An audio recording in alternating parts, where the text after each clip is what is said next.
I was watching Tom Pop on Conan. Yeah. And he just got into making bread. Yeah. He makes a lot of bread. He makes great bread. And he brought a loaf in here one day. And he said something. He goes, you know what, man? I think that at times our country has forgotten that we're put on this planet. Right. It's okay to eat that. Right. And when I go to Dantana's or whatever, you know I'm eating a piece of bread. Right. I just prepare for it. Prepare. I go to kickboxing that morning. Right. I do something to earn it. Yeah, it makes sense. And you feel better about it. You feel better about it. Yeah. Nobody's telling you not to live. That's the other thing that I don't like.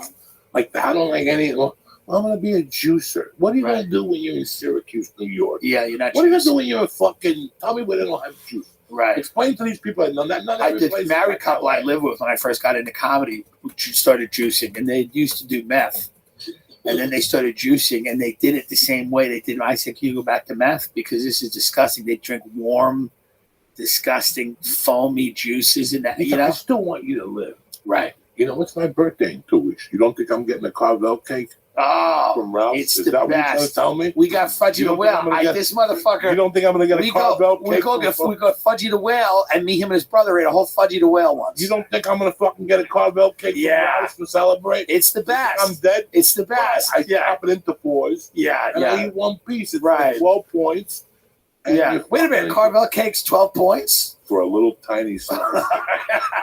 I was about to say, we're going to get one in the car on the way home. We're going to eat it in the car. You're not going to. Fudgy the Whale. How many points is that bastard? Oh, that motherfucker will set you up. Let me tell you something. I was in Brooklyn last year. I'll even show you. Yeah. This is just. I was in Brooklyn last year shooting The Sopranos. Yeah. And I mean, they told us that we were going to be in this one area for a week. And we're driving, everybody's driving, looking at going, oh, look at the Verrazano Bridge. Everybody's looking at it, like I said. Yeah. Tourists. Some people go to New York. Yeah, tourists. To look at some shit. Yeah. Others of us go to New York to... Right. Make a memory. Fudgy the Whale. Look what I took a picture of. Look at this motherfucking place. Yeah. There it is, one of baby. The oldest Carvels in Brookside Avenue in Queens or some Beautiful. Shit. Look at that place. Beautiful. So I was trying to explain to him it's the best ice cream. People don't understand. It's the best. The soft serve is the best. Look at this. Look at that. Flying saucers. There's one Carvel in LA. It's in Santa Monica. Yes. There's one. Yeah, I went there one time, so they charged me $4.50 for the cone. Yeah. And I almost smacked the fuck out of the motherfucker. I will smack you 18 times in the mouth. Look at this one I found. So this one was right around the corner. Yeah, I love when you're doing this. Yeah. That one was right around the corner from my trailer. Oh, wow. Do you understand that one day I sat there waiting to shoot? I'm there for like 3 hours, like Joe Bumpy in my trailer. Yeah. Watching Narcos. I go, you know what? It's time to smoke a joint. It's like 4:30 in the afternoon. They came in, they're like, you're not shooting until like 8 o'clock. Yeah. I said, okay. I roll the fucking joint. I swear to God. I walk out of my trailer. I look. I see the Sopranos makeup trailer and all this shit. There's a busy street. There's like one street you have to cross, and then like 50 steps, and you're on the main street. I swear to God, guys, it's New York City. I don't give a fuck. It's Brooklyn.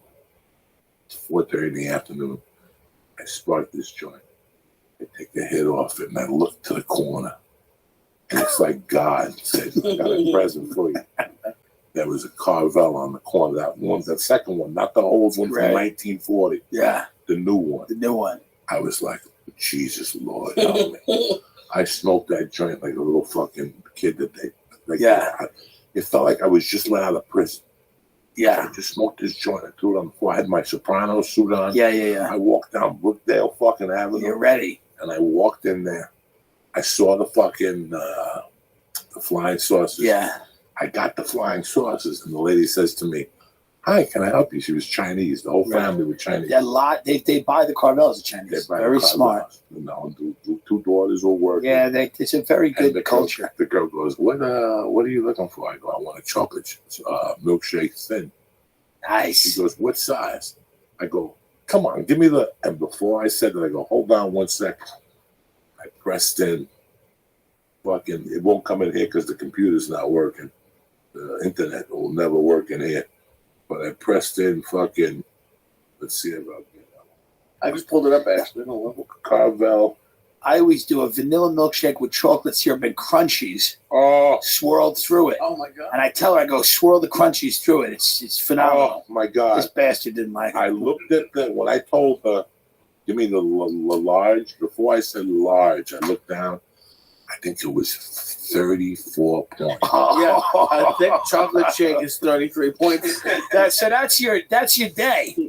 I remember I said, give me a medium. Yeah. She gave me a medium, and I didn't want to swell up for the camera or nothing. Yeah, of course. That's 25. I basically took it outside and Yeah. did this.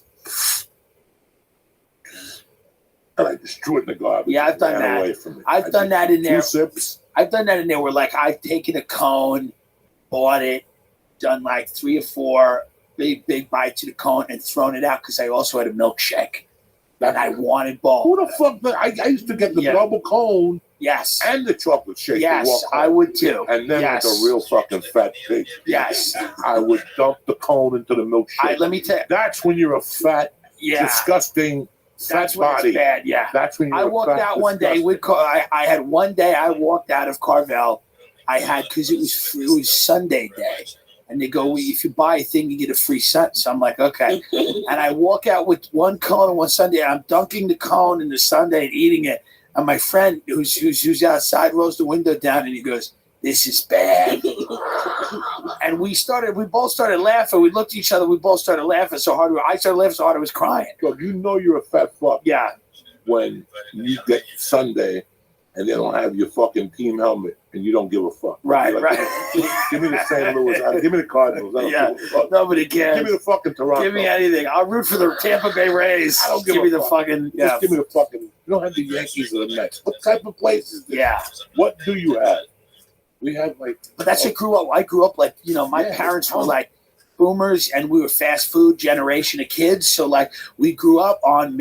I remember. Well, I used to be a swimmer when I was a kid. I was like an athlete from when I was like 6 years old to like 11 or 12. Every morning, on the weekend we had long course in Freeport, Long Island. My father got me out of bed because my mother was a swim coach. She'd drive me and it was an Olympic-sized pool, and it was freezing, and they threw you in the pool, and you swam your ass off for an hour and a half practice. You swam your ass off. These coaches would scream at you, head down, go, go, go, go. And then after that, we'd go to McDonald's for breakfast. And this is the mistake, my parents made. After that, I'd go to McDonald's for breakfast, and I'd get a bacon, egg, and cheese biscuit and hotcakes, and I would eat both of those things. And I remembered, and you felt good because you just swam your ass off, and the reward was you had that flaky bacon, egg, and cheese biscuit and the hotcakes. And McDonald's has the best pancakes for fast food. Pancakes. Nobody, And then that was the reward. I remember after I swam a mile when I was 6 years old in the bay. And this was like a big thing in my town. They had races every summer, and I swam a mile.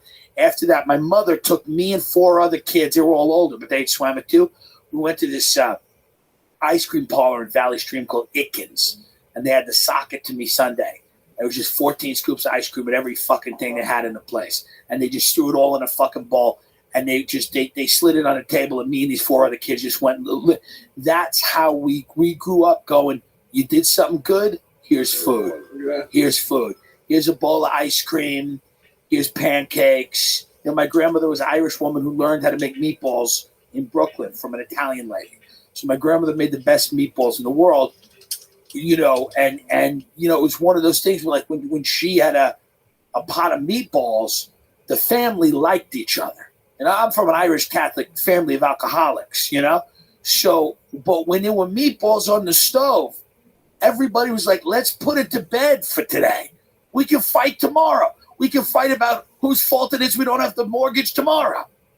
Today we got meatballs. So food to me was always like, and then my uncle was the director of operations for a big steakhouse group in New York City, Smith & Wolinski's, all these big steakhouses. So when I was a little kid, we were lower middle class, but we got to go to these really nice New York City restaurants and eat the shrimp cocktail and the ribeyes, and like you got to see all this real good food.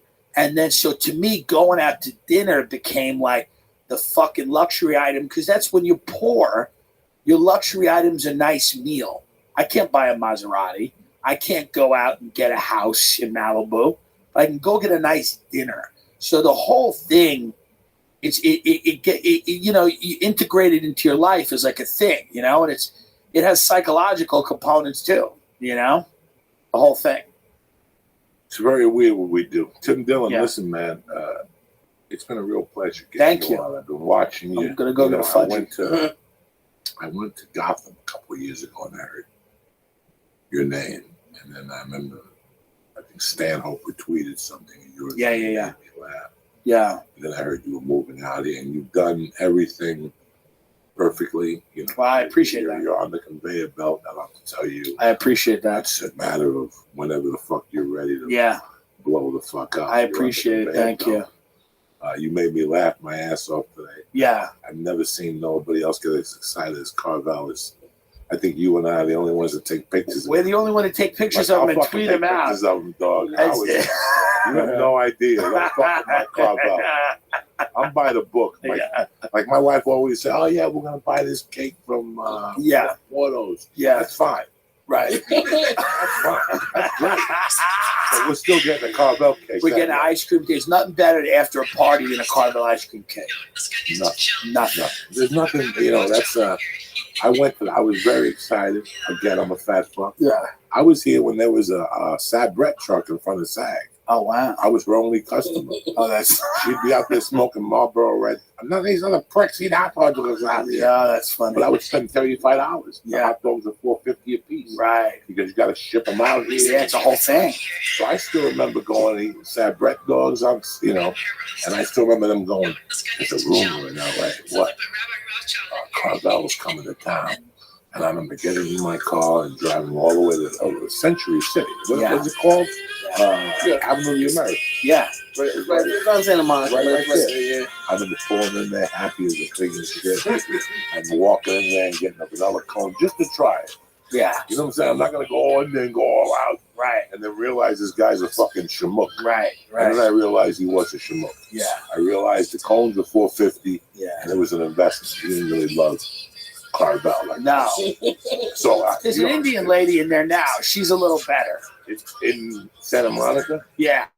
Yeah, but they don't love Carvel either. They don't love Carvel. No, they eat Go-Go's and they puree. No, they don't love There's a Dairy Queen up here in the valley. You need a fat guy from Long Island who coaches a baseball team 100%. I don't care if he's a pedophile. He's on the list. Doesn't matter.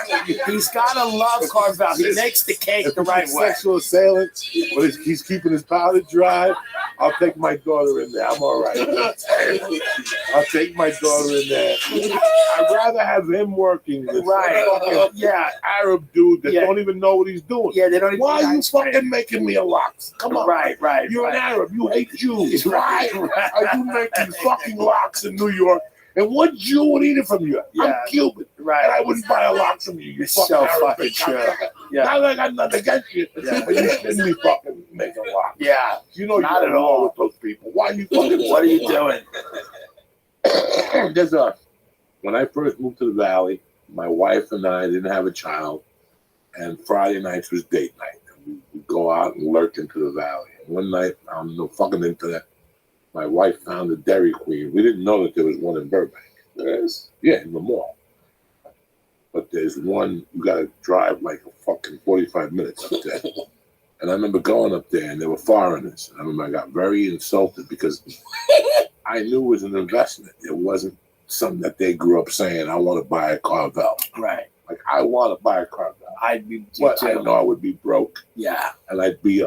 I would die. Bro, I would love. I could tell you, I don't have a crystal ball, but I could tell you what I'd look like if I had a Carvel. I had one of those little bicycles. Yeah. Both my legs would be missing. You'd be on a scooter. And you'd be happy. Like one of those people in Atlantic City. Yeah, with a tube in my nose. Yeah. Between the reefer and the ice cream. Yeah. I just fucking kill myself. Put yourself in a coma. Yeah, that's it. I would put myself on I would call Weight Watchers and go, listen, Give me a point system dedicated around 3 meals around Carvel. Yeah. Like 3 ounces of vanilla ice cream for breakfast. Great. And fucking syrup. That shit is like you can have it every now and then, like a few times a year, you know, because that type of points that can't be regular. Well, didn't Ben and Jerry like die of a heart attack? Like both of them, maybe not. So like one of the ice cream stores, they died of heart attacks. They Ben and Jerry's still alive. Yeah, I think they're still alive. Yeah, they're all going that way. I'm gonna hit up a meeting with you Monday. One Monday, let's go. I want to observe. I'd like to go. But to your Weight Watchers meeting. Okay, you got one Monday. It's Mondays at 6. Okay, you let me know. It's very light. Where do you live? I'm in West Hollywood, a few blocks from the Comedy Store. But I would also love for you to do me a favor. Yeah. After I go there. Yeah. For you to go, you go in, you type in your zip code. Yeah. That tells you the closest one. I want you to hit the 10 o'clock. Yeah. In Hollywood on I will. Saturday. And listen, on Sundays, our process was we go. If we lost weight, me and Rick Ramos, we were partners. Yeah. He was my partner. So it's a lot better if you have a friend and you go and you make a deal with them. Right. If we both lost weight, we were allowed to stop in and out.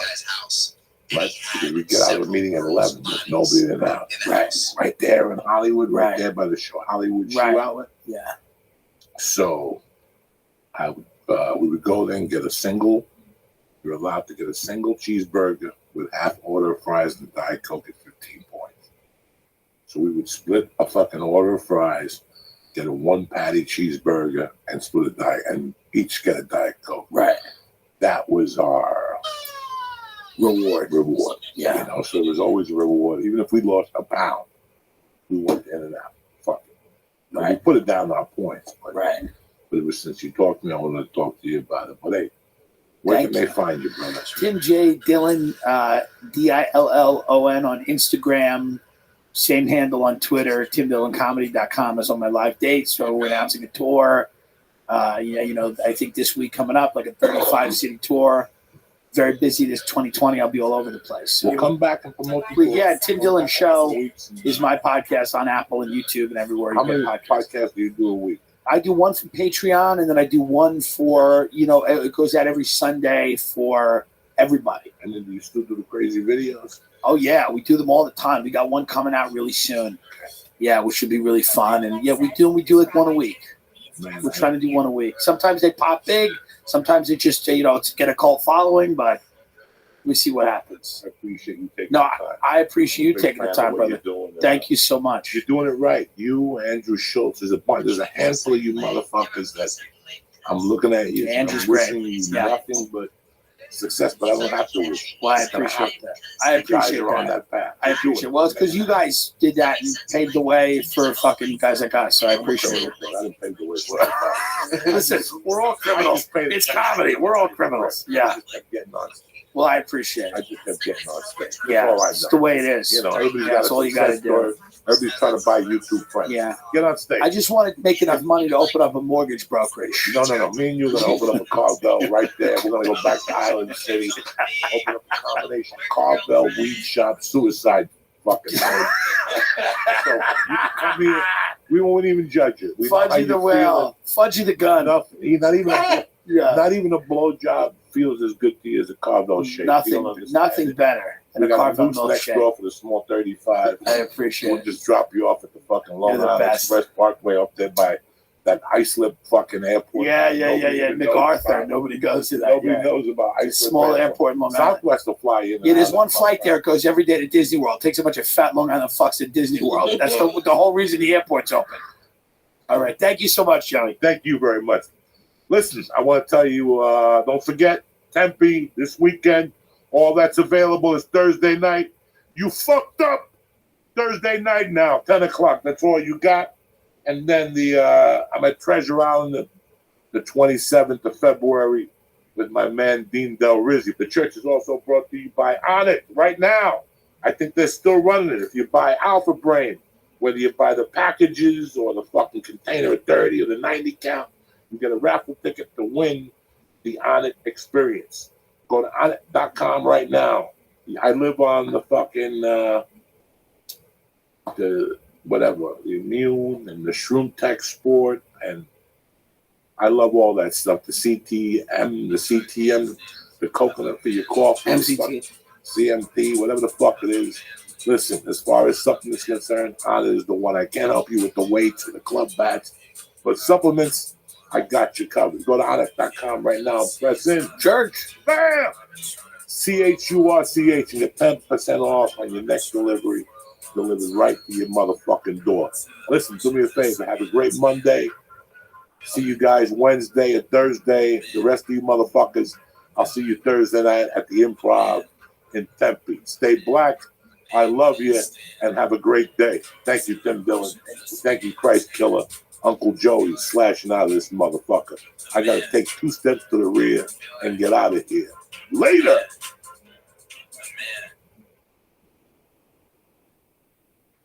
Oh, shit.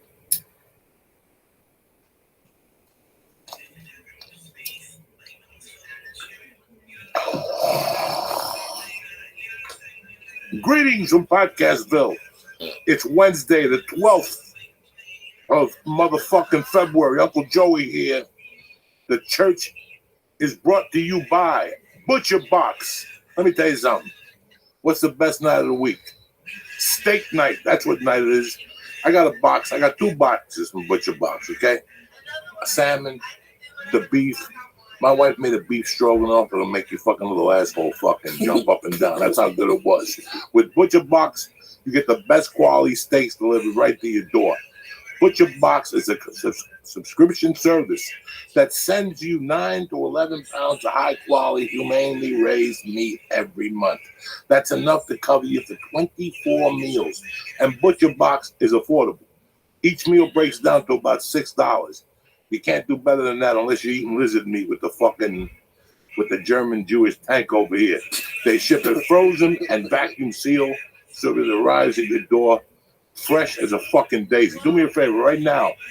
Butcher Box has a special offer. Free wings for the life of your subscription. Listen to what I'm saying to you. Free wings for the life of your subscription. That's 3 pounds of wings in every box forever. Plus, you get $20 off your first box and free shipping in the lower 48. Just go to butcherbox.com/church, CHURCH, or use promo code CHURCH at checkout. That's Butcher Box. Listen, you will not be sorry. The meat was fucking superb. Superb. I was blown the fuck away. Butcherbox.com/church. Use promo code CHURCH at checkout. Butcher Box. The way meat should be. The church wants to welcome Gabriel Iglesias. What's happening, Gabriel? What's up, Papa?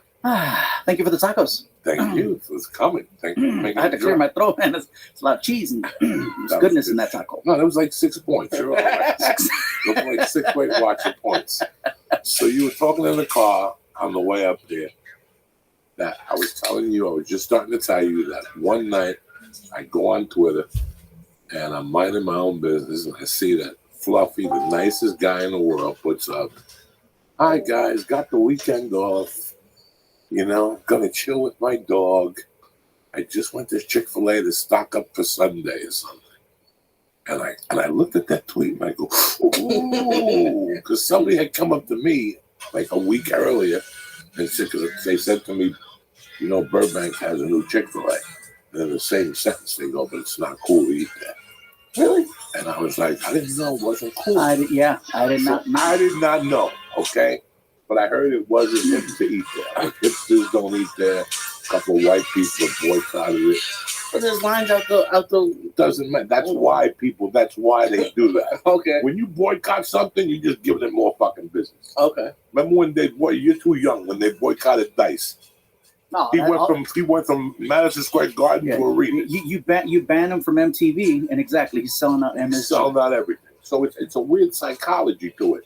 You know, when the guy from the Celtics snorted the coke and he died, the next day everybody had cocaine that killed Lenny Bias. Everybody wanted the cocaine that killed Lenny Bias. They just killed the motherfucker. But you are the nicest, sweetest guy in the world. G-rated comedy. You do like a fucking 5:30 in the afternoon for grandmothers. You wrote the most innocent tweet in the world. And I included a photo of my dog. I basically said I was gonna go get my little nugget some nuggets. And yes, without knowing, I had posted, at Chick-fil-A. Because here's my thing: is anytime I'm eating somewhere, I'm doing something, and it's organic. I love to put the handle. So in case the company does see it, they know that I'm a legit fan of their product or whatever it is, and I'm not asking for anything. But hey, should they send some free gift cards? I'm not going to say no to it. I've gotten some amazing sponsorship by just being, real with something. If I'm a fan of something, I let people know. And so, yeah, I posted a picture of my little Chihuahua, and I'm going to go get the little nuggets from Chick-fil-A. And next thing you know, I even saw a motherfucker that said, "I'm not following you no more." oh Like my something about God. throwing your CDs away.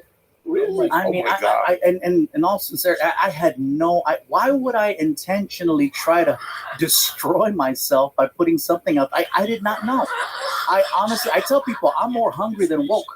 Okay? I am more hungry than woke. I'm sorry I'm not as hip to everything, and I did not know. I know now. You got static for about 3 days. Yeah, it was bad. It was bad. And I'm like, oh my God, I wrote a tweet about sucking the ink out of Miss Obama's pussy. And nobody said nothing. Like, people just froze. I was waiting for Twitter just to shut me down. Oh my God. And nobody said nothing.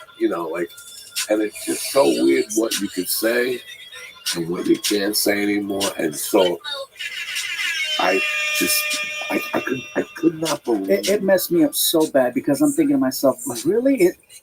Is it that bad? Bad. And I watch someone like Chappelle, who I think is a comedy genius, and then he'll go up there and some of the things he talks about are very controversial and clearly rub people the wrong way, but yet still selling out. So he just won a Grammy. Before that, he won some other Peabody. I forget what award he won. Yes. So really, he can get away with pushing the envelope to the next level. But I put an innocent tweet where there's a fat dude talking about chicken nuggets. I think you know where my mind was at. And I caught so much flack. What was the worst? Oh, I was getting people saying, "Yeah, we're going to boycott your show." I was getting people saying, "How could you? We thought more of you than this." Now, do you know the reason behind those? I know now. What is it? What did you get? I guess Chick-fil-A was paying. They were donating money to organizations that were against the gay community. It was that they were supporting. What is it, to try to keep them, try to straighten out the way that they think, supposedly. I don't know. They were donating money to something that was against the gay community. I don't want to claim that I know exactly why, but I know it wasn't good. But do you think that it's on social media? Because I think social media, they're not really angry, but they're just there, and because when Chappelle does it on stage, they'd have to actually get onto Twitter. But if they're already on Twitter, they can just fake anger. They're not really mad at you. Like if they saw you at Chick-fil-A, they'd probably be happy to see you. You know what? I've never been at a Chick-fil-A and had somebody be upset with me. If anything, they'd offer to buy my meal, which I think is cool. It's one of those things where I did not know, and like I said, I wasn't trying to stir anything up, but I think a lot of times, sometimes people want attention, and I think going after someone is probably the easiest way. I went to my wife. My wife is white, so I said, "Let me ask you a question. What's the deal with Chick-fil-A?" And she knows everything. You know what I'm saying? Like, my wife knows everything white, and she's like, "Well, number one, their insurance doesn't cover women abortions, and number two, they look like gay people." So I wrote a whole bit about it. But the funny thing about oh my God. Oh, I was going to tell you something I forgot. See, that's why you don't smoke pot on the podcast. I walk in, I'm like, "What's with all the food?" And I never say that. I walk in here, I'm like, "There's food everywhere." This is nice to have you here. It's good to see you. I feel like I haven't seen my brother from Cuba. He came back after 3 years. I almost didn't survive our last podcast. What happened? You left? I heard you guys went and ate turkey. What do you mean? What? First of all, you introduced me to this cookie. I think you were sponsored, or you were doing something with this company at the time. Some Chiba Chew, I think, was it? Chiba Chew. And then there was some cookie, and you're like, "Gabriel, look at this cookie right here. It's delicious. You should try some." And I took the cookie, and I don't just pinch the cookie and eat a piece of the cookie. If you had me a cookie, the whole cookie's going down. And I guess for whatever reason, it had a certain level of whatever in it. I ate the whole cookie, right? I was fine when I left. And when I got on the 5, man, I've never been more grateful for traffic in my life because I drove about 8 miles an hour the whole way home. It hit me on the 5. I think you guys stopped and got something to eat. Man, no. Oh, No, that cookie. Ooh. So like, you got Jody's pocket? I ain't eating no more cookies. no, I don't No, and I got people to drive now. And that's why I said I no more cookies because I know you were scared for a long time. I was so You were scared. like, I why was go on over that there? I'm not going to go over there to get tortured. I'm not going to go over there. I don't blame you, man. That cookie though, wow. Sounds like the SoCon cookies we were eating. Did it have frosting on top of it? I don't remember. Gross. I just remember I ate a whole cookie. Because you guys were looking at me like that look when like you wasn't supposed to eat the whole cookie because like you knew what the future held for me. I didn't remember we did something and I ate we did Chicago and we flew back and I took my shirt off on the flight. Is it wrong that I remember you taking off your shirt a few times? This was like this was. And You were sweating. You were sweating up a storm. Yes. Yes, we were on a Southwest flight. And Yes. you were sweating And we like were crazy. sitting opposite each other. Yeah, and I'm like, And I sat wow. in between two old white women that were like 65. You were And sweating I up had a storm. big tits. I had to be 380. And what happened was it was those gummy bear. It was those the tongue things. Oh, like the Listerine ones. The Listerine Yeah. ones. But nobody in those days knew the dosage of them. There was no dosage. You just showed them black market. They could dip them in gasoline. And then what happened was when you put them in your wallet, they got stuck together. You didn't really know how many you were eating. So we did KJ Riddles. Me, you, Martin, was ever booking the fucking Festival of Death with Rick. It had to be like 7 of us. Riddles. We Yes. went to Riddles. Oh, Across the street from Steak and Shake and White Castle. Like we had to, like, it's just a fact. all the best choices at 2 All the best choices. There was Steak and Shake next door, White Castle across the street, and the hotel had a direct line. It was an old Hindu What do you want with me to porn do? on it. I think I'm Why? fucking kidding you. When Why you do I went have to get check out of in, Nick it was White's the chick Discord? getting fucked against the wall. You tell me why I have to get out of And then it. you had Hey, you Pickle went to the Genetics. hotel room and Let they me would know. fuck with you. If you wanted porn, Let they me had know. up to $4. But if not, it was like porn slanted, so you could still hear the I chick like going, it. "Oh." I like That's bees the there. Spice, like And I Old might Spice. live there for the Right, rest so of my what you life. do is you got to What are you start gonna moving do a with little bit. You gotta put the What TV on are its you gonna side. do with it? Get So out on of the way Nick back White's to Discord. KJ Why, Riddles, dog? I'm a We good all person. took the early flight. And I go, look, what do I got here? Hi. So I'm glad. I It's put them right on there, dog. I'm But glad you those see me days in in the there. middle, we Tight. sat opposite each other. Yeah, Southwest Airlines had those the little lounge seats where they have the seats that face one another in the front and Why in the am I back. They not have in- those two sections. So we took it Shepard's over. call. And all of a sudden I started sweating profusely. The plane well, I could started be. I'm just bouncing going and some around. shit. He was drenched. It was scary. They brought him some towels. How Well, how I'm early going into in the a bunch flight of did you take your people's shirt right off? now. About an hour and There a half wasn't in. anyone in Shepard's chat. And He's there not were two live women streaming who were right now. sitting next So to I'm me. just doing it to someone who's live I streaming. still I'll be back remember in the look Shepard's on their chat soon faces. enough. Tortured. Shepard's an Women amazing never person, fuck and I doggy really style. appreciate them not kicking me out of their Discord. Shout out to Shepard. You Shout out know, to Shepard's women- hair. I've never fucked doggy I love style. Shepard. I Like, love I Shepard's with hair. 3 guys And total Pickle between Genetics, the if you want me to go on tell fucking her Shepard's one thing, was reading a I'll fucking go Bible. on Shepard's Like thing. they never did it You got doggy it, baby. style. She never sniffed his nutsack. Guess what? Just for They just you. did it through a sheet with a hole.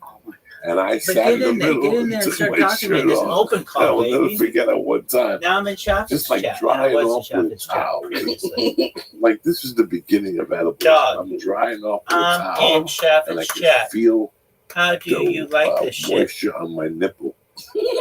How fucking He was embarrassing. shiny. He was shiny. And you don't really drink or do that much, Gabriel. So you were completely You sober. got to figure at that time. No, I wasn't. No. There wasn't in nothing. I didn't start drinking until I I got love you what, too, dog. 24, Okay, 25. I'll do what you want. I mean, So I what do is it it for like the being on the road? fans, So man. what's it If like you that? know of a Well, better at the stream, time, I let me didn't know know. what he was going through. I had no idea. You know, he sweats. You know, I'm a big guy. I sweat. So I'm You just little like, bastard. he's just been All doing right, it longer. well, I'll and get this kicked out of there too, you know, so don't maybe worry. his air vent doesn't work. I don't know. I mean, we were up. Let's see if we I can know, get back I on know that for a Nick fact I was up Street. all night. Like, I remember getting to the airport that day and like And Here at we the go, time, I must have baby. been about 23, the 24. my ears were still ringing from the cocaine. Wow. Like my ears were still ringing, and I'm like, man. And I was trying to keep it together in front of you guys. Like, if anybody else would have looked at me that didn't know me, they would have gone, ah, he's just tired. But my eyeballs were on fire. I knew that people There you knew go, Pip. I was on the tail end of the juice. Come back Yeah, in. if Pip, it would have happened today, they'd be like, no, that's coronavirus going on. I'm glad Yeah. that you're It a would have been person like, on there's this something earth. going I on was, here. I was Oh, fucked and I up. hope So at things the go well for you airport, in life. to balance things off, I found I'm gonna go take a shit and I ate them. or piss. Fucked up Perhaps on the both. plane. And I'll be right back, Doug. You You want to watch me? I'm I live found on shirts of Twitter. mine from my And cocaine I'm live days. on Instagram. When I moved from I'm a most Hollywood amazing to person the of all Valley, time.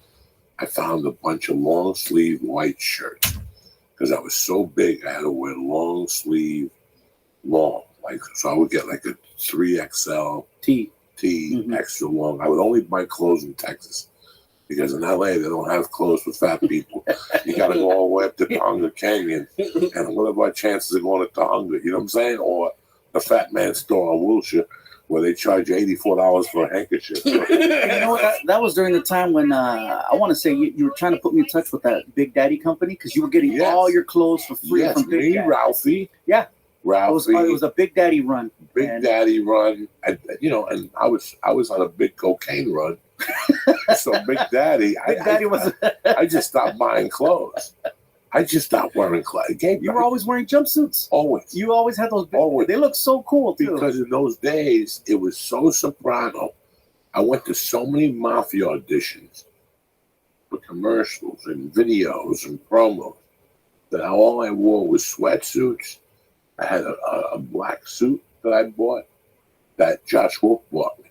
Oh wow. 3 suits for $200 with 2 pairs of shoes right on Hollywood Boulevard. They're still there up the block from Joe's. Hollywood Suit Outlet. You get 3 suits, 3 shirts, 3 shoes. ties, Belts. socks, and a pair of shoes for $299. Wow. Just make sure nobody lights a match 10 feet from you because your suit will go up in flames like a fucking China bill with the carnivorous virus. Oh my god. You never went in there? Go in there as a group. That's the video you should make. Well, going into got what, this fucking- suit outlet. Right? The Hollywood Suit Outlet. Just go to the Hollywood I got Suit Outlet. $299. What can you do for me? What can you do? I got $299. Okay. Oh. So did you ever figure out the amount that you were supposed to actually eat A what? of those Listerine things? One, Like one little one. I think I ate like there was 3 in there. clearly, There was 3 or 4 in that dog one time. telling you that was me on that 5 freeway coming back. I was just gripping the steering. Yeah. This had to be about 7 years ago. Me and Lee had just started doing the podcast, and I had one of the last weeks at the Miami Coconut Grove Improv. It was one of the last weeks. And I don't know what the fuck. I had a Delta flight, Terminal 6 with the tropical birds and shit on the wall. When you go into Miami or South America, it's the most racist fucking terminal in LAX. You go in there and you hear, brr, brr, they have like like a little Cuba, yeah. You're getting ready. No, it's not even Cuba. They treat you like you're a fucking, what's those people that sell them guns, the Sandinistas. They treat you like you're a Sandinista in there. It's horrible. Like you walk through the white part of the fucking Delta thing, but then they have the South American wing, and all of a sudden the walls turn yellow, and they got like palm trees and fucking, and you're like, this is racist as fuck. Then they have everybody talking Spanish, and they got salsa music playing. These are people that had it to El Salvador, Nicaragua, all those third world nations and shit like that. So Miami's in that terminal. So I flew out of that terminal on a red eye. And I upgraded to the first class on Delta. They upgraded me to 1 on the inside. So I was in row 1 on the inside. Window. in the window, and I start popping fucking edibles before on the car ride down there. I start popping edibles like I get on the flight, and it's the nicest gay guy in the world that's next to me. He's like, "Oh my God, you're going to Miami? It's going to be so much fun." And I'm like, "I know, blah, blah, blah." He passes out. All of a sudden, I had certs, cinnamon certs. You're not supposed to eat the whole roll of cinnamon. I ate the whole thing like I just started eating them. And the cinnamon triggered the THC. And I had jeans on, and I just started sweating. I started sweating to the point that I took off my shirt. And the little gay guy, thank God, he had little leopard things on his eyeballs. I'm sweating up a storm gate, and I got the blanket around my vest. I got no shirt on, and all the whole cabin sleeping. But there was like one little light that shined right on like my fucking center of my chest. And every time the stewardess would walk by, she'd look at me. She wouldn't. I'm sorry, I'm lying to you. She wouldn't even look at me, guys. She just hand me a Dog, I was sweating so much when I got my luggage. I went to pull up my pants, and the rim around my jeans were drenched with sweat. That's how much I sweat on that fucking flight from THC. I can't imagine taking, like, as a big guy, like, that's the last thing I want to do is take my shirt off in public. Oh yeah. I can't imagine being How high do you have to be to take your shirt off? You have to be 10 tequilas and... Well, okay, no, Sure. drunk versus high is totally different. You know, no matter how high I wasn't getting naked, no matter what. But drunk, that's different. I got so drunk in Puerto Rico, I wound up on a mechanical bull. Really? You can find that photo online, by the way. I let people know. I was like 19 medallas, the Puerto Rican beer. Good times. What else is going on in your world? Well, let's see. We just finished wrapping the show. We finished wrapping the show last week. Season 2. Season 2. Congratulations, man. Thank you. You happy doing it? You know what? Let me tell you something. The people is what I'm going to miss. I'm not going to miss the hours. I'm not going to miss the 3 hours a day in traffic. I'm not going to miss the, little bit of sleep that I was getting. It's a lot of work. A lot of work doing that show. A TV And show. TV show is a lot of work. I know, It takes bro. up all your time and energy. And I love the finished product. And like I said, I love the people. If the people were horrible, it'd have been a different thing. I'd have been like, I'm out. You got a nice little cast. Everyone. Now, you know that Cuban kid? I grew up with it. With Oscar Nunez. Yeah. Yeah. Did he ever say that to you? No, we were talking about you the other night. Now, I guess the same school or something. he's from a town called Union City. You see the Irishman? Yeah. Where Tony Pro is from. Where Tony Pro's office is with. Oh. He's from Union City. I hung with his brother. I was, the older kids in your neighborhood who you idolize? I idolized his brother. His brother's name was Nunzio. And up the corner from my mother's bar, there was a hot dog stand. The best Sabret hot dogs, just right out of New York City, but in New Jersey. And I would go up there every day and get 2 or 3 of them. And Nunzio would take numbers and hang out with the guy all day. So what, you got a hot dog? Nunzio. Give me 204 or 206, whatever. It was either Nunzio or the guy was doing book there. But I knew Nunzio. But me and him were kids together. So he went to like Emerson High School, and I went to North Bergen, which is 2 complete districts. But since I was Cuban, my mother had a bar in that neighborhood. So I knew all those kids. So that's how long we go back. Wow. And then I bumped into him in an audition in 98. Didn't know him. We were up in Telemundo in Glendale. And we were reading for some Cuban show. And that's when we started talking. I met him in 98 on The Fly. And he goes, maybe you know my older brother Nunzio. But Jesus fucking Christ. Wow. Fuck yeah, I know Small world. Nunzio. And that job, I got hired. They paid me $1,000 to shoot 3 days. They hired me. My call time was at 8. I went to lunch at 12, and at 12:30 they called me and they fired me. I killed it in the audition, but I really wasn't what they were looking for. And when, as soon as I spoke Spanish, the Cubans all fucking freaked. Did I get They bounced? got scared of me because they were like from the nice part of Cuba. I speak that gangster Spanish, and they speak that Spain Spanish. Mhm. They was really so intimidated. But one of those guys ended up being on George Lopez's first ABC show. Mm. He was the sidekick. And years later, I was living here. I moved here. And I would walk my wife to work, and then I would walk around North Hollywood Park. And one day I saw him, and I walked past him, and he goes, hey, excuse me, do you remember me? And I made believe like I didn't. I go, no, I don't. I know you're on George Lopez. And he goes, yeah, before, do you remember me?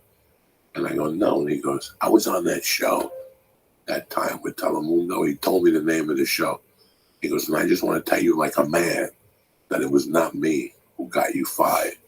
You scared like 4 or 5 of the Cuban people. Because he's Mexican. He's really Mexican. Oscars? No, this kid, Oh, this Telemundo kid that he ended up on George's first show. Not this other little Mexican guy. He was like a father or an uncle or something like that. He was a regular on the show. Mm-hmm. I saw him in North Hollywood Park. And he came up to me. Man, that was 15. I forgot all about it. I wasn't even scared that they fired me because it paid for my after. After was $800 then. So you had to pay SAG, Right. $12.50, and after was $800. So whatever it was, a week later, I got an after card in the mail. So it didn't really matter. You still got paid. You still got taken care of. Yeah. Wow. I remember when you were shooting the ABC show.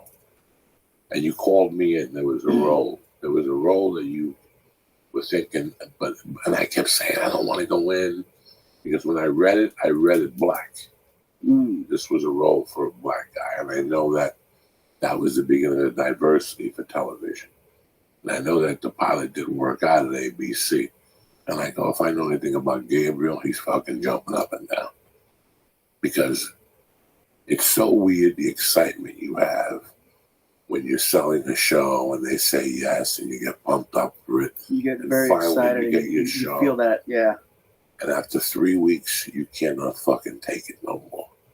Between the questions, the what you could say, what you can't say, what the budget of the show is, who could be on the show, who can't be on the show. And then you think, I can't wait to be back on the fucking road. Where it's my show. From A to Z, and you start comparing it. Like years ago, if you called me for anything, I would cancel a comedy show. Today, I might cancel a comedy show for an acting gig anymore. It's too much fucking work. And you know I love to act. You see, we've discussed mutual films. We've discussed them. I think you called me and said, I loved you in Grudge Match, whatever. I enjoyed Grudge Match, even though I broke even. How can you fucking break even on a De Niro movie? How the fuck did I have to do 2 comedy shows just to put money in my pocket? I take a loss. I take a loss every time I do television. And people do not understand this, that when we came up, remember when the Bicycle Club? Yeah. What did we Thursday night at the Bicycle Club. What did we talk about? One day. We can't wait till one day we're making $28,000 a week on a TV show as a fucking co-star. We missed all that. Like everybody else, oh my God. But you missed it. It was $60,000 the co-star for 2 episodes. What are you fucking talking about? I'm getting $12.50 an episode to co-star, to be a hot dog man and to be a security guard and shit.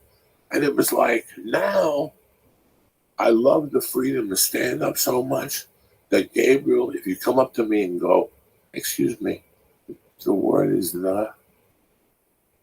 Like that scripty lady. Mm-hmm. Like I've just grown to hate them. Especially the TV ones. The ones that you ever been on a bad TV show and they come up to you like 8 times to correct you and finally you go, come here for a second. Every week. And her name on my show, her name is Sorel. And she's wonderful. She's awesome. She's put up with me and my moods. Because, my whole thing is if I'm conveying the correct message and the line that I'm delivering allows the actor I'm working with to understand that it's his or her turn, I don't see the problem. But of course, then they hit you with the word, it's got to have continuity. It's got to match up with the last scene in case they got to cut this scene to this scene to this scene to that scene. And I understand. But yeah, when they nitpick, and it's one word, and it's like, really? You're supposed to say this word first, then it's this word, but you're saying both. You're still getting it right, but you're just mixing it up, but it's still the same message. Yeah, I get annoyed. They still do it to you on your own show? Oh yeah. Just because I'm the star of the show. No. And I'm an EP on my show, so sometimes I'll just put my foot down and go, you know what? Just for that, line's gone. I'm taking the line out. I'm giving that line to somebody else, and I'm just going to sit here and watch. I've done that a couple times where I've been annoyed by a line, but for the most part, though, working with Netflix versus working with ABC, night and day. ABC, I did go through all that you just mentioned. They question everything. You give them an idea, and then they hire someone else to change your idea. You said, "Oh, I'd like it to be like this," and they're like, "No, it would work better like that." And you never want to argue or stand up for what your project is, because you don't know if you're stepping on toes. Like me, I was always like, I just want to make sure that I don't. I'll raise my hand when I really want to raise it, but I figured if I did it early on, I'd be shooting myself in the foot. So I allowed someone else to control and run the way that it went. And ABC would, I picked certain people that I wanted to work with, and they're like, well, they're okay, but we think that this person would fit better. This person would fit better. And one of the people that I chose that I wanted to be a sidekick on my show on ABC, he killed the read. He was amazing, so funny and charismatic, and he delivered. And they did not like him for whatever reason, and they gave me someone who was much taller, looked way different. He looked more of like a leading man versus being a sidekick, and he wasn't as good. Did you think at times when you worked in network that it was like? Remember when we first started, Gabriel, on Saturday you went to the office, and the guy said, "We had a good week. Here's your $300." And while you were sitting there waiting for him to cash the check and sign it over to you, you would look around the office and you saw 10 million tapes with dust on them. And you're like, look at these poor bastards. Like, remember people used to say, you send me a tape? Yeah, and see, that's why comics today, I don't want to sound like that old guy. They don't know what we went through in our time. Like, yeah, I remember sitting in freaking Bart Reed sitting there, and there's a pile of VHS tapes in the corner, or being in Columbus, Ohio, and seeing just a room that was dedicated to tapes.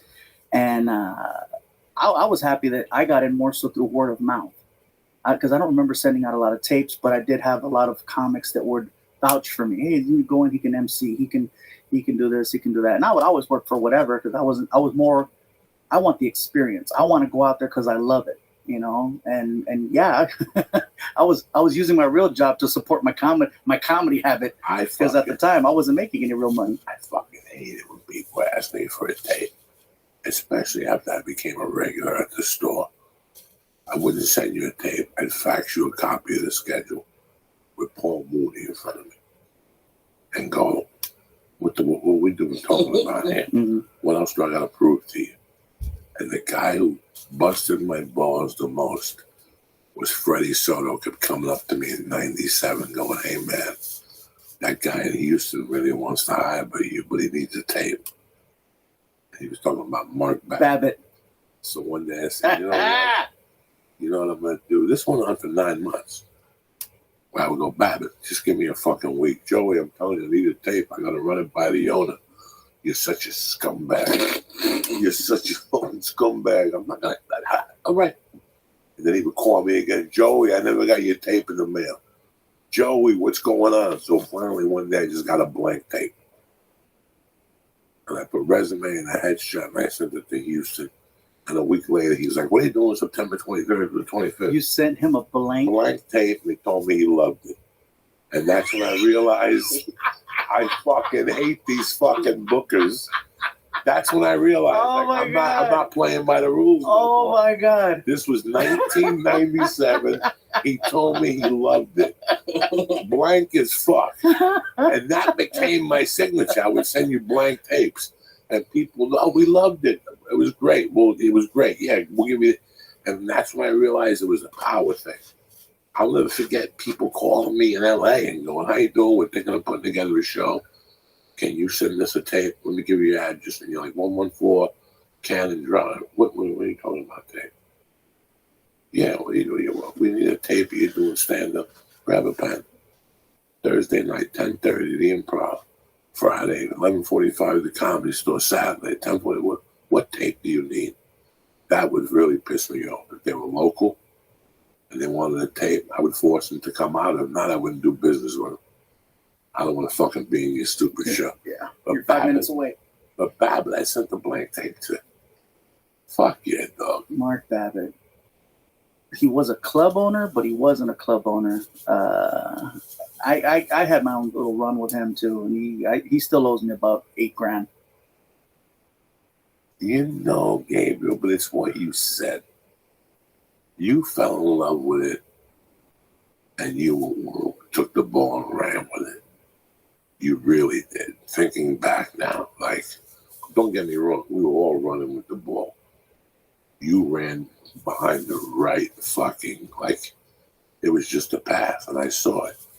And then a couple TV appearances, fucking, it just kept the momentum. And I think I went out with you somewhere, and I saw the likability after the show, the people talking to you, and you just took off like, oh, wow. And nobody deserved it more than you. You sacrificed your life for this thing. I'm here to tell you that Gabriel Iglesias sacrificed his life for this thing. We could go into hours of detail. We won't go there. I'm sure the therapist talked to you about that already. But we sacrifice. People don't understand what sacrificing your life is. When your cousin gets married and you send a check, you don't live your life. We just send checks. We don't go to weddings. We don't go to nephews' birthdays. We don't do anything. At the end of the day, you have to ask yourself, what am I willing to give up? Because it is a sacrifice. People say they want to be there. They want to be on top. They want to be the guy or the girl, whatever. What are you willing to give up? That should be the question. And I can honestly say I've sacrificed everything. I've sacrificed family, friendships, moments that I'll never get back, to do what I do. I love the stage more than I love myself. I've given up health. The night my mom passed away, I was on a stage. The day she was buried, I was doing a show. That's how much I gave up, because I needed to be on stage to function, to not break down. People ask me all the time, oh, well, what should I do? How can I? What are you willing to give up? And a lot of times people, I've offered to take comics out on the road. And, I got the thing with my kid. It's happened. Okay, well, you know what? And then, hey, then that's what you need to do. But what are you willing to give up? Not to be fresh, you did go to the funeral.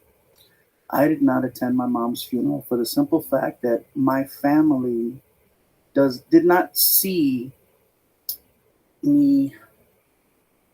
How can I put this? Me going to my mom's funeral probably would have landed me in jail, because my siblings and I did not see eye to eye, because they didn't understand what it is that I do. They didn't understand what I was willing to give up in order to be in a certain place. And I still haven't spoken to my brother since. But when it all went down, if I could take it back, honestly, I realized that it was more so me versus my siblings, and I should have thought about the bigger picture. But unfortunately, I was in such a rage and such an ugly place where I would have made a big mistake by being there, because any little thing would have set me off. I remember that night that my brother called me up, and the conversation that we had, I couldn't see anything but red. Couldn't see anything but red, and no matter what he tried to say to me, it just wasn't clicking. And I had gotten a text message from a friend of mine, Armando Cosillo, and he was there. And I remember getting that message, and I was like, what was I thinking? Because I could have been there. And when people ask me about regrets and things that I wish I could do differently, that's definitely one of them. I'm an adult now where I can look back on it and go, you know what? I should have checked my pride. I should have I should have checked everything, because it wasn't about me. It wasn't about my brother. It wasn't about my siblings. It was about my mom. And even though we weren't on the best of terms at that time, we were in the process of trying to resolve things. And she had gotten sick before I got a chance to make that the case. And I remember I was in so much pain, and the only thing that could get me out of that was to be on stage. And I remember I was in Ontario. I went and did a show in Ontario at the Improv. And at the end, I asked for a shot, and I said, "You guys have no idea the day that I'm having right now." And someone goes, "What happened?" I go, "You don't want to hear it." And they're like, "Come on." And I was like, "Let me just tell you what happened." And the whole crowd got quiet. And I'm like, "Yeah, that's what I'm dealing with as of right now." And I drank a lot that night, and it was one of those things where, what are you willing to give up? And at that time, that's why I gave up. And I miss my mom dearly, and I'm sad that I wasn't there at the end when I had an opportunity to be there. I just don't think that I was in the right mindset. So you work hard. You want to be a certain person. You want to excel. What is it you're willing to give up? And I gave up my family, I can say, that night. And I don't have a relationship with my brother now. I barely talk to my sisters. And when I visit my mom's grave, it's I can't say I'm sorry enough. But those moments where you think you're doing the right thing, and that for me is my biggest regret, because my mom would have done anything for me. So, you've been busting your ass. Christmas, she did how many shows did she do? And that's another thing too. You give up Christmases. I would work Christmases because I couldn't be around my family, Joey. It was that bad. It's like they wouldn't look at me and talk to me like a person. I was now a thing. I was now this personality. I was this thing that just is on TV. And they all saw it as something that was easy.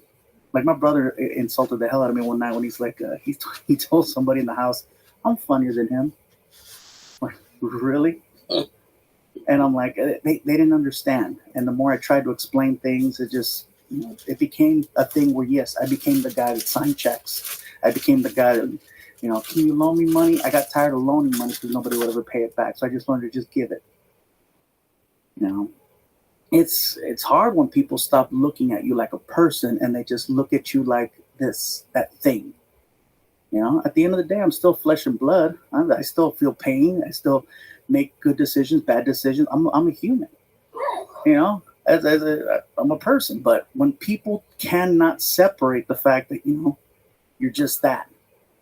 How did your mom feel about you? Because I remember the special where your mom was in the audience for taping. My mom was a big supporter. She would never laugh at my jokes. She was more so like, he's doing what he wants to do. I remember one day I brought home a flyer. I showed my mom a flyer of me on the flyer. She was so happy about a freaking flyer. And I go, "Mom, I've been on TV. This flyer, really the flyer?" She goes, "No, mijo, porque I can take it to bingo and show los cabronas. Mira, mijo, it's on a flyer." I'm like, that was when flyers were the social media of the time. But no, she was a huge supporter. Just that it came to a point where even she was having issues with what I was doing and the amount of time I was gone. And then she wasn't a big fan of my girlfriend either. So that became a thing, and it was hard. It was hard, Joey. It was, man, I've been saying this for the last couple of years that we went in search of becoming a comedian, but what we ended up becoming were men. Like, I grew up in this shit. This made me be a man. This whole fucking game, it taught me a lot. I learned a lot from this game. We saw people blow up and shoot themselves in the foot. We saw Tiffany Haddish blow up. We saw people come and go. I still remember taking a ride with you from Burbank Airport to Tucson on Wednesday night to a club called Bugsy's. The guy would pick you up. The guy must have big Alex was like 800 pounds. Yeah. Tell Lee the size of the bolt behind his neck. There was like two heads. the guy who put everything together. And he was a sweetheart of a guy. I don't even know if he's still around, but because I know he had lost a bunch of weight. But Right, at the time, he came to the comedy store. He lost some weight. yeah, everyone would call him Big Alex. Not just Alex. It was Big Alex. And he was huge. I remember every time I'd see him, he was getting out of a Suburban. He was always in the front seat of Suburban, and it'd take him a minute to get out of the car. And he was just big, and tall. He's like 6'5", huge, and sweetheart of a guy. And we would work at Bugsy's on the corner of Roger and Oracle in Tucson, Arizona. And I know this because I still have the poster. I still have the poster from when I performed there. And I had done shows with you there, you and Debbie Gutierrez. I did one show there. I did another show with Rudy and Gilbert. And Joey Medina was the booker. He was the one that set me up to go down there. But yeah, 150. those shows. The 150 show paid flat. $150, but And a plane ticket. I didn't get $150. I got $50 because they had taken my money to split it between Rudy and Gilbert. So I got $50 and a plane ticket. I didn't care at the time because you were working. that was the first time I went on the road. That's why I saved the poster, because it was my first road gig. He would pick you up, take us for Mexican food. Take you to eat. That was Take one us to thing. eat. Big Alex would take you to eat, make you feel special, take you to the hotel. We'd go check in at the Cliff Manor Inn. And I'm like, wow, the Cliff Manor is next to a golf course. This place, it was disgusting. It's disgusting now. No. But at the They time- cleaned it up now. At the Now, time, I still remember staying there with Darren Carter and that black girl. And the black girl fucking called me in the middle of the night. She's like, you got to figure something out. People trying to break into my door. And there was a hotel, and then you crossed the street, and there was like a Mexican restaurant. Yes, Mexican same way. restaurant. Yeah, that was a cracky fucking hotel. You know what? But if you don't know what a cracky hotel looks like, and if you've In never those stayed at a days, hotel, when we were doing comedy, that was the Taj Mahal. that's the thing Like too. that was one night in a hotel. Like you would get to the room at 4, and you had 3 hours for them to pick you up. You have no idea. You would get naked and just lay on the bed. You know, they tell you to take the sheet off if people have come on it. Right. You don't even give a fuck. You lay on top of that thing. You put HBO on. You pick your feet. You got 3 hours in the hotel room. You've been fucking performing at West Covina and all these fucking places for the last 2 months. Now you're in Tucson, Arizona. Oh shit. I'm on fire. I never saw that place as a rat hole or something. No, me neither. It was the greatest thing. It was the greatest thing in my world, like on a fucking Wednesday night to pick up $150. I remember hearing my name on the radio for the first time. I was in my room and I had the radio on, and I heard performing to this weekend at the Bugsy's, and I heard my name for the first time, and I screamed so loud when I heard it. I was like, oh my god! I was like that scene from that thing you do when the kids are running and their song is playing, and I was just like, oh my god! I opened the door, I'm screaming, so happy. How long in the stand-up were you? You gotta figure. I started April 10th of 1997, and I was on the road July, 12th? So, June, July, 3 months. Oh shit! I was doing comedy 3 months, and I was on the road performing in Tucson, Arizona, and I'm at this hotel, which for me, I'd never been on a flight. I'd never been on a hotel. Whoa! So for me, I all kinds of cherries got popped in Tucson. Yeah, that happened there too. I remember the first time I went there was with Gilbert and with Rudy, and they knew that was my first time on a plane. And so Rudy tells me, hey, listen, man, look, you're on the road. I remember Rudy and Gilbert from that show Comedy Compadres back in the day. And so I was like, oh my God. Yeah, your world, yeah, it was amazing. And I'm like, I'm hanging out with these two guys. Are you kidding me? So I just wanted to, I was so green. And Rudy tells me, listen, when the flight attendant comes by and she offers you a soda, don't make me look bad. Make sure you give her a good tip. Make sure you give her a good tip. And if they try to, give it back, you insist that they take it. Okay? We got to make sure that don't make me look stupid. And I'm like, no, sir. And I was that kid. No, sir, absolutely not. I was 20, 21. No, I wasn't even 21 yet. I turned 21 a few days later. I was 20 years old, and sure enough, here comes a flight attendant. She brings me my Coke and with the ice and everything in the napkin, and I try to give her $5. She goes, no, sir, it's okay. Oh, no. I insist. And she's like, no, sir, I'm not supposed to take the money. It's okay. And I'm trying to put the money on her. And Rudy and Gilbert are they're dying. I'm like, what's so fun? And then I realized they were ribbing me, and I'm like, here we go. Here we go. How many nights did you do at the Brave Bull?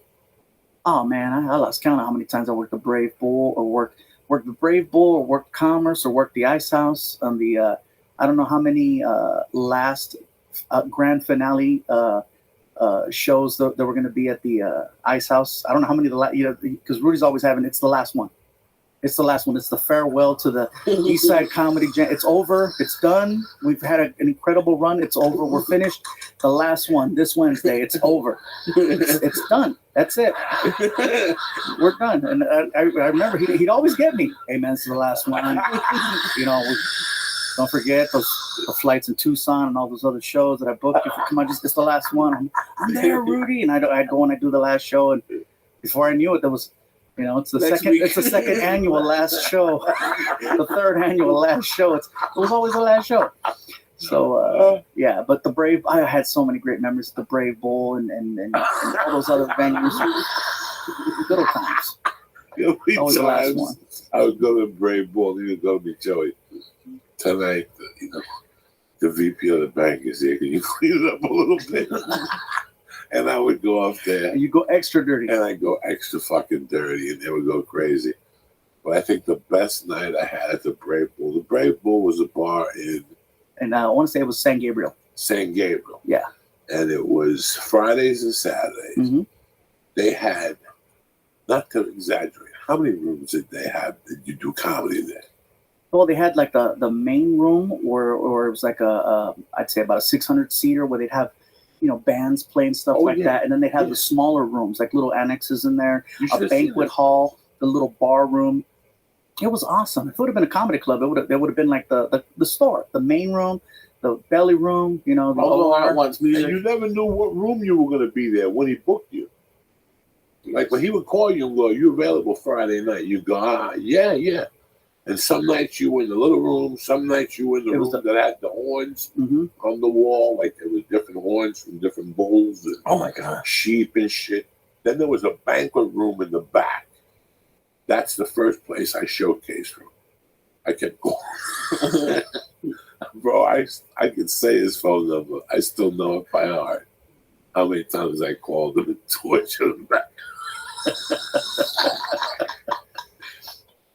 We just spoke because he had a heart attack.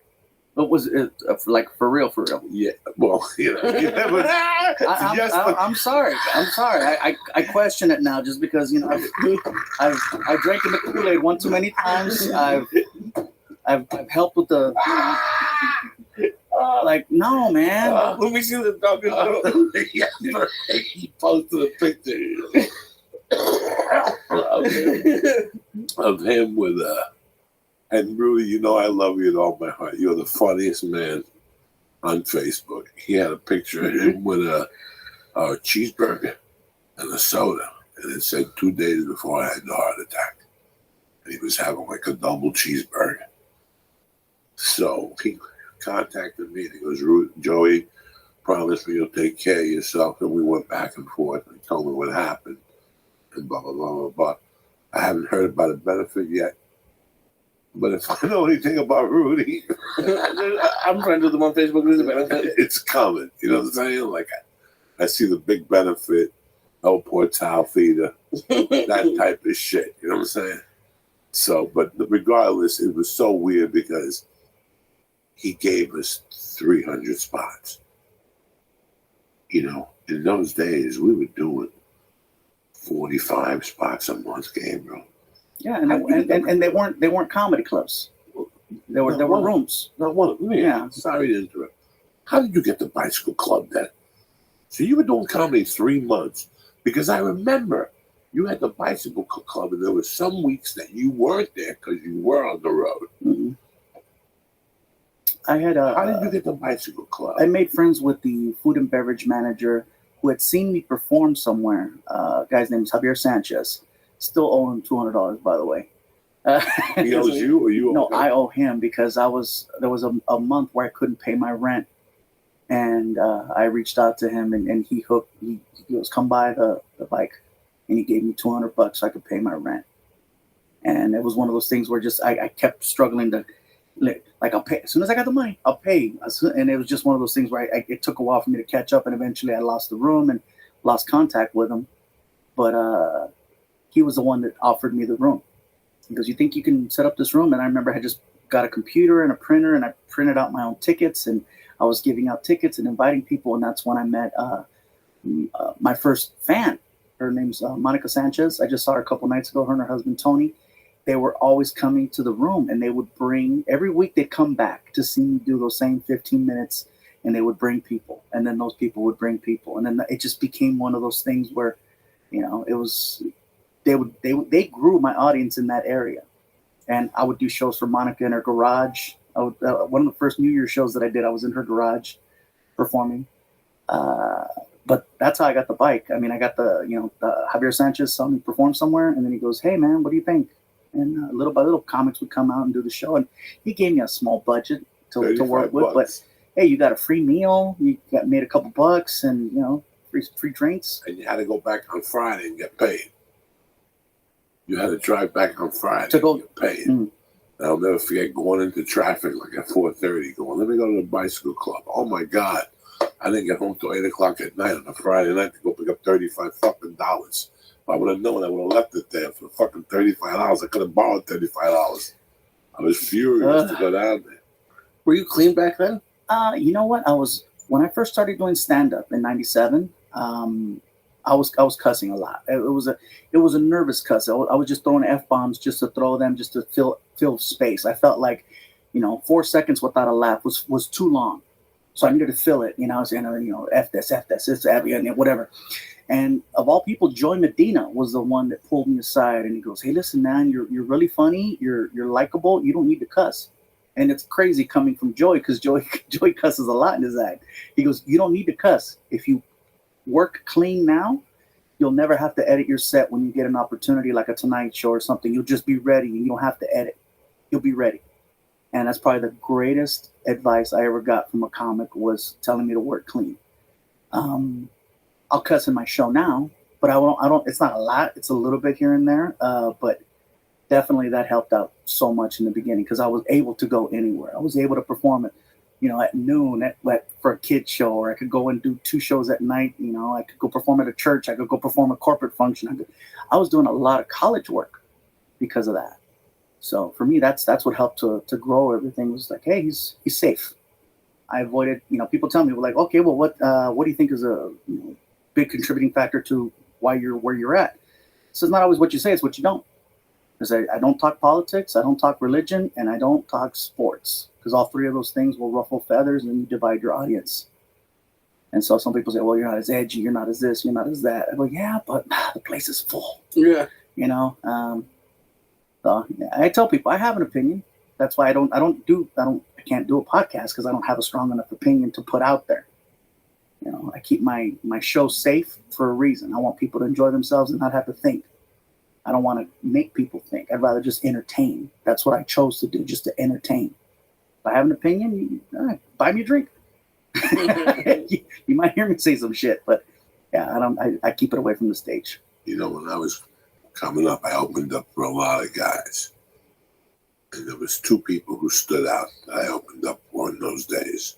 One was Rich Jenny. Watching people leave his show. Because as a feature act, that's what I would watch. The people leaving the show, their reaction. Rich Jenny got the best reaction because he was just a pure comic stand-up. And the second best reaction, this is 97 to 2001 or 2. The second best reaction was Pablo's people. He didn't curse. He made noises. He jumped up and down. Bong bong. One man. He did that. Let me tell you something. I was living in Seattle. I did not think I was the shit. I was a regular comic. I was dirty. I knew limitations. I was starting to find who the fuck I was. I had to get angry. I was living in an office, and one night I went down there frustrated, and I realized what I had, and I go, I got to work off that angle. You know what I'm saying? Like, you got to just, I forgot what I was going with. Pablo. And I worked off an angle, and I started opening for people, and I watched. I remember opening up for Stanhope. Not opening up for Stanhope, watching Stanhope. I had met him. I opened up for him early in Boulder when I was the house MC. But later on, after he won San Francisco, I remember going to see him to a full house. And by the time he got on stage, 75 people had walked out.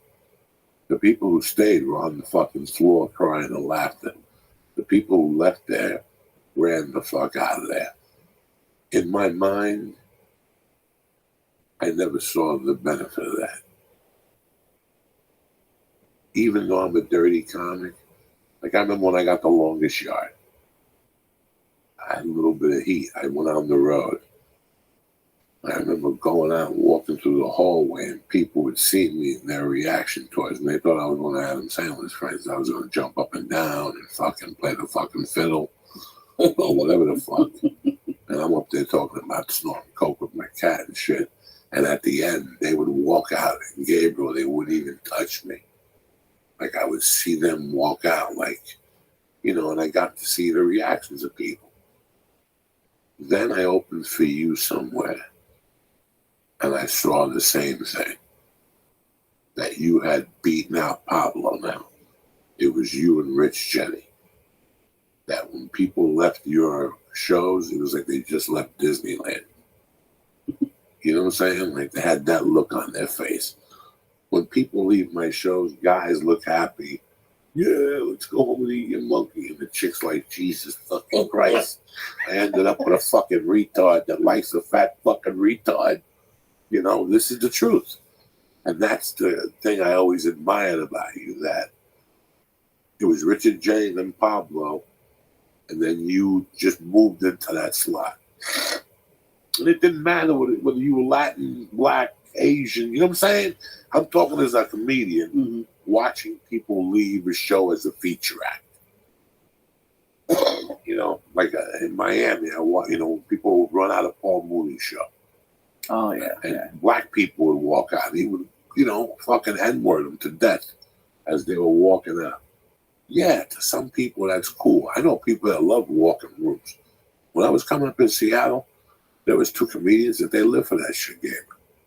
To go out there with the worst joke they could say to make people get up and go, fuck you, and stand that up.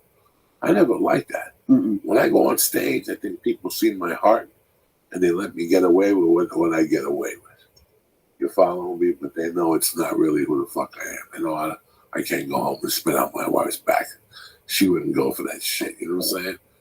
But when people go see a Gabriel Iglesias show, when you see them on the way out, I saw footage, and it was like, remember when Pablo went back to the village to pick up the fucking suitcase and Narcos? He went back to the village, and he came out, and all the fucking Colombians surrounded him. Mira, está Pablo. That was you.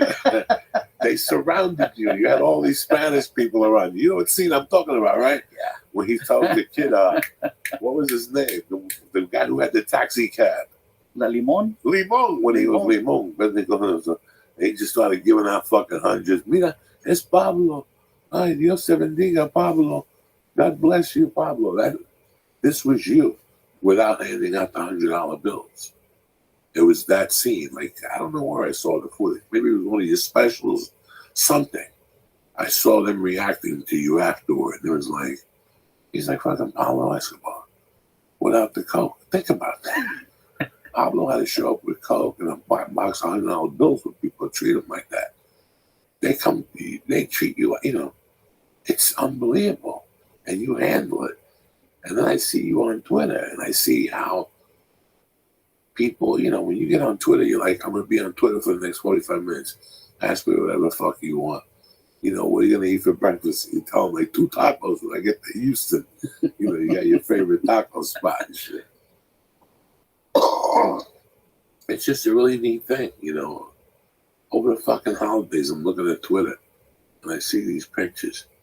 You sold out like Staples, Anaheim. They canceled the Duck game because you showed up. fucking. There's probably more people at this time than the Duck game anyway. They just canceled us and Gabriel wants to perform tonight. The Ducks are canceled. Don't worry about nothing. fucking they canceled the Duck game in Anaheim, and then Christmas Day you went into each improv. You know, it's just remarkable what you do, man. And I'm happy that you're at. I mean, we're talking about 20 years ago getting $50, going to Tucson, Arizona, and with you, like me, the love is still there for it. I still fucking love it. You know what I'm saying? All for this whole season. Like, what are you gonna do when the show's over? I'm gonna go back to do my bash and do what I love to do. I'm excited. I get to go back on the road this week. How many weeks did you take? Did you shoot the show, season 2? Let's see, what the hiatus is and everything was probably 15 weeks. 15 weeks of time that I was not out. Like, I'd still do dates on the weekends if I could pop in somewhere, go to a casino, or go do, Like a Saturday. In between that, I did that Staples Honda run, but I had booked that up way before the show was set. So those dates were already set in stone. So I made sure that they. But just to go from that mindset to that mindset, that to me would crush me. I don't like doing it no more. I got to go to New York and shoot in March. I would love, it's New York. I'm going to New York. I got to be there for 8 days. I got to shoot 3. I don't know what days I'm going to shoot. I love to work, but I know somewhere along the line they're going to go, we need you that day. Now I got to call Levity Lanayak and say, you got to get somebody. So I know better. You know what I'm saying? But between you and I really don't want to do comedy. If I'm doing this movie, I'm doing this movie.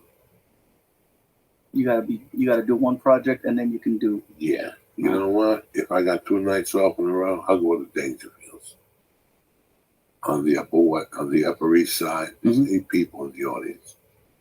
And I'll just work out the back of the notebook. The shit that would leave me fuck around and he takes me and I take it back. That shit that I have one line that I use. I go to Dangerfield. I don't book no dates. I don't like getting confused. Never mind a club. You go from the set to the Staples Center, I'd have a heart attack. I'd have a fucking panic attack. And you know what? For me, I get more nervous on the set than I do in doing a show. And like you that. tape live too, right? No, we don't tape live. All those pictures I saw were like a little audience, kids coming to this. Oh no, we tape in front of a live studio audience. Yes. I thought you meant live like the Connors. They did that episode where I was like, no, I'll never do nothing live to tape. Nothing like that. Anyways, but yeah, we would shoot the show live in front of an audience on Thursday, and then Wednesdays were pre-shoots, and then of course rehearsals and stuff during the week, and then Friday was a table read. I'm a 2-year comic, and there's a lot of young comics I know that listen to this. What is it like going from 50 people at the Bicycle Casino to 20,000 people? Does it feel the same? You still feel the same? It's a different feeling altogether, because it's like performing in front of those 50 people at the Bicycle Club. I think I tried harder. I tried harder to perform then than I do now. I go in with a different mindset, because it's like, I think I had a different energy. I was so afraid of having any dead space, any dead air for me. Like, they're not laughing. I gotta hurry, move quick. So my speed is very different. In front of Staples, it's you gotta slow it down. You gotta let them laugh and then take it in, and then you hear it come back to you, and then you can go. If you try to perform at the same speed, you're gonna step all over your laughs in that kind of in that size environment. I love clubs. I mean, I did the 2 big shows, Honda Staples, and then I booked myself at Irvine and at Brea that Sunday, because I wanted to enjoy myself. I enjoy the clubs more. There's no pressure there. I get to have fun, and I can see the whole audience, and I can do Q&A. I can take pictures. I can't do that at the bigger ones. You remember when we started comedy, there were guys that did stand up, got kind of good. They got a TV show, and then they stopped doing comedy. And then they did 5 years on a TV show, and now you never hear from them again. Mm-hmm. It used to be that comics, it was always television was a means to the end. Not anymore. The new breed that came in after that was like, fuck you. We're stand-ups to the end. I admire Bobby Lee. You know, Bobby Lee's been on what, 22 fucking shows. He still has that 9:45 slot at the Comedy Store every night. Yeah, you know. He's got the number 3 slot every night. Bobby Lee's been on 22. How many years of Mad TV did Bobby Lee do? He's always working. He's always working. You know, he's the voice of this, the voice of that. I mean, it's fucking ridiculous. It really is. I don't even know what the fuck we're talking about. And then because of the times too, I mean, people can become stars without Hollywood. You don't need a sitcom anymore. You don't need a hit movie anymore. You know, you got to go viral. I remember passing out flyers. I remember having to talk to people and, hey, if you come out, I'll buy you a plate of rice at the bicycle club and I'll introduce you to such and such a person. Just bring a couple people with you. Like, I used to negotiate with people to come out and see me perform. And there was no Twitter, no Instagram, no Facebook. That's why I give a lot of credit to Dane. Dane Cook is the one that opened my eyes to that whole social media thing. Me too. And when I saw that, I mean, people could hate all they want, but man, no, he took something and he ran with it and made millions and performed in arenas all across the country. And it was just like, it was inspiring to watch somebody grab lightning in a bottle, because that's what he did.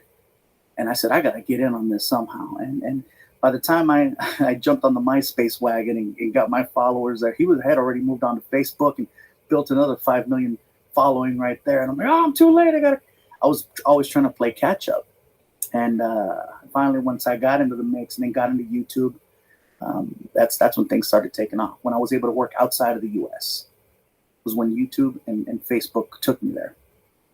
I remember having a conversation with you that somebody saw you on Facebook in India or something, on some country, and they brought you out. And you talked about it. Performing out there in India, yeah. That somebody fucking saw you on YouTube, and when they picked you up, the guy was a struggling comedian too, that they had started watching comedy because of watching you and all that shit in fucking India. You performed or something. What was the story? What the fuck happened? Well, when Facebook when YouTube started happening, people weren't sure exactly what to do with it. You know, like, okay, so I can post my own videos. Like, well, how does it work? You know, nobody knew what the fucking algorithm was. What, you know, subscribe. I was like, well, what is this? Do I gotta pay for this? Is it, you know, how does it work? And I was lucky that I was just too lazy to call people out that would take my video content and post it as their own. So I would have people that would take these, you know, clips that I did on Comedy Central, and they would post them. And, you know, usually it's like, oh no, you click a button to try to report them for posting your content. And I never did that. I actually started doing the opposite, because I figured they're promoting me.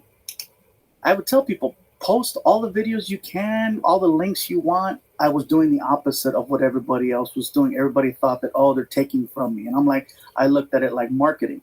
I'm paying for marketing, so let them promote me. Let them push me instead of fighting it. Like when Metallica was fighting Napster and all them because, oh, they're posting our stuff up there. And they had good reason. It's freaking Metallica.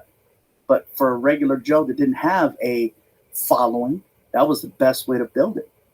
And YouTube had many YouTube stars that were just, it was like 10 people that ran YouTube that were like the YouTubers of the time. And I was introduced to a YouTube star named Ray William Johnson by one of my guys at the time named Lance Patrick. He put me in contact with him, and he had this show called Equals 3. And every week he posted all these funny videos. It was the Tosh.0 of YouTube. And actually Tosh.0 came out after that. So I venture to say that was the, you know, that show came from that show.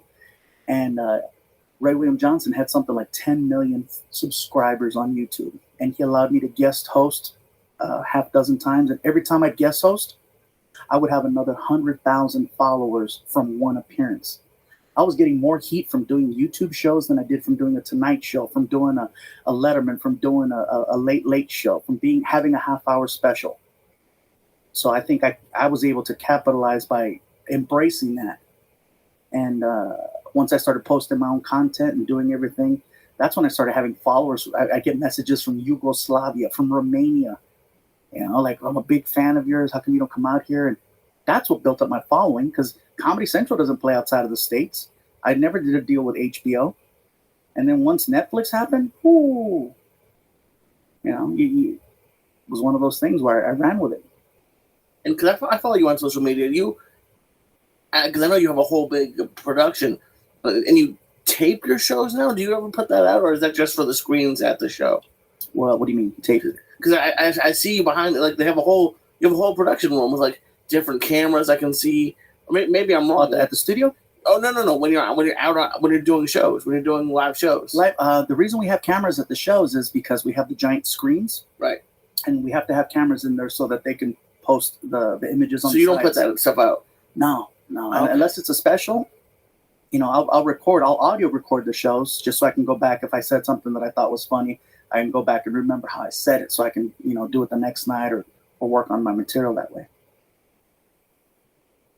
But yeah, social media, it allowed people to not have to have a sitcom. Like I said, to work on a show, it's a loss financially. But I know that it's gonna. You do it now so that you can stay in the mix, so you can be relevant, so you can have a reason to get an interview on a KTLA in the morning. That's because he's got a show. I want people to respect comedy the same way they respect actors and rock stars, because I think the numbers are there. Kevin Hart is a big influence. I don't strive to be as big as Kevin Hart, because I know he has the schedule of breathing. He's got a schedule going to the bathroom, and I I need some freedom. But he's an animal. That's what it takes sometimes. Listen. The guy's in the gym at 4:00 in the morning. Yeah. I'm just going to bed at 4 a.m. Yeah, no, it's a different. He goes to bed at 10, don't he? Well, no, like I said, he's in the gym at 4, so I don't know what time he goes to sleep. I just saw like Marky Wahlberg's routine. Oh yeah, that's insane. When he's home, he goes to bed at 10, 9, 10, yeah, 9, 10 o'clock at night.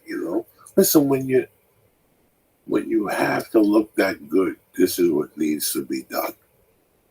If you want to make $7 million a fucking movie, that's what needs to be done to make their discipline, sacrifice what needs to be done. You have to change if you're really fucking serious. Mm-hmm. You know if there's a guy coming behind you. That guy's breathing down your neck. You know what I'm saying? Mm-hmm. That young guy, like Brad Pitt still got it. But there's a young Brad Pitt right around the fucking corner. Yeah. Brad Pitt's just waiting to convert into Clooney. No, he's going to convert into Robert Redford. Oh, okay. Remember, he was always Robert Redford. Mm. He was always there to replace Robert Redford. Robert Redford fucking was right there, did the sting and shit. Robert Redford was slinging dick. When I was a kid, every woman wanted to suck Robert Redford's dick. But then fucking Robert Redford got a little old, his hand started shaking and shit. And then showed up Brad Pitt with the long hair in that one movie, and it was all over the shout. It's fucking craziness. But no, the way I see your growth, it was a constant growth, Gabriel. And it was one thing that went into the other, because of the work you were doing. It just kept I didn't say no. When Yeah. people say, well, okay, I didn't. I started saying no recently. But, I mean, anytime an opportunity was presented, I'm like, I'm all over it. Okay, I'm in. I'm down. When? Let's go. I was doing 47 weeks out of the year. 47. I was working my ass off. Whatever gig it was, I was down. What is your status right now? Are you a dick slinger? Nice. You have a relationship? I've been single now for, let me see, a couple of years now. How old is your son? My son is 22. You're still full contact with him? Yeah, actually, he's he was. I got him a job working as a working stage crew. He was working at a theater behind the scenes. He was a stagehand. He did that for about a year, and nice. Now I got him a job on the road. So he's happy, and we have such a great relationship. It's not just us passing each other in the living room. Now it's like we go out of our way to spend time together. And he's been awesome. Brother, I've seen you grow up. How fucking crazy is that? Yeah. When we did. Hey Joe, look, you knew me when I had hair. Look at this shit. It was. I used to have a flat top. Now it's just, I still remember going to Bugsy's with you, and you had the car, and we landed in Burbank, and you dropped me off maybe 6 blocks from here. On the other side of that fucking park, you dropped me off. Mm-hmm. And I don't know what type of car it was, whose car it was. I don't know if it was Ivan. I don't know who the fuck it was. I didn't know I was getting home. Like, you didn't know when you were getting home. You got $150. It was 50 for the Coke. So that puts you at 100 right there. You had to tip the bartender 20. You ate breakfast, that was 10. Now you're down to 60 fucking dollars. You're coming home with 60 fucking dollars. You went all the way to Tucson, Arizona. You had a burrito. You fucking went. One time I went with Larry Omaha, and this is the funniest thing I ever saw a comic did. If there was, because the place would get 90 people, right? Bugsy's, you know what? Back then, I remember 75. To me, it looked like 1,000 It people was were in there 1,000 people in those days. compared to the bicycle club. Yeah, and then, but after the show, they would put like a DJ would come out. And there was dancing. And there was dancing. And I remember him going up to like 8 women in a row, and like him getting shot down in flames like 8 times in a row. And finally, like this little ugly, timid one was like, I don't know. And I was sitting there watching this whole thing. I saw the creepiest things go down at that place. But here we are, brother, 20 years later, and I'm happy you took the time to came up and say hello. You know, I miss you. And it's great to see all your success, and I always break your balls on Twitter or whatever. Yeah, I know.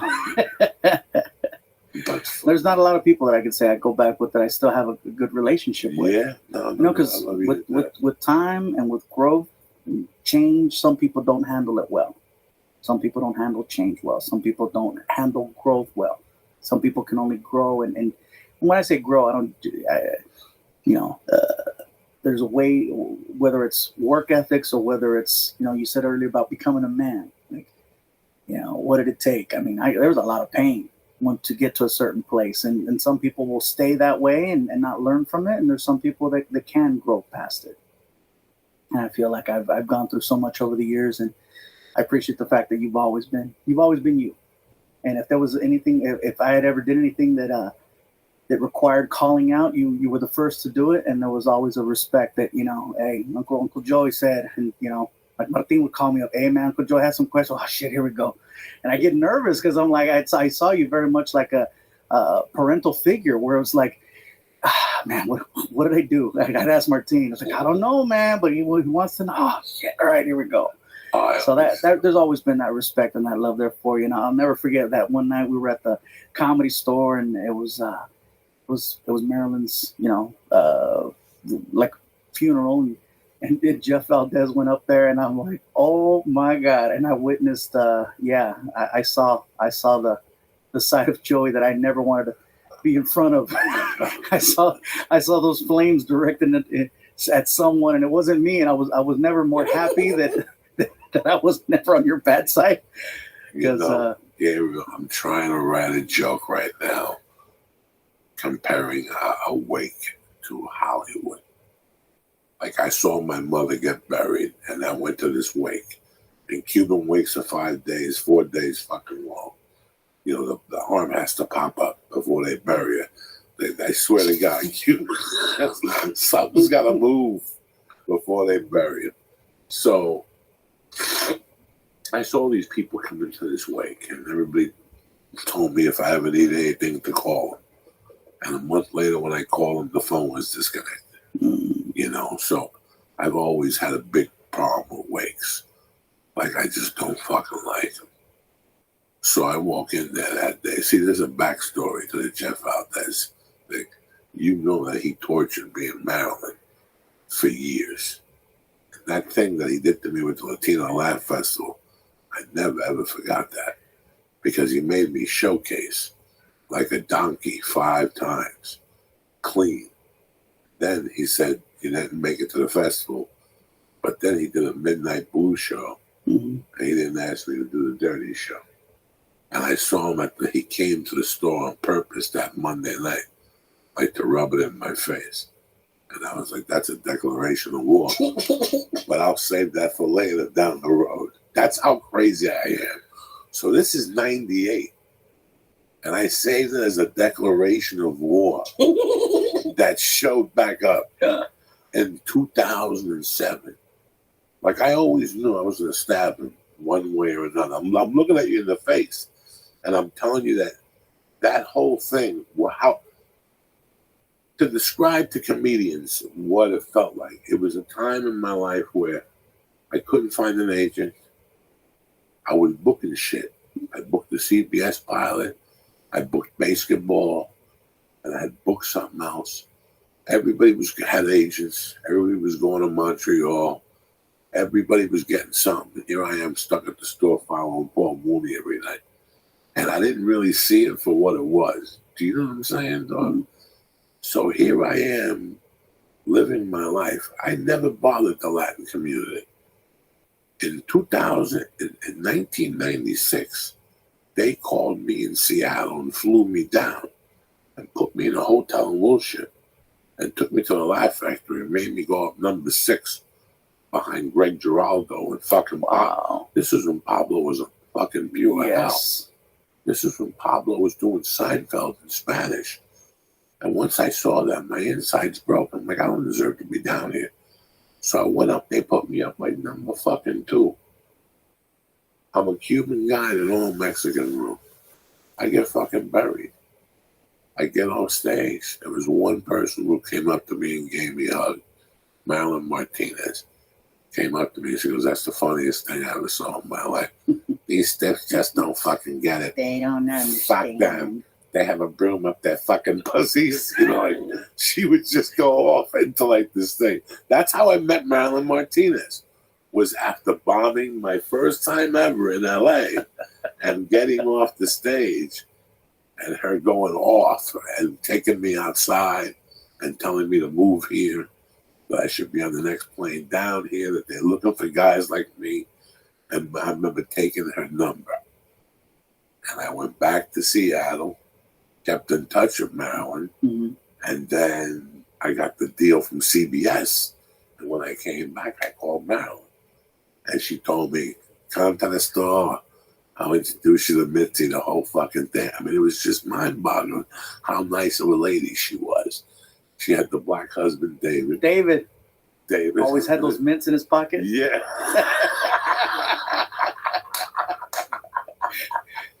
I could always depend on David to hand me a mint. It was just a weird, I don't know what she was to you and me. She was like, she went off on you. She went off on me.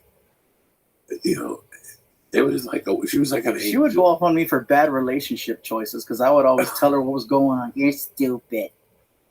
You know, she would tell me some nasty things I should be doing instead of trying to be romantic. David, give him a mint. You know? I'm like, oh my God. It's funny. I have a picture of her on my clipboard. It's like I have a clipboard on the wall, and I just look at it. Whenever I see it, I just think of her. Say, she would call the house, dog. And if I didn't pick up, remember the old answering machine? Pick up, pick up, pick up. Hello, I know you're there. She would say, cocksucker. And my girlfriend would go, what kind of people do you hang out with? Like, that's when I first started dating Tarek. And Marilyn would call the house. We'd leave the store at 2. You went to Santa Monica and you got a chicken burrito. Just talked there till about 2:45. And then you went home. And a half hour later, your phone's ringing. It's Marilyn. And all of a sudden she'd go, I gotta go. There's a guy calling me for phone sex. And then she would go get a phone sex guy. And I'd be sitting there snorting blow. And all of a sudden my phone would ring. What's up? Fuck him. He wanted me to stick a broomstick up my pussy. Like she would say all this shit to you. And I'd be coked up, Gabriel. I'd be 5 a.m, coked up. And you've talked about Marilyn before that, you know, people know that she used to be a phone sex operator back in the day. Those 976 days in the late you gotta remember 90s. Marilyn was 5'4", 300. 378. But she had one of those. And that's not the shoes. Her head looked like you got hit with a safe. Like somebody dropped a safe from the 11th floor. God rest her soul. I'm not saying nothing bad about her. I miss her dearly. I couldn't even imagine her around today. Like on a Oh, podcast. wow. I couldn't even imagine her around, tipping the scales at 400, eating on a podcast, talking dirty shit about people. Because by this time, she would have been fucking gone. She would have still been talking shit about poetry.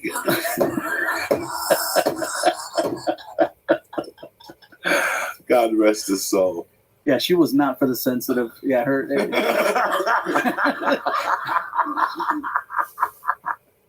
But, you know, it was weird that she was a phone sex operator. And she told me that she would, remember her character was Miko. Nico. I'm a Japanese. Yeah, she's Japanese. She was Mexican. But she would play Miko and something else. And then she would She'd talk. grab her cheek and she sounds so wet. She'd do the little. Oh, my God. This is how she paid the bills? Yes. Yes. Oh my God. And I remember going on the road with them, going to the hotel room where they had a cooler filled with licorice, candies. They were like walking diabetes. It was tremendous. It was tremendous. It was like having a mom, but not really. She was a comedy fucking chick, man. She was awesome. She's been dead for 12 years now. Oh, wow. Because that's how long I've been clean. She died the week I decided to get clean. So that's what I'm trying to say to you. Jeff Valdez caught a beating. 8 years later, I waited in the bushes. like what's his name in the beginning of fucking... Oh, my God. What's his name in the beginning of Apocalypse Now?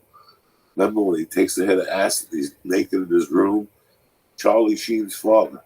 Martin. Oh, my God. Martin.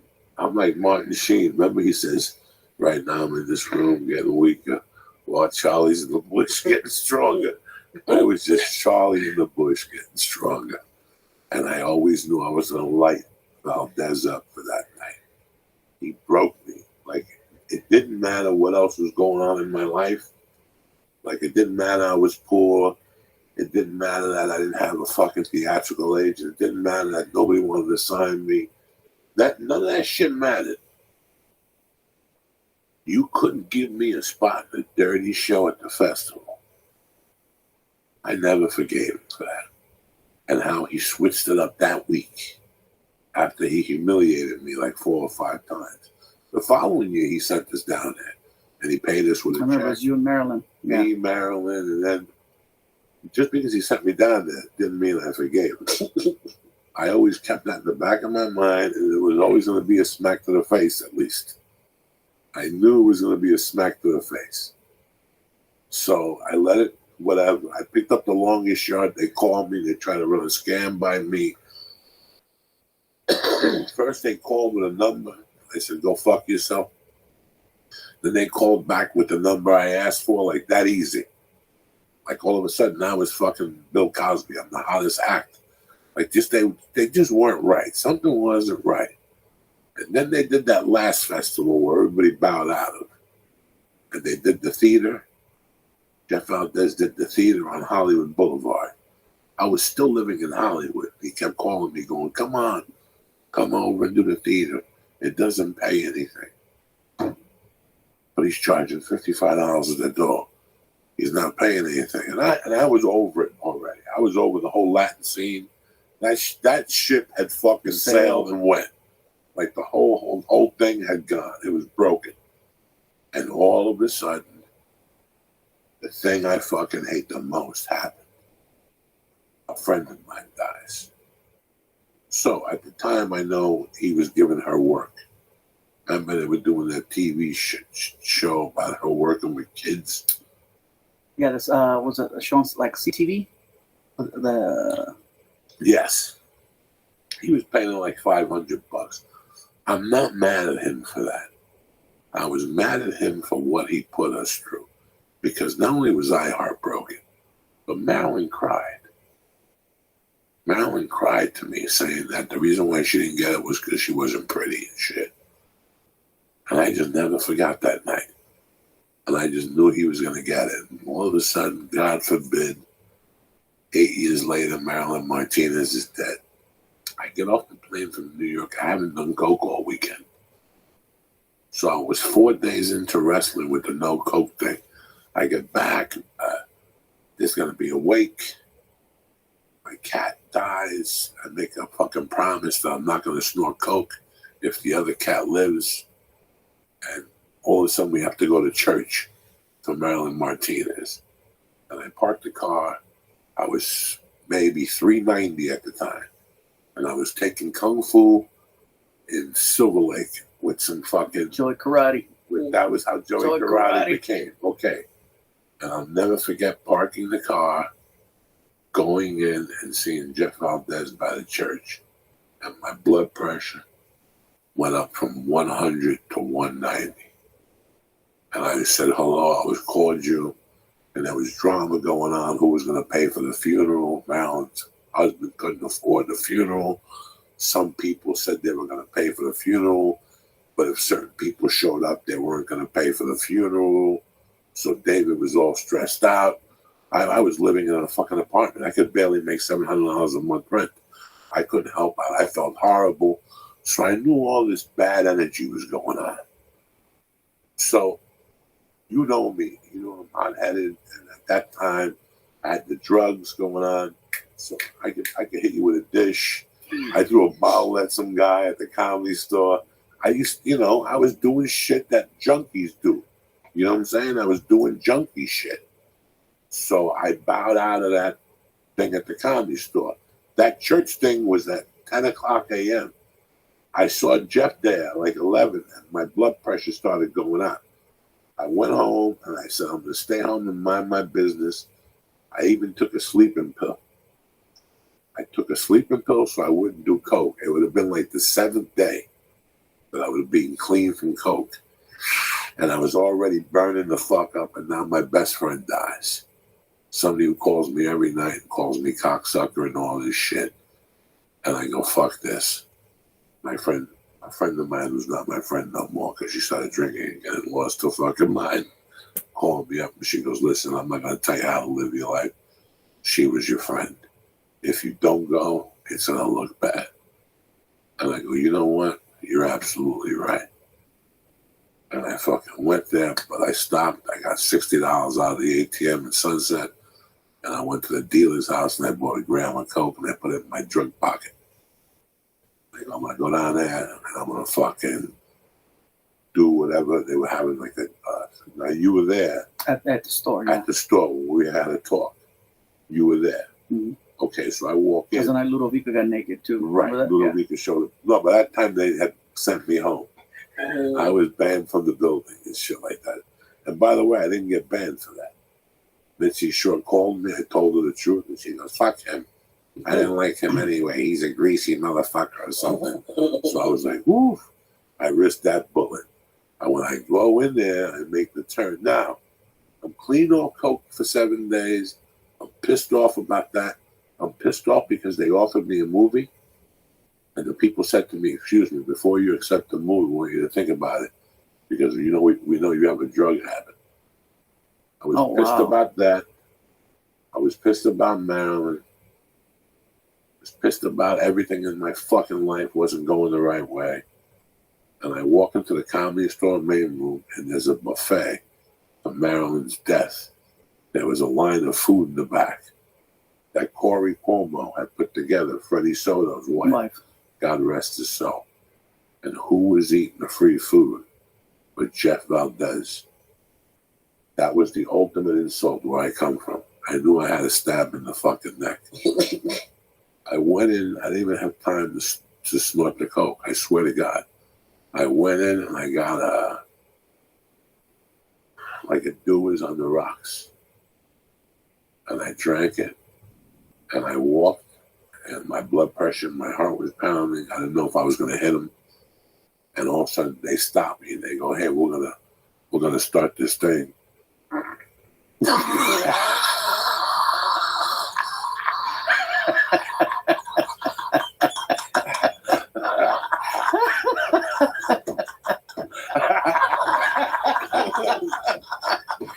I don't care if you're 3 or 75.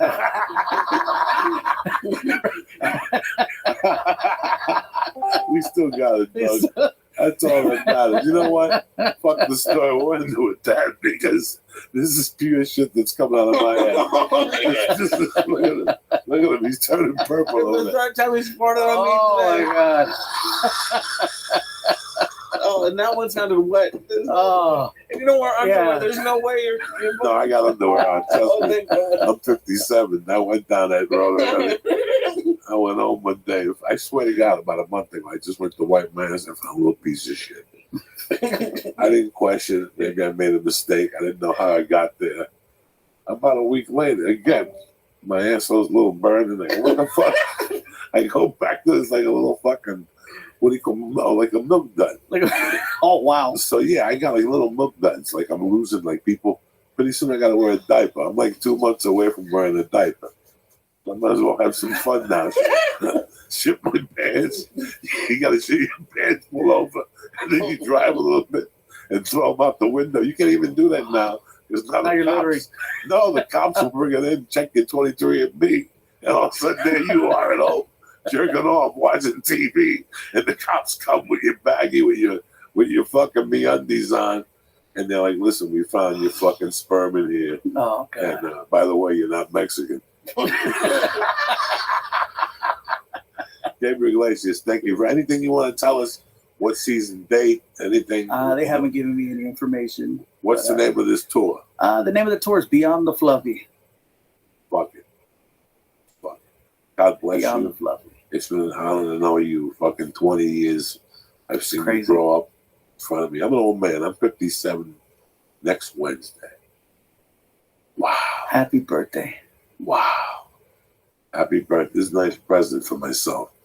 Fucking Gabriel. Let's check them drawers. No, you don't need to check those drawers. Now we need those fucking potato tacos. And they fucking Joe Melange probably ate them more. Him and the other kid who couldn't wait to get their hands on them. Thank you very much for coming on, guys. Love you, Joey. Love you, brother.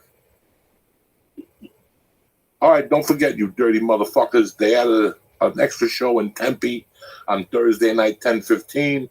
And on the 27th and 28th of February, I'll be at Treasure Island in Las Vegas. Check the fucking schedule. I think the 28th. Before we leave, like I said, this is brought to you by Butcher Box. I am in love with this. What's the best night of the week? Steak night followed by Mama letting you get a little sniff, a little whiff. Listen to me. This meat is fucking tremendous. Like I said, they vacuum seal it. They deliver it right to your door. It's fresh, whether you get the salmon, the steaks. I mean, they sent ground beef. Everything was fucking first class. With Butcher Box, you get the best quality steaks delivered right to your door. Butcher Box is a subscription service that sends you 9 to 11 pounds of high quality, humanely raised meat every month. That's enough to cover you for 24 meals. And Butcher Box is affordable. Each meal breaks down to about $6. They ship it frozen and vacuum sealed, and it arrives at your door fresh as a fucking little monkey in the morning. Ooh, you choose what you get. You can customize every order with healthy, high-quality meats like grass-fed beef, free-range chicken, heritage pork, and wild-caught salmon. The salmon was fucking to die for. Or pick one of the curated collections and let Butcher Box do all the work for you. Right now, Butcher Box is a special offer. What we're going to do is this. We're going to give you free wings for the life of your subscription. Do you hear what I'm saying to you? Not those little fucking HIV wings. I'm talking about fucking wings. That's 3 pounds of wings in every box forever. Plus, you get $20 off your first box and free shipping in the lower 48. Do me a favor. Check this out. You're not going to believe it. Go to butcherbox.com/church. Use promo code CHURCH at checkout. That's butcherbox.com/church or use promo code CHURCH at checkout. Butcher Box, the way meat should be. I don't want to thank my man Gabriel Iglesias for coming down. I don't want to thank the Flying Jew or AKA the Christ Killer, but most importantly, I want to thank you motherfuckers for supporting me. I'll see you guys at Tempe. If not, I'll see you next fucking Tuesday morning, ready to go tip-top Magoo. Stay black, have a good week, and a great weekend. I love you motherfuckers. Kick this fucking muley. Greetings from Podcastville. Welcome to Sober October. You ready for this one?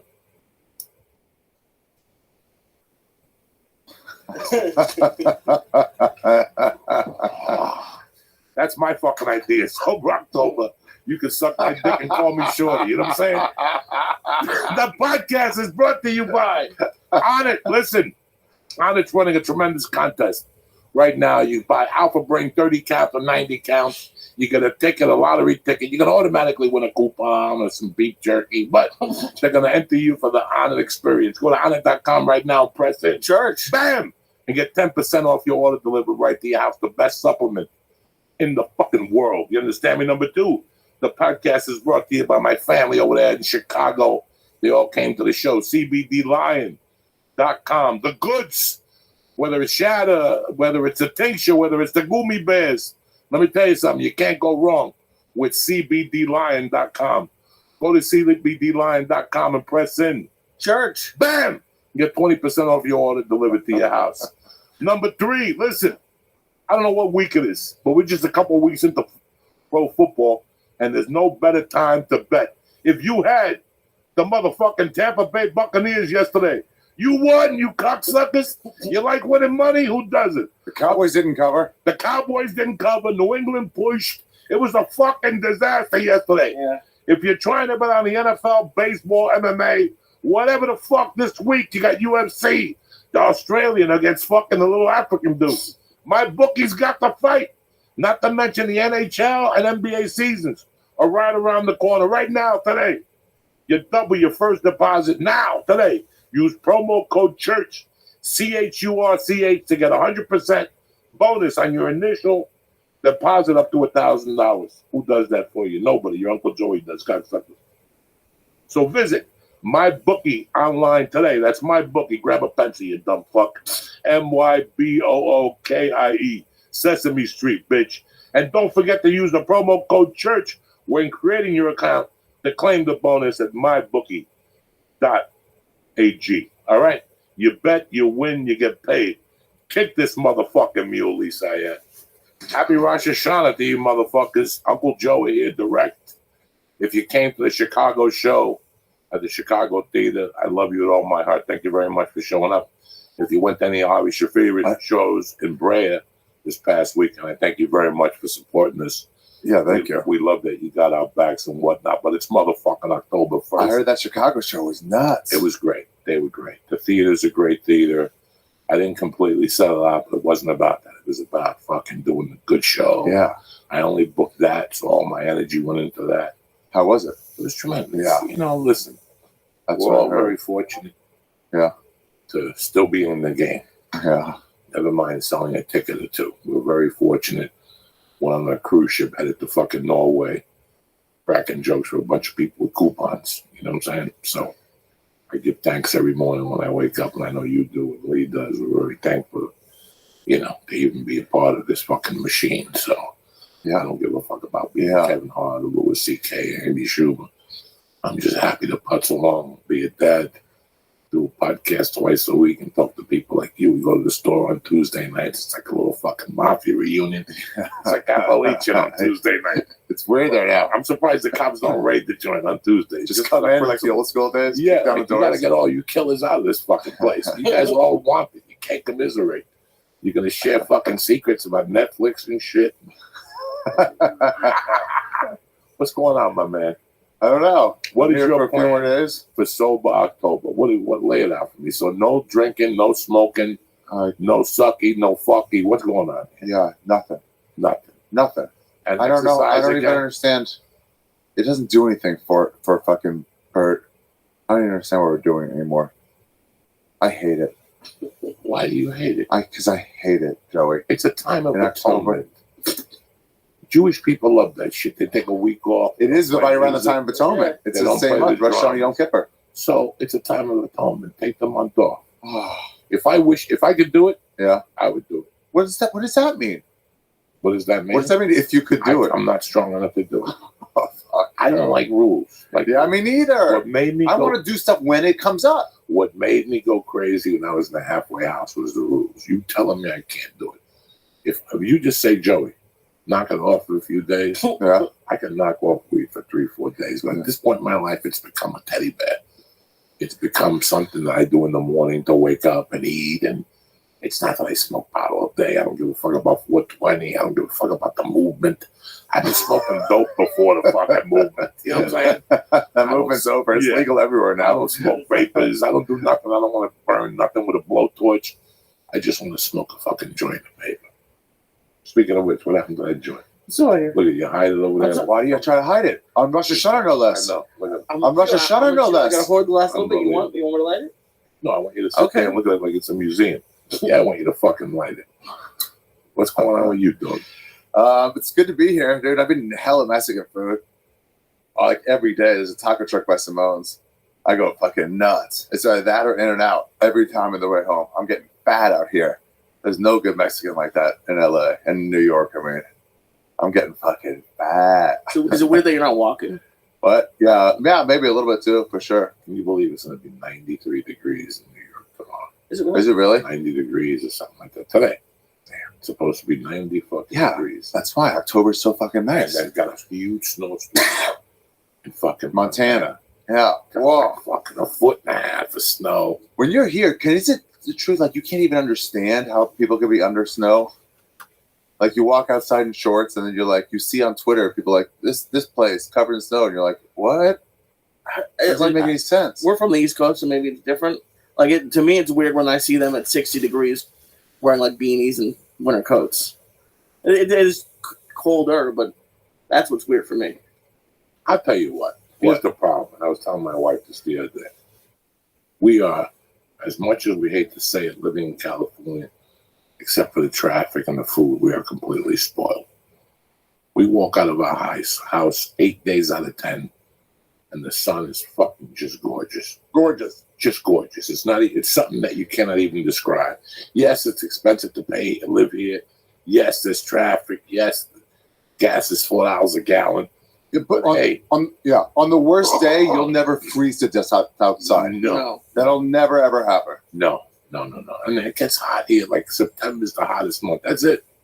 It's all downhill after tomorrow. Tomorrow is a hooded sweatshirt. It's already starting to get cold. It gets cold at night. Started getting cold at night last You week. keep a hoodie in your car. But do you ever look at the weather out here? I don't look at the weather. No. I don't think I've ever. No, we take it for granted. I lived in two of the best places on the country. I lived in Boulder, Colorado for 13 years. And I've been here for 22. I'm pretty fucking damn fortunate. Smoke the thing up I am. Throw away the leaf. You're sitting there like it's a bug. You're looking at it. Smoke it. Smoke that fucking thing. It's the last night of I smoked almost all of this by myself. Keep smoking. That's a boy. You need to smoke more. It's good for the lungs. You gotta get some blood to the lungs. We haven't done dick. People asking us to get high, and I tell them we don't want to do it no more. He gets bronchitis. He brings cough drops. I take just as many edibles. I take this as many edibles. Speaking of which, it's time for another edible. No way. I already took so much more than I ever should have. How many points did you take? That was up to that was nothing. That was so many. Hold on. We did not. 5, 10, 15, 20, a lot. What's 5? What's 5 points? 5 points is heroin and a line of coke. Your tolerance, that's why edibles is a part of it. Your tolerance is crazy. Nobody lit no coke here. Nobody lit no pot. We did a couple fucking tutsuruts. We did a couple edibles. We'll call them tutsuruts because we don't need people to know what we did. And it gets out in the grapevine of blood. Just note that we did something. All right. How much do those count for? They were about so many. 2. Dude, I'm saying if I did a half a nuts, that would be too much. You ate one of them. I ate 2 You did nuts. 2 I ate 2. You ate 2 or 1? 2. Which ones? The edibles or the other thing? The edibles. Oh, okay. So that's not a tutsuruts. Oh. That's an edible. Oh, okay. Tutsuruts is Big Pharma. Oh, okay. Okay, so we did some pills from Big Pharma. You don't need to know what they are. It's only You just said don't tell anybody anything. No. Don't tell nobody nothing. Not specifically. They're sitting home scratching their heads right now. Going, what did they take? What did they take? It's only a fucking business. No, we took something. You know what I'm saying? We took something illegal as a motherfucker. Oh. We couldn't get the Dunkin' Dust. You cannot? No. I couldn't get the fucking. I wouldn't have done the coke, but you know me. I'll bring it. I'll get it from the fucking Armenian. I get it. I've left it behind that picture of Lee for years. Yeah. Just hit that picture. There might be a coke rock or something behind that picture. Just in case the cops come. Open it up. Seriously, I used to hide coke behind there and shit like that. If the cops come, they find it behind Lee's picture. I was going to say. There you go. God damn it. What's behind there? See what that is? Oh, no. What did you put behind there? What is it?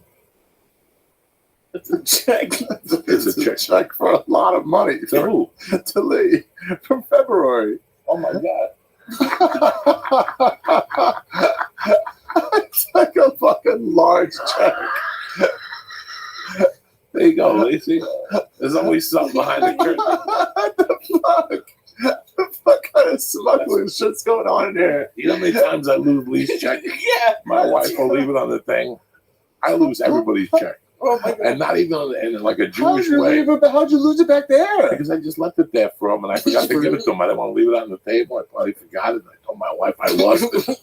So you don't know how many things I lose and find. I'm an old fucking man. Let's get down to the basics of the story. I'm an old fucking man, bro.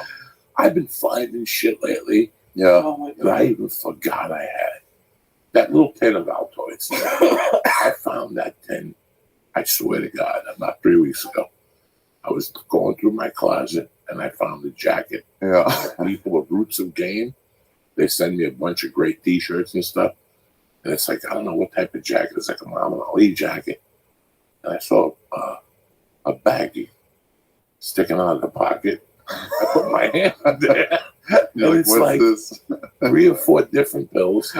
And then there's an Altoid thing in there with these fucking other pills. So I called my buddy and I asked him what those pills, when he told me what they were. I knew what the other skinny white ones were. Yeah. My buddy always gives them to me when I go to New York. He just gives me like 10 of them. Yeah. And I put them in a pocket. I forget I even have the shit. Like, I just forget. You know how many fucking containers a week? Today I went for a notebook Yeah. for the one-man show. Notebook? And I found that a fucking, that'll kill a normal human. Who forgets they have an eighth of King Louis in their house? I just forgot them. For I like was ready to go to the seasons. store. It was still fresh. I had to put it under the heater. But I forget shit all the time. You ever find something and just go like, where did I get this from? I got it. If I can make a memory, I'll know if it's DMT Listen to- or MDMA. Oh, no. Or I still got the Molly from the other day. Do you know? that's We still got the Molly. We're going to snort this tonight, Lee. You're going to be squeezing your own titties. Let me tell you something. You'll be rubbing yourself down, the whole thing, bubble bath. When you gave me this the other day, Birds, I took it home. I put it in the drawer. Yeah.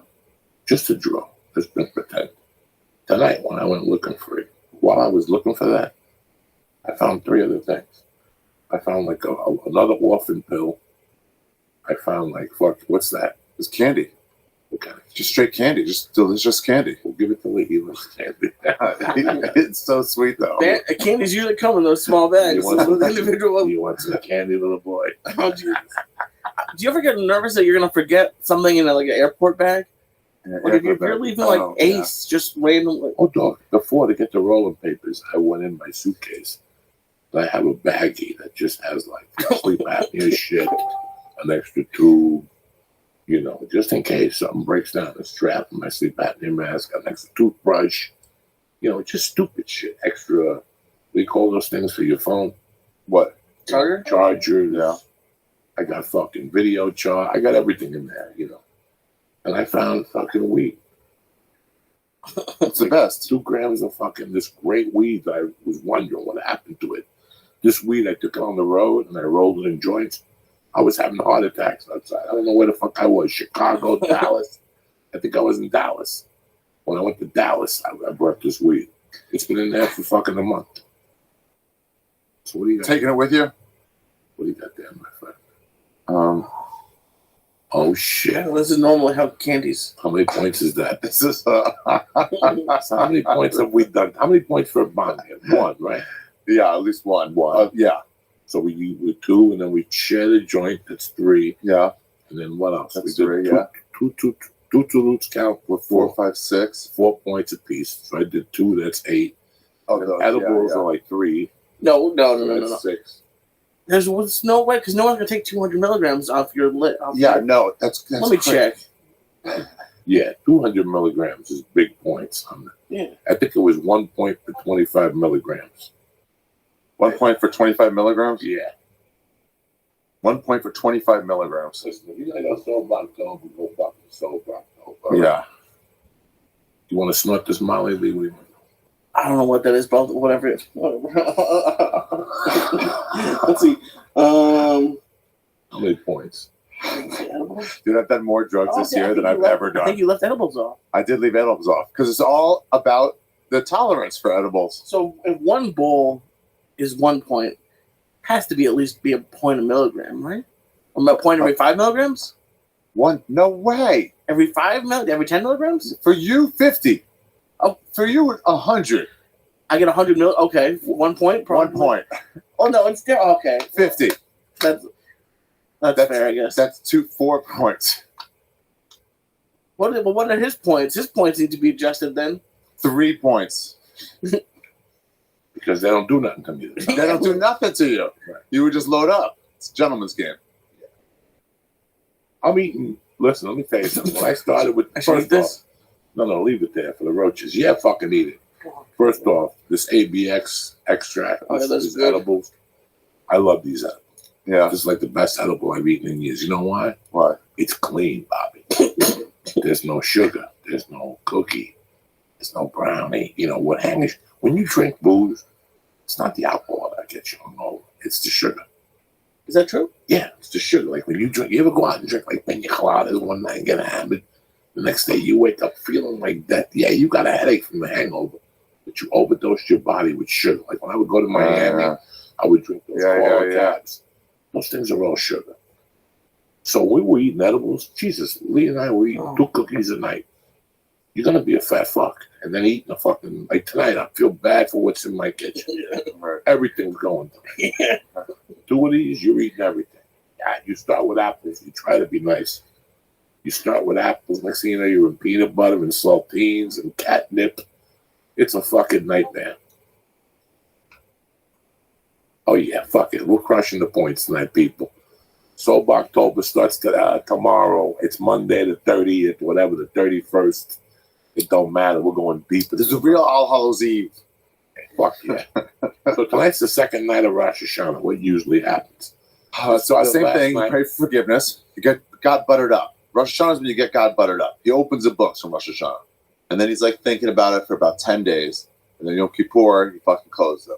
So right now is when you're like, oh, okay, remember, we've had a good year. You know, I start asking forgiveness from everybody. Hey, don't let it, when it goes judgment time, forgive me for everything I've done to you. And I'm like, yeah. Saying? Yeah, forgive you. And then so God's like, all right, take that out. You know, and then he just judges you for everything. So you're the whole time, you're like, come on, go easy on me. Please, I love you, you know? And he's like, all right. And then by the Yom Kippur, boom, he's shut. And then your fate is sealed for the year. I love that. Yeah.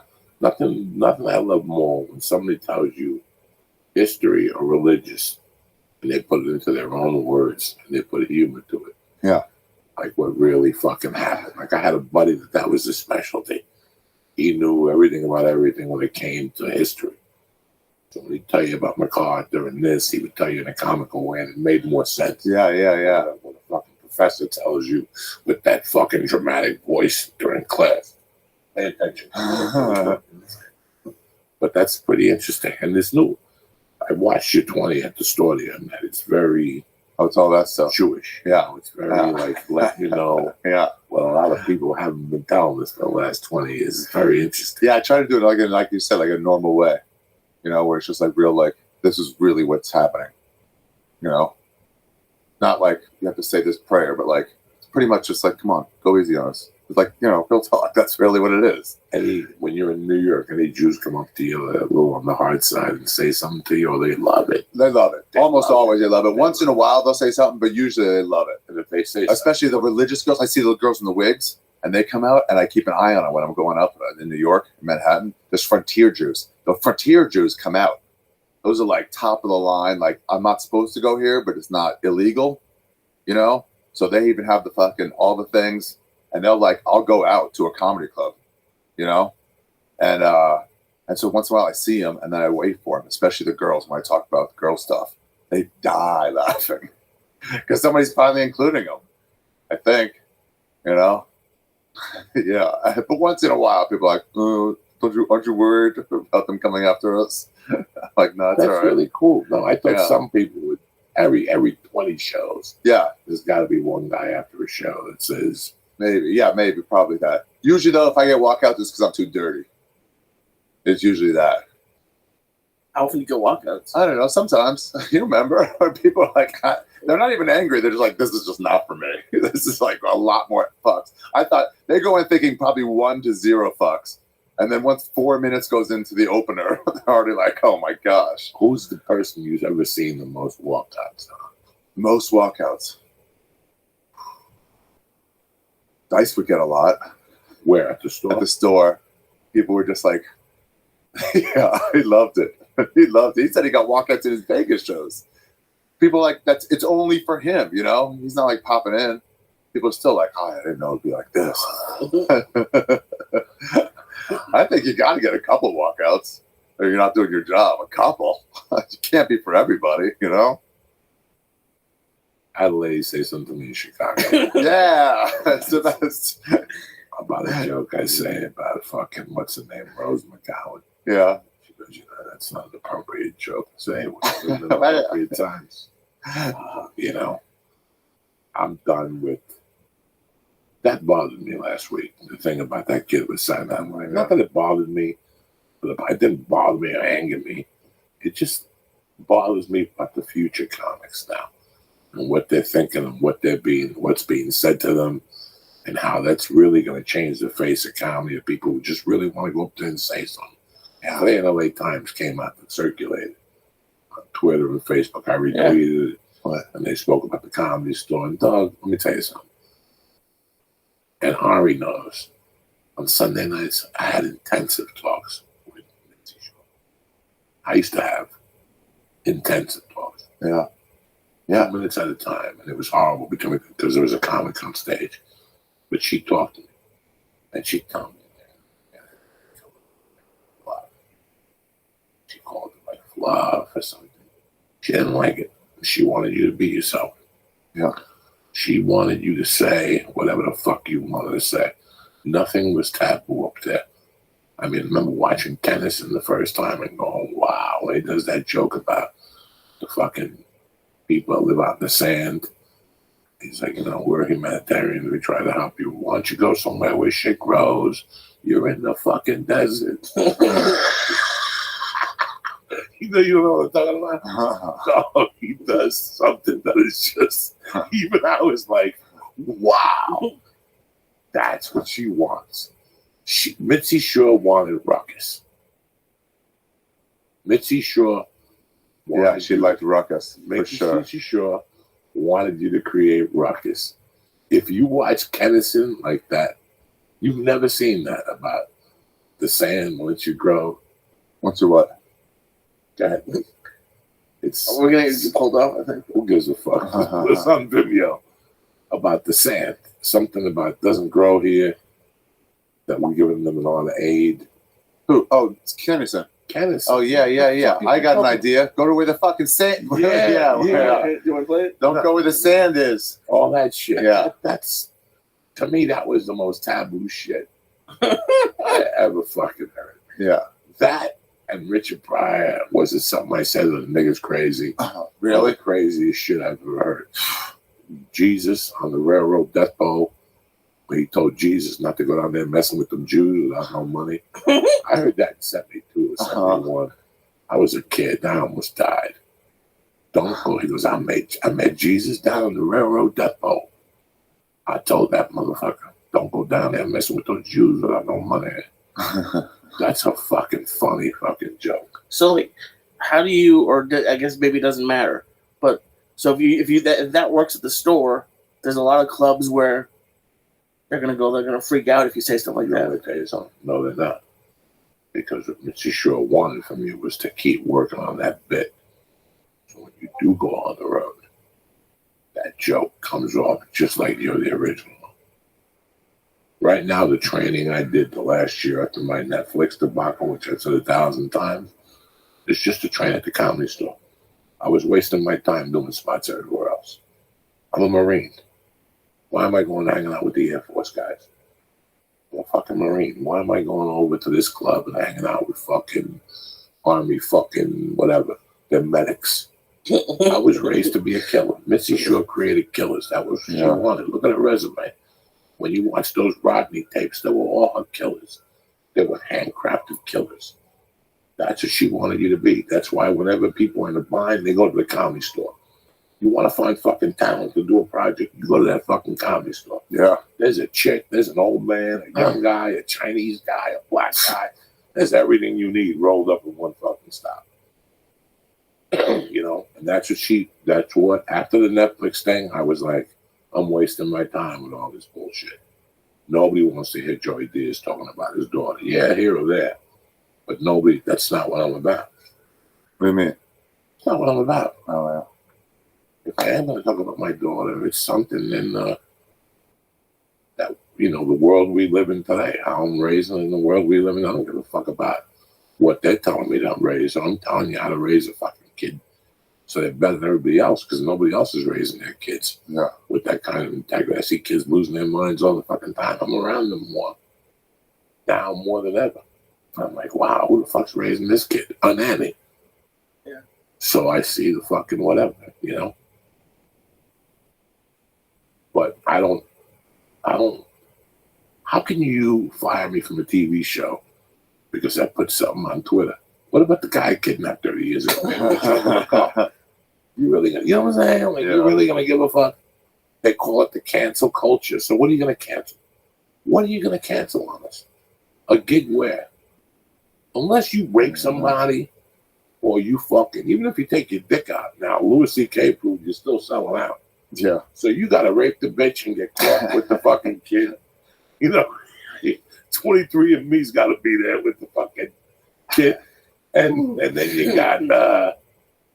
you got, you know, like if you fucking, even sexual harassment, they give you a little break now. They push it back in. Yeah, even what's his name is back, Ari from fucking Johnny Piven. Yeah, I've seen him around. Yeah, he's doing stand up. Yeah, but they gave him a series or a movie. They put him in a movie.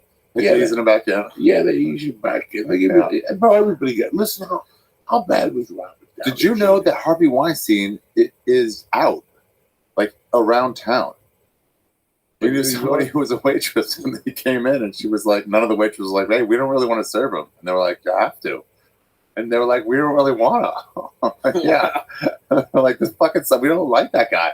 So, but he's just out, going out. Well, what's he going to do? Well, I guess. Yeah, I always thought he was like gone and done. No, he's in New York, right? I guess so. Yeah, he's in New York. He's in Safe Haven. Yeah.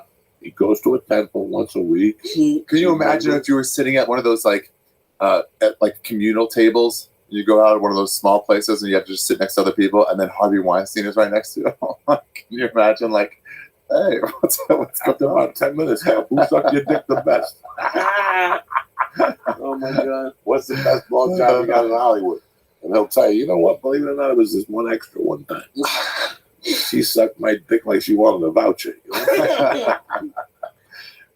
Wait, but you don't think you'd stay in your house? I would stay in my house. I would for a while, I guess. I wonder. Louis C.K., I mean, what do you feel like? What do you go through?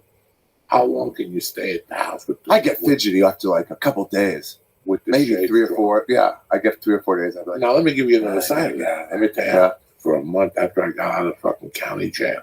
Yeah. What? Prison? You feel like shit. You go to the supermarket, the chick knows you were in jail. You go to the gas station, the fucking guy knows you're in jail. In your mind. So I can't imagine being Louis C.K., who got all this shit taken from him in one day, or being Harvey Weinstein, who got everything taken from you. What do you do? What do you do? In Louis C.K.'s situation, what do you do? Exactly what he did. He dropped off the face of the earth for a month or two. And then he said, what am I going to do? I can't stay in this fucking house. You got to go out. I got to go out. And they took him back at the Comedy Cellar. Yeah. They accepted him back. So that's it. Little by little, he didn't bother nobody. Somebody tried to fuck with him along the way and taped one of his sets. But he was working out shit, and they made a big deal about it for no fucking reason. And he's back. He's just selling out Toronto. Yeah. There was an article today that he doesn't want tape recorders, nobody taking notes. You know, whatever. Everybody has their own thing. But we've become the judge, the jury, what's that expression? An executioner. An executioner. You ever see one of those things where everyone gets mad about something, and you're just like, in your head, you're just like, I don't even see what you guys are even talking about. I don't see what you're talking about. What? Like, sometimes you're like, is this the right reaction? Is this the wrong reaction? And then other times you're like, wait, I'm not even trying to see where you guys are even like, what are you even talking about? It seems like a fucking made up anger sometimes, you know, where it's like, you guys, I don't really think you think about this. And the bus throw. Yeah. It's for no reason. Look at this guy, the Prime Minister of Canada. Trudeau. Okay, take a look at this poor bastard. Now, he's sitting there at home 6 months ago, watching World News Tonight, just like my fucking fat ass. And he's watching what that guy went through in Georgia. That in college, he fucking put on blackface, and they tried to accuse him now. And then the guy was like, man, not only that, I put on blackface one time for Michael Jackson. Who said that? The governor of Georgia. Oh, yeah. You know, and he didn't mean it. You could tell he had no fucking anguish in his heart. Again, They tried to blow it up. I don't know who it was, the right or the left. I don't even know what that means. But then you got a guy like Trudeau that's sitting at home. That jerk off sees this. Instead of going, hey, you know what? Going to his defense and going, hey, you know what? Years ago, I got drunk and some chick put blackface on me and released those photos. Look what he went through last week. Yeah. Is that his story that he got drunk? And I don't know, okay. But I'd rather go to the punch before they do. What do you mean go to the punch? Get there before they do. They're going to find out. Yeah. Listen. You know what? I'm sorry. Benjamin Netanyahu, they were blackmailing him. He's running for governor of Jerusalem way back, mayor of Jerusalem. And his opponent took a bunch of pictures of him cheating on his wife and sent it to him. Said, drop out or these go to the fucking press. And then he called a press conference himself with his wife. Said, this guy's blackmailing me. That's private matter shit. And he fucking shot up and beat the guy. That's it. Yeah. Beat them before they don't feel shame. That's what that John Ronson book says. No. The ones who don't actually feel any shame, it doesn't really touch them. Listen, nothing bothers me more when you look at a guy and he's got veins coming out of his neck and he got popped with steroids. And he's telling you he didn't do it. Yeah. You hit 22 home runs a year, 18, 19, 20, 18 again, 47, and then back to 19. And they look you straight in the eye and they're telling you this. I don't get mad at those people. Yeah. I feel bad for them because this is what they have to do to keep it together. You know, I've got tons of skeletons in the closet. We all do. Yeah. You know, if I feel, I pretty much release pretty much all the skeletons in my closet, except a few aces I'm holding on to in case the judge needs to renegotiate my escape to Nicaragua. Yeah. You gotta have some stuff to sell. I gotta have some stuff to sell. Leverage. well, I mean, because like your question is why not just come out with it? Like I see if I'm Trudeau and I see how angry everyone's getting, I'm like, fuck. I bet I forgot about it though. I bet he'd be like, yeah, that's bullshit. You guys shouldn't wear blackface. And they're like, what about you? I was like, no, I never do that. And they're like, remember this? And he'd be like, oh yeah, that's right. I think everybody's got some of those things. Like, so you're like, whatever. It wasn't a big deal. Nobody made a big deal of it at the time. And then he was like, he forgot about it because it was so inconsequential. It wasn't like he was at a Klan rally doing it. You know? He was doing it out in public where no one thought it was a bad thing. What killed me about the thing with Saturday Night Live was that the guy said that he went back to episode 114. The guy had said something. Right. So either when the guy got put on Saturday Night Live, he had listened to all his stuff, or he was somebody who put on that podcast, said, fuck, I'm offended. A week later, the poor kid gets put on Saturday Night Live and he raises his hands. Do you think it was that, or do you think it's someone like, okay, these are the people who got SNL. Let me get one. Something. Yeah, the fastest way to a good story is to just get somebody. So, but what did you do? Did you listen to every fucking? Yeah, you went quickly. Here's why I know, because he stopped. I mean, yeah, he could have gotten way worse stuff. When it was like, I'm sure, you know, when it was like, oh, he said this. It was like, oh, I found something quickly. Go. It's like you're just rushing to try to hurt somebody. It's not your thing. It's not for you. Don't listen to it. It's obviously not for you. Just don't listen to it. You're only coming here to be angry. What the fuck is wrong with you? It's like, don't listen to it. Just don't come. They always get on comedy. It's in fucking 80-seat basements. Just don't come here. It's the smallest amount of people actually watching. About 3 months ago, I went up to a waitress at the store. Listen, she was a young girl. Yeah. And we always hug now, kiss. For years, I see her, and it's great to see her. And I don't know, a couple months ago, whatever, I saw her. I said to Hey, again, I beat it to the punch. She's a sweetheart. I go, Hey, that morning you picked me up for radio, and I asked you for a blowjob like 20 times. And I go, you could have fucking said something. And you didn't. She goes, you know why I didn't say anything? I go, why? She goes, because you were the best one at home. You were the calmest one. She goes, I can name names of guys ripping my shirt off. Damn, really? You know, you pick up a comic at 6 a.m. to do radio. He's coming down off that fucking margin dust at 5 o'clock. He starts jerking off. All of a sudden, the single girl picks you up to do radio. You're throwing out all the curves. You don't even want to do radio. You just take your dick out and start whacking off in the car. Jeez. I remember I fucking snorted till she picked me up. Really? And then we went to like 3 radio stations. And after the last radio station, I'm like, listen, come on. Let's go back to the house. I heard you suck a tremendous dick. She had blown some other comic, and I heard about it. I'm like, I heard you suck a tremendous dick. He's like, I can't. I haven't even had a drink yet and all this shit. Yeah, it's like, what, 8 in the morning? It was like fucking 6 in the morning. But it was like 6 at night. Yeah. Fucking crazy. And she said, you know what? I think going back, you were one of the calmest ones. And she names his names. I'm like, really? And she goes, oh, these motherfuckers are savages. So does that mean that like that stuff used to work? Like, because if you did it, that means like a certain amount of times that kind of, if you said that to her, she'd be like, yeah, I'll come over. What a lot of people don't understand is you can't put like a comedy club like behavior. You can't judge it against an office behavior. Right. We hang out till fucking 4 a.m. The place closes at 2. We all hang out till 4 a.m. doing like drinking and doing coke. It's like it's just a party every night. You're just partying. People are hooking up left and right. I mean, not really, not like every day, but like, you know, we're all fucking young, want to be comics, want to be actors and actresses. You know, I did comedy for 3 years before I got into a scene. Yeah. You know, like when you fall into a scene. I started in 91 and I knew comedians and I say hello to them at different shows in Denver. But it wasn't until like late 93 that I got into like what you got into 98. You At the got store? into that scene. 2000, You, Freddie, Duncan, Bobby Lee. You lived and died for one another. Yeah. Nobody had money. You got your first commercial. You took everybody to Pink Doctor sandwiches. Yeah, right. You know, you lived and died for one Bobby another. take us to Jerry's. Yeah, like all that type of shit. Going to Carney's, all that nasty shit that's around there. But it's weird. I didn't get into that till like my 3rd year in comedy.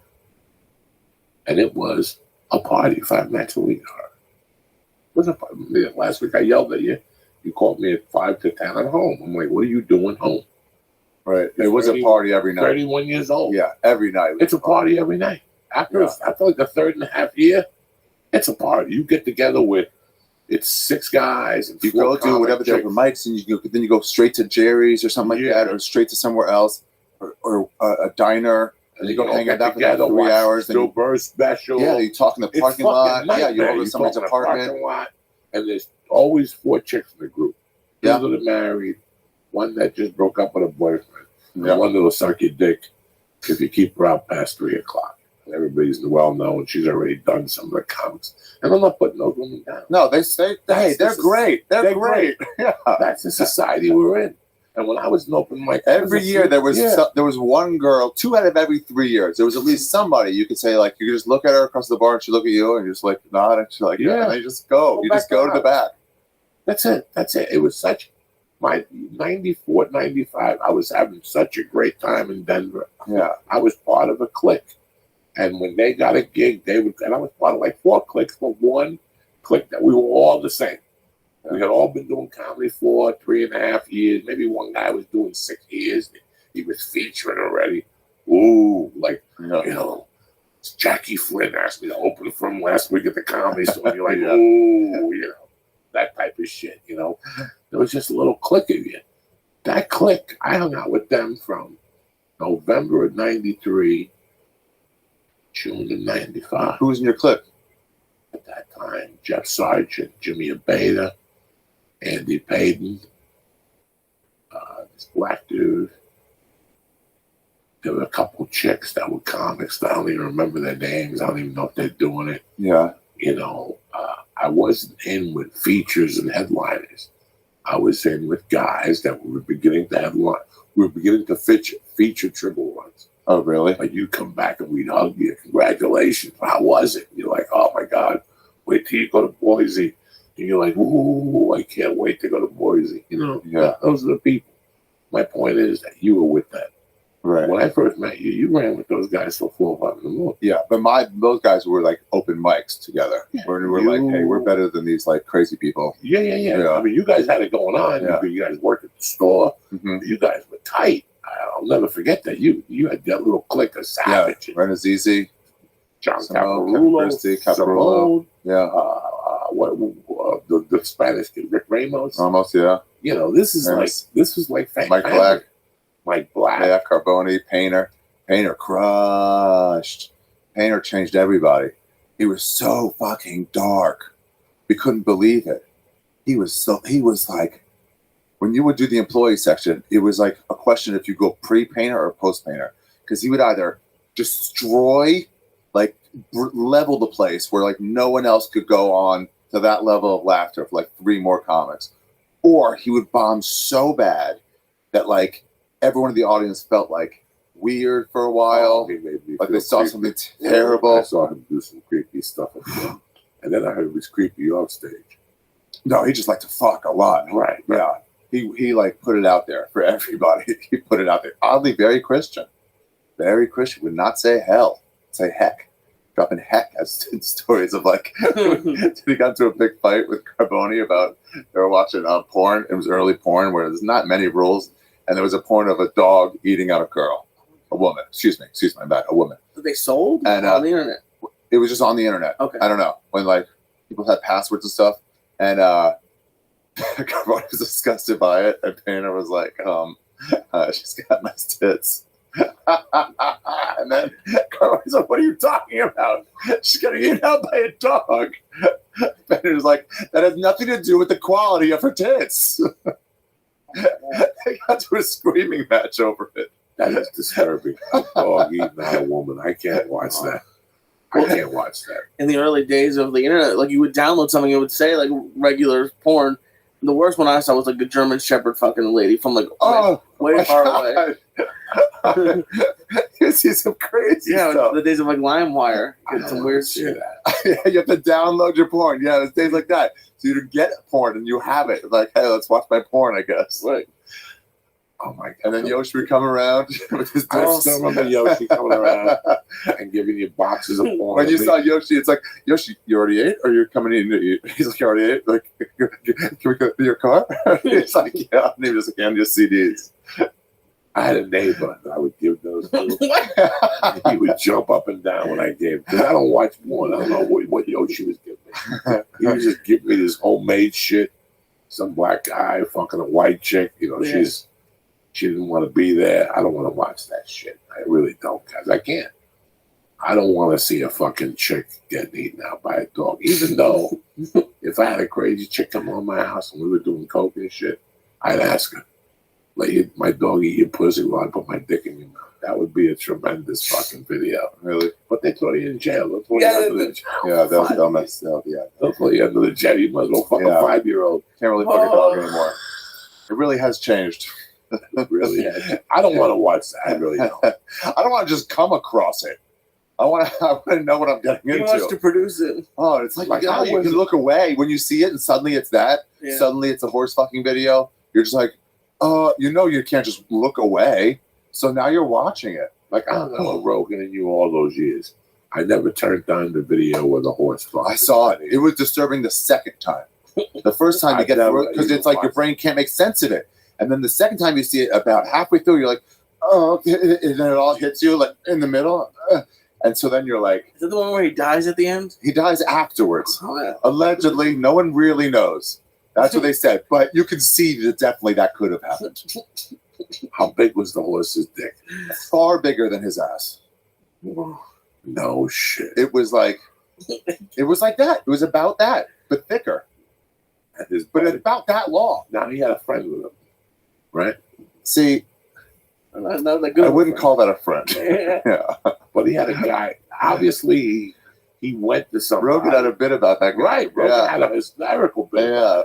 But looking back, Somebody calls you up and says, Ari, can I meet you for coffee at Starbucks? I have to run something by you. Yeah. And you're like, maybe he wants to borrow money. Sure, I'm always there for you. What do you need, Maybe buddy? he wants to Yeah, share let's talk. I said, listen, I don't know if you know this, Uh-huh. but I'm beyond gay. You're like, I don't get it. Oh. What do you mean? And you're like, are you into bondage? Not really. Do you like the fucking groups? Not really. I've done it, but I'm not. So then what do you mean by beyond gay? Oh my God. That time I went to Pennsylvania with my friends from high school. Yeah, sure. For the homecoming. When I went on the fucking horse, I noticed how big his dick was. And I had taken a shit one time that was 18, 19 inches, and I figured I could put the horse's dick up my ass. So that night I went, when everybody was sleeping, I went to the stable, and I Vaseline my ass. I didn't eat no lunch or dinner because I wanted an empty stomach. On purpose. On purpose. Oh. And I moved the horse up. I went doggy style. It was a fucking nightmare. It was like being a downward dog. Oh. And I had to go in downward dog. And finally, I got the tip of my asshole, but I don't know, horses have some type of infections. So I ended up in the hospital with an infection. And I read up on it online. And, in those days, an encyclopedia online.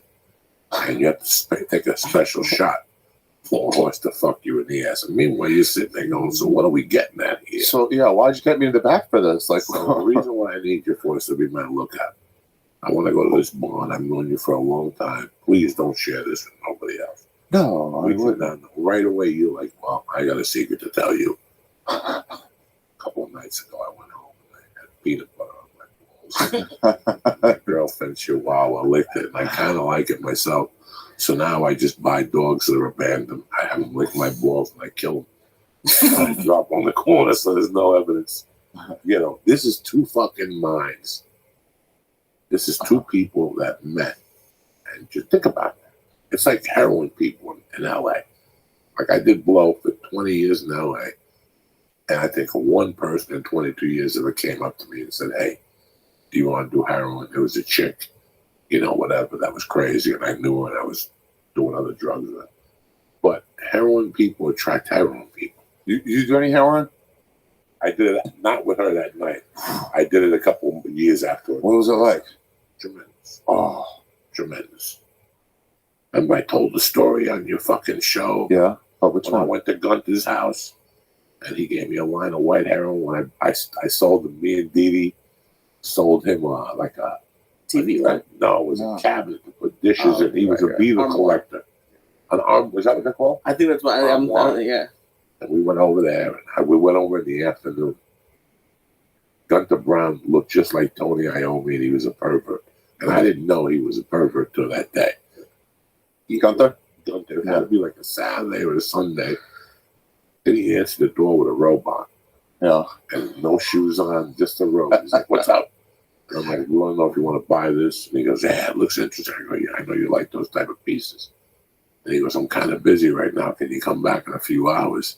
And I'll square it with you. He goes, make it like 8 o'clock. And I'm like, fuck. Gunther's not going to pay me. But I knew Gunther had money. Gunther had family money.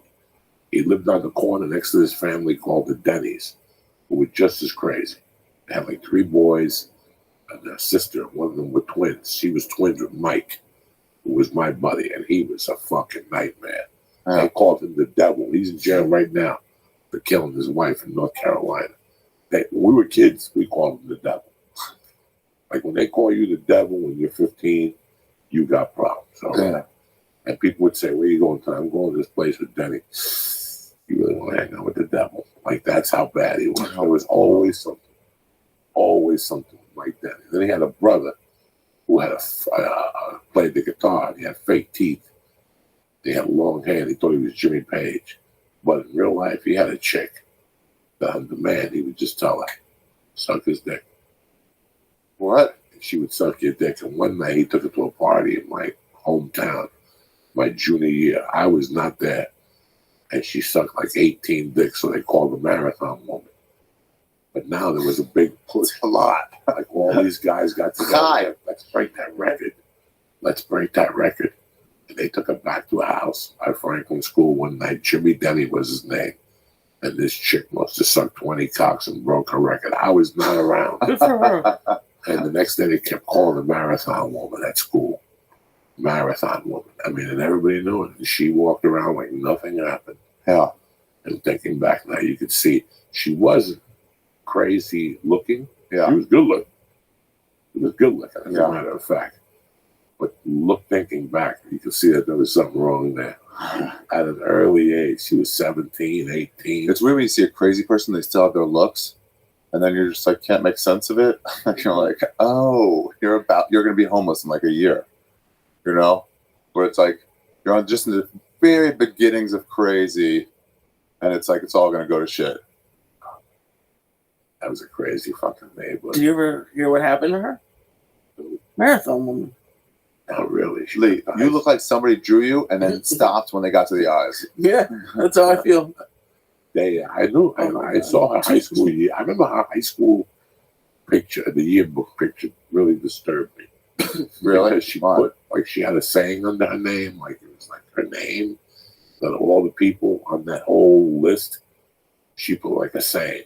Oh, right. What was to hers? live forever or something. I'm like, how you gonna fucking be 28 and tell your husband you sucked 40 dicks your junior year in high school? That is probably Pretty something much. that wouldn't. She probably sucked 30 dicks because there were dudes that were there for seconds, but there was a ton of dudes. There was a ton of dudes talking about it. The next day she would swallow too. Yeah. Swallowing loads. She had a stomach ache for a week.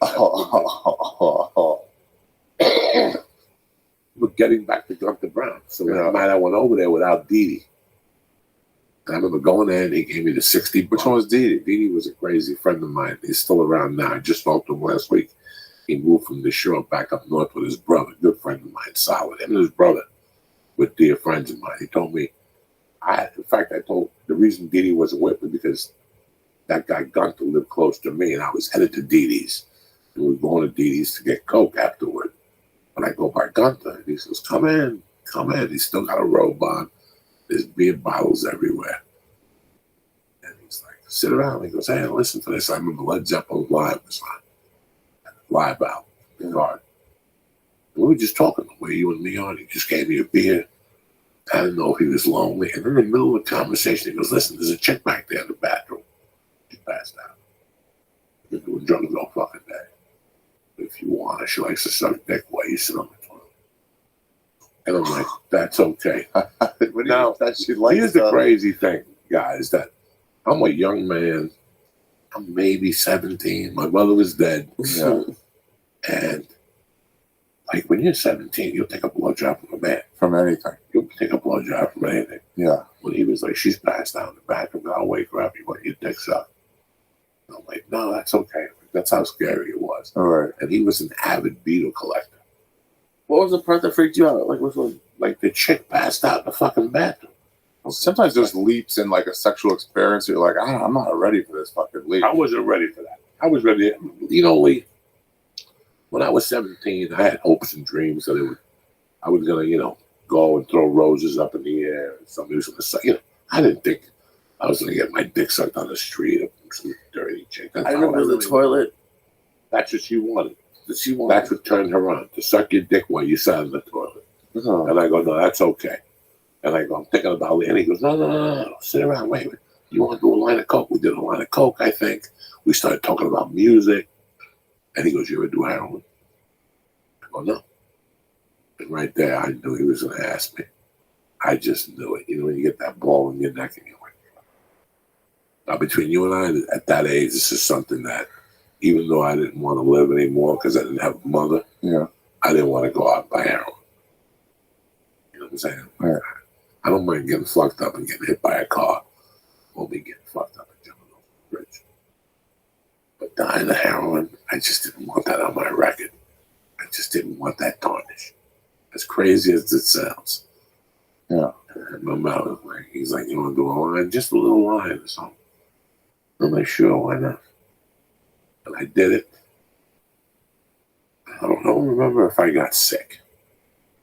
I think I got sick. But I didn't trip.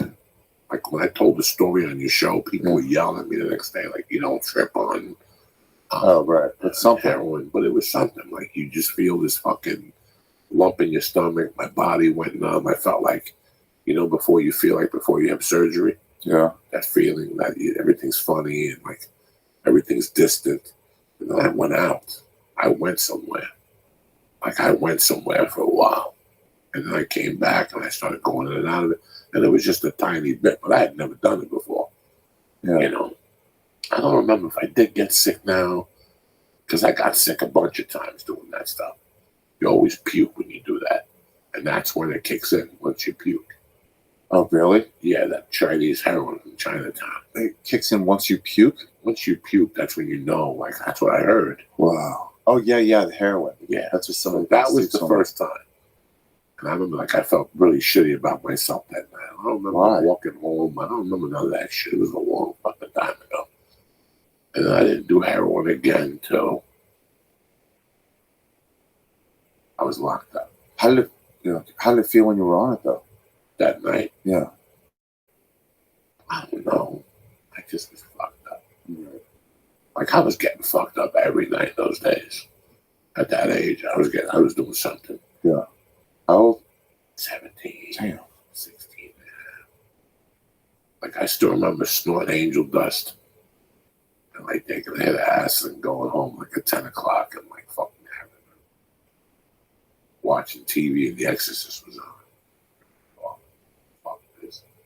That Master Reality. Like, all that shit was too heavy for me. I was 17. So I didn't do it again until I went to prison. And that time it really didn't work because they had to melt Mexican heroin into my nose. They had to do what? It comes like a goop. So they had to melt it down to a liquid. And then they scooped it up with like a dropper. And I had to bend my head back. And they put it in my nose because I didn't want to shoot it. I'm a pussy. I didn't want to shoot it. Oh, why does that seem worse? I know. I don't know. Listen, when you're young, that's the mistakes you make. Yeah. Oh my God, I can't imagine. Oh, I didn't shoot it in my nose. I dropped it in my nose like this brown tasting shit. Oh, and I don't remember if anything happened. And then in '93 in New York, I did a line with my brother, and that fucked me up.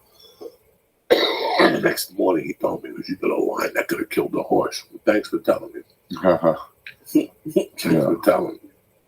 And I didn't touch it again until 2007. Really? Yeah. Right. Milwaukee. And what does that do? That was it. I would get fucked up for like 3-4 hours. I would just pass out and go to sleep. Damn. Fucking crazy. Yeah. Like, it's so burnt dope. You can save that shit for next month, bitch. That's right. So what's your plan? When do you start missing reefer? I'll probably start. I'll probably miss it. I've been enjoying it in LA, smoking in the car. I went to In-N-Out, and the guy was taking my cash, and he was like, "Damn, that smells good." I was like, "Yeah, it's good." You just sit in line and just like smoke, listen to the radio. Dude, I got home yesterday. I put my car in, smoked some new songs on the radio, and then I just pulled in and just listened to the radio. I didn't even like move. I didn't even turn the car off for like 40 minutes. I just sat there listening to the radio. K-Rock. You know you're not allowed to smoke weed in the car and drive. You do know that. They'll throw you in the jail. When? Who said that? They got a new tax. No, no one said that. Yeah. Who said that? No, that's not a real thing. Driving under the influence. No. They have to, first of all, they have to catch you, which is not going to happen because I'm an excellent speed driver when I'm on the weed. Yeah, so what do you got to do? Elude them? Elude them for a while. Just get to an underpass. You got to get to an underpass. That's where you lose them. The helicopter's got you. You got to get to a garage of some kind. They can't bash you, so you take the ticket, right? The thing goes up.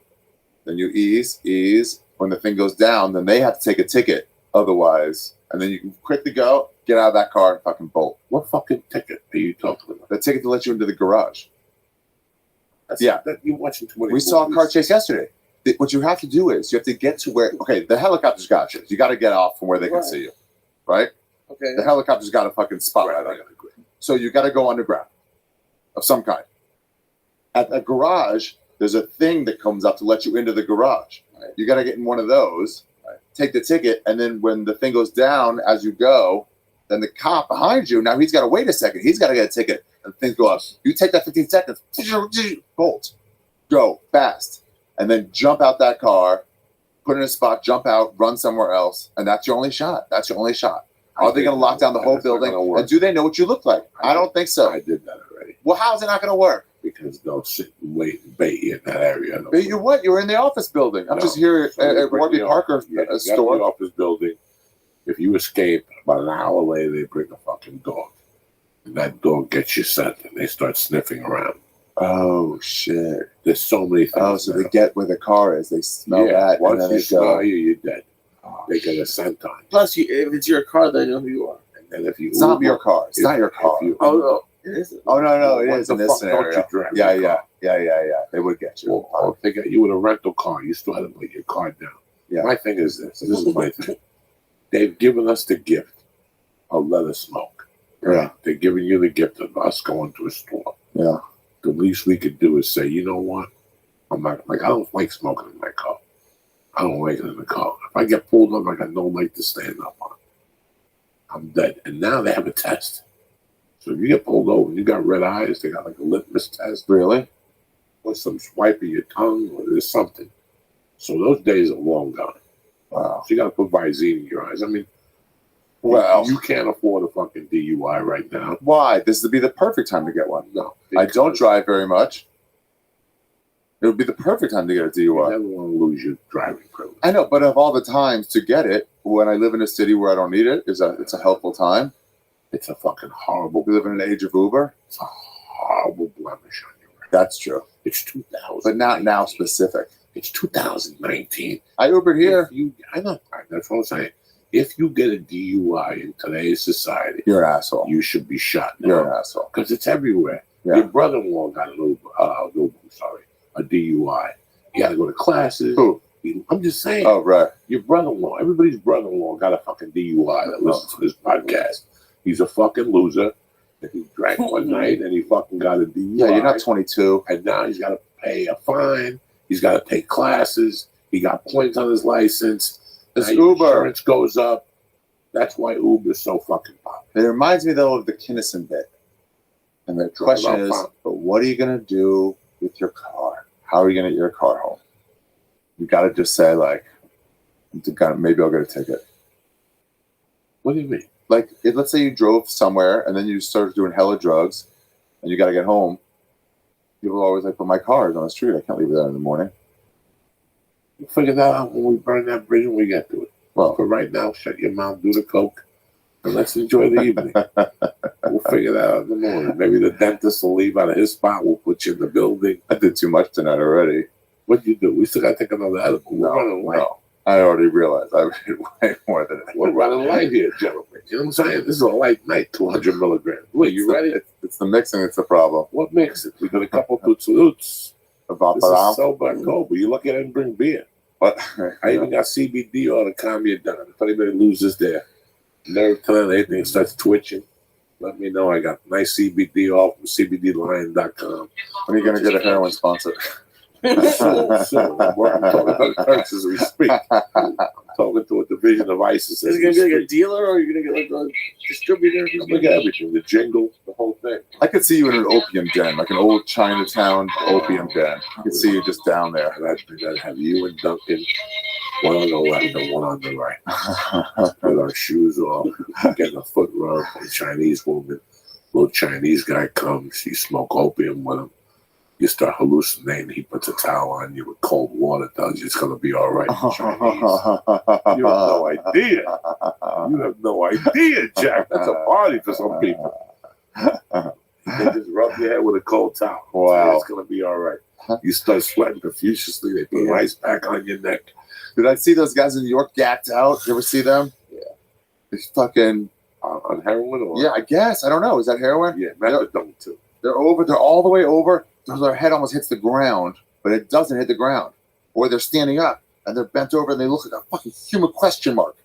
They're just like, I don't even know how they stand. Can I ask you a question? Is that big in New York again? Yeah, and then they just stand. Where? The Village or in the west side or the east side? Village, West Side, a lot of near NYU. A little unrelated, I think. But like, It's a college. There's got to be somebody selling H. yeah, maybe they have people giving away money or something. I don't know. We've been giving away money. I mean, why? That's why the homeless people are there. I don't know. I'm saying like people are donating to them. I don't know why they're there.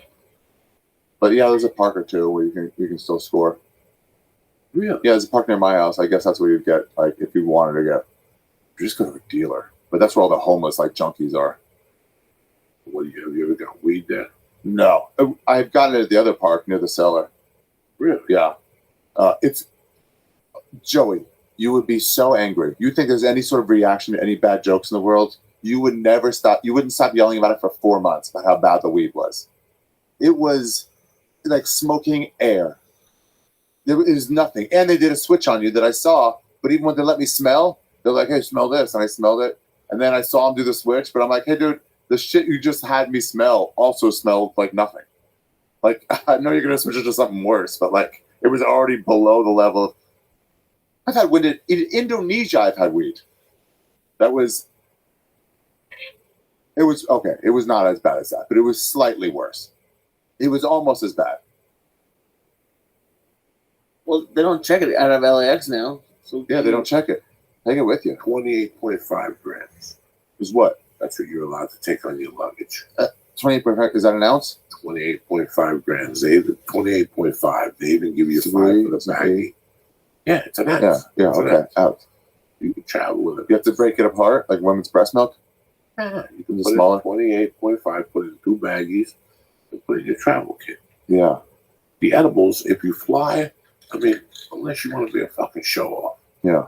you take these, you empty them, and you put them in your regular life. Right. They're part of your blood pressure. We all have that attitude. You take a pill, the extension, Yeah. a leg, or whatever the fuck it is. You just put one in there. So I have these all mixed in. Right. Yeah. I So have you know. I have edibles. You lose track of them though, huh? I lose track sometimes. Sometimes I'm like, yeah, which one's with these? What happened was I took the 25s and switched to the 100 and gave one to Lee.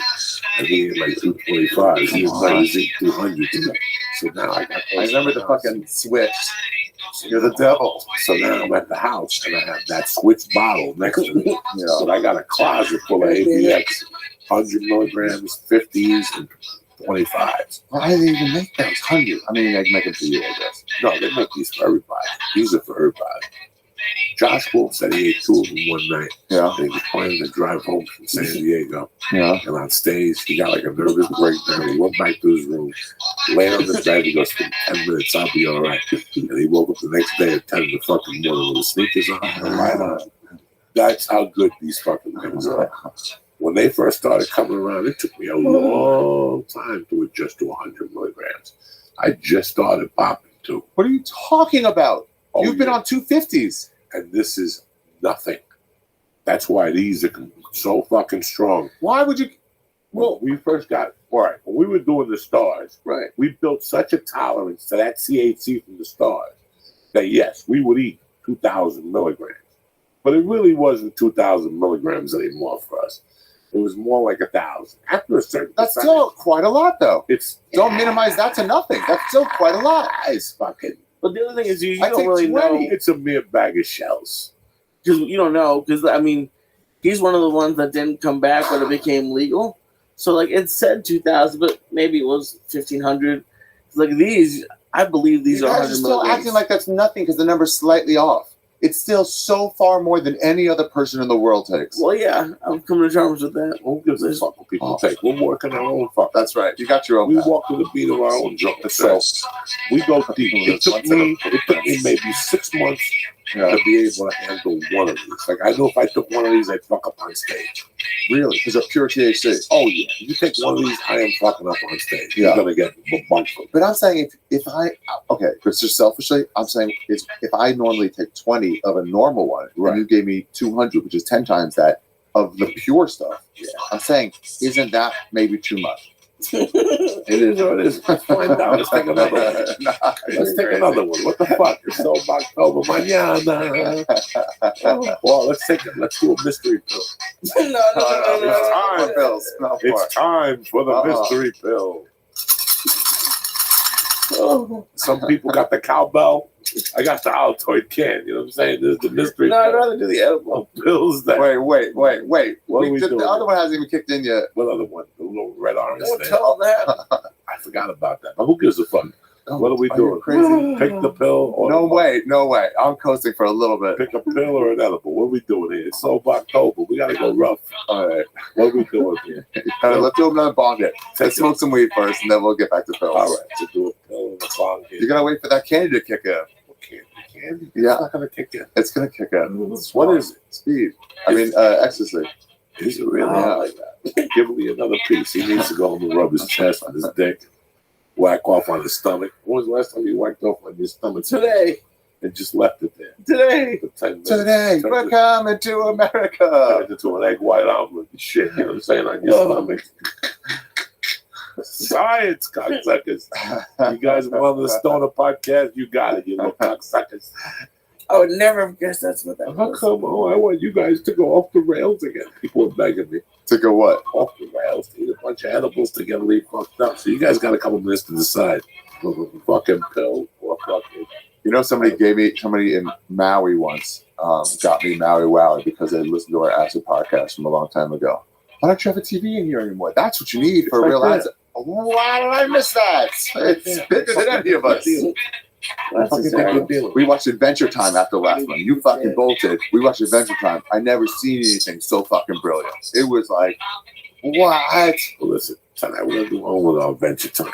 It's either a pill or edibles. Take the fucking pick. Who wants to smoke some grief in here? Joey, if you could only have one drug one more time in your life, go all out, not just like one line, but like a night of coke or a night of mushrooms or a night of after, like one. Obviously, it goes with weed. Which one would you do? If I could still do them the way I used to do them, Yeah. one night with Xanax, some weed with a broad and some booze. Nice. What would you do? A Valium, like 30 milligrams of Valium, and you come one time. Yeah. Chicks come easy when they eat Valium or Xanax. They're relaxed. I mean, what would you Like I actually do? knew a chick that would have to eat a Xanax to come. Oh, really? Yeah, so anytime I got Xanax, that went to one source to her. But I'm too old to do cocaine. I don't want that feeling ever Yeah. again. Coke I sucks. don't want that. Every once in a while, it's around, and it's like, fuck, if there's nothing else, and everybody's doing it. Like, Well, like we were talking about at first the other day. I'll Yeah. tell you what, coke is tremendous. If you use it, now we discussed it first. I thought about it after we had the discussion. My friend that was doing that. My friend that was doing that is a multimillionaire. He went to Boston College, got a tremendous degree, works on Wall Street. And this was 93 when he came up to me one night. He's like, can you score coke for me? And I'm like, anytime. Yeah. He goes, buy me a 30. Well, a gram was 30 back on 178th Street. Right behind So he wanted 1 gram. Authority. He would buy a gram. I would give it to him at 9 o'clock at night. We'd bar bounce. No. We'd go to a couple bounces on the Lower West Side, like 20th Street, 15th Street down there. He knew a couple places, Goodfellas Pizza Yeah. down there. And then at about 11:30, 12 o'clock, he would go to the bathroom and take 2 key bumps out of the gram and give me the rest. Wow. And that would take That's him cool. to 2:30. Yeah. And he would go home and never got addicted, never had a problem. I'm jealous of that. And he would tell, I asked him why he would do that, and he would tell me, because it lets me drink a little longer, it straightens me up. Yeah. By the time I get home, my dick will get hard. Yeah. You know, Sometimes you're right. You use it. what do you mean? You use it for like what you got to use it for. Like we went to a UFC in Edinburgh, in Scotland. It starts at like 4 a.m. And it's like, and they all have coke, and it's like, yeah. Otherwise, I'm gonna be dead asleep. Sure. Let's keep you up for a little while. So you did the coke and went to the UFC? And watched it. No, on TV, you know? And everybody's going crazy because we're all coked up, and it's fucking perfect. And then, you know, you get some breakfast and go to sleep. Yeah, it's great. We watched Diaz and McGregor. Two. The hyped up one. It was crazy. Yeah. These guys had fucking fake McGregor tattoos on. Sloss and Nakoti. Are you taking your World Tour 2020 overseas again? No. No, next year I will. Yeah, for sure. Yeah, next year I will for sure. I saw you release tour dates. I retweeted them today. Oh, Tour thanks. dates you got. I've only got a few left. I'm doing this show, this fucking Jewish material. I'm almost done. Did you find a synagogue yet that will take you? Not one of them are going to let me. Not even a reform one. Not one of them. Not one. Every one of them was like, some of them were just like, no way. Like some of them don't look that good, so it's like, Other ones of them like, they're like, yeah, sure, we'd love to have that. It's not gonna be blue, is it? I'm like, oh, all right, forget it. And then the one that I really wanted to do, they were like, first they were asking me like, no Holocaust jokes, right? I'm like, yeah, for sure, you got it. Like one, shit about Jews. Anyway, every one of them was like, nah, we don't want to do this. So I'll do it with some venue. They're scared of the backlash. Backlash, no, because all it takes these days is one or two members of a congregation to be like, well, I don't like this at all. It's the same in any scene. It's not a comedy thing. It's any scene. If you have kids in a school, anywhere, there's people who are like, what about don't say this? And it's just like, So it's just easier not to deal with those people. So like, as cool as it would be if you had a progressive rabbi to be like, that'd be cool to have in here. I get it. I get this is like reverential, you know? But like, all it takes is like two people in here, the other congregation, to be super angry, and it's gonna make my life miserable. Let me ask you this: have you Googled like abandoned churches? Yeah, there's one, but the fire code is too low. And then, yeah, I could look across the country, but then it's also got to work like acoustically. Some of them are like super echoey. You know, if they're too echoey, then it's like, would you consider an abandoned church? Nah, I thought about that, but it's like that's not what I'm talking about. You know, it's not just religious; it's Jewish. The parking lot of the temple. Yeah, there's that too. But then, I mean, I've thought about all this. Then it's like it doesn't look like anything, you know, or like a Jewish record center. It doesn't look like anything. May as well just do it at a theater, you know. So we'll see. I'll get it soon. Boston or New York in the winter, and then Dunzo. I wish you could. I mean, I know. Here's the thing that I applaud you for. You know, and what's going on?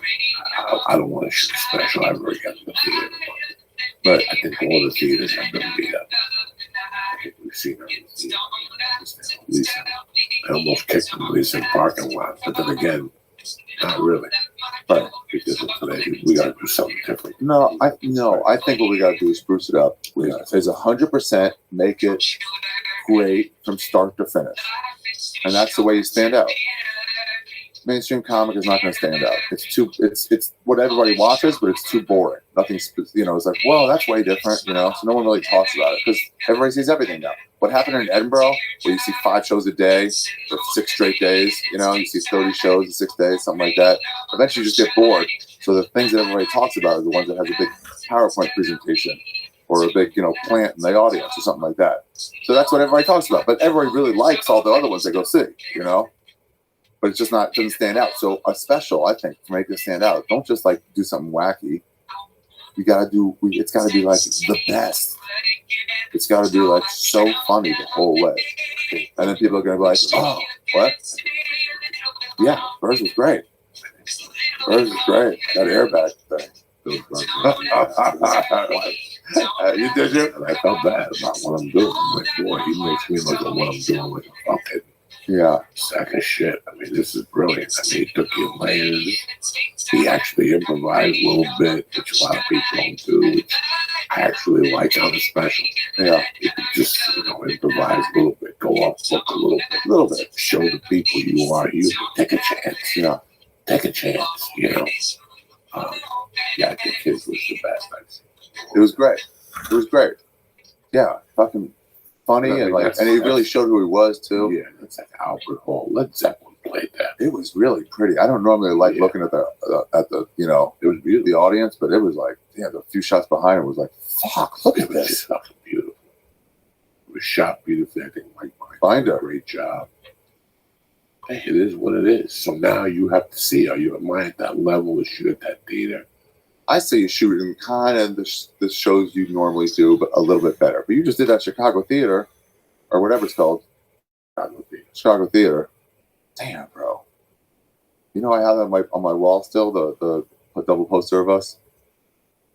The 3 of us? No, me and you. The playing card. Oh, we went to the House of Blues. House of Blues Chicago. And it was funny because when we were walking out of there, Justin, our agent, said, look down the corner. That's where you and Ari started a couple of years ago. Now you're at the Chicago Theater. It's just tiny little. It's 400 seats together. 400 seats, yeah. Yeah. 400, 600 seats or something. We did 2 shows. Well, no, we did 2 I think we shows just in did St. one. Louis. Yeah, St. Louis. That's right. What was that place? I don't know what that place. Then we did Buffalo. Kid booked this in Buffalo. Years ago. 8 years ago. Bride Morton, I think, showed up. You know what I saw in St. Louis that really got me thinking? So I went on, 35, whatever it was in my time. Then you went on. And then I was just walking out the back, just looking at how it looked, in the room. And so they had a deck outside. And you could go and you could see it through this big bay windows, like garage door windows, but clear. And they were pumping it out so you could hear it too. And I was just standing behind everybody. I heard these 2 kids. You started going to some story. There's 2 kids go like, I forgot which story it was. It was like the something story. But I hadn't heard it before. Maybe I had. But they were like, oh, he's doing the this story. And they got all excited about it. And then I was like, oh. So then I was like thinking about you and Bert and stuff like that, about where Bert talks about the machine. And it's like, yeah, people want like a hit sometimes. We had this discussion on Bert's the other day. Yeah. Poor kid was on Molly and you were fucked up with looking like you reminded me of fucking Wednesday. That crazy guy from Aspen, the writer. When that fucking shot his ashes out of a cannon. Hunter S. Thompson. That's what you look like that. You had glasses, you were laughing, you had a cocktail in your hand, you had no shirt on. But one of the things we were discussing was specials against the storytelling show. For me, I know pound for pound, nothing helped my career more. Yeah. Because I see when I get on stage and I'm taking pictures, there's always somebody who's got a beef with me for saying a story. For not saying what? Oh, yeah. That was 6 years ago. Right. Oh, we really wanted you to say that we came here. For a long time, I was telling you, I had 2 gay people come to my show. Yeah. To hear the story about the gay guy. I even had lesbian girls come in once with the cornrows. And they were like the guy that was supposed to be the male, the one that was supposed to be the male in the relationship. She said, we wanted to hear the Martin the Fag story, bro. Martin the Fag. Oh my God. They were gay and they said fag, nobody said nothing. You know what I'm saying? Like, yeah. So I think it also got you when you would do them the live ones all the time. You were like, every 4 months you'd do one, 5 months, every 5 times you did it. And it was like, can you do a story with this? And you're like, yeah, I'll think of something. And you'd always run to it, really get something good. And it's so weird when you think of a story, when you want to tell, I love, this is what I do love about getting on stage. I love getting on stage, focusing on a handful of jokes that I think I'm going to say. But then somewhere along the line, I have an opening. And you go into something. And I go into something. Something long. I fucking love that. Yeah. I love that. And it's what Bill Hicks said, when you write to justify what you're telling them. Writing, I'm telling you this story. Yeah. To justify what I'm about to tell you. So you're not going to shock. This is why I think this way. So sometimes telling them a piece from your life, like when the senator got accused of choking that girl 32 years ago. Who? The guy on the Supreme Court. Whatever his name is. That's fine. No, Kavanaugh. Okay, you have to think about that. 32 years ago, when you were a 20-year-old, let's just say 20, 21, you're between the ages of 21 and 22. Yeah. 18 and 22, you covered a girl's mouth at a party. Yeah. Did he fuck you? No, he covered your mouth. A guy like me gets really insulted by that. That's just typical bullshit. Why did you raise your hand for? What is the point of you raising your hand? Did he fuck you in the ass? No. Did he pull a Louis C.K. on you? No. So what you're telling me is he covered your mouth at a fucking party, and you remember now, 32 years later. Well, right now, while you're laughing, 32 years ago, I was going to a gay bar to buy Quaaludes. And I'd see 2 gay guys sticking their fingers up their ass. My bar mitzvah was 32 years ago. Yeah. So I studied so hard. Right. So when you tell somebody a story, you gotta open. You know, I tell a story when I was 12. I had a fucking friend of my mother's like called my name. Yeah. One day I went to her house to take a pee. And it was during that puberty age. And you got a hard on all the time. And when I went to wash my hands, I saw she had a douchebag hanging Yeah. with the hose. And I remember sniffing the fucking hose and whacking one off, getting all busy. Any My magazine? mother you could. asking me, no, I didn't have a magazine. Oh, just Just- pure imagination. Just from the odor of the douchebag. The Willy Wonka What she jerk put off. in the pussy to get the water in there. Yeah. You ever seen your mother's hot water bag? What? You're too young. Hot water Every bag. mother in America had a red hot water bag. Yeah. You fill it up with hot water. It's supposed to be for your dad. Oh yeah. The red one. The red. Yeah. But if you look at the bottom, there's a hose. Okay. And there's like a little thing that You would smell that. No, and then you have a little 4-foot hose. Yeah. And then it would have something that looked like a skinny penis Yeah. with the end of it having little holes so it would sprinkle your pussy. So women would take like vinegar and whatever the fuck they would put. Yeah. And you'd stick it in your snatch and let the fucking thing drain out. And then it would kill all the germs and everything. But that stick would smell like pussy and vinegar. When I was 12, I didn't know what pussy smelled like. So I would smell the stick and just bang one out. And I'd come out in the bathroom all red and shit. My mother would ask me, what's going on with you? And like that. So are you going to judge me for that? I did it one time. That was my point. You know what I'm saying? So Right. to let you know about Kavanaugh covering somebody's mouth, Yeah. that ain't dick, you know. And I told the story about when we lived in Aspen. I lived in Aspen. It was me, Kato, and Jimmy Burke. We did everything. Kato would come over and ate with the new exotic weed. So he would get weed from Humboldt County. This was when I'm a 19-year-old kid.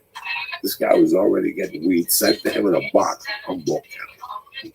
All different strands. Every 3 days he'd come in with a different strand and sell it to us. In fact, I would give him money and go, if you find anything, Just get it for me. get it for me. I'm in the market. And I Boom remember shakalaka. him taking me to the Woody Creek Tavern and seeing Hunter S. Thompson Haven't seen him what? at the bar. Just there? In 83, yeah, that's when I had Really? a place called Woody Creek Tavern. Oh. So Kato Cool. would take me down there. So it was Halloween night. It was on a Monday night. And I think he was from somewhere in Minneapolis. And I think Minnesota was playing. We could even look it up. Minnesota was playing or something. So we, Aspen has a big Halloween parade. Yeah.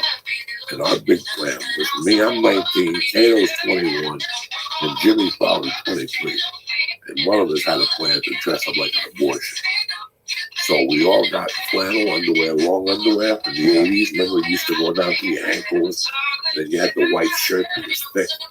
We put that on white. We put like abortion. We put hangers around our neck. What? Yeah, we were going to go to a parade dressed up as abortion.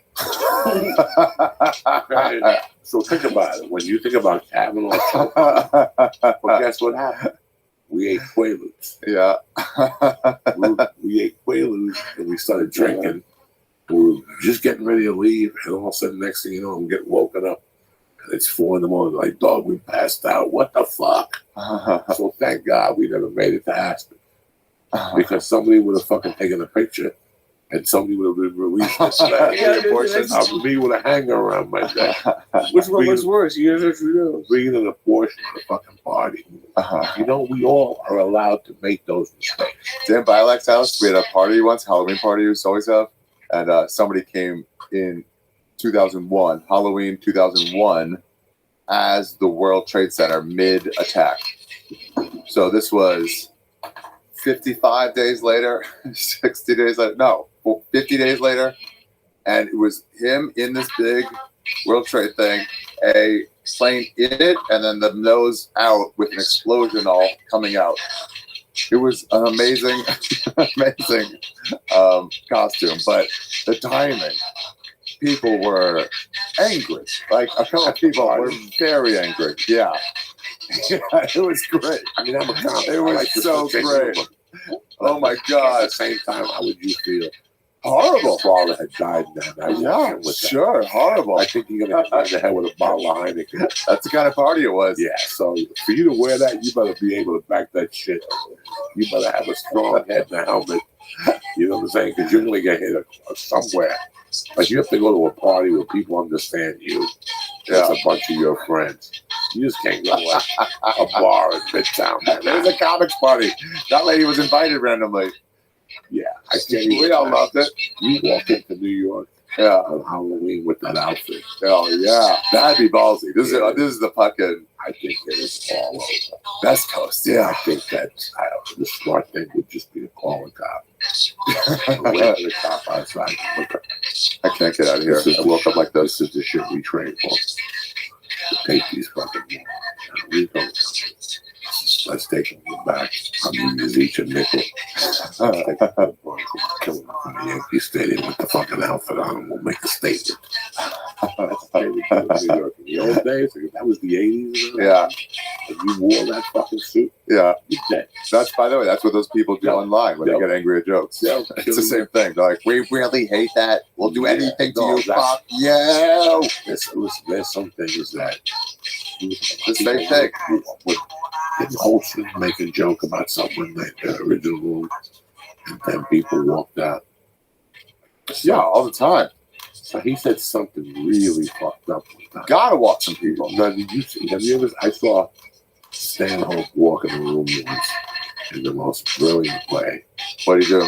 He just walked. The room sat 220. Yeah. He probably walked 30 people.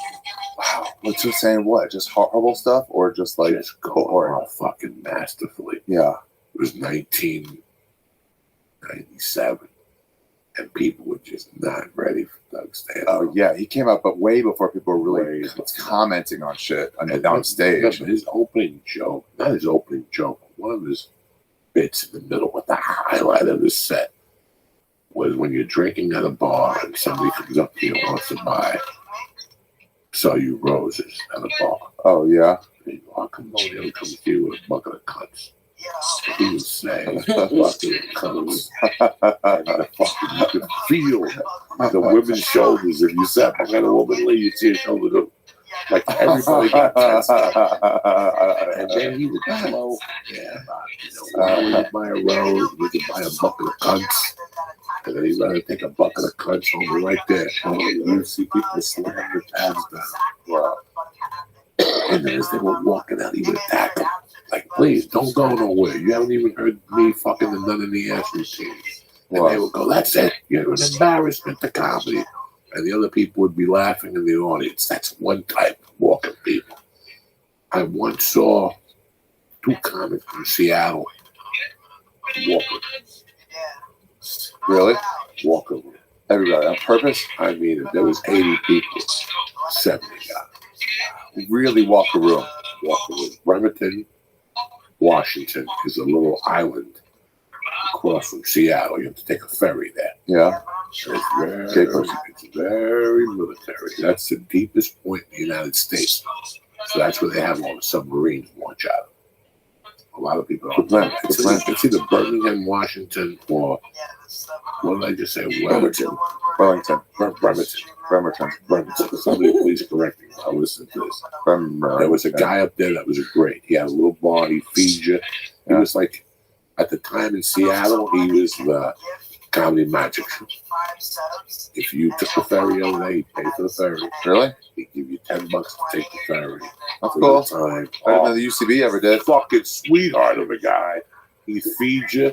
I don't know how many Wednesdays he put me up, me, Josh Wolf, Fridays. And then one day he called. He goes, do you want to be a part of this show?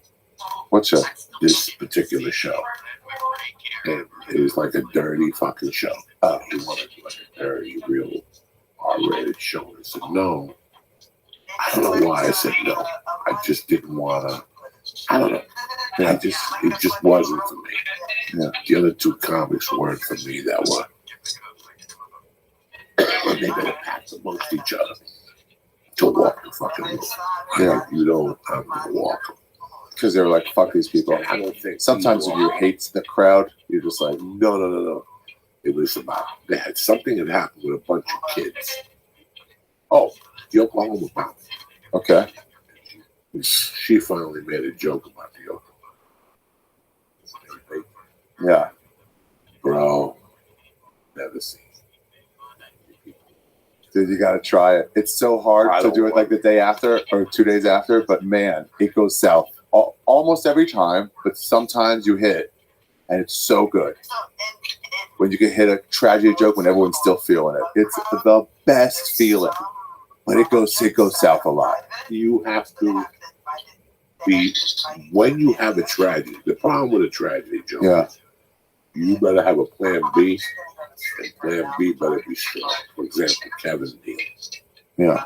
Kevin Neal in What? 2 or 3 months after fucking 4 days.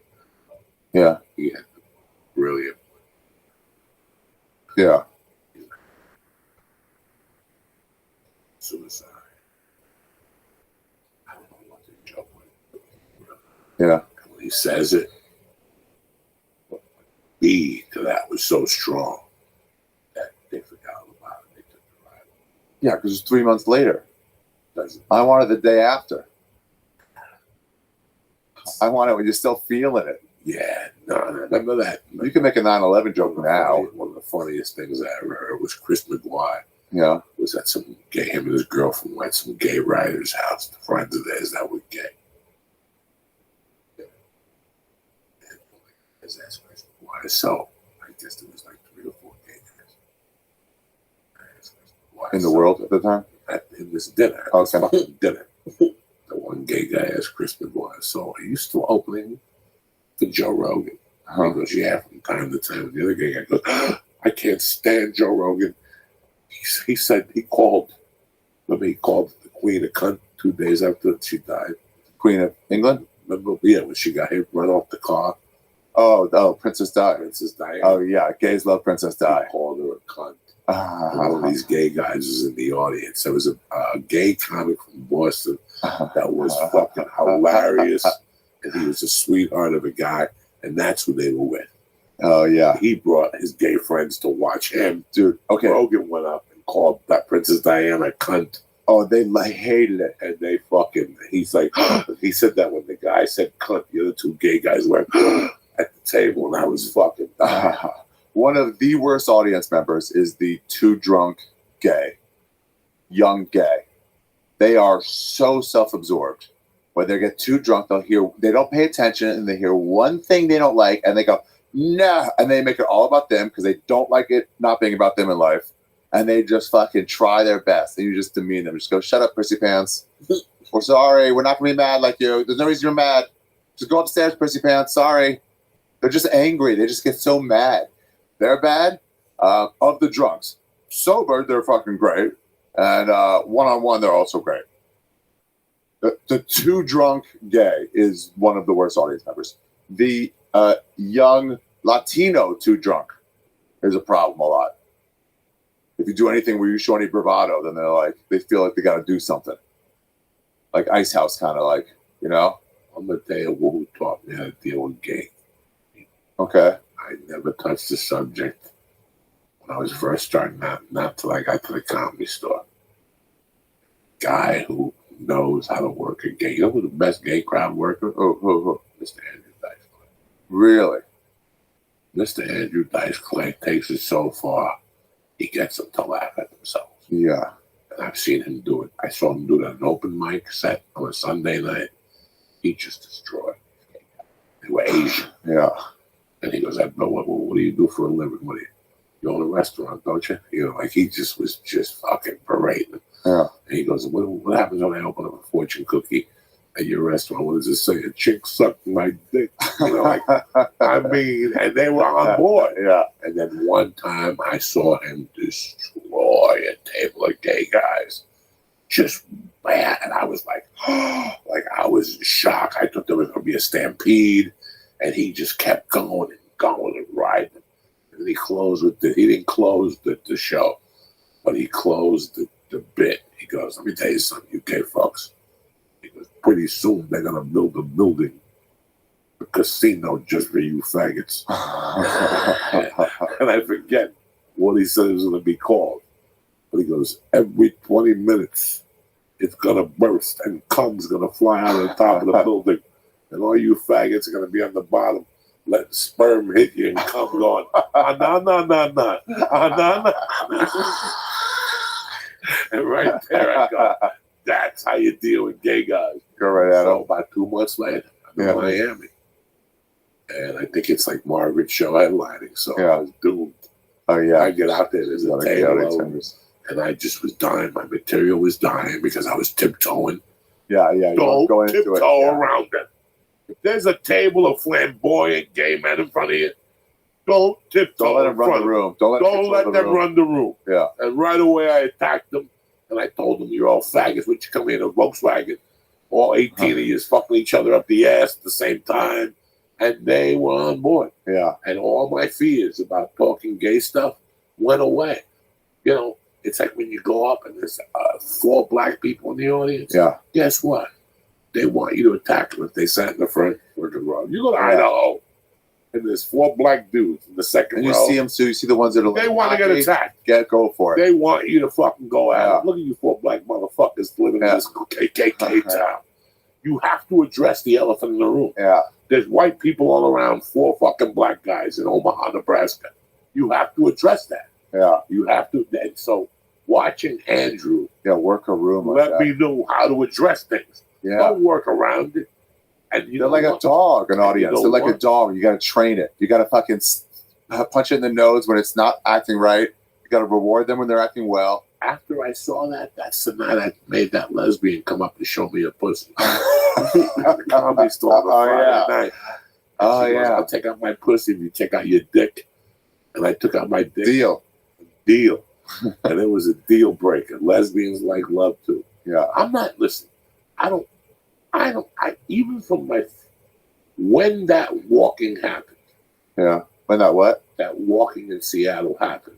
It was Nobody 1996. No. I was doing 5 years. I was a comic for 5 years. At the 5-year mark, I was stupid. I was a loser. I was addicted to coke. But I knew that walking people Oh, welcome. Yeah. Okay. Yeah. wasn't why I got into this business. No, you don't want to try, but sometimes you gotta do it. Take that bum, dude. So okay. So I remember when we went to La Jolla once. Me, you, and Kelly Kirsten. You remember that? Yes. Okay. Hold on. There you go. Like a doctor. Did I get it? It's tremendous. I went on first. Yeah. And then Kelly Kirsten went. And I guess these people bought tickets for the wrong show. They bought tickets for the main room of the Comedy Store where it was more clean. Started at 9. Our show starts at 8 and 10 or 8 and 10:30. Whatever. But they sat through me and they were like, well, this is way too dirty. That's when I was really dirty too. They sat through me and they took it like, all right, maybe it's just the opener. And then Kelly went on and she's fucking filthy. She's a writer now, I think. And she's filthy. And then these 2 old people, this couple, they come out and they're like, listen, this is, what is this? This is not what we signed up for. This is dirty. You said it'd be clean. And they're like, we never said it'd be cleaned. Where did you call this? They said the 9 o'clock show. It's like, that's LA. You call the LA Comedy Store. Like, no, we didn't. It's like, well, we don't have a 9 o'clock show. And they do it. It's a clean comedy show. And they kept talking. And we were sitting down by where the end of the bars where the stained glass is there. And you just got up and you were headlining. But that's when they didn't come for anybody. No, you were just been there the longest, right. you know? And Kelly second longest, and I was the newest. It was just like, they just send you down together.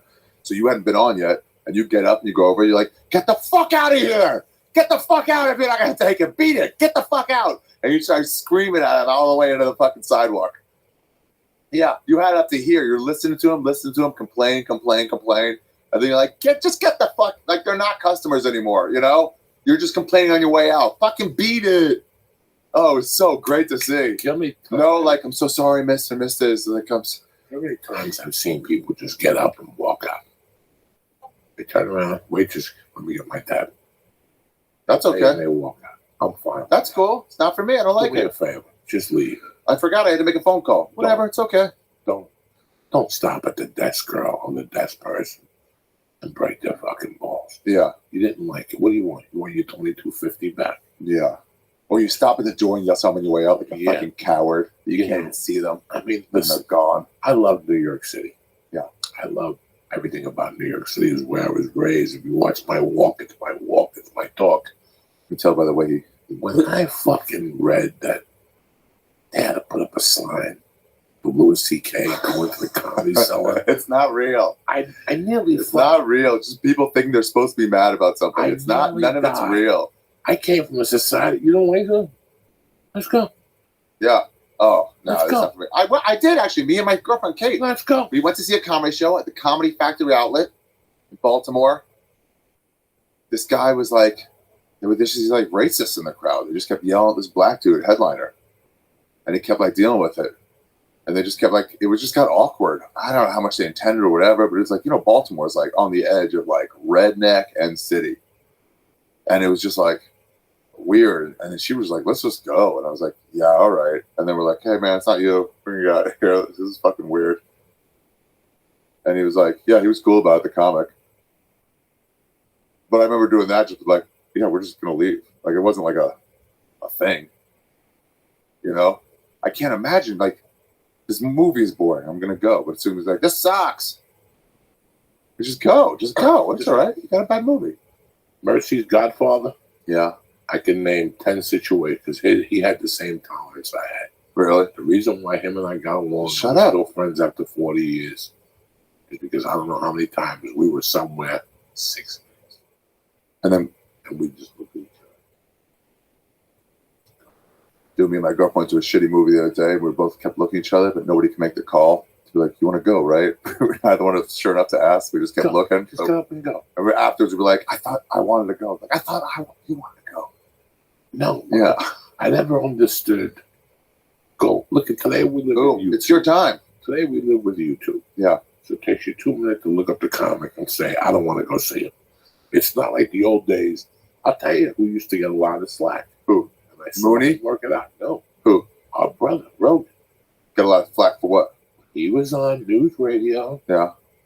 People would go see him, and you can ask him tomorrow. Right? Yeah. You're going to be on there tomorrow. You can ask him. I think 1 out of every 5 shows, some fucking body Would scream out. Oh, what? No. Not even scream out. What? I'm talking, And it's he would fucking, somebody would come up to him, and the worst place ever was in Miami. don't come to him. What? It would be like 3 white chicks. Oh, the white chicks Or hated just them. a white couple. And they go, excuse me. We really weren't. I was right there. I witnessed them saying, we're not happy with your performance.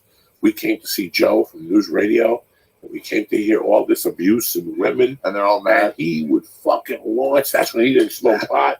And he didn't give a fuck. He didn't give a fuck. He didn't have girls time at a for it. bar. He Yeah. was a comedy store guy. He would That's crush. He would fucking say, and I remember this one girl one day said horrible things to him. And Joe took it. It was me, Chris McGuire, and Joe. I'll never forget this. Yeah. And this bitch just wouldn't stop at Joe. Like, if I had any time, I would write a letter to NBC. This is a forced portrayal. And he's like, I'm a fucking fiction, whatever. I'm a character. Yeah. I'm a fake fucking character in a TV show, lady. Get over it. And she said some more shit to him, and he's like, you know what? Were you a victim of dodgeball? And she just walked out of there. Like, she just ran out. That's the third group. Drunk white chicks. Right. They're the When most. they're worse, they're so bad. That's the third group. You can't even deal with them. They're Let so me ask fucking you a question. annoying. So Just go. Right now, at this point in your career, Yeah. are you still having problems at shows where people walk out? I don't think so, but I like to hear about it. I hear about it once in a while. It's not a problem, and they're not like yelling. It's usually religious people. For this hour, it's religious people. When it's just like, they came for the Saturday night, and it's just like, it's just too much, Does it bother you No, if 20 people walked out of your show? I would find it interesting, but I really think like Interesting in if you what walk way? the line, you want to walk the line, right? The line is fun. You want to walk the line. That means some people, the line is not a straight line. It's more like waves. So some people have to be over that line. Otherwise, you're not at the line yet. When people walk out, me and Eleanor were talking about this. People walked out in Vegas. Like, you need that. Because if you want everyone else to be like, oh, like one of those laughs, it's only that laugh because some people are going to be like, no, that's not cool. You need those people walking out to make everyone else really enjoy it because it's like a line walker joke. Is it one specific joke? No, it's just that type of humor. No, I'm saying is it when they walk out of your shows. Oh, Is it one? no, I don't think so. No. I think this, if it's this year, it's just because it's like too dirty, or like they just really don't know what they're getting into. But they're adults about it mostly. They're just like, oh, it's not for me. About 3 years ago, It's too much shitting on God. They're like, oh, that's not what I signed up for. 5 years ago, somebody ran out of a show of mine in Lexington, and they were like, "Fuck you." Fuck you, mad? Why? That was that time. And then in St. Louis, had a bunch of people walk out, but because the fucking pipes, every time somebody flushed the toilet, it smelled like shit. Club. Ugh. And I'm seeing these people walk out of my heart breaking. Yeah. You know, listen, trying to run a business here. Yeah. I'm not trying to serve shitty hamburgers. I understand that we live in a world where we all can't like vanilla ice cream. Yeah.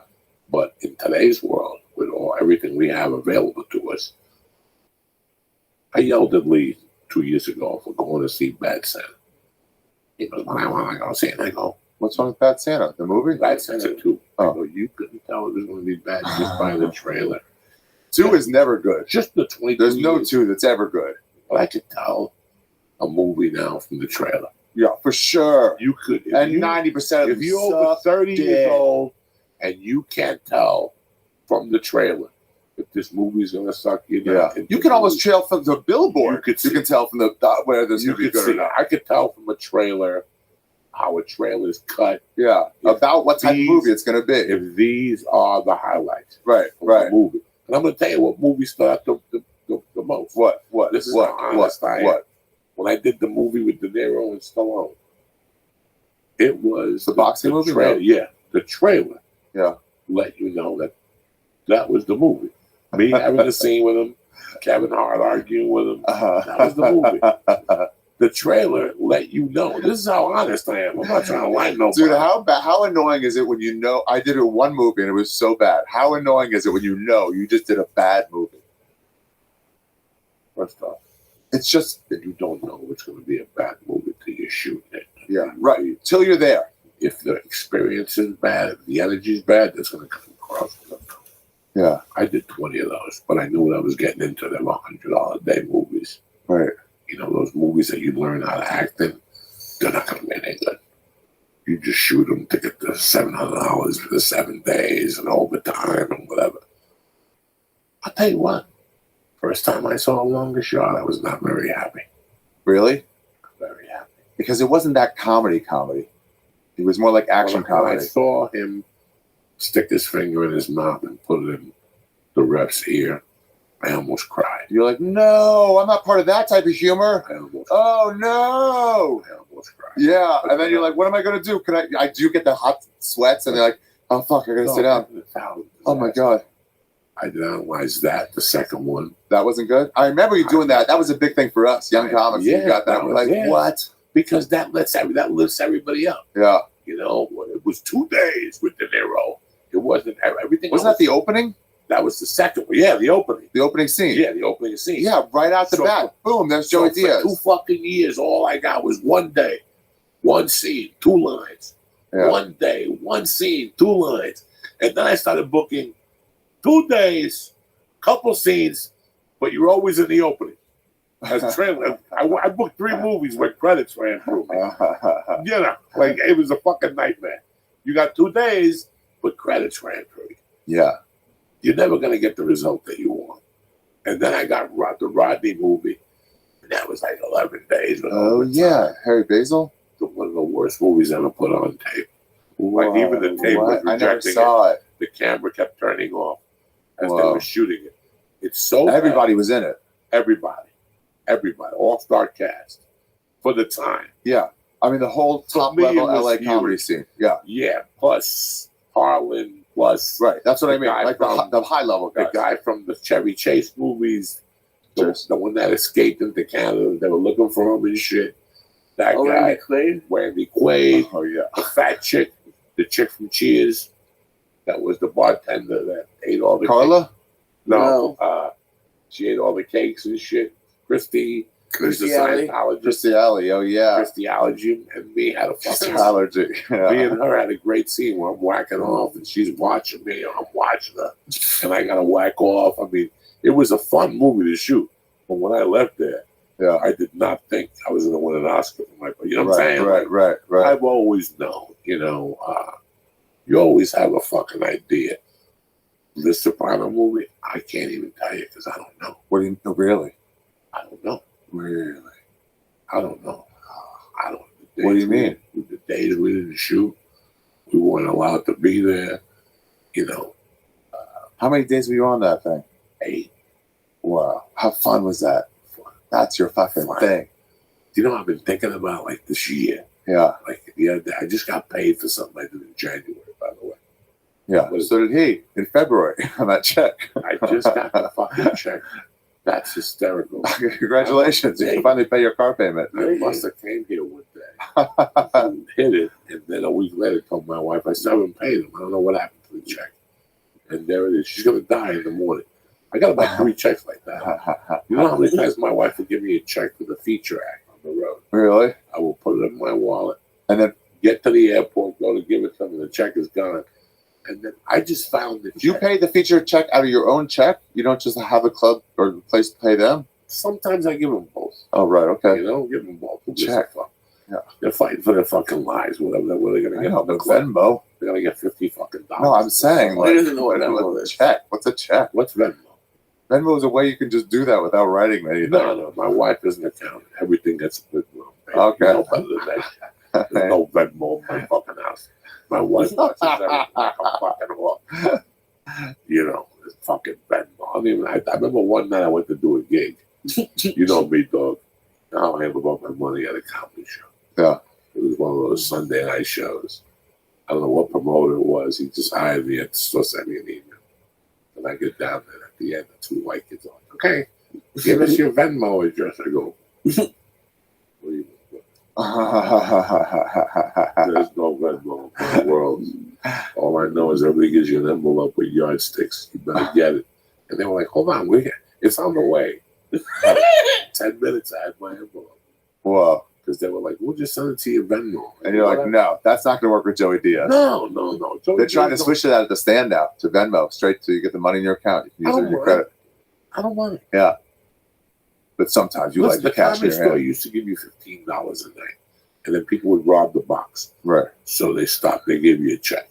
Oh, they used to give you the money. Yeah. I like the money in your hand. In your hand. It's so nice. Then the improv. Money in your used to- hand. Oh my God, when I first moved here, the improv would put the checks right by the door. So you could walk in and go to your I'm going to get my checks. And she'd go ahead. You just go through the checks. Yeah. I can't tell you how many comics checks I stole How do you steal their checks? because they're right there. No, but I mean, how do you cash them? Sign sign your them. name and put in your account. Wow. And it was straight into your account? I would Straight into your account. like I would sign names that I knew weren't going to ask for them. Right. Like Do you- I'm not going to steal Lee's check. Right. I know he's doing out of it. He's asking about it. Right, but you know, Ron White, he's not coming in for his check. No, he's- Yeah. there were guys that had stacks of checks. You see it. They hadn't collected in a while. I would collect. So you know when I was really mad at Bobby Lee, I would go in there. I couldn't steal his checks, but I went in there and I just tore them up. And I threw them away. So he wouldn't get them. How is that different from stealing? Just to punish him. I would go and tear his checks up, hundreds of dollars, and I'd be like, he'll never get it. I went down there one night. Yeah. Carlos Mencia was at the store, and Paul Mooney ripped up his check in his face. Ripped up Mencia's check? Yeah, he's like, this is my money. You've been doing my jokes. This is my money. That's what he said. He turned Barrio into he turned Hood into Barrio. I do the same joke. Crazy. What How you wild feeling times. so far? I feel great. You ready for another edible? No, It's not yet. through First of all, I gotta the piss. edible. I gotta piss. time. I All gotta right. piss. How do we do Go the piss? piss now. Go hurry up. Are you real doing quick. that? I'll do that. Okay. By the time you get back, we'll be ready to go. This break is brought to you by CBDLion.com. CBD Lion is the best CBD out there. How do I know? Because I tried it first, and then I reached out to them and asked if I would be interested in them, maybe sponsoring the podcast. That's how it started. I did the tincture, and they put me on a different fucking level. And then they sent me the gummies, they sent me the vapor pens, they sent me the shatter. I tried everything except the shatter. You guys know I don't smoke shatter. And I'll tell you what, I was fucking impressed.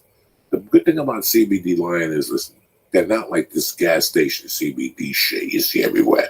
If you live in California, it's all over the fucking place. They got CBD stores. They don't even know what they're selling.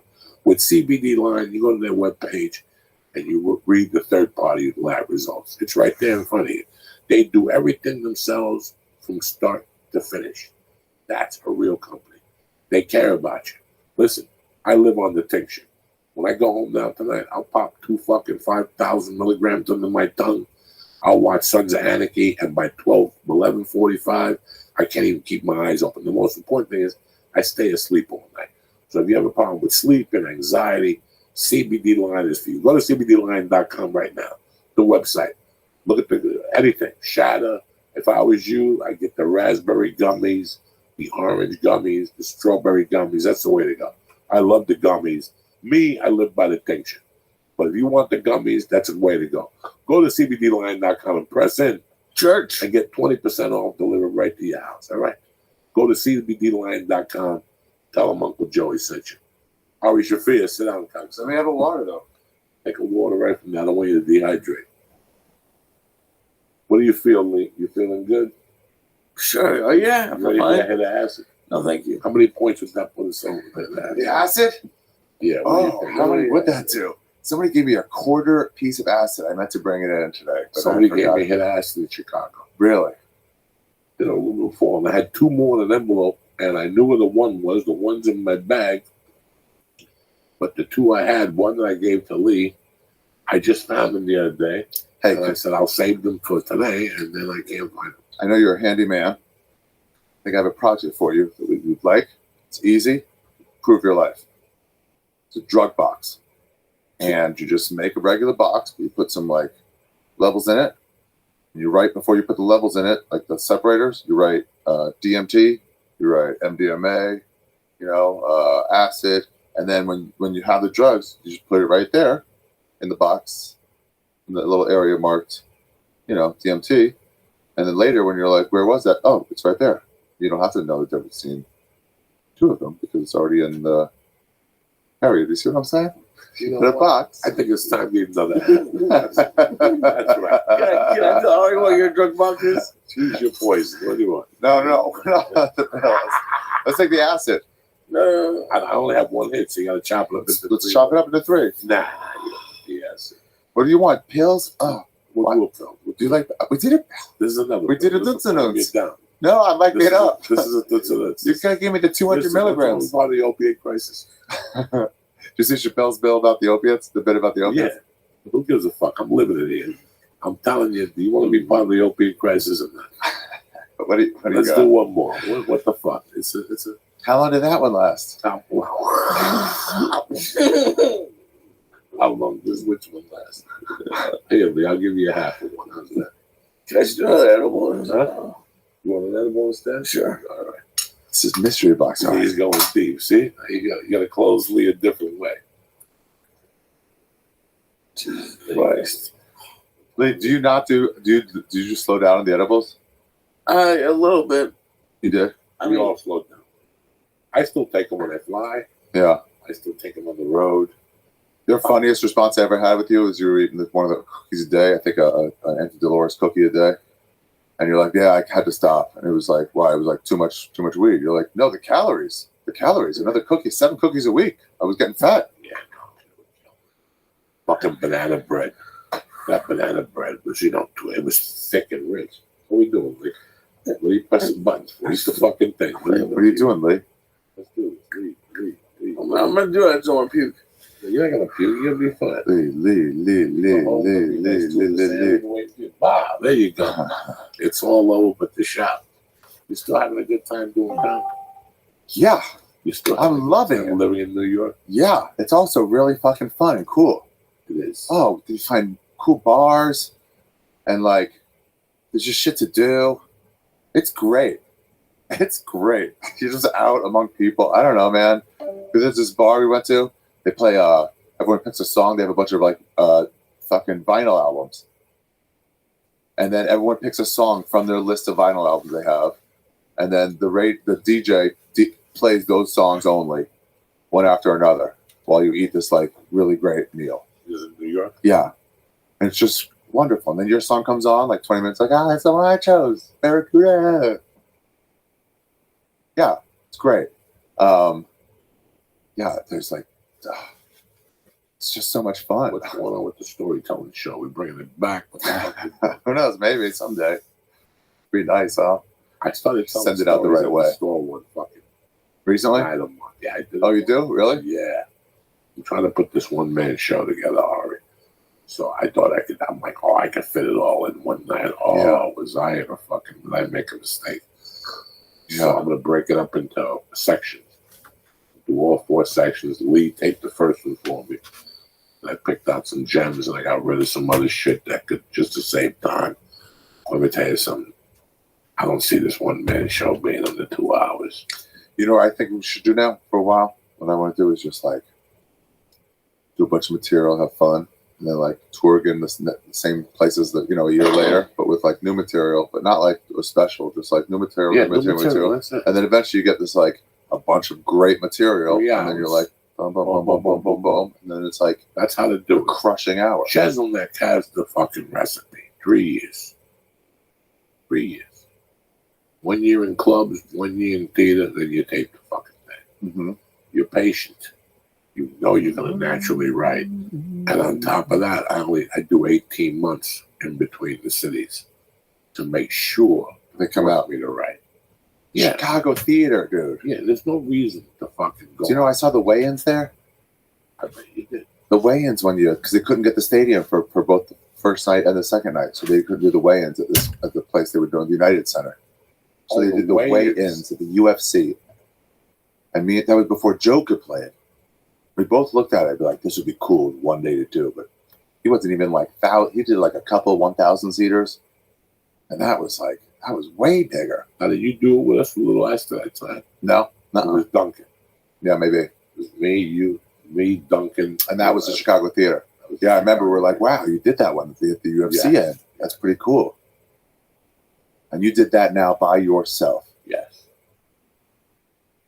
What do you want me to do? That's pretty cool. What do you want me to do? That's pretty cool. That was 2 days ago. Now we got to do something else. That's why I don't worry about the Yeah. fucking whatever where people are like, "Can you believe this was happening?" It's like everything's going better than ever. Listen, Here or there, some people catch a cold real bad. You get like hard walkouts of the whole, like everybody getting mad at you online. You know what I mean? But it's like, it sucks. What you can do. One time, my favorite audience member ever is at the Comedy Store, the main room, where it's like a little more clean than I am or you are. You know? but not because that's what we thought.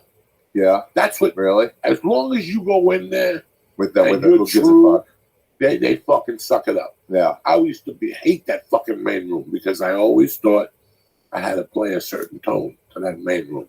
Ever since I threw that tone out the window, I become a way better comic. Yeah, I would do it once I got to like, I'll do this like the OR actually, but I'm going to do some crowd work a little bit first and then get into it, you know, This is big confusing. instead of this presentational whatever. What? The scary thing is that you, as a young comic, when you got into the store, you looked at the main room as this distant thing. It's like you couldn't like, what? Like you look at it, Because all the heavy hitters were there. So it's like, I guess I got to put on a show. it should always make you fucking follow somebody who's going to torture you. Heath Heish.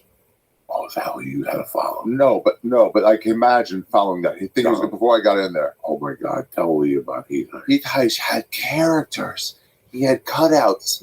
It was No the idea. biggest fucking show. And he crushed.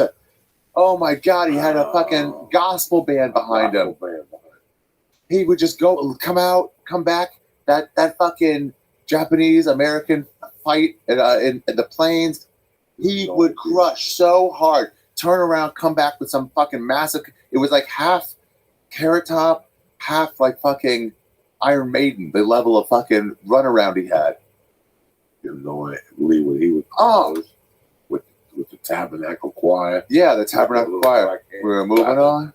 They were all like fucking statues. Okay, so he didn't travel with a choir. No. He strapped them on his Oh, back. you couldn't help And it, he man. would He move fucking- killed you. He doubled you over. And he'd be like fucking people clapping behind him and shit. Oh, wow. You have no idea. It's He a was the Vegas master. show Yeah. that would work in LA. Yes. That's how good it was. Not it was the a original room. It was stop in the main In room. the main room.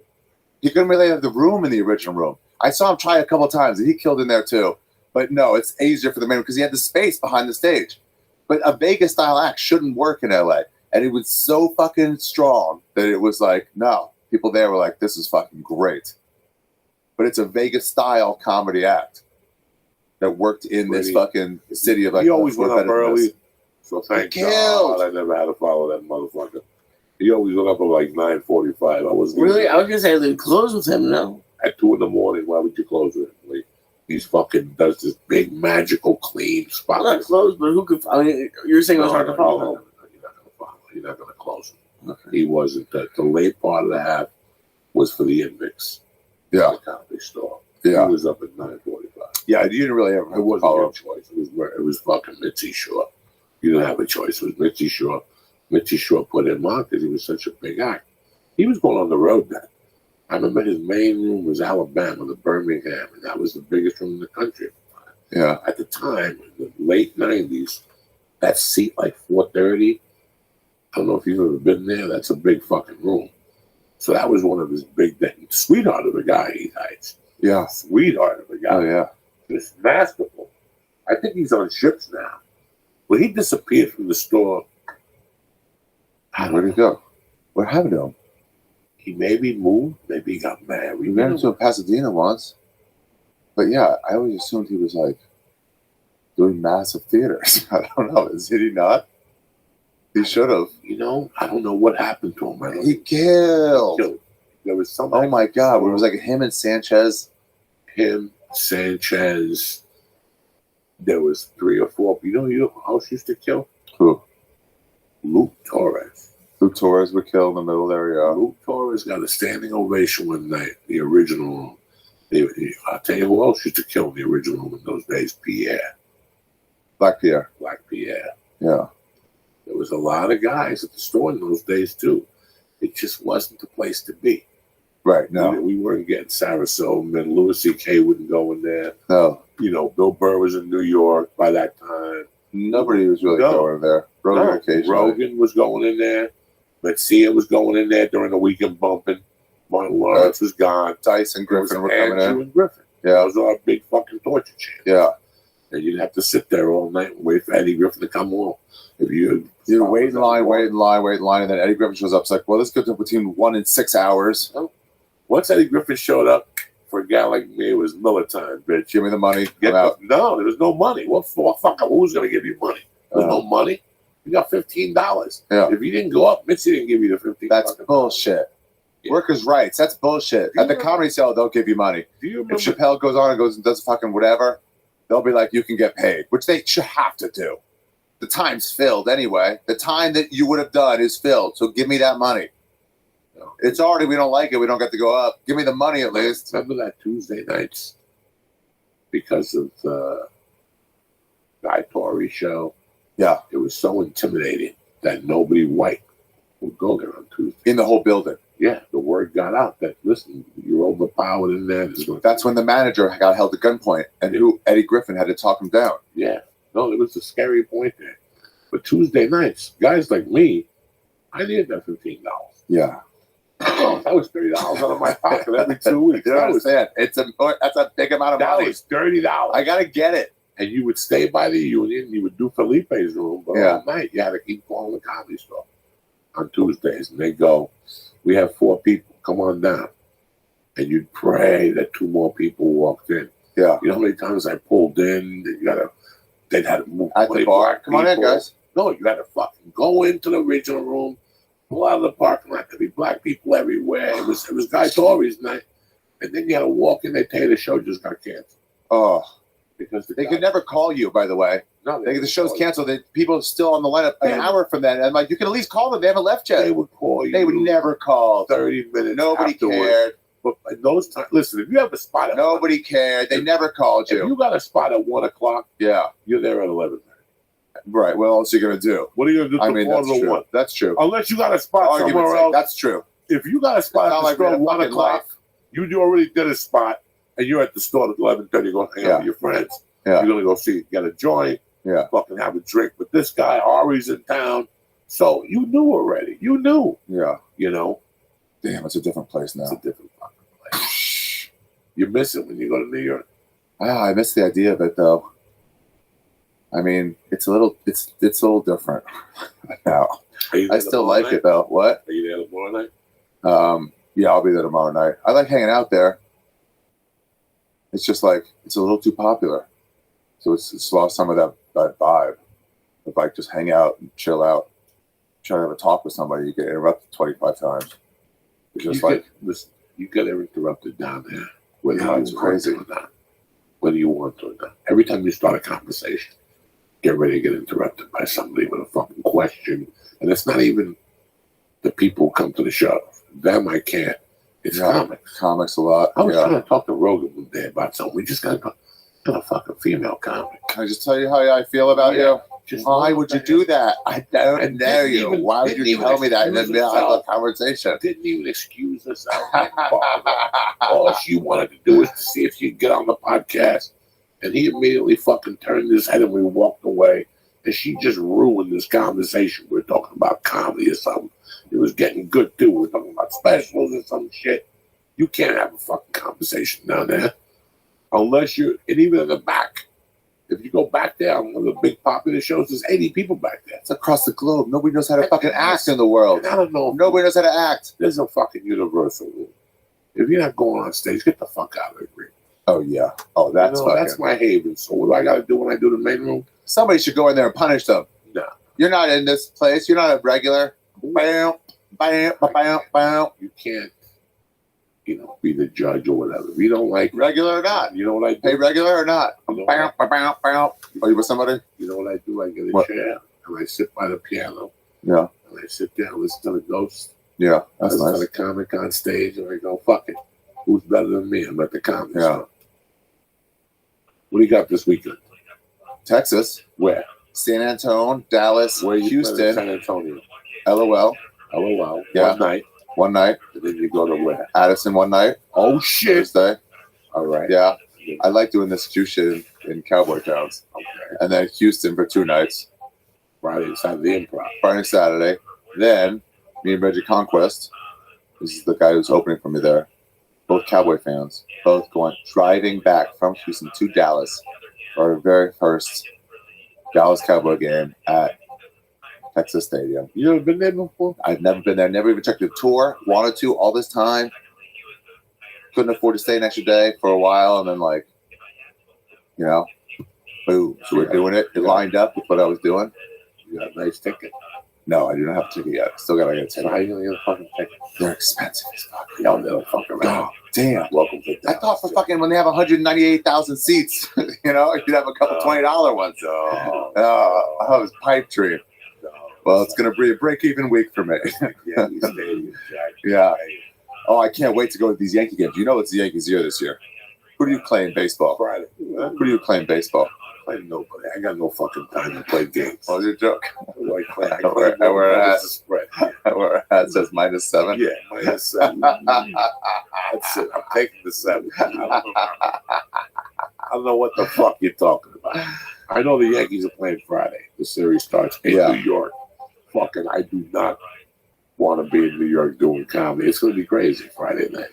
Friday, Saturday. Dude, I can't wait. Those Yankee games are so fucking fun in the playoffs. Do you go? Oh, I go every time I can. How much- Every time I'm in what's your town. tickets? They're whatever they are. Whoever they got to be. Yeah, I got to go. Sometimes 75, sometimes like 350.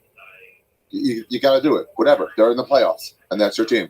And you're at home, and you have enough money to spend on the tickets for the first time in your life. Who do you take? Will you take the girl? Whoever. No, I was going to. She's an A's fan. I was going to take her to an A's, the one last year, but they were screaming at anybody with green. I'm glad I did not. Whoa. Speaking of green, who's ready for an edible? What are we doing? I know, Ari. What are you doing? You gonna stay at that museum? I feel like I'm in a great place right now. You got the What time is it? an hour. What time is it? Show me the real time. You got a 10:28. You got an hour and a half to your pumps and brakes. There Yeah. you go. Eat that fucking thing. Don't worry about nothing. We'll give you something to calm you down. I got something for you to go. Fall asleep in the Uber. Nobody will bother you. In the Uber. Fuck yeah. You fall asleep on a lift, you wake up with a dick up your ass, and you can't press charges because you turn the camera off. He's got a fucking tolerance. He looks like a fucking nothing. He looks like a fucking Japanese rendition of a thing. Leave him alone. Eat your little pill, man. It's Tuesday night. It's Monday night. Either you want to eat them. If that bitch can't swim, she's bound to Trizan. You want to really make it happen? Yeah. Take a needle, pop it, and drink the juice. That's what I did the other day at the airport. Really? I ate 2 of mine. Why? That's a great question. You're not going to believe this.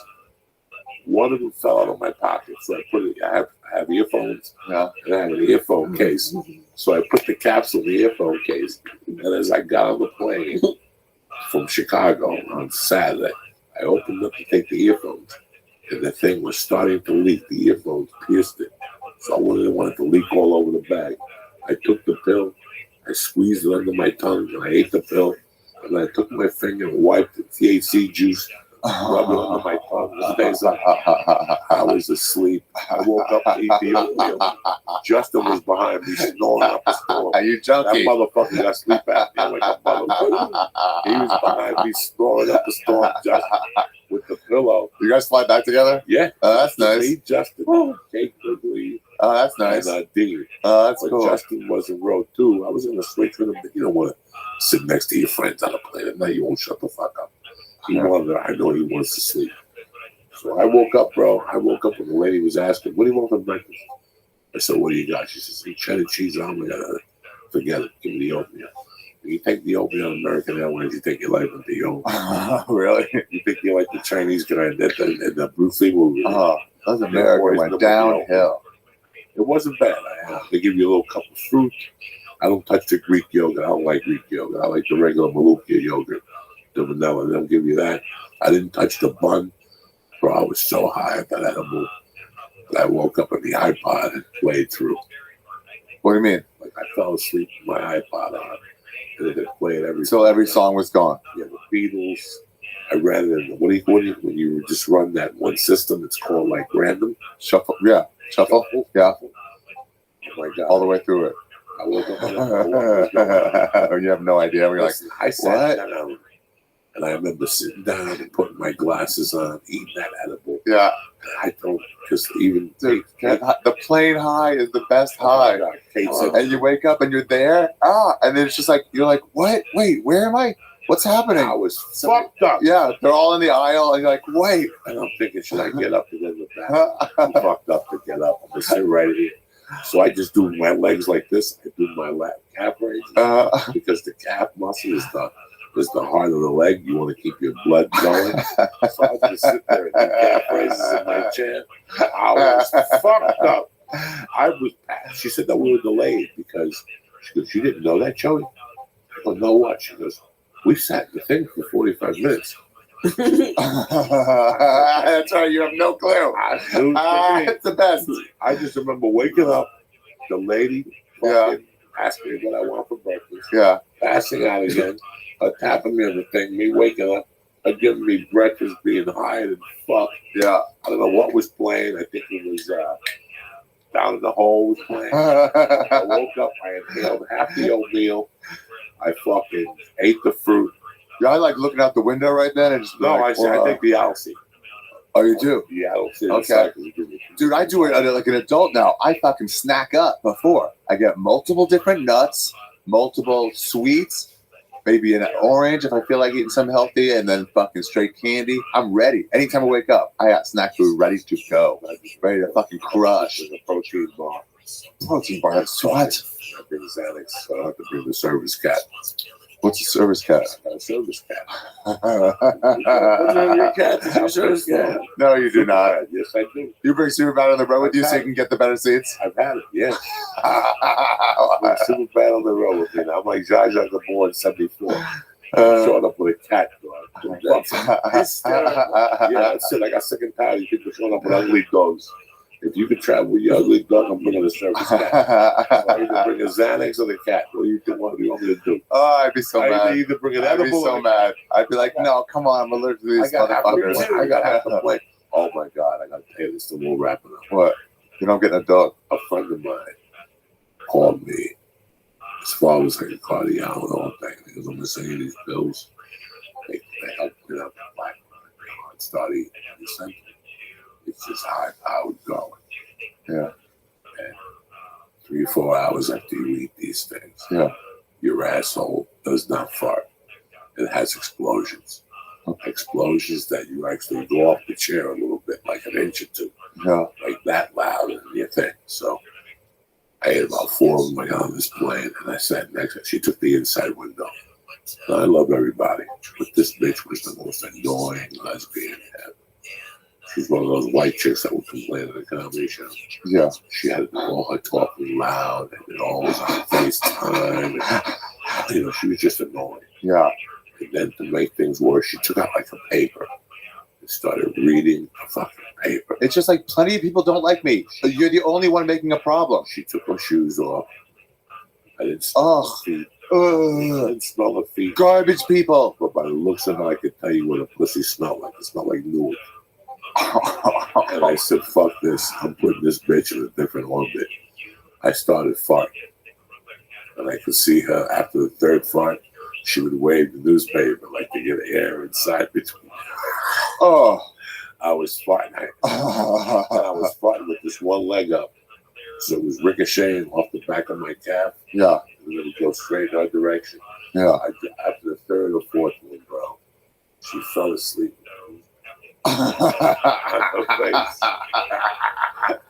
Diaz just take he'd take a bag of weed and put it in his crotch. And then we were on the airline. Like when we were in the air, we'd take it out when you're sleeping and put the whole fucking, like a baggie that big of illegal weed, and put it under your nose. You're like, what the fuck are you doing? It's so fragrant. And then he put it back in. Sometimes I would take the bag and spin it around the air. Oh my God. It was crazy. Yeah, just to entice people. Everybody going, what? People's heads. No one knew where it's coming from. You have no fucking idea. There's a secret on the subway. When you get a bunch of weed, you got to take it back. You reek of weed. You go stand by a black dude. And then everyone just assumes it's the black dude who's got the weed. I don't know what you think all this shit up yourself. You're a regular fucking Reef Einstein. Yeah. You know what? You figure it out. Necessity is the motherhood of invention. All right, so Thursday night, where are you? San Antonio, okay, Dallas, Houston. Dallas. From Chicago coming up, San Jose. Improv. Yeah. 2 shows, 4 shows. You do 6 shows all together. Yeah. You're fucking beautiful, baby. Yeah. You're back out there. Yeah. Fuck these bitches. Yeah. My last one. Tonight's your last hurrah. We did 300 milligrams of AFX fucking mineral. We did 2 fruits. And then another. We did a couple bong hits. Yeah. And now we'll take a little zzz to go. What to go? Where are we going? I don't understand. We just took a hell of drugs. Where are we going? This is a light night for me, guys. I want that. If it was up to me, we'd still eat 2 edibles apiece. We'd be running at 500 milligrams. You wake I up still have an hour tomorrow. left of freedom. You wake up tomorrow morning, you look out the window, there ain't nothing to do tomorrow. You go right back to sleep. Because if you get up on this THC juice, you smoke at 11, you go right to sleep anyway. Oh, fuck. Lee, I won't see him tomorrow till fucking. He's an anti-sun anyway, so he's like a Jewish vampire. You don't see him out in the sun at all. So, he ain't going nowhere. So Thursday, LOL. Friday, Addison. Yeah. No, Thursday, LOL. Friday, Addison. Wednesday, LOL. Friday, Addison. Okay. No. Wednesday, LOL. Thursday, Addison. Friday, Saturday, Houston. Houston. But if you're not there, I got a special on Netflix called Double Negative. And watch that. And then, this is the next thing I'm doing. So what's your plan for yoga? Well, give me your prediction for Sober October. Okay. Who's going to win?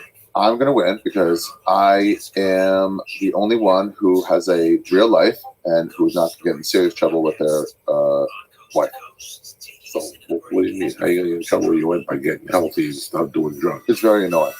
Whatever you have to do, it's just very annoying. It's no fun. It's no fun. When I have a glass of wine with dinner. You have to work out also? There's some lessons we're doing. What kind of lessons? All sorts of lessons. Like what?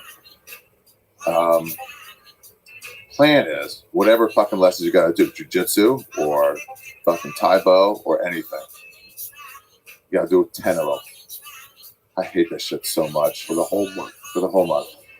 Yeah. Oh, that's a piece of cake. Yeah, it's just annoying. I have to learn. So what do you choose? I'll probably do a jiu-jitsu class.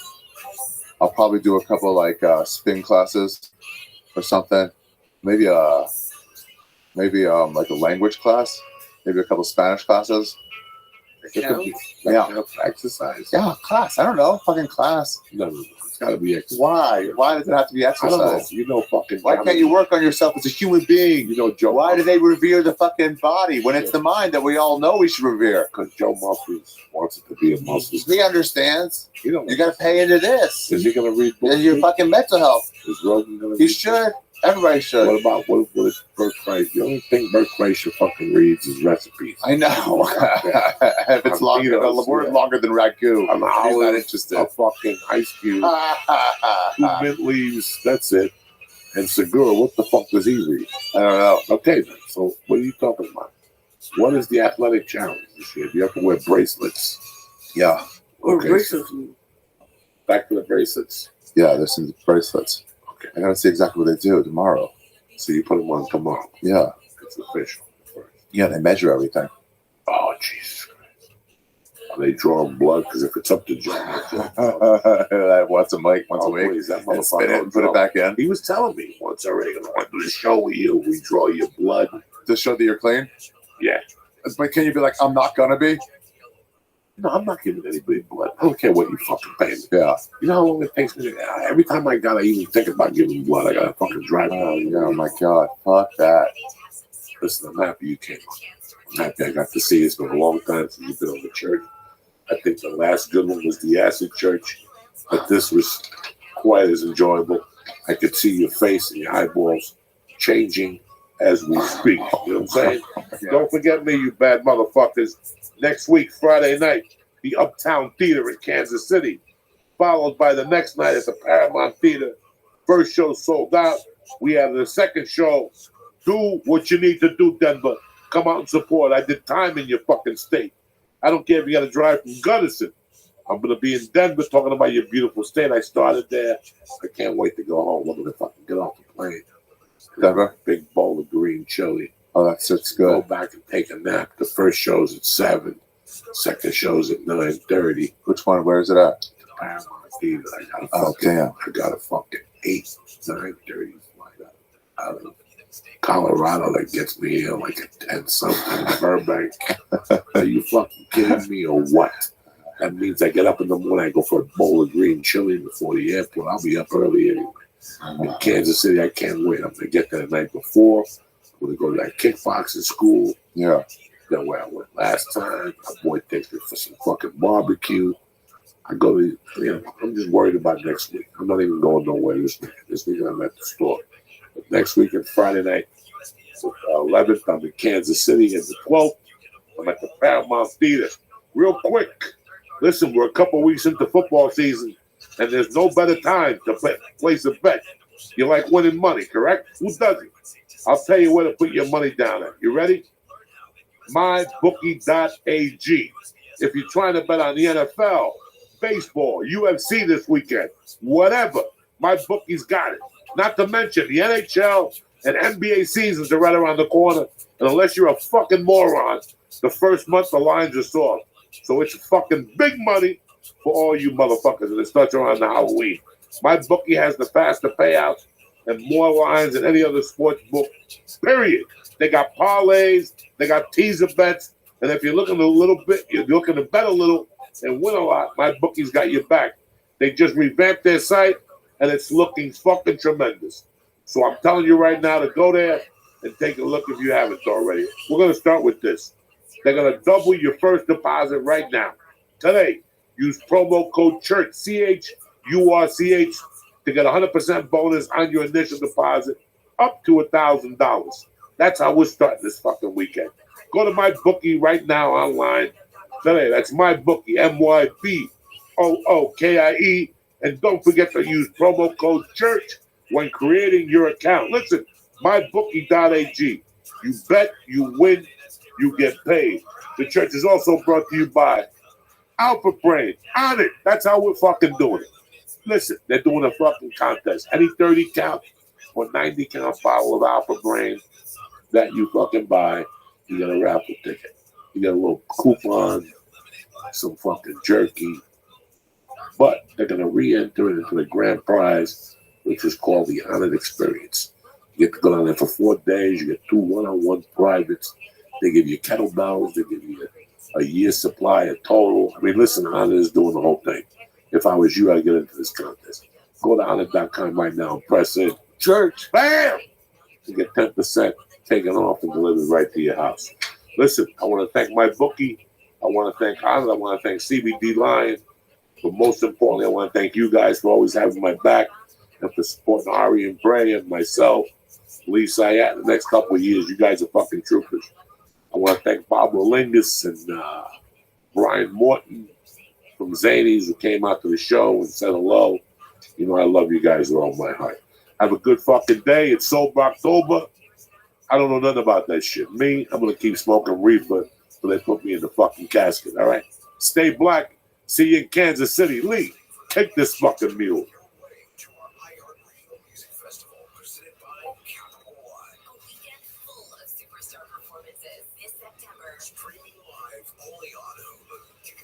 Friday, June 14th. But starting June 12th at 1 p.m. Eastern, Capital One cardholders get first access to tickets and other exclusive offers for 48 hours only or while pre-sale tickets last. Visit iHeartRadio.com/Capital One for more pre-sale details. What's in your wallet? Whether you're looking to affirm your faith, grow in your daily walk with Christ, or simply give comfort to others, In Touch Radio Network provides biblical teaching you can trust, featuring daily devotions, the sermons of Dr. Charles Stanley, and our Spanish station, In Contacto. The In Touch Radio Network will lift you up throughout your day. Listen anytime.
Ash Wednesday.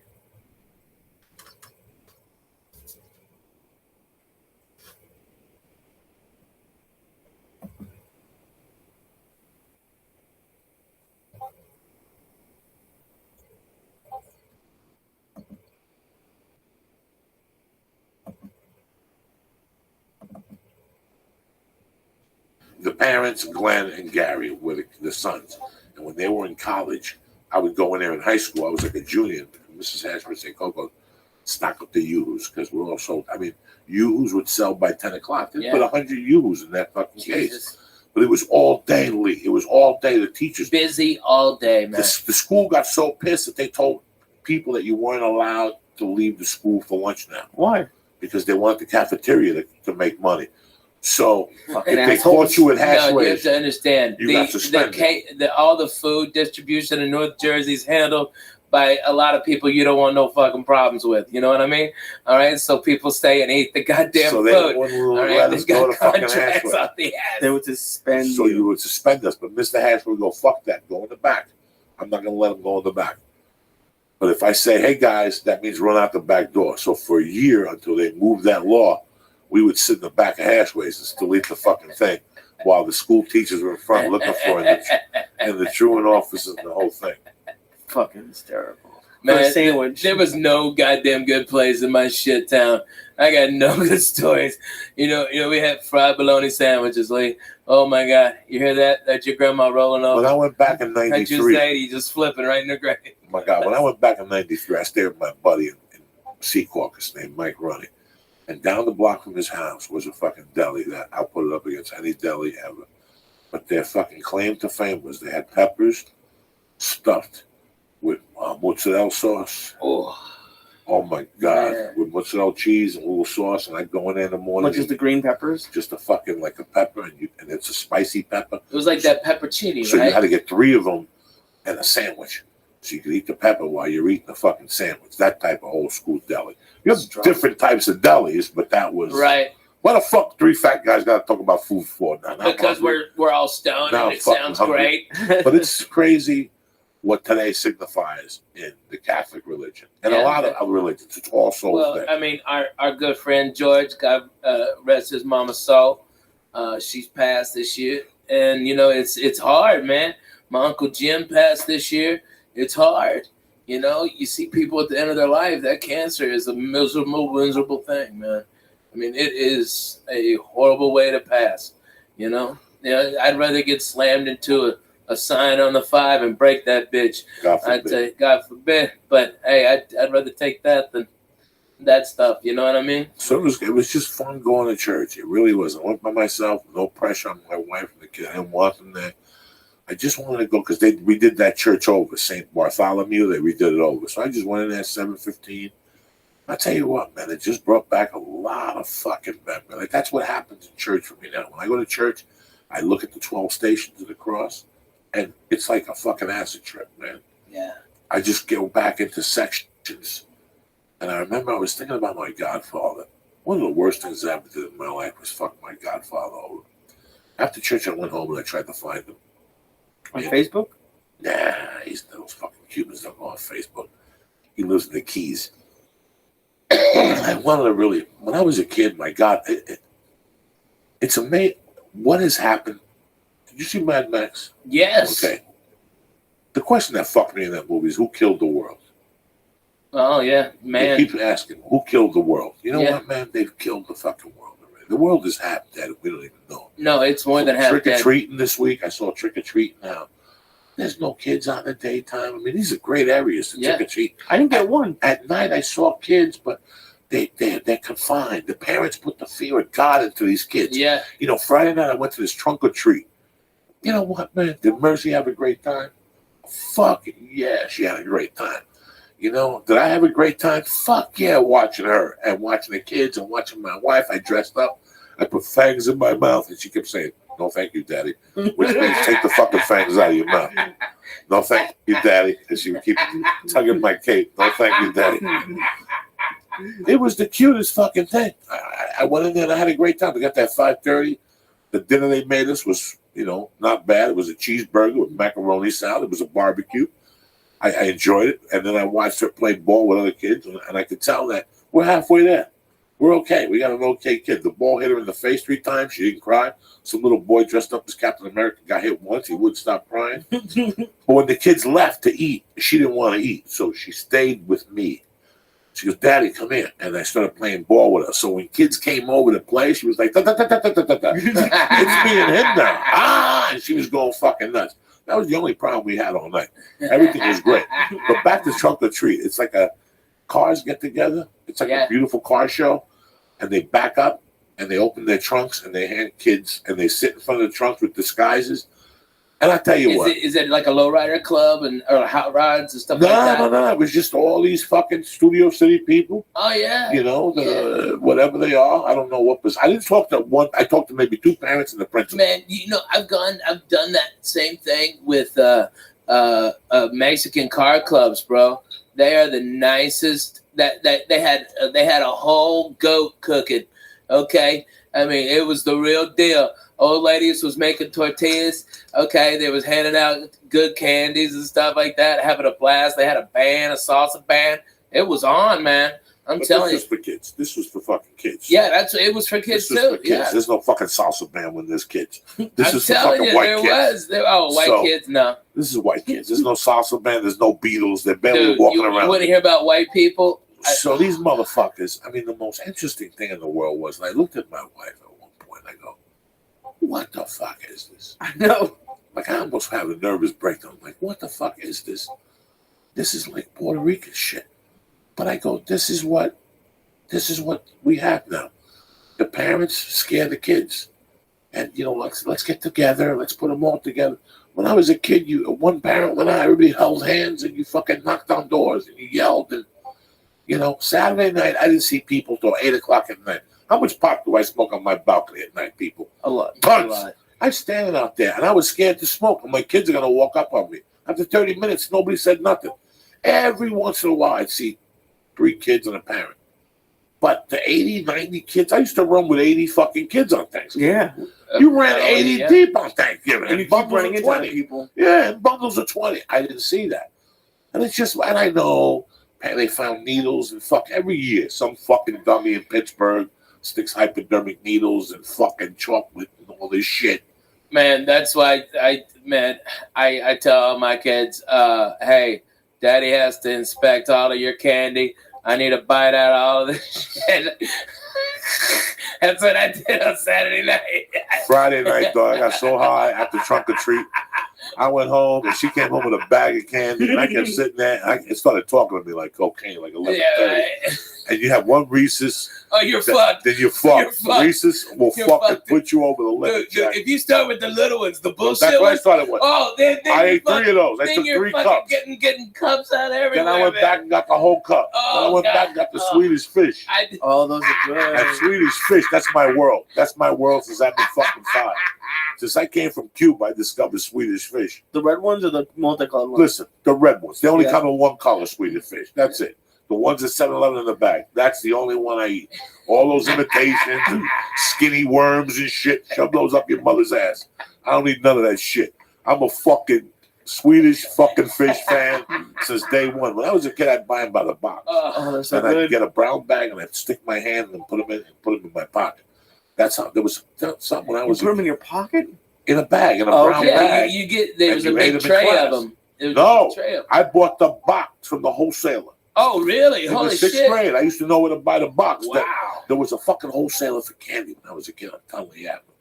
And I would go down there, I wouldn't tell nobody.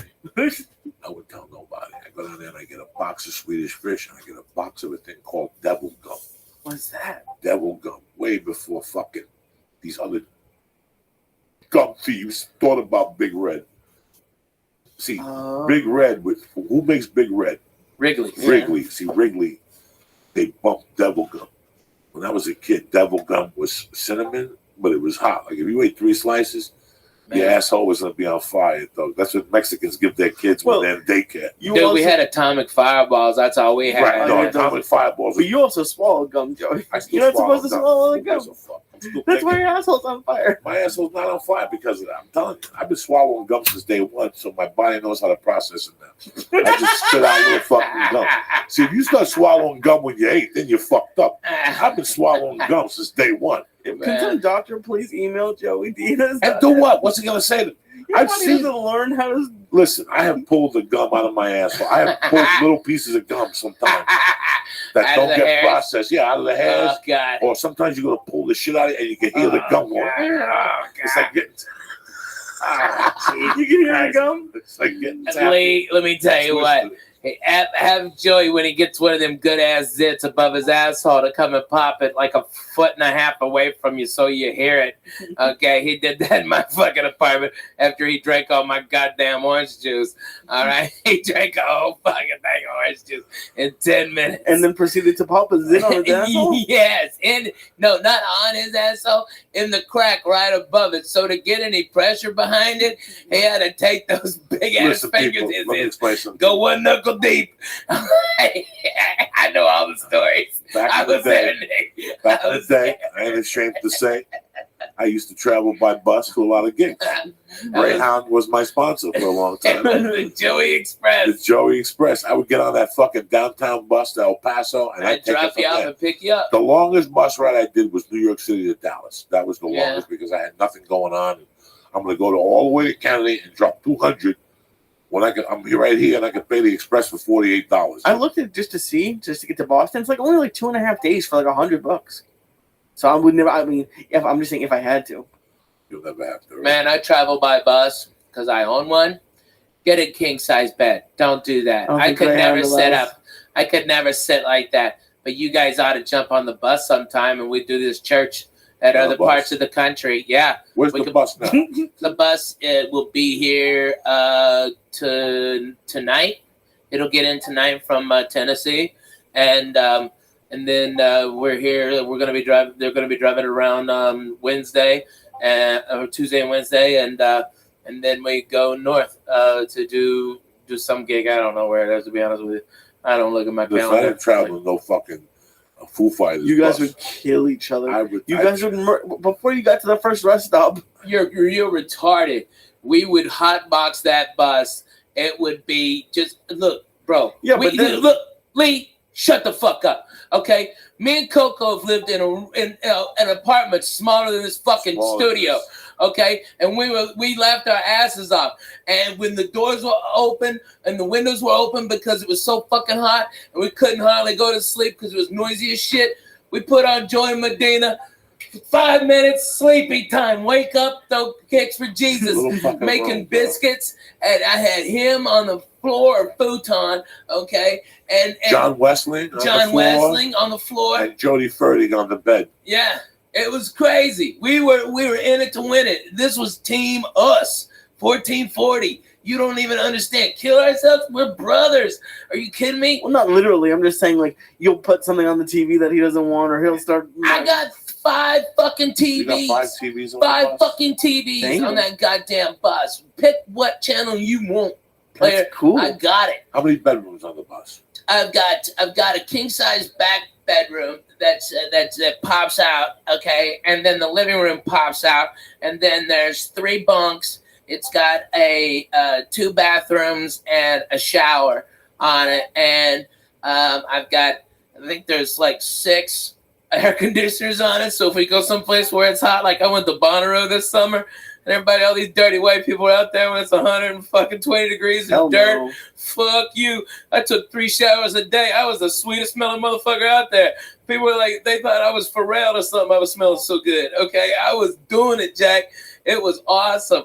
Everybody's boo-hooing. It's hot. Yeah, me too. I'm going to go make a fucking margarita in my bus, take a shower, and smoke a bone. Fuck you. I hate that band. Okay, it was awesome. It was so great. But that's how we got to go, dude. We got to go on the fucking bus. All right? Your babies would go bananas in that bus. Your baby would love that fucking Little bus. fucking monster. I can't go for that. I just ate an expired Viking. What do you think will happen? Who gives a fuck? You get stuck in that gum. You know what happened? Let me tell you what happened. They're listening. Yeah, right? Let me tell you what fucking happened. What happened, Poppy? A couple weeks ago, I went swimming in Toledo, and I got in the fucking plane. The next day, I got an ear infection, right? Oh, my God. And I was sitting there, and I tell you, man, I'm when you work out and you're heavy, you have to take a leave sometimes, or the other Yeah. one. The other one. Aspirin? No, Tylenol? No, the other one. There's a Advil? leave and Advil. Oh, That's all that works for at this point for big guys. When you go to jiu-jitsu, Dude, I'm past that. Yeah, you get slammed on your back. When you go home and you eat your lunch, first thing you do is take an Advil, especially if you have to train the next day. really? I've never Yeah, had to. you gotta Okay. do all that shit, Lee, because it lowers the inflammation. You gotta eat fucking like smoking weed. Eating weed Mhm. actually takes away the inflammatory from your fucking thing. You see the Google today? Anybody see the front page of No. Yahoo today? What did it say? More people turn to medical marijuana. Prescriptions are down. Prescriptions are down. Prescriptions are going down, man. Yeah, the opiates are going The down. opiates are going Yeah, down. the because benzos people are going realize- down. Listen, I'm telling you as your brother, you fucking go and you work out with Eddie Bravo and those savages down there at night, and you walk home, you can't move. Oh yeah, I'm sure. I'll do an experiment with the motherfucker. I will experiment. I will give you an Aleve one night, and a week later we'll do it again, and I'll give you a chunk of real hash. And you eat that hash, and you call me tomorrow when you tell me which day makes you feel like. That's what Bruce Lee ate for soreness. Nobody knew why he was eating marijuana 40 years ago. Danny DeSanto said it at a Hegan thing. Genius. That's why he was eating marijuana, because he knew that Aleve will kill you. Yeah. Aleve and Advil Eat your will liver. will eat your fucking liver. You got to drink gallons of water. If you take an Aleve, you got to drink fucking water throughout the daytime. That's why I don't take them at night. I take them when I get home from jiu-jitsu. Bam. So I'm not, or kettlebells. I'm not sore an hour later. Whatever the fuck I do when you're sore. Sometimes you get sore from flying. Dude, I Man, get wiped the fuck Oh, out. shit, man. First of Really? all, well, 6-hour flight. Lee, you fucking Okay, saw it, dog. all right, yeah, okay. You fly and your connection. Dallas got bumped, so now you're in fucking Chicago, and you land at B32, and yours is next flight is I do H17, some and you got walking sometimes, 15 dog. fucking minutes. And Chicago, the fucking terminals are so close together. There's no room for a fucking one of them chairs. You can give $20 to a black guy with a golf cart. No, you gotta fucking hump it, dude. You gotta fucking rock. You gotta rock, dog. And then And you're hungry. Oh, You're fuck fucking hungry. You gotta you rock. won't eat.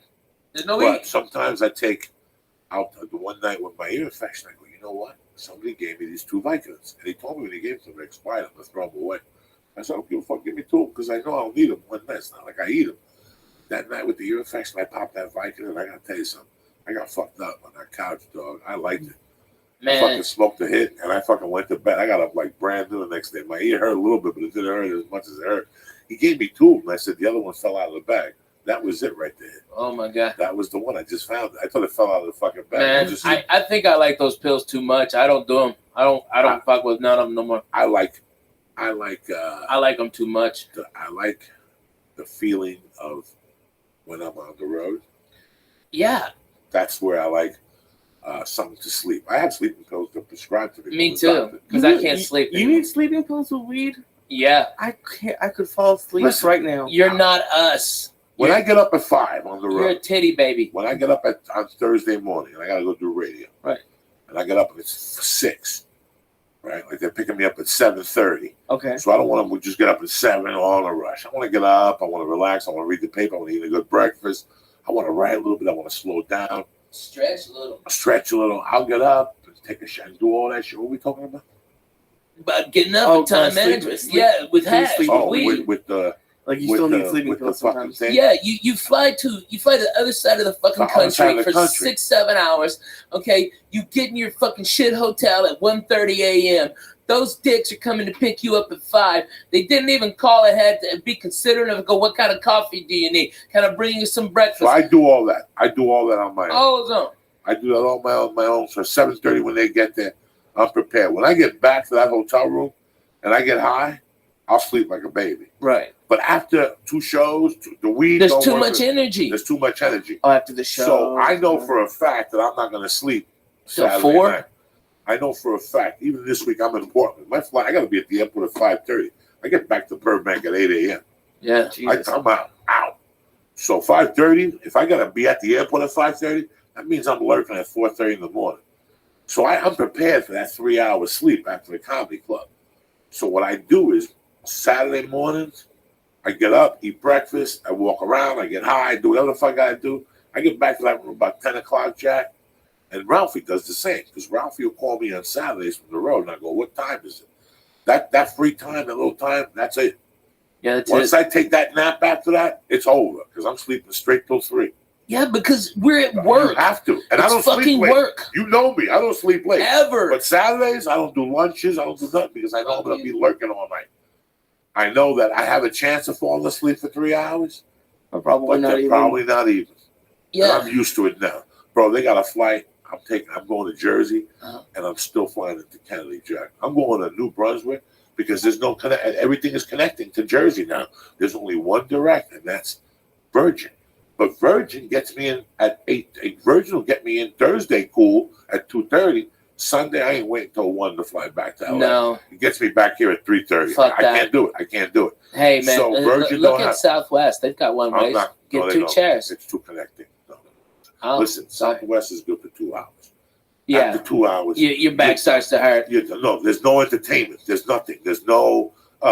There's No, no. Southwest gives you free there's no- TV. They give you free TV on the Wi-Fi. You got to bring Right. your own TV, and I got to log in and all that shit. What the fuck? I gotta sit next to a communist and Oh my God! Listen, I know. American Airlines, I got 200,000 miles on it. Yeah, I got right. Platinum, Virgin, I'm Platinum. Right. Listen, there's no Southwest. Is from California. the Nevada, California, LAX to Austin, Yeah. Houston, 2 hours, 2:10, 2:15. Anything after 2.5 hours of Southwest, you're asking for trouble. This whole story started with the pimple in the ass because of the bus. If you want a pimple in the ass, that's that bad. Fly fucking Southwest. So what happened was I come back on a Monday night from fucking El Paso. I've been sitting on a bus for 12 hours. I must have fell asleep sideways. Oh my God. I was about 370 at the time. And the crease of the fat in my ass built the pimple up. 3 or 4 inches from my asshole, headed like northerly. So my asshole is right here. On a cheek, on the inside, I got a pimple that stuck out an inch. And it was developing. Like it started with an inch. How did he find it so quickly? How did I find it? I couldn't sit. He couldn't Every sit. time I went to sit, I'm like, wow, something hurts. And then he pulled the hair out. You So I gotta took tell a him about fucking mirror, and I took. This is the days when I was Was this flexing. in my apartment? I Fuck think yeah, it I was in took my a mirror, apartment. and I had to look at my ass and bend over. Guys, it was a whitehead on my ass Oh my God. that was throbbing. It hurt so much, Oh. and I couldn't take it when I'm sitting there talking to Ralphie. And I remember that he was telling me a story about something. And I'm sitting and I finally open up my pants from the front. I got no underwear on. I open up my pants. You didn't even take your pants off. I That's didn't when take you my pants off. that's when you had the ball pants. I stuck my hand through A hole like in a your fucking yoga crotch. position. I had to get to a yoga position, Lee, and I had to squeeze the pimple, but turn it. But I had to turn the skin down. Oh, So it would go pop. oh. And Lee, you could hear it go pop.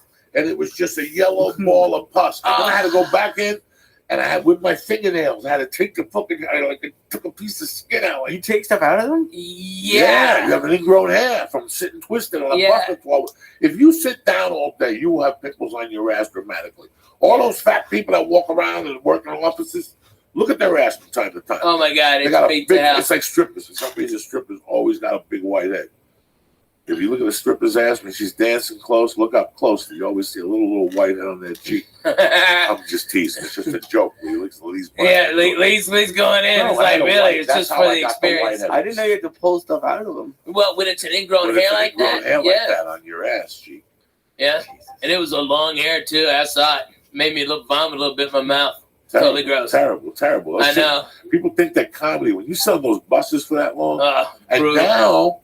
now it's you fly so much over Yeah, the years.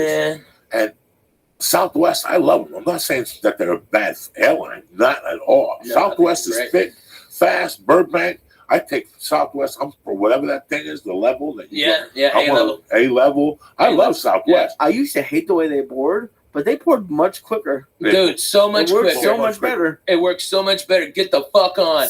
Fuck you, get on. Fuck you, get on. 8:15, 8:30. You get a seat in the aisle. You sit there. You give people dirty looks as they walk by. Right. I had to do the math because I forgot to check in one time and I was like B30 or something, B20. But I did the math. It's like 96 aisle and window seats. So as long as you're in the first 96, you're cool.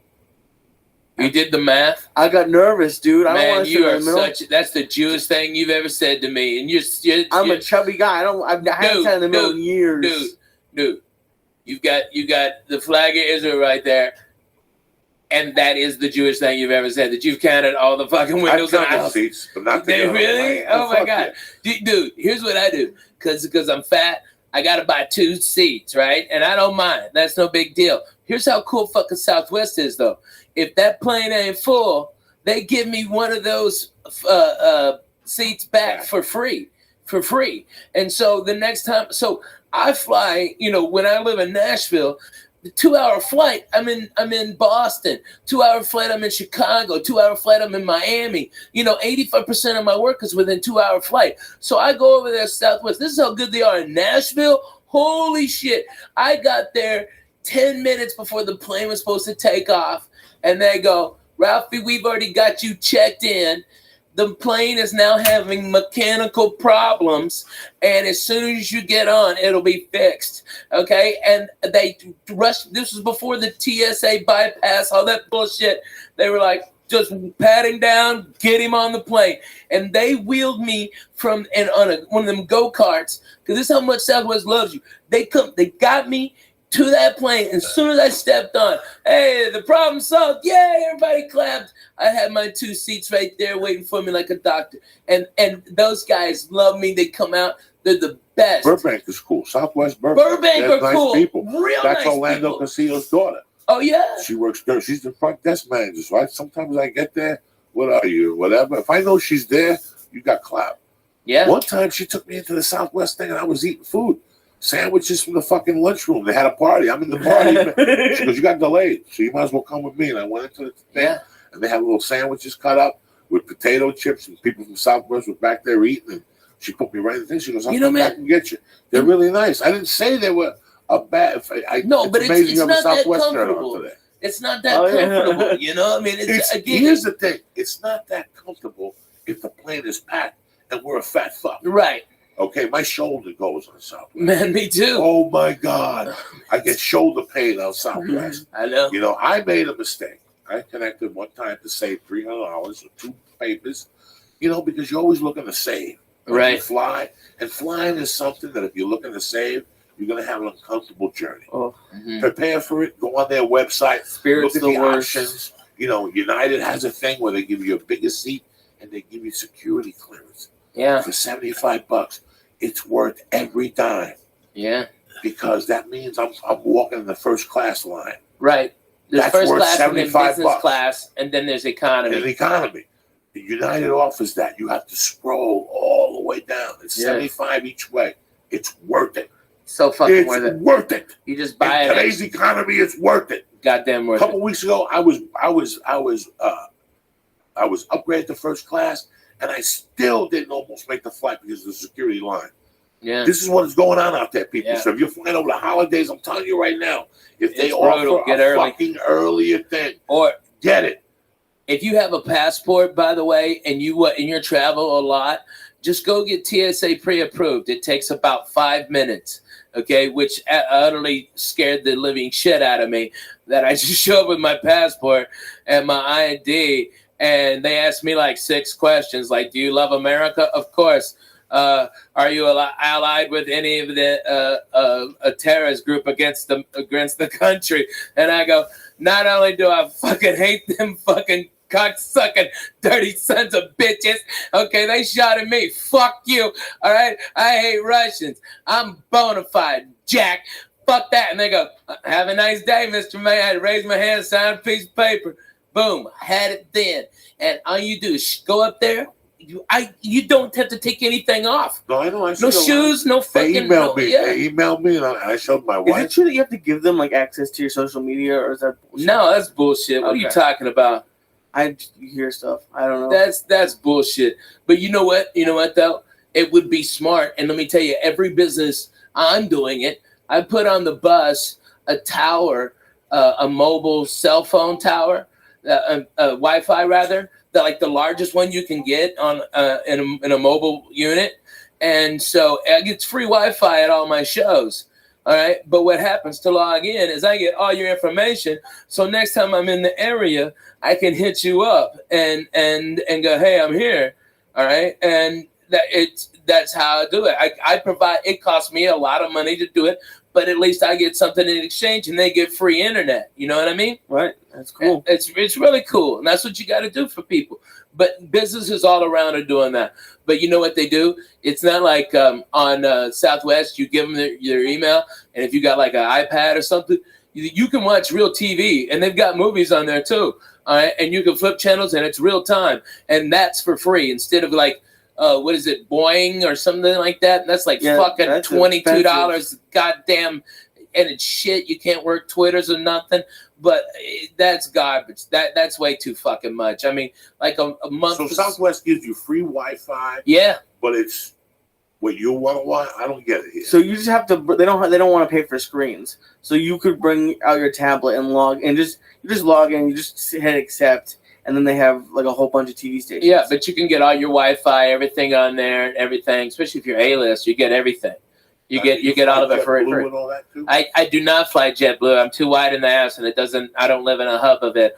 But I do live in a hub. Nashville's a hub for Southwest, and they've got 3 directs. I took American here, first class like a doctor. I was out of there at 6:15 on Saturday on Halloween. That was the first one in there, on there. America's got a nice flight today. Dude, it's a fantastic flight, man. They add one during the winter. Yeah. There's a problem. Like in the winter, you have to look.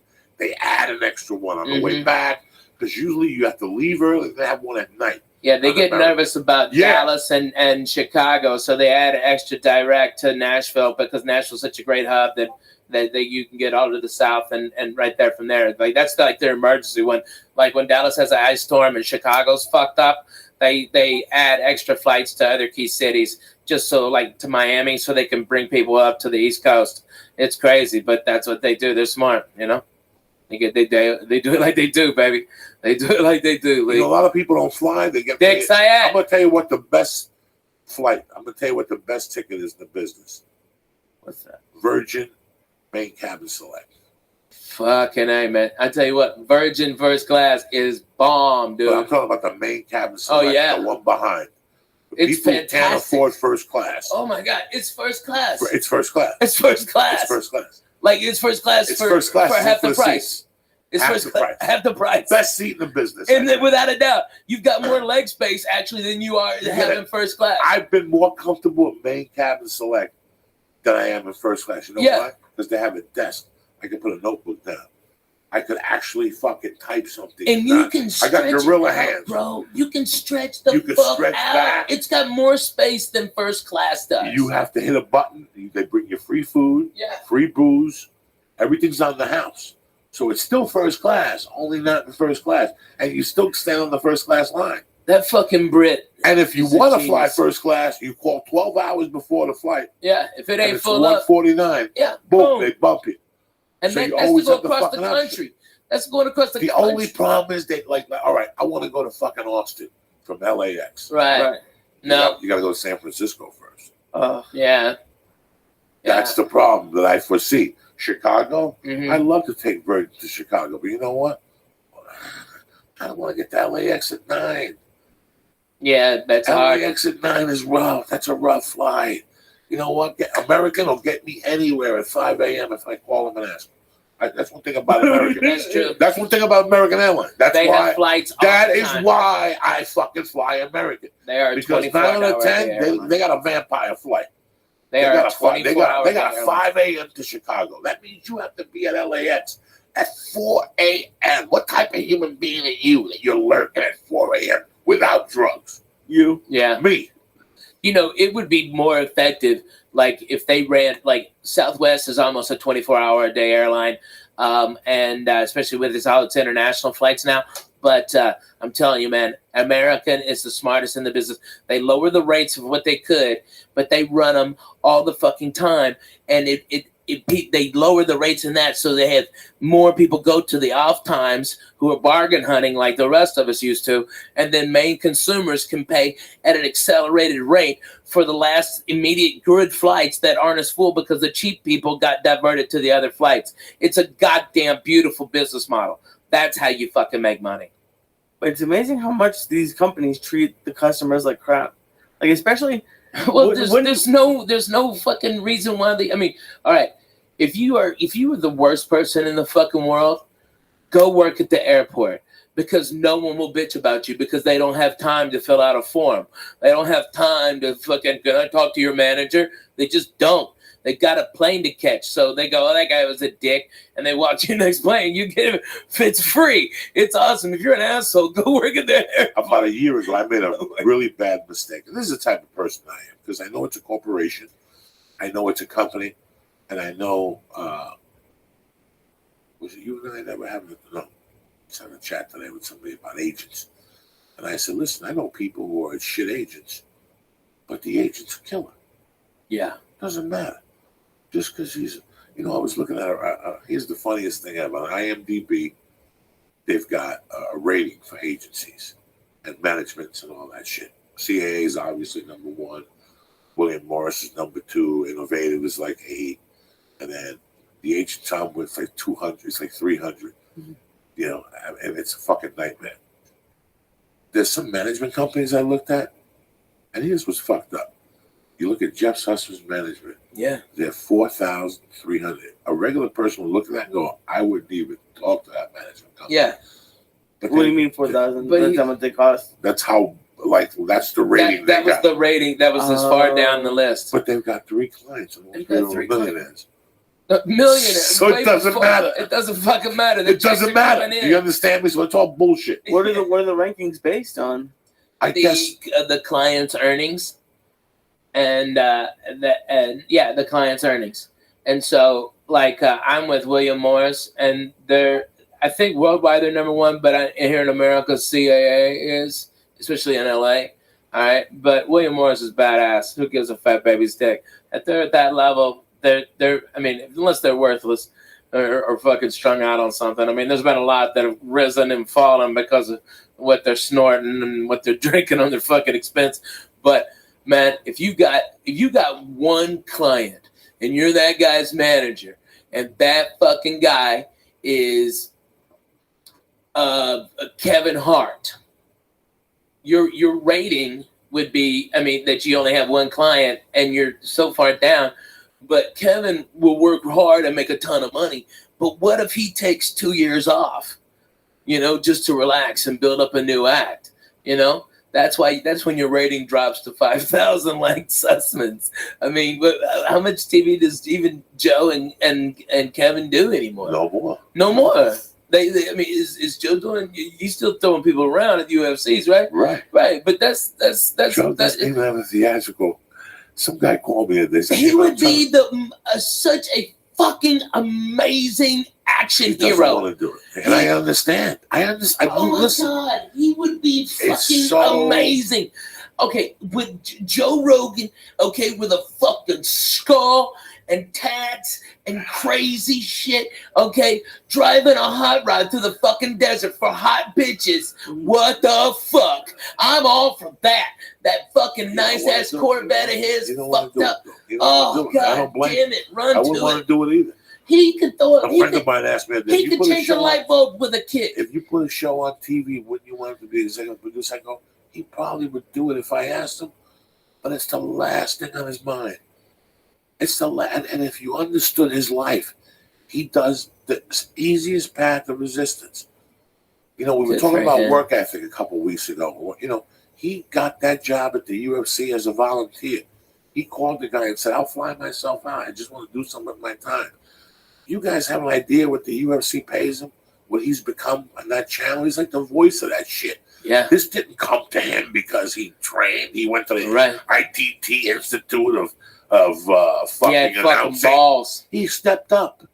And that's what this whole thing's about. Is stepping fucking up. Balls. So if you have this job, right, guys, this is how he looks at it. And I look at it the same way, right? You got this job that flies you into Vegas or whatever every once a month to call a fight.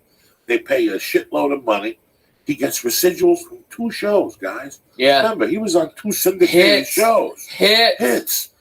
Why would you want to drive to Warner Brothers and put up with that? Yeah. Why? You know how hard it is to be The Rock? It's fucking. You know how hard it is to be The Rock? See, day. people in Kansas, because he doesn't know what the fuck he's doing. He's going to wake up one day and go, first of all, how many needles can I stick in my blood? How many needles can I stick in my neck before my kidney blows up? Because that's how the public needs to see you all the time.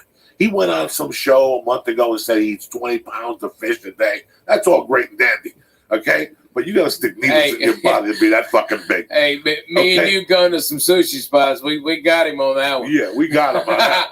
So, you know how hard it is? You have to train. Right now, Joe Rogan has a family. He's he living doesn't it, man. want to come down the hill. Why would you want? He is such a genius. I was telling somebody the other day, what do I want? What do I want? Do I want the Joey Diaz show? Not 20 million years. I'm 52. I did blow for 30 fucking years. I'm surprised I didn't foam in the mouth for so much bad pussy I ate, like the Kardashian black guy. Oh yeah. What's his name? Lamar Odom. Lamar Odom. Let me tell you, I would foam at the mouth. Those bitches are the fucking kiss of death. For 20 years, I'm overweight. You gotta look at your fucking weight. You gotta look at your life and go, how long am I gonna fucking last?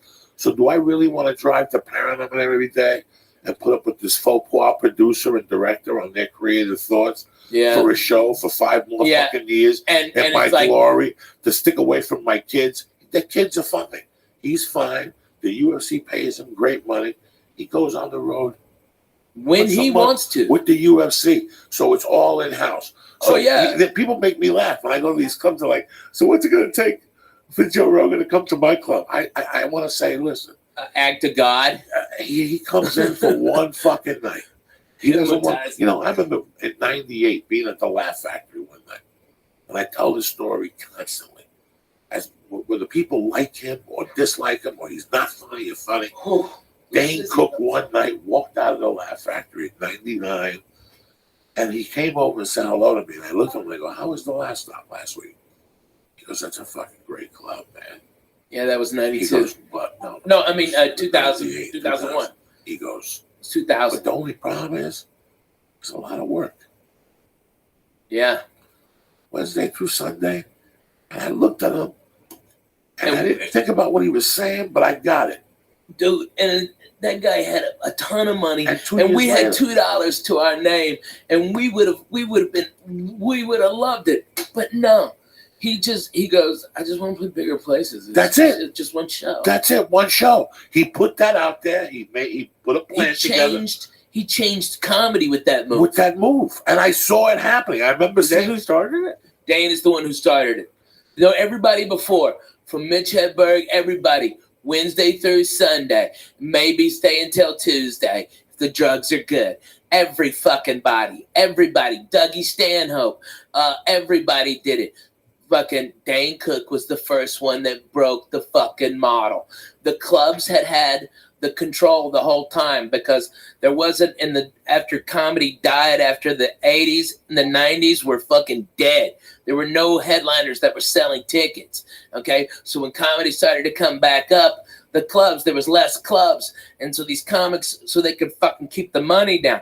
But now the dumb fucks, they got greedy like they always do when they fucking start making money. They start putting all these comedy clubs everywhere. And then they go, oh, I got no fucking headliners. And then that's when we got the power. And it was fucking Dane Cook that showed the way. You can say, go fuck your Wednesday and eat a dick on Sunday. I'm doing... No, you know what? I'll come in Thursday for Friday morning radio, and that's it. That's it. And I'm back at home in LA early put the fucking Sunday. thing together. He put it Way better, together. brother.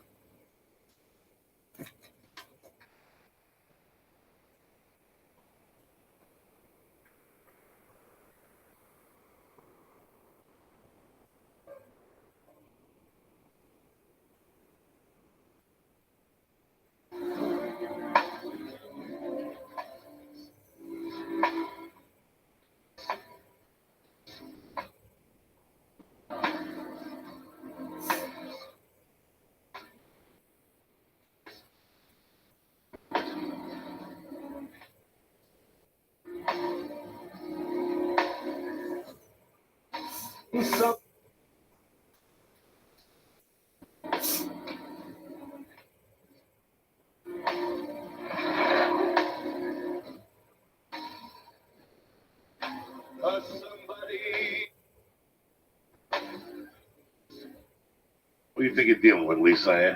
You bad motherfucker, you. Jesus Christ. Huh? These chocolates are good. Fuck yeah, they're good. Who do you think Fuck you're dealing yeah, with? man. And you want me to tell you why the only reason I went to church was the other day? What? Because it was the 36th anniversary of the night. That morning was the 36th anniversary of the day I got home. Steve Avillo's called the show. My friend Steve Avillo, a couple times. He had a party one night. He had a party in August that year, and he had older brothers. This kid, Steve Avillo. You never met him, Ralphie. No. Great kid. He's got a cover band called the Passmasters, and they had a shed. And when we were growing up, his brothers were part of this crew, and they fucking had parties. Not big drug parties. They weren't drug parties. They were about music, and they did crazy things, like they would eat glass, fucking, like eat a mouse's head off and shit like that. So one day, this is way before ours. This is 1979, my friend. So summer '79, I went over there one day for a party, and the only young kids that were invited to the party were me, Avillo, and this kid Conti. And at this party, they took a garbage can and they filled it up with everything they had. They put Hawaiian punch in it, and they took bees. Remember, he called and told the story that the brothers took bees. I try not to think about eating and bees. put them in the fucking thing. So, and with ice. And this stuff had like 151 rum. Oh my God. It tasted terrible.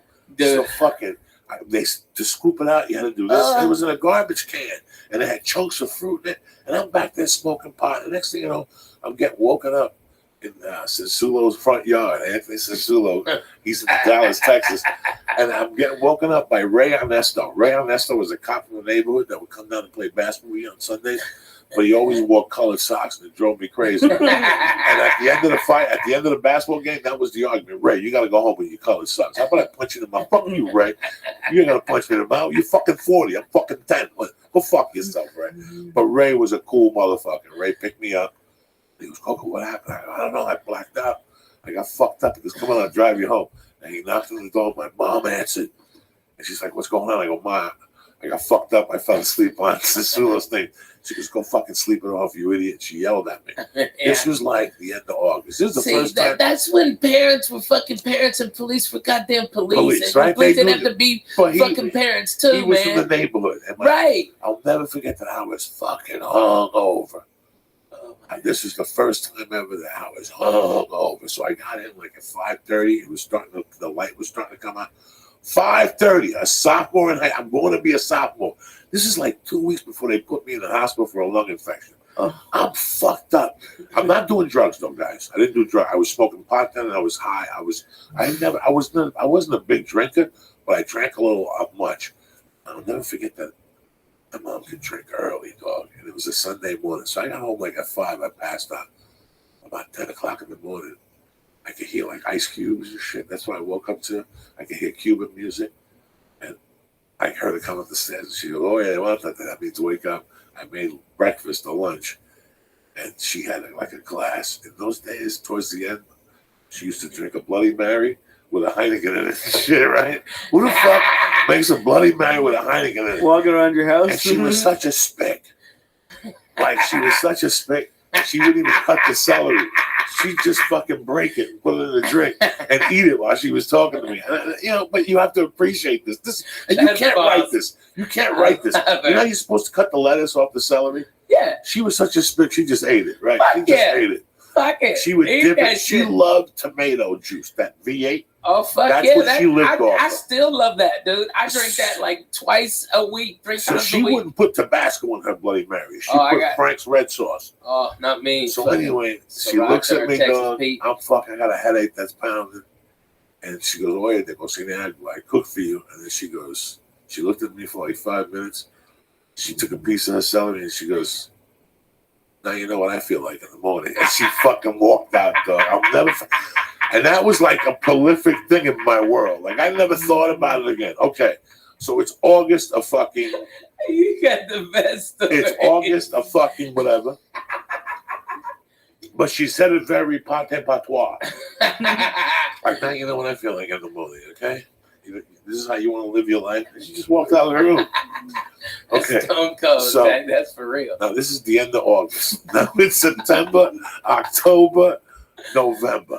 I love you, Will. I get invited to a Halloween party. It's a Saturday night. Fucking crazy. Oh, Was you finger banging chicks yet?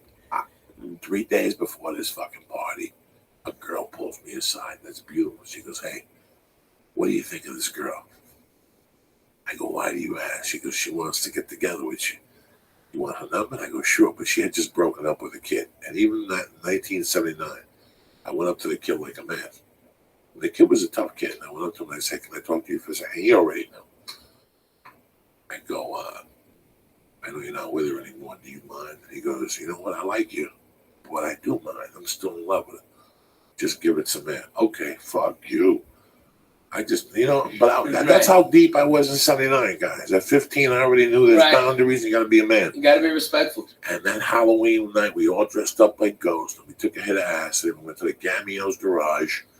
And it was tremendous. It was tremendous. And at 11 o'clock, I went to fucking meet her. And some girl came and said, she's not coming. You have to go get her. And I was like, what? And the girl was hot. And on the way walked, in fact, Timmy Holloway is her cousin. He's listening to this podcast. Robin Thompson, it was me and her. Robin Thompson started walking. Her boyfriend, Glenn Zemanek, who was a man already. Me and Robin were 15. Her boyfriend was a man. That's how hot this bitch was. He was a fucking man. This bitch didn't even date high school kids. He got out of the car and thought we were leaving together and started yelling at her, but I stuck up for her. And, he was like, I'll deal with you some other time. And he, was very nice to me that night. And all of this shit went down. I forgot the whole thing. I forgot to call home. That was the rule of the house. You got to fucking call home.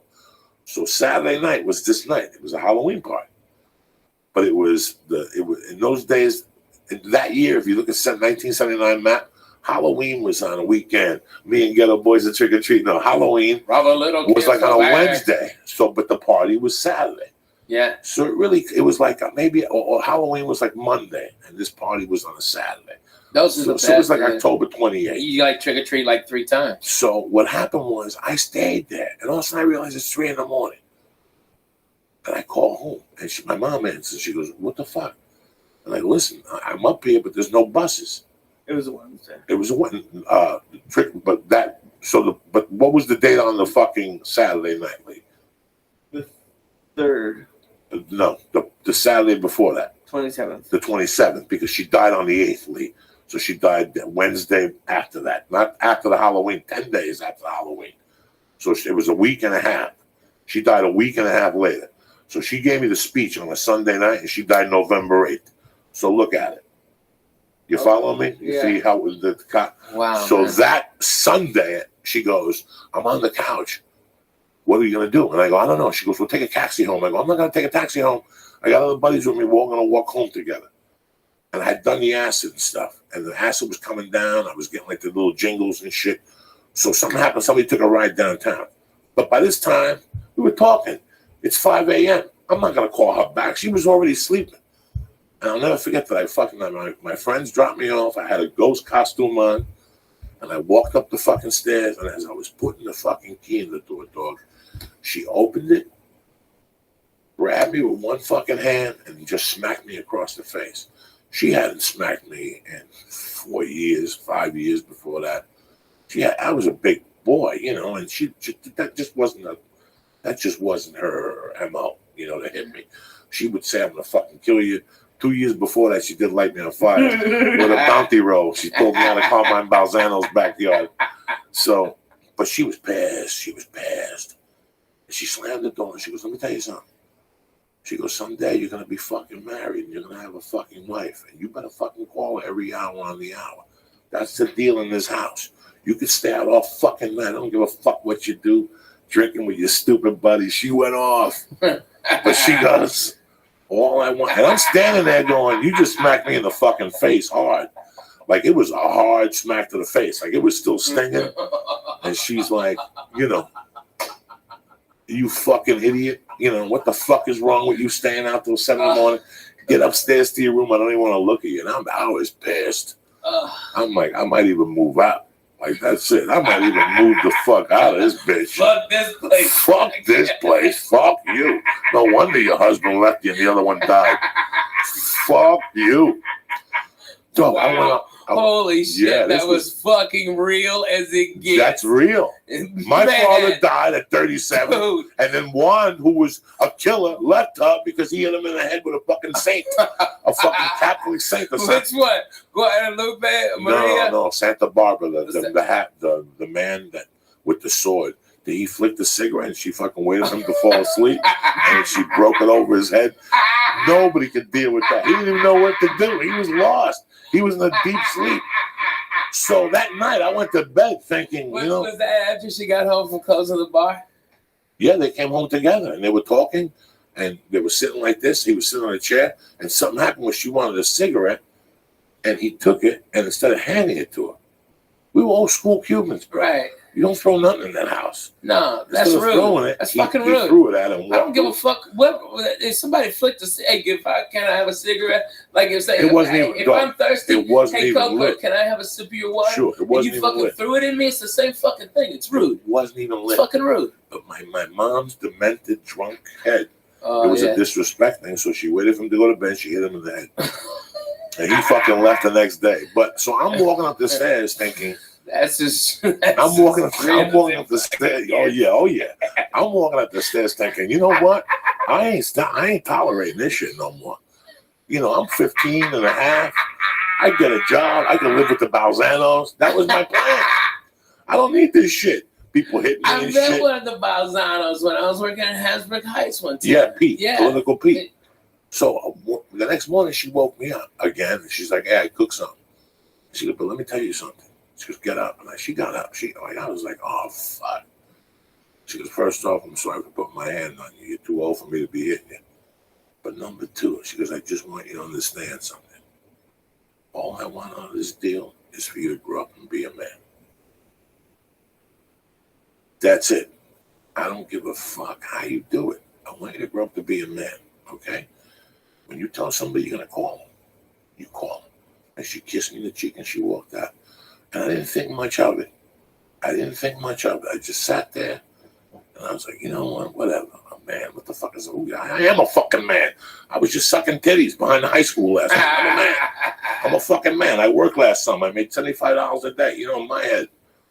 And the morning, whatever. So 10 days later, when I found her dead on the floor, the first thought was like, she's never going to find that I got left back. But the second thought was, this is what she was saying. She gave me a heads up. That's all she wanted out of this, for me to be a man. Whatever I knew in her world what that meant.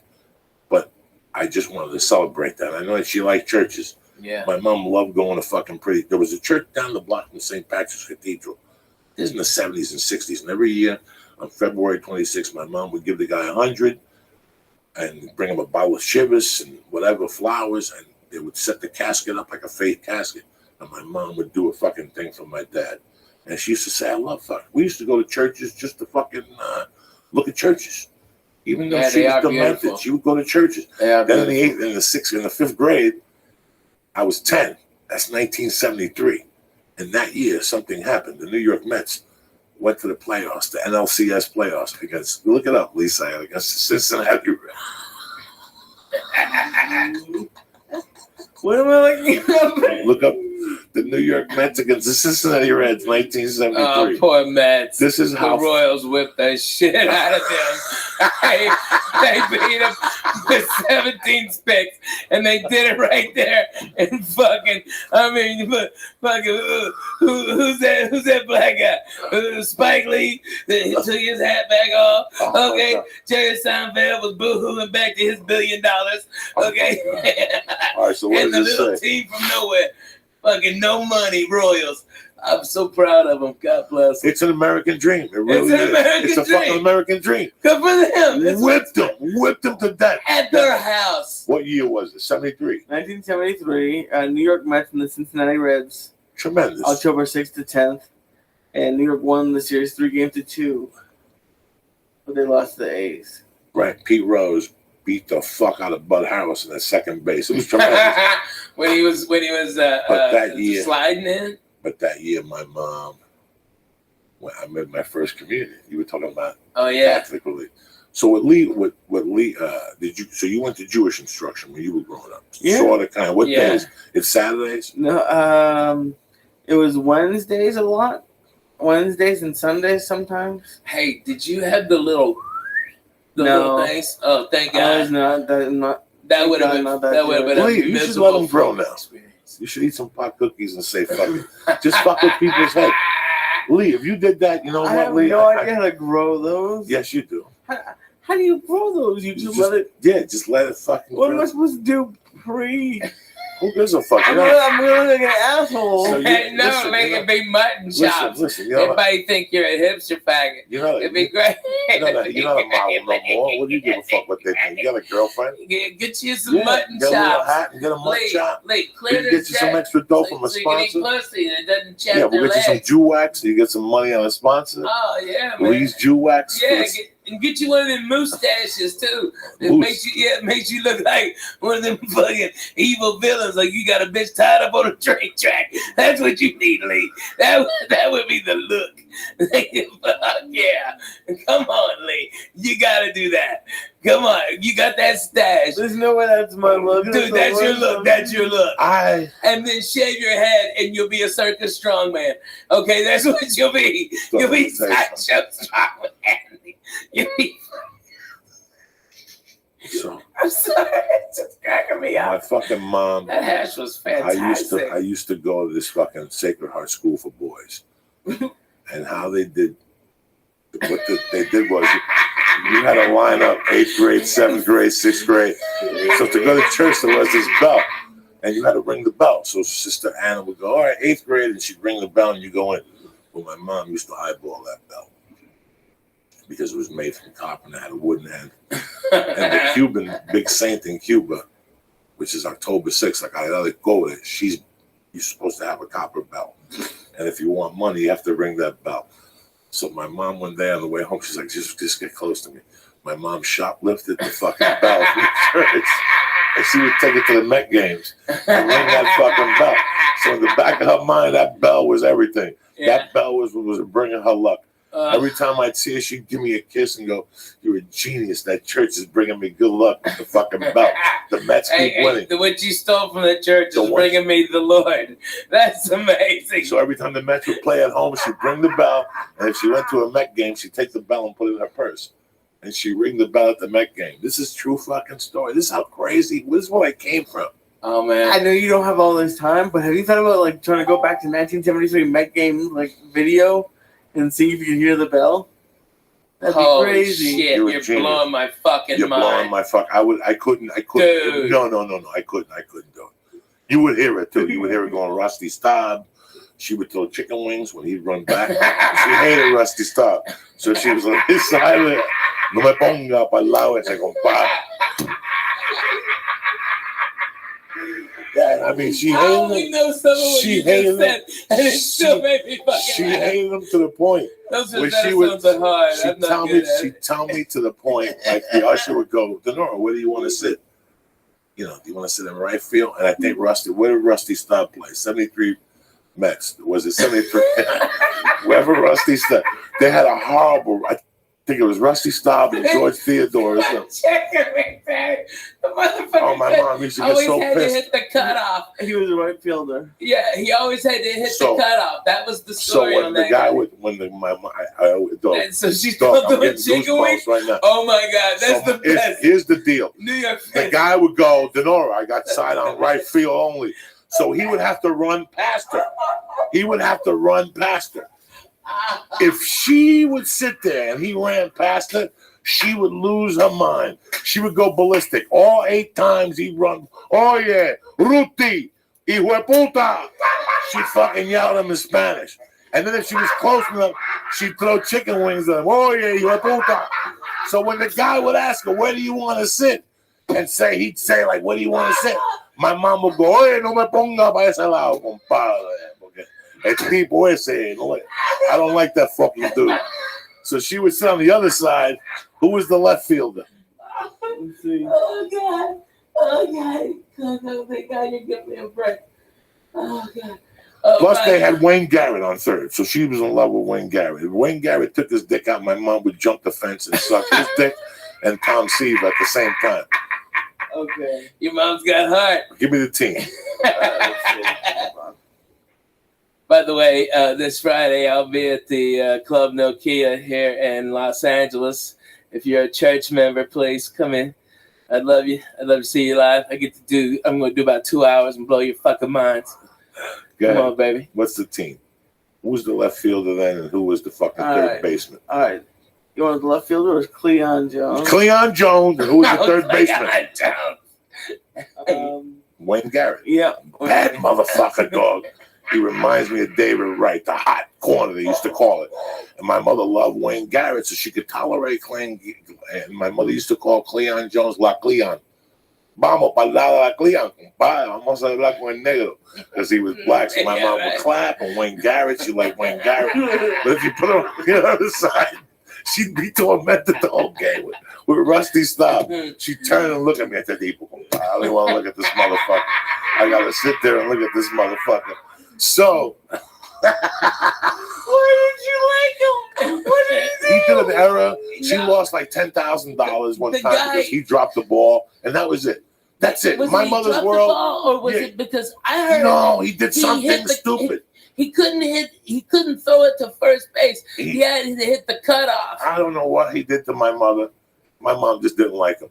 So my mom, if she sat on the right side, not only would she ring the bell for the Mets, but then she put voodoo on Rusty Style with the same bell. Right, so that year, Lighting a candle, bro, or something. listen to me. Like The a red fucking candle. Mets beat the Reds, right? Sure. No, fucking look. I'm not gonna. Jesus Christ. Yeah, they won three right, games. they to won- Yeah, nil, Mets won which the is sad. three. Do you 3-2. understand what that was for the fucking Mets to beat the Reds? The Reds were beginning a dynasty. That was the big red machine. That was the big red machine. Now, you know what happened, Holy Lee? shit, You know man. what happened? My mother, when they went to the World Series, my mother I remember I was still going to Sacred Heart School for Boys. I still remember that plain as day because my mom had that belt. And if, listen, this is even going to get creepy here. This is even going to get creepier. Not only do the school, you go in on Sundays and you come home on Thursdays. Here's where it really gets creepy. Lee, go even deeper. See what day the World Series was on. The game what was the series when the Oakland A's beat the Mets? 1973 World Series. 1972 World Series. Look at the day they clinched. So this is really going to knock you motherfuckers out. Okay. Oh my god. See if it was a Sunday. The day they won that game, the Oakland A's beat the Mets, game 6 was on a Sunday. Was it 6 games? 7 games. Okay. Sunday, October 21st. Who the fuck do you think you're dealing with, gentlemen? You ain't So Johnny listen to Bananas. me. Listen to me. I don't know Listen what to you're me. saying yet, though. I still remember. Nigga I that ever still dicked a nigga remember. right here. I still Mad remember. flavor. What's his name catching the ball, and my mother looking over at me and going, "Let's go. We're going back to that fucking school." And on the way, her like playing, she wouldn't even look at that fucking bell. So for the last 3 months, all she does is she loves this bell. She put the bell down at night and light a candle next to it. She cut the chicken heads and fed it. She did the whole thing. Sangria and all that shit. She gives the blessings. The day the Mets lost, she personally got in the car because usually she'd go to the bar and my stepdad or one of my mom's friends would drive me. And we'd all go out to dinner as a family, and then my mom would go to the bar because you'd have to be there till 5. No, 3 if you were working the bingo on Sunday. My mom Yeah, man, that Catholic church My is a mom- beating. My mom personally drove me to the fucking school, got me out. I could see she was agitated the whole time. In the middle of the agitation, she gave me a hug, and she goes, "Do me a favor. Get this fucking kiss of death bell away from me, right?" I go, "I ain't touching that fucking thing. They've been looking for that bell for 3 months. They've been doing searches with dogs for that fucking bell." Oh my god. And I go, "You put the fucking bell back. You robbed it." Here we are in front of the church. The nuns are 10 How old feet. are you? 10. I'm fucking 10, and my mom's telling me, "Go put this." I don't ever want to see that fucking bell again. Oh, I don't want to see that. I don't want to see that bell, and I don't want to see Rusty Stop. As long as I live, I swear to God, I don't know what I hit. My mom used to get superstitious against certain things. Okay, so now the bell had carried her throughout the whole baseball. Not only that, the bell helped the Mets beat the Cincinnati Reds, which at that time were royalty. Yeah.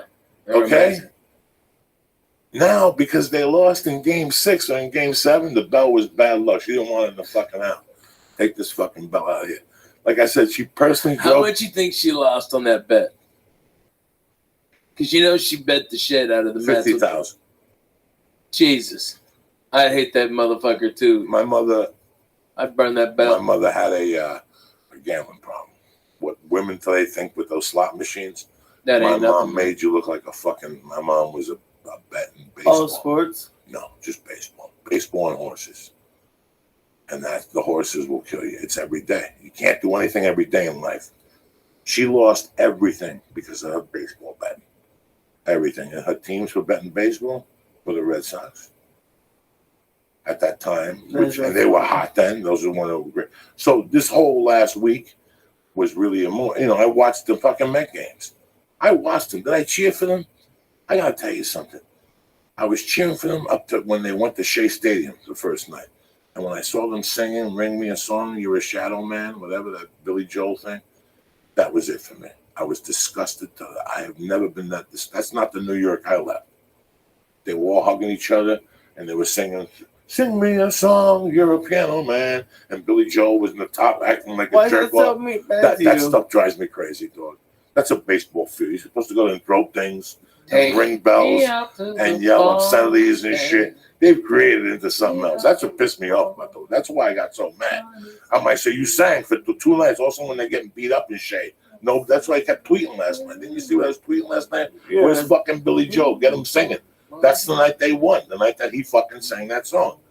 Now they're losing. Where's Billy fucking Joel when you need him? Where the fuck is that cocksucker? Go fuck yourself, Billy Joe. That's what I was That's pissed fuck off him, yesterday. man. Nah, Kansas City. Let me tell you what song with Kansas City played. Kansas City played what my man Brad Pitt was trying to sell. Moneyball. Moneyball is, and you know why?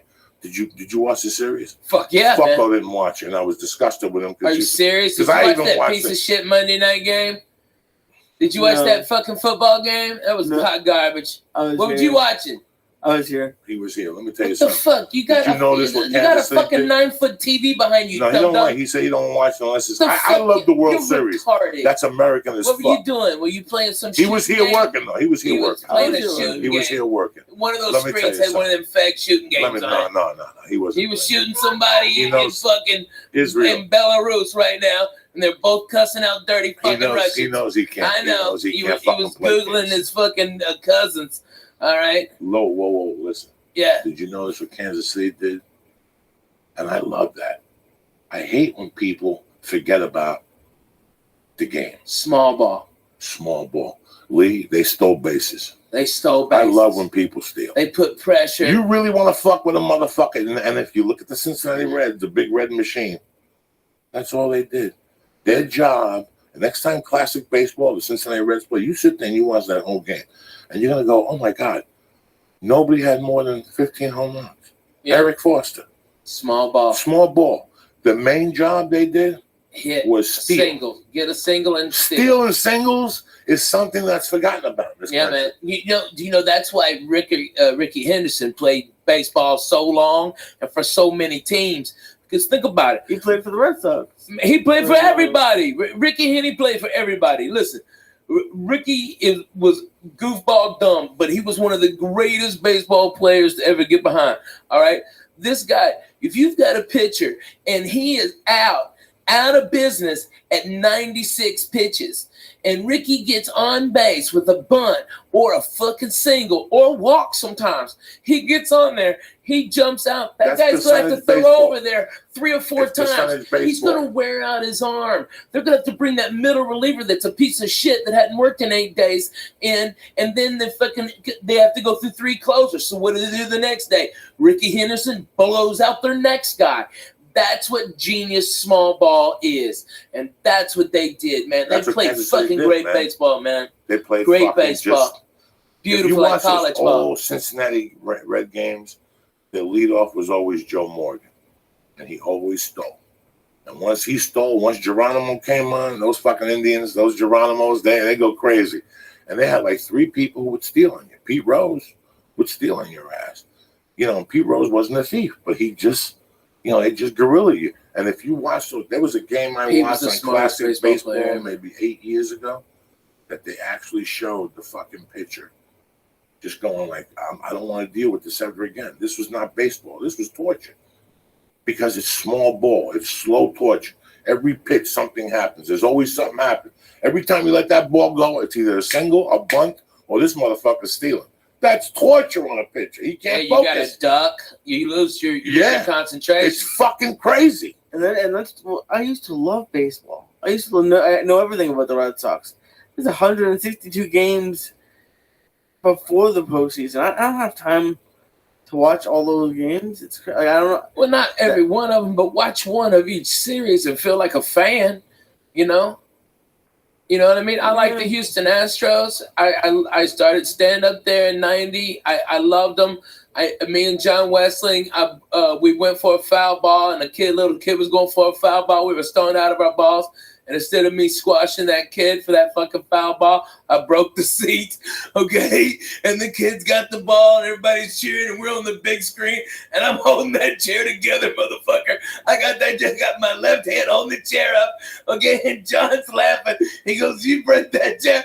I go, this motherfucking chair is done. I broke that Astrodome. It's been there 30 fucking years. And I fucked that chair up. We got up. It fell to 4 pieces. I swear to God, get Johnny Weston on the phone. That is so fucking funny. Oh my God. You broke a couple of things, cocksucker. I've broken a lot of shit. I used to break lawn chairs. Lawn chairs could not hold me. Remember the Pittsburgh Funny Bone? Yeah. The home with Creepo that used to have naked women pictures all around the bar. Yeah, right. I always used to hate those. I hate lawn chairs, though. Yeah, the chair you have on your balcony. I never knew why you had that goddamn chair there. I broke one and you broke one. Well, I was like pushing the jar and then you came and just tormented it. Well, for a fat guy, those are the worst chairs. Remember when you shot your pilot, the VH1, didn't I break a chair? Yes. Something happened. I broke a chair. You broke a chair. It was awesome. For a long time, I was breaking fucking Oh my shit. God, it was so fucking I love funny. when a chair broke. One time with sleep apnea, a chair broke in Miami. Dude, you broke Gavin's toilet. Remember, you went in there and you just sat down too hard and you broke that fucking toilet. And then you made the slow creep. And water came out and flooded Gavin. And Gavin got out of his, because you were sleeping in my house. You were like, fuck him, I'm going in here. I broke Gavin's fucking futon. That was classic, dog. I heard that thing snap in 8 ways. When you're a fat fuck, you break shit sometimes without even knowing it. It's the most embarrassing thing. Living like a fat fuck, so you break a ton of shit. A ton of shit. Clothes. I have ripped clothes. I remember one time I got stains. I remember one time in somebody's car in a Jeep they had. I went to get the handle, and I went to pull up, and half the fucking roof came down. Oh man! Stop being a fat motherfucker, man. Ain't nothing easy. Let me do some shout outs and get the fuck out of here. I'd like to thank Mike and Mary Johnson at Unique Bows. Thank you very much for the bows. We put them on a little hair for Halloween. Thank you for listening. Rusty Shackelford, Dead Squad Dallas, and the rest of you crazy motherfuckers. I love those guys, man. Sandman, Benito Munoz, Sean Cappuccino, Jimmy Carroll, and Gert Brooks. You know who I know is watching? Is my man D in Colorado, who's a cool motherfucker. Yeah, I know D in Colorado. That motherfucker has got weed 15 foot tall.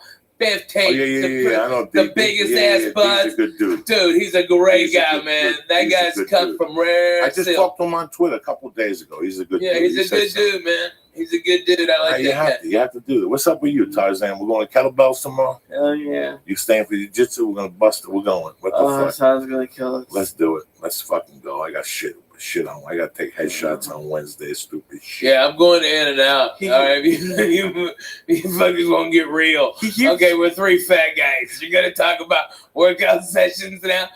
We've been talking about fucking assholes. Breaking beds, that's why. I just beds. Thought about it. I buy a better bed, motherfucker. That's what I did.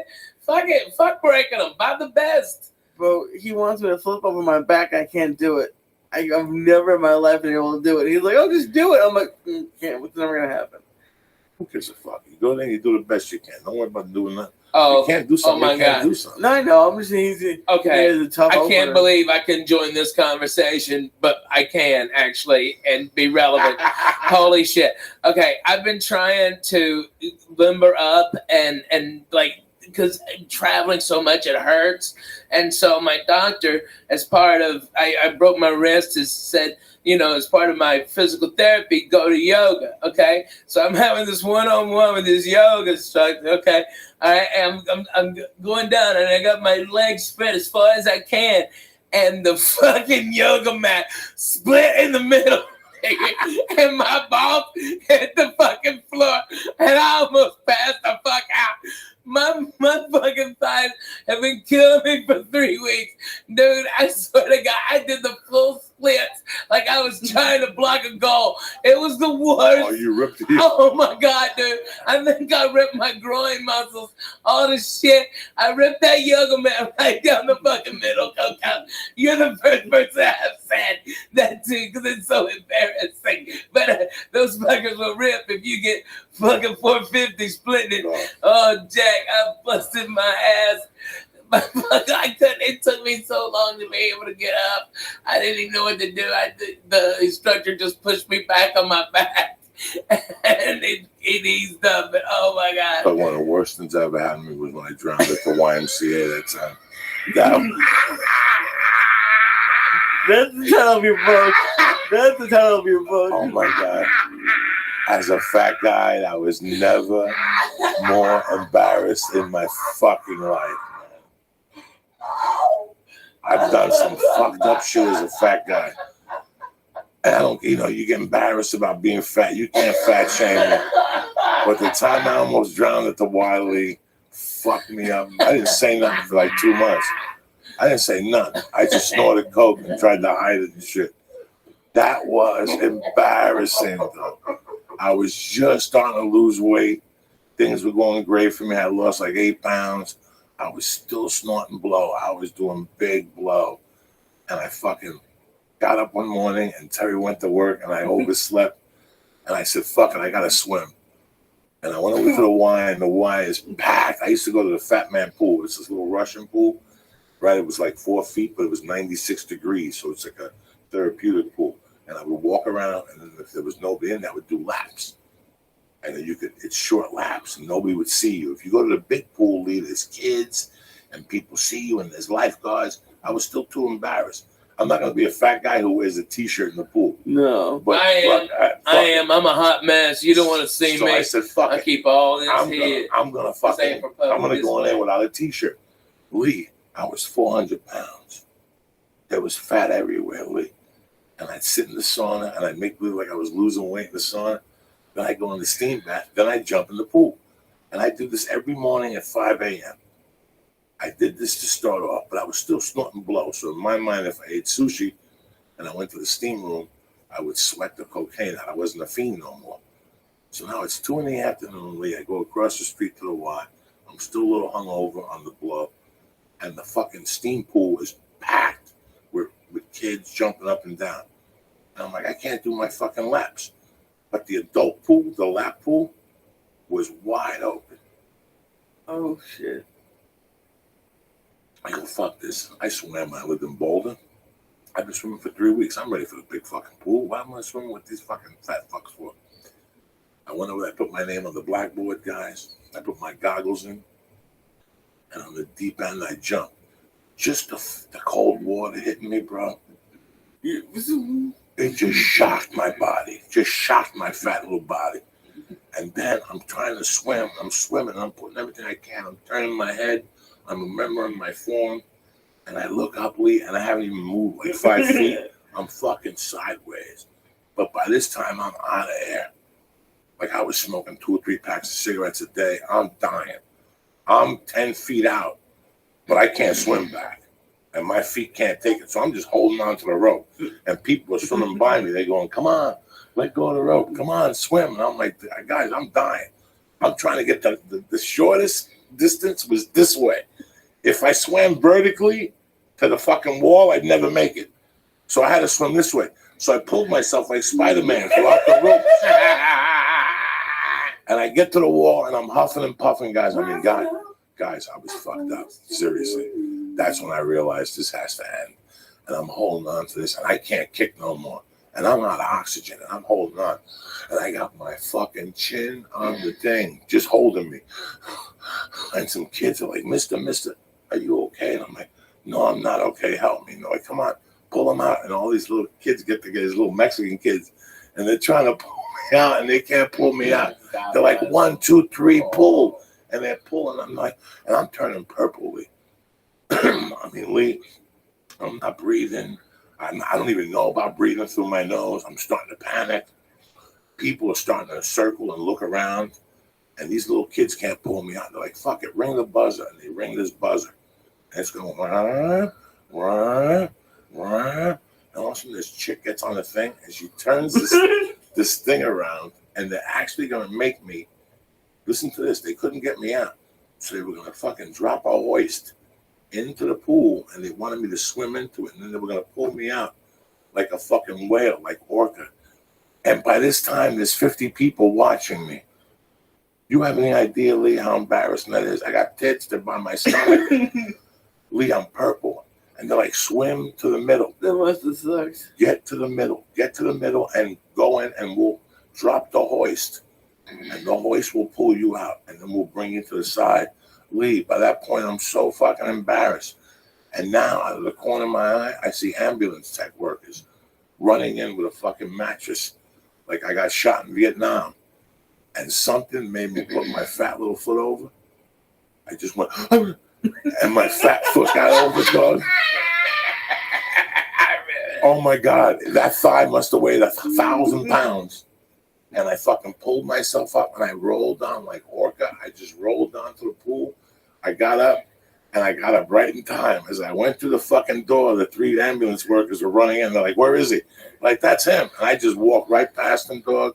Because rule number 1, don't stop and don't sign nothing. You don't need to get checked out. Mind your business. You're fine. You know, as long as you get to your car. I gotta be honest with you. I think there's a thing called secondary drowning. Look it up, Lee. It happens. You just take a little bit of a little bit of water in your nose, and it gets down your actual windpipe, and it can be a very small amount. You don't have to have this deep lung thing. It's a secondary drowning. Look it up, Lee. Explain it. I believe that's what it is. That's what I thought you had, because I swim all the time, man. You know, we belong to that tennis club. I keep on inviting you to come up there like regular white people, and let's have a goddamn party, okay? You're in town 8 days a fucking year. I'm calling that out. Let's go, okay? Tomorrow? I can't go tomorrow. All right, then, next summer. No, not next summer. Stop. Come on. We got the whole holidays. You're a fucking We got the holidays coming. I'm going to smoke turkey. I'm trying. Okay, if you could TMZ me, all right, trust me, I got problems, okay? We all got fucking problems. Yeah, I'm fucking Jay-Z over here, but I got 100, all right? We got a problem. We all got problems. Word of that.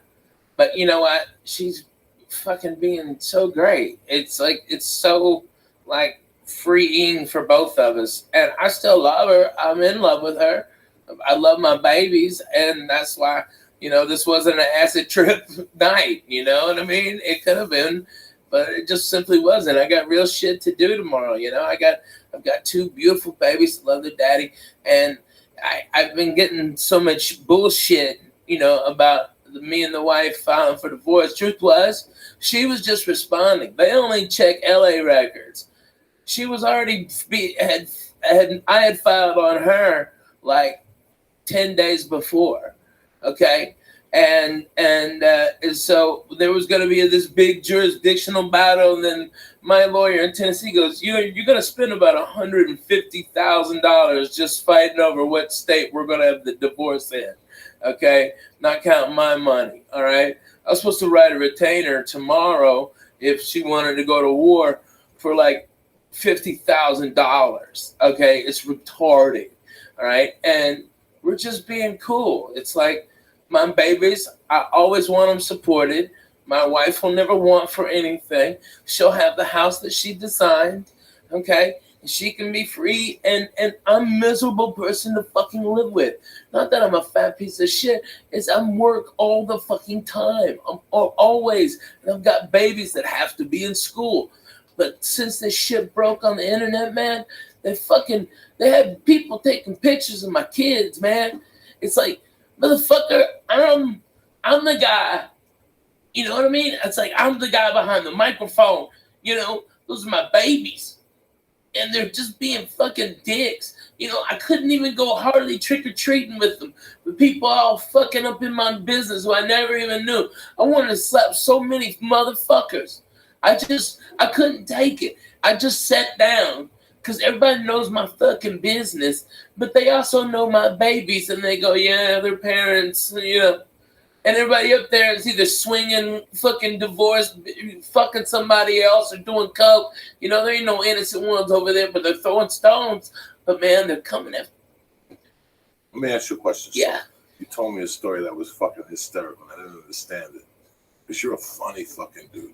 Whatever's going on in your life right now, Ralphie, with your children, people from the church, we love you, man. I know. We got your back. We want you to know one thing. Divorce ain't easy. There's two ways It's you could not. do this. You want to do this with shotguns and Jews, No. or you want to do this with, and that's the way you And- got to do it because you have exactly. a career Yeah. and you And I want love peace her of mind. still. You want peace of I'm mind. in love with her. Listen, man, sometimes people try. I'm thinking about this Right. Rothschild. I didn't know. I don't know anything. Guys, I don't know anything. I just found out that these people broke up and she's dating a new dude. Who? When does this happen? How does this happen? The singer from No Doubt.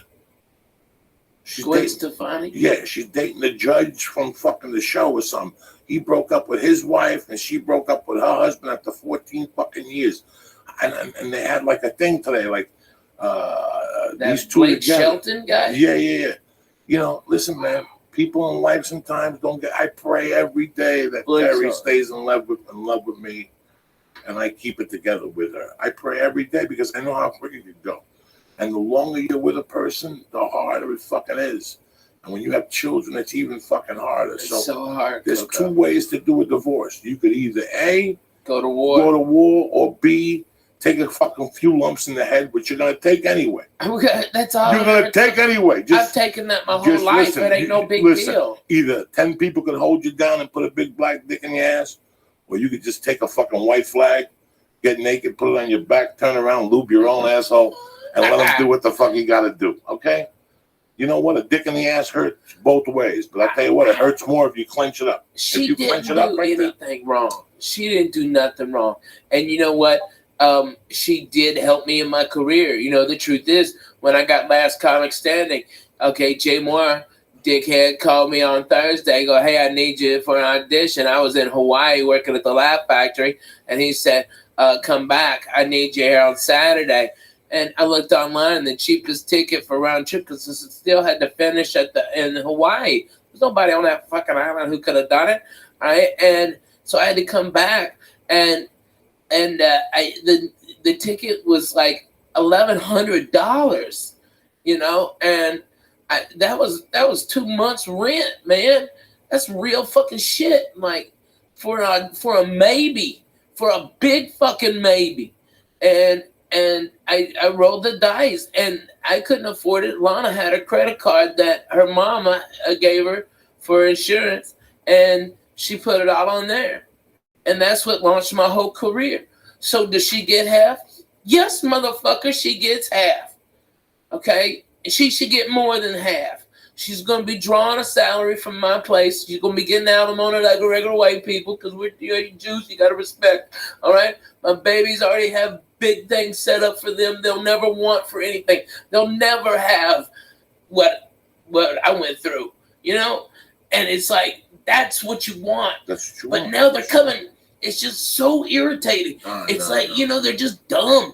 These motherfuckers, you know? It's the like, internet is a good thing and a bad thing. yeah, right? The internet is a good thing and a bad thing. You know, I use the internet for certain things. I see people use it for other things, and that's fine. That's what the internet is. It's your expression. But sometimes, if you open up your life on the internet, the result isn't going to be good. It's happened to me. It's backfired. Yeah. But in this situation with divorce and stuff, who knows? You know, all And you can nothing's do is happened yet. keep doing what you're doing. Yeah. Try to put the pieces together. Trying. Be a father. Listen, the divorce in my life had to be tougher than a prison sentence. I lost a child in a divorce. I lost dignity in a divorce. And till this day, I have animosity. I know that I'm like Michael Douglas in, what's the movie when he just snapped on the 405? Walking Tall, Standing Tall, when he started shooting people. Yeah. Last straw.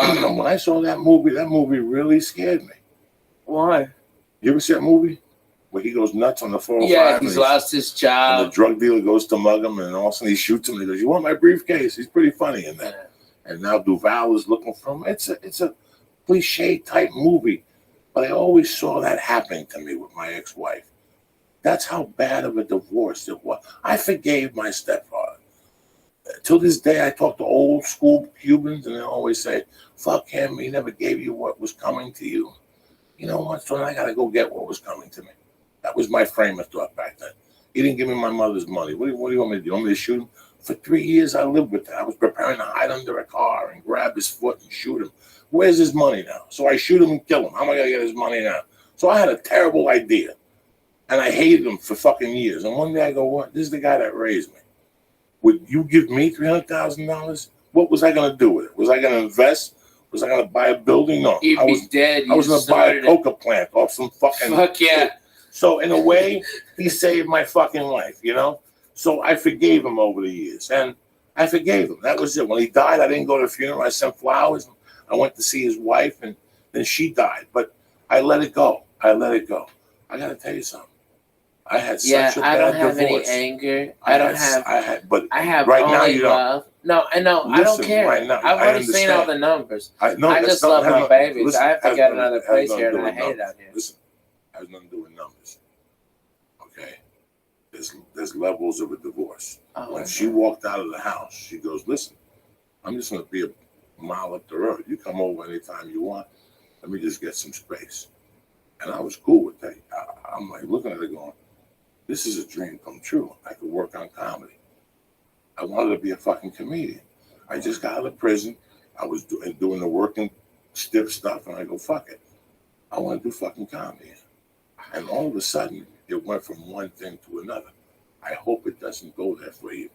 I hope you handle it maturely. I love my babies. I love my wife. I hope that the attorneys don't get a hold of this They're and not. turn it into something else. They're not. I hope that, because that's what happened with me. Yeah. Once attorneys get in legal, and once the fine print, there's a fine print. And once that fine print comes out, Lisa, there ain't no coming back. And that fine print has to exist.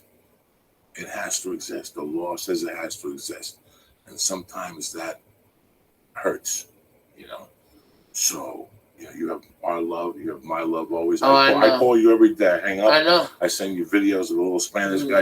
You gotta knock it out with that, man. I'm the real deal. It's like I'm the real deal. damn I've it. been through a divorce. I've been through a separation. Guys, it is brutal. I always advise people, you keep it together.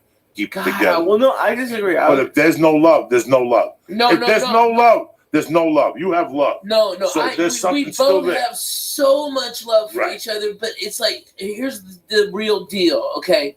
I have really fucking bad PTSD, and now I'm properly medicated by probably the best. He's the head of psychiatry at Vanderbilt. He's fucking amazing. He's got me chemically dialed in. I sleep 8 hours. I'm up. I don't take naps. I walk. I feel great. He's done it all. He's fucking amazing. All right. But before I got properly medicated, I was a fucking nut and a complete asshole.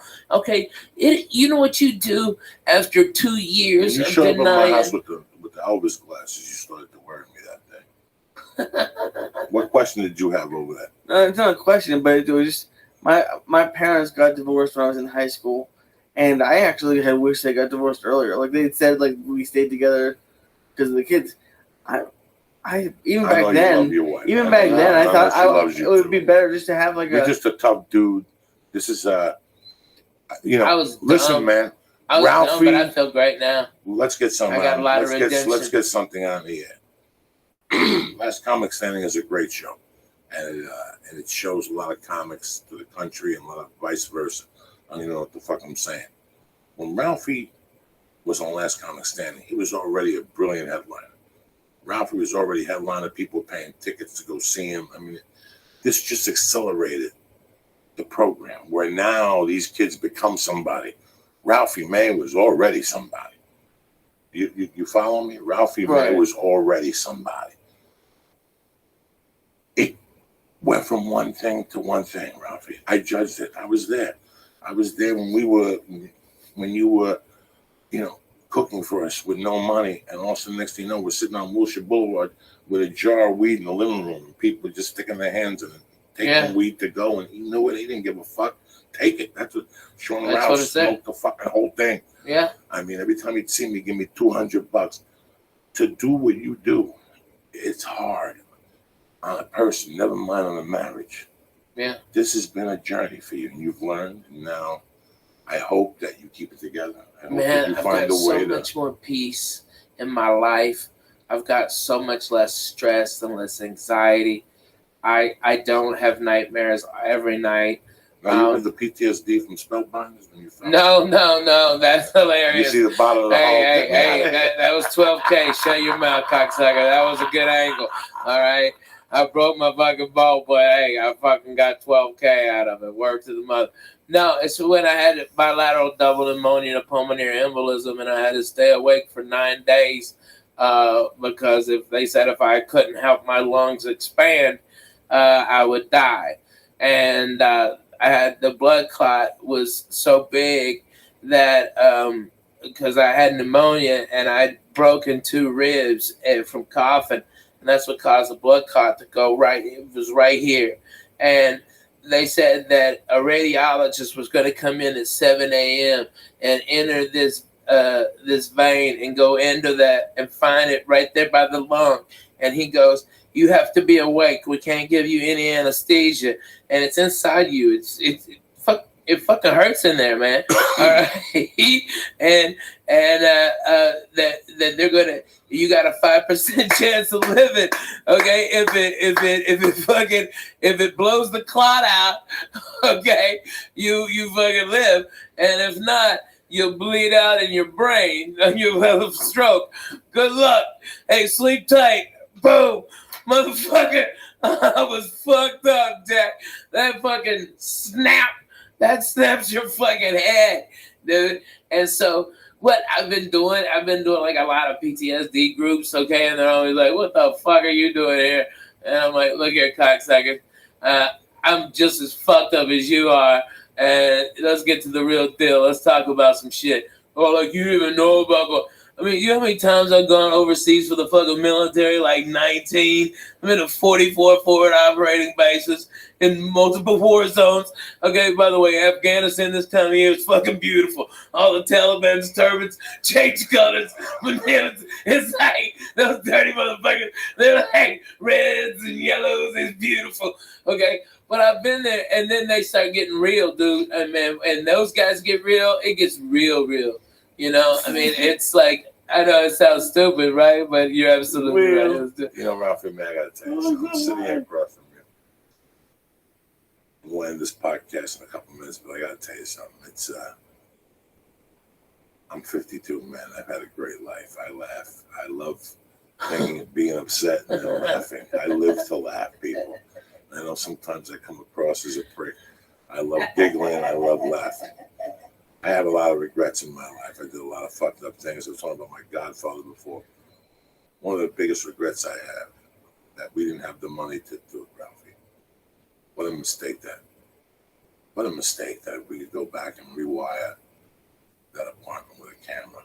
Oh my God. We would have a show. And I'm telling you. That would have been the all-time. It would be. HBO's all-time greatest comedy show. And you can't. And you know what? I'm sitting here across from Ralphie. I'm listening to the story. And I'm like, I can't even go to HBO. Like I'm thinking of Ralphie narrating a show about the adventures of a fat guy. And just even all that stuff, the tube, when you fell that time. Oh, falling on Gardner? Listen, I'm sitting here across from you. And I'm thinking, not even Gardner, the thing you were telling Lee about that he's going on. You don't understand. This chick is living in his house. Before we're talking about the story, here's 3 guys trying to fuck the same chick. It's miserable. It's I'm the miserable. only one not trying to fuck her. But you wanted to fuck. If your face fell into an asshole, it wouldn't be. It wouldn't have been the worst It thing. wouldn't have been the worst thing. So something happened. They're having an argument. You cannot write this, Lee Sayat. This is an apartment that's living on whatever Ralphie's society. Yeah. I'm living off Ralphie. I got a little bit of coke in my pocket. Ralphie's making Johnny Bloody Marys. And we're going over it. We're hitting this every night. Red Devil. Everybody knew that at 2 a.m. after the comedy store. The party was in my apartment. The Red Devil, Ricky Cruz, Babaloo, you know. and we just talk The shit. producer. Somebody would have a joint, somebody wouldn't have a joint. But this one night, it was just me, We and we always were had drinking weed. Bloody Don't lie. Marys, and we're giggling. And Laughing. Jody says something to Ralphie to piss him off. And there was a big Japanese lamp in the kitchen. All right. And Fucko here sits down and she pisses him off. And he sits in the position and something happened that the light got a little lower. And he's fucking saying shit to her with his face red, right? He's like, fuck you. This is my It house. looks like anger Don't you from ever inside out. don't you ever talk to me like this. This is my fucking house. Can you believe this, Coco? She's my guest, and she's talking to me like this. This is my vodka or something. And he, in the middle of his rage, he's like, ah! And he stops because the light bulb is burning his head. It burned my hair. You can't write that. You cannot write that. That's Inspector Clouseau type shit. Then I had to wear a hat for like 3 weeks. I was like Junior Judge Wolf. I always had a hat on. You busted that toilet in your house. Don't No, bust it was Yes, you Gavin's. did. I It didn't was bust Gavin's. fucking Gavin's. You I fucked was up fucking Gavin's. Slim Jim Magoo. Stop. Let me tell you something. And you also shit in Gavin's shower and then pushed it down with your toe, motherfucker. Okay, I know the real you, Coco. All right, you can bullshit with these other faggots, but I'm bona fide. Okay, I was there at the beginning. Okay, You I have was no mugging. idea. Okay, were you there? Lighting the bum on fire. You lighting the bum? Eating people's Nigga. pussy. If that apartment building had a fucking camera on, Oh my God. we would be Multi-millionaires. I tell the story the night I brought shit. Shayma there, and she was giving these people, drug dealers wanted to fuck Shayma. Oh, so And I hard. left her downstairs in Gavin's apartment with Gavin and the Armenian. Oh, and she's And dancing. And she's dancing, Oh, telling God. ESPN stories. Oh, And I God. come back at 5, and there's one guy Doing left. them horrible Oh, impressions. wait, yeah. Oh my God! Remember the horrible impressions? Oh my God! Every time they give her a Hot heart attack, garbage. she She's hot garbage, bro. She's living. She's uncoked out. I'm stoned. oh as my fuck. God. And this Disney bitch like breaks out into like Joe Pesci and yes, shit. the- You have Joe no Pesci. idea, Lee. You have Like, no hey, shut up, bitch. Dance, take them titties out. Oh. Okay, that's what she told her. Did you remember that? I don't You remember fucking that. told her. Goes, yeah, whatever, bitch. Take them titties out. I loved her. I always loved her. I still talk to her when I go to Vegas. I always had a Is soft she in spot. Vegas She's now? in Vegas. She's That's doing good. awesome. She is so She's doing cool. good. She opens for everybody. She got a little gig. She's a Dude, I She bet she's dances- making a fucking she mint. dances. She's 45. She dances in a And cage she at a looks like lesbian bar. she's like Yeah, 26. she's 20. She dances at a fucking lesbian bar, but she keeps marrying gay guys by mistake. What? She hooked up with that dude in Alaska. I had to do this gig. What? Listen to me. About 15 years ago, I got to do this She gig. married a gay dude? Listen to me. I had to do this gig in Alaska one time At And- Chilku Charlie's? at one of those for one Yeah. of those people, and I canceled. I got like the stupid TV show or something for NBC, and I had to cancel. And she went up there and met a go-go dance, like a male dancer, and they fell in love, and she put exotic dance. and she put his name on her little pussy. Oh, And then whoa. they moved back Holy to LA, shit. and they were in love. And Man, that's he was fucking like wow. he was like unemployed, but he always came up with a little bit of money. And she was dating him for like 2 years. They were in love, and then one day, she went in his email, and she saw an email from old dudes that he would go to their house in the afternoon and put like a bikini on, and he would dance for old dudes and shit, and he would get like $50 and do meth. So she threw him out, and she was heartbroken because she always makes fucked up choices. I've told this story before. God This is bless hilarious. her. That's so hard. Somebody tells me this is the name of the guy that she's got on her pussy. This guy is a go-go dancer for old dudes, and he's smoking meth. So she throws him. Holy She shit. throws him out. I hear about this. About a month Is later, that I her bump. right now? No. Okay.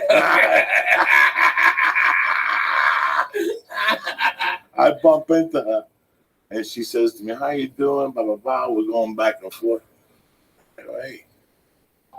And I knew I don't know what the guy's name was, but you know me. I go, "So how's Mark doing?" And she gets kind of sad. She goes, "I'm not with Mark anymore." That's a shame. I go, "Listen, I know this old dude."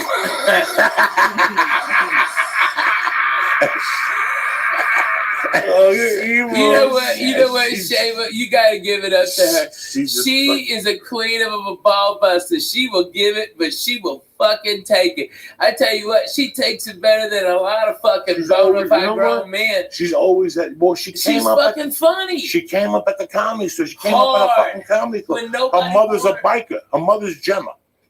Did you know that? Her mother's like Gemma. Like Really? she was telling me stories, showing me pictures one time in the house. Her mother's like Gemma. And she's half Arab. I didn't know that. Yeah, I she's didn't know Arabian. She's like a Jesus, she's beautiful. Iranian. She's beautiful. I tell you, if you Look at look her at her, eyes. you think that she had plastic surgery, and you're like, but you realize it's just natural. She Her and glows. Her and April Macy used to be real fucking tight. 2 pieces of ass hanging out together. This is 12, Holy 15 years smokes. ago. They're going doing this dirty shows all over the place, and they start doing Armed Forces show. They got a my face. What was before Twitter and MySpace. MySpace? They got a MySpace page together, and they would do all these dirty rooms, and they got Penthouse to pay them peanuts, but they had something going on in Vegas. They were Right. really trying. And every time you'd see one, you'd see the other. And one day I see Shane, and I go, "What's going on? Where's your buddy?" She goes, "We don't talk no more." So in the back of my mind, I'm like, wow. It's 2 girls. They went for the same guy. It's some girl shit. About a month later, I find out they're on a trip back from the fucking and Sarah Tiana verified it. They're on a plane on the way back, and all of a sudden the plane starts having engine trouble, and they're gonna die. The plane's gonna go down, and all of a sudden they go, "We're gonna release the mask," and they released the mask, but only one came down. It was Seamus' mask. Fucking April Macy took it, held it down, started choking her, breathing the fucking. That's deep. That's savagery comedy shit right there, Ralphie, man. Oh man, Are let you me still- tell you, man. Are you still on the Netflix tour? Yes, unruly. We've got the West Coast this whole month or the next 2 weeks, and then it's Lord's Day, it's Thanksgiving. You got to give back to Grace. All right, I'm hitting Eugene. I got Santa Cruz, Fresno. Holy shit. Look how high homie is Portland. over there.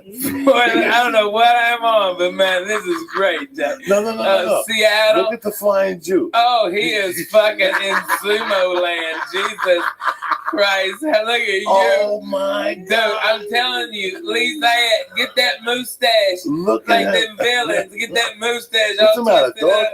You all right? Look like the fucking Oh, circus boy. strongman. You should have seen your face a couple minutes Hey, ago. all the church members up in Canada. First time I'm coming to Vancouver, man. Come out and Yeah, blow me go out, see him. man. That's the fucking town. That's a town, Jack. I heard a lot of great things Oh about shit! They're Vancouver. gonna carry you out to the bus in Denver. Oh my god! You fucked oh up. my god! You- No! That's fucked up, dude. I had to go through Utah. Those cocksuckers. The cops searched me. Those motherfuckers asked me if I did cocaine. I'm like, the fact that I'm this fat and can talk to you proves I cannot do cocaine. I never done it. Okay. And then the guy asked me if I want some Quaaludes, my own Quaaludes, and I'm like, what the fuck year is this? 77? Yeah, I'm like, yeah. Can I buy Quaaludes from you? Well, give me 20 fucking grams of Triceratops horn, you dumb fuck. There's nothing there. You know what the official quote was? The one I gave him? Because I was fucked up. You know what I was fucked up on? Cold medicine. I had a sinus infection because I had just come from a goddamn Disney cruise with my kids. Okay, and we flew to we were in the Bahamas, and I was on that fucking that boat of germs. Okay, and then I flew to Denver, so I went from 82 to 12. Okay, fuck me. All right, and I had all this shit in my head, and it was horrible. So I started off with like all the Dayquil stuffs. Okay, like fucking just like Dayquil, Theraflu Day. Okay, like every Mucinex Day, every day shit they had, and I dried up a little bit. I wouldn't have boogers coming out of my okay. All right, this is the real deal. Okay, all right. But I started shaking, dude. I started shaking because I'm all fucked up on all that cold medicine. So, okay, Coco, I'm not gonna bullshit you. I got the NyQuil out. I'm trying to smooth this ride out. I'm trying to fucking mellow this train, and then I just take a big old swallow, a fucking NyQuil, right? It wasn't weed. I played NyQuil roulette and lost. Okay. And you know what my wife goes? She goes, why didn't you use the measuring cup? And I'm like, what the fuck are you talking about? Measuring cup. That's that cap on the top of the fucking NyQuil. It's a measuring cup. I've never fucking used that in my goddamn life. I had no idea. Okay, I just drank it enough. You know, I go like 2 shots. Fuck it. Tell me when you broke Okay. Bert Kreischer's dog. Hey, that was your fault. That's good ass fucking drugs you gave me. All right? Okay. That was you and gravity, motherfucker. You own that. Okay, you're a dick. And I wasn't the only one. You fucked up some shit on getting out of there. Okay, so you can suck a dick. And by the way, we went to that Jack in the Box right behind his house because we were smelling all them fucking jalapeno poppers. Bullshit, fuck you. No, I didn't go to that Jack. I had to pull over. I couldn't stop laughing. I fucked up that dog. So what happened? Okay, all right. I'll tell you what fucking happened. Different. Listen to this. You get your balls in, motherfucker. All right, nobody want to see them. All right, I've seen them plenty in my life. All right. Well, Bert Kreischer's out. No, man, no, fuck you. And let me finish this, you cocksucker. All right, because I know you don't believe me. But my wife goes, that's a measuring cup. And I'm like, well, I might be dumb, but you're a dirty bitch. I ain't never seen one in a dishwasher. That's just gross. You like the same cap? That's disgusting. All right. And so I was just like, fucking hit it. But you know what I quoted them? Because they were just making lies up about me. I was like, last thing I said before I head on stage, I heard was, all I said was, yes, Mr. Cosby, I'd love another cocktail. That's all I remember. And that's just like, go fuck yourself. You ever get fucked up on NyQuil?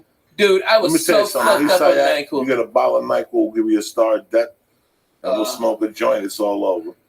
It's dude, all, I'm telling you. In 92, I played the hip-hop comedy stop. Steve Harvey's and Michonne McDonald's, all black comedy club in a hotel. Okay, and I was sitting back there with these crazy ass, like, I met this guy and he goes, yeah, my name's Willie D. All right. And he's Willie D from the Ghetto Boys. Okay. And then this little ass midget walks over, Bushwick Bill. Okay. And Sure. he's gangster. Okay. I mean, Bushwick Bill was no bullshit. He had knives on him and shit. That little motherfucker cut your balls off. That was eye level to They him. give you NyQuil? Okay. No. With codeine syrup. That's the shit. Codeine, Really, and we listened to drank it? fucking slow records that this guy named DJ Screw would do. All right, but we drink that with 7-Up, okay, or Mountain Dew. Boom, they do a Mountain Dew so they wouldn't pass out, so they just drink that syrup.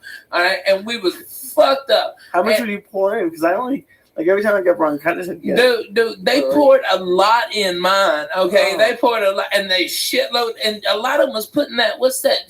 The raspberry liqueur, like Chambord or something. They pour Chambord in it too, so you'd have like grape soda with some Chambord and syrup. Okay, and all those fools were doing that. All of them. It was. And it was like, I didn't even know what hit me, okay, because it didn't taste like Kool-Aid. And I was like, what? And they called me up on stage. And for whatever reason, it was the greatest set of the 4 years I've ever done comedy. And I relaxed. Yeah, but I was, I've been smoking weed in the back with this little crazy midget passing it because it was so funny to look at a midget when you're on codeine and smoking weed. And like if the midget takes the joint out of your hand, but it looks so much infinitely bigger in his hand than it ever did in yours. It's crazy. Like what? Whoa. Okay, it's amazing. But I came in and blew the place apart. Got a standing ovation. All right. But a comic came on stage who hated my fucking guts. That he was trying to be like the number one guy. And he had tried to do everything, and I blew the guy out of the fucking water. Steve Harvey told me I did. Okay, it was fucking unanimous. And he starts talking shit about me being fat, like making all these fat shit jokes, and the audience turns on the guy. And then out of nowhere, you see this nickel 45 1911 45 caliber come up and go, and it's Bushwick Bill, and he goes, "Bring the fat white boy back. Shut the fuck up, nigga." All right, and he was about to shoot that man, okay? Because that's how gangster and fucked up this guy was. And they was like, "Okay, well, fuck it. Okay, we're be." I had nothing fucking left. What the fuck? How can you follow what you just did? I had nothing at all. I'm like, man, I love those midgets. You know, they've always got your back up to here. All right, and I got the fuck out. I was so scared. I'm like, he's already pulled a gun once. He's gonna shoot me for making a midget joke at him. But he loved it because he was all fucked up and falling over and shit. It was crazy, man. Midgets, when they pass out, they just kind of like, you know, weeble wobbles, and then they go, okay? Because that big ass, okay? You never hung out with no midgets like this? Fuck no, they creep Dude, the fuck no, out. me, I like them. They're good people. Let's You know? read these Shit sponsors and happens. get the fuck out of here. Word to that. Great Midgets church, by the drinking way. Thank you fucking- for having me, Coco. Midgets getting fucked up on call. I want to drink what black people are drinking now. I saw it on Drugs Inc. What is it? That shit they drink in Memphis and the South. What is it? It's like a liquid codeine and they mix it with Kool-Aid. Oh, yeah. syrup. The Syrup. syrup. Yeah, that's the exact same Where'd thing you they get were that shit doing. at? It's just you mix codeine with a drink. No, what you do is you get it's cough syrup. It's cough syrup, and from I never got prescription. fucked up on that stuff. Well, You know, I didn't drank drink enough NyQuil of as it. a kid. As a kid, I had discovered NyQuil when I was like 9. I remember they would help you fall asleep. Oh, So I liked it, but I didn't like the feeling in the morning. I've never chugged codeine, but Yeah. it's great just to have it's like a joint. It's like a Codeine joint. pills get my. I'm a Dude, dentist, I give me codeine. get so fucking. I can't eat that shit. My stomach goes. My fucking little pooper gets worn out. I can't shit, and it's miserable. Fuck that. I don't do none of that shit no more, I man. could drink some of that cough medicine and shit one night. Dude, you don't Play want slow to. records and shit. Oh man, that's what we used to do. Play slow Bring the records. horse in this motherfucker one time. Bring it back. Bring the horse in this motherfucker one time. Hey Lee, put this song on. Okay, this is a great song. Hold on, we gotta get the fuck out okay, of here. We'll put all some right. songs and get the fuck All out of right, here. word to that. Let's do this real quick. For 9,000 years, that's how long humans been making wine. That's also how long they've been confused about which wine to drink. Some people get a headache after they drink wine. I used to get a headache. One time I shoplifted a bottle of wine from Albertsons across from Hudson County Park, and I drank it with Diddy Quintero and Louis Castellino. I had a headache for 2 fucking days. But for many of us, it's the shopping part that causes a real headache. You got too many choices. You don't know what to do. People are coming over. They're serving chicken. They're serving lobster. And sometimes you go down there and wine's expensive. You went in there to buy a 20. Next thing you know, you're dropping 60, and you got no guarantee of what you're going to buy, right? Let me tell you something. It's overwhelming to pick out a good bottle of wine sometimes, especially with people who don't know it. Your own personal experience learning about wine and why haven't you bothered to learn about wine, that type of stuff. This is what we're going to do. I joined a new wine club. It's called Club W. They changed the whole game.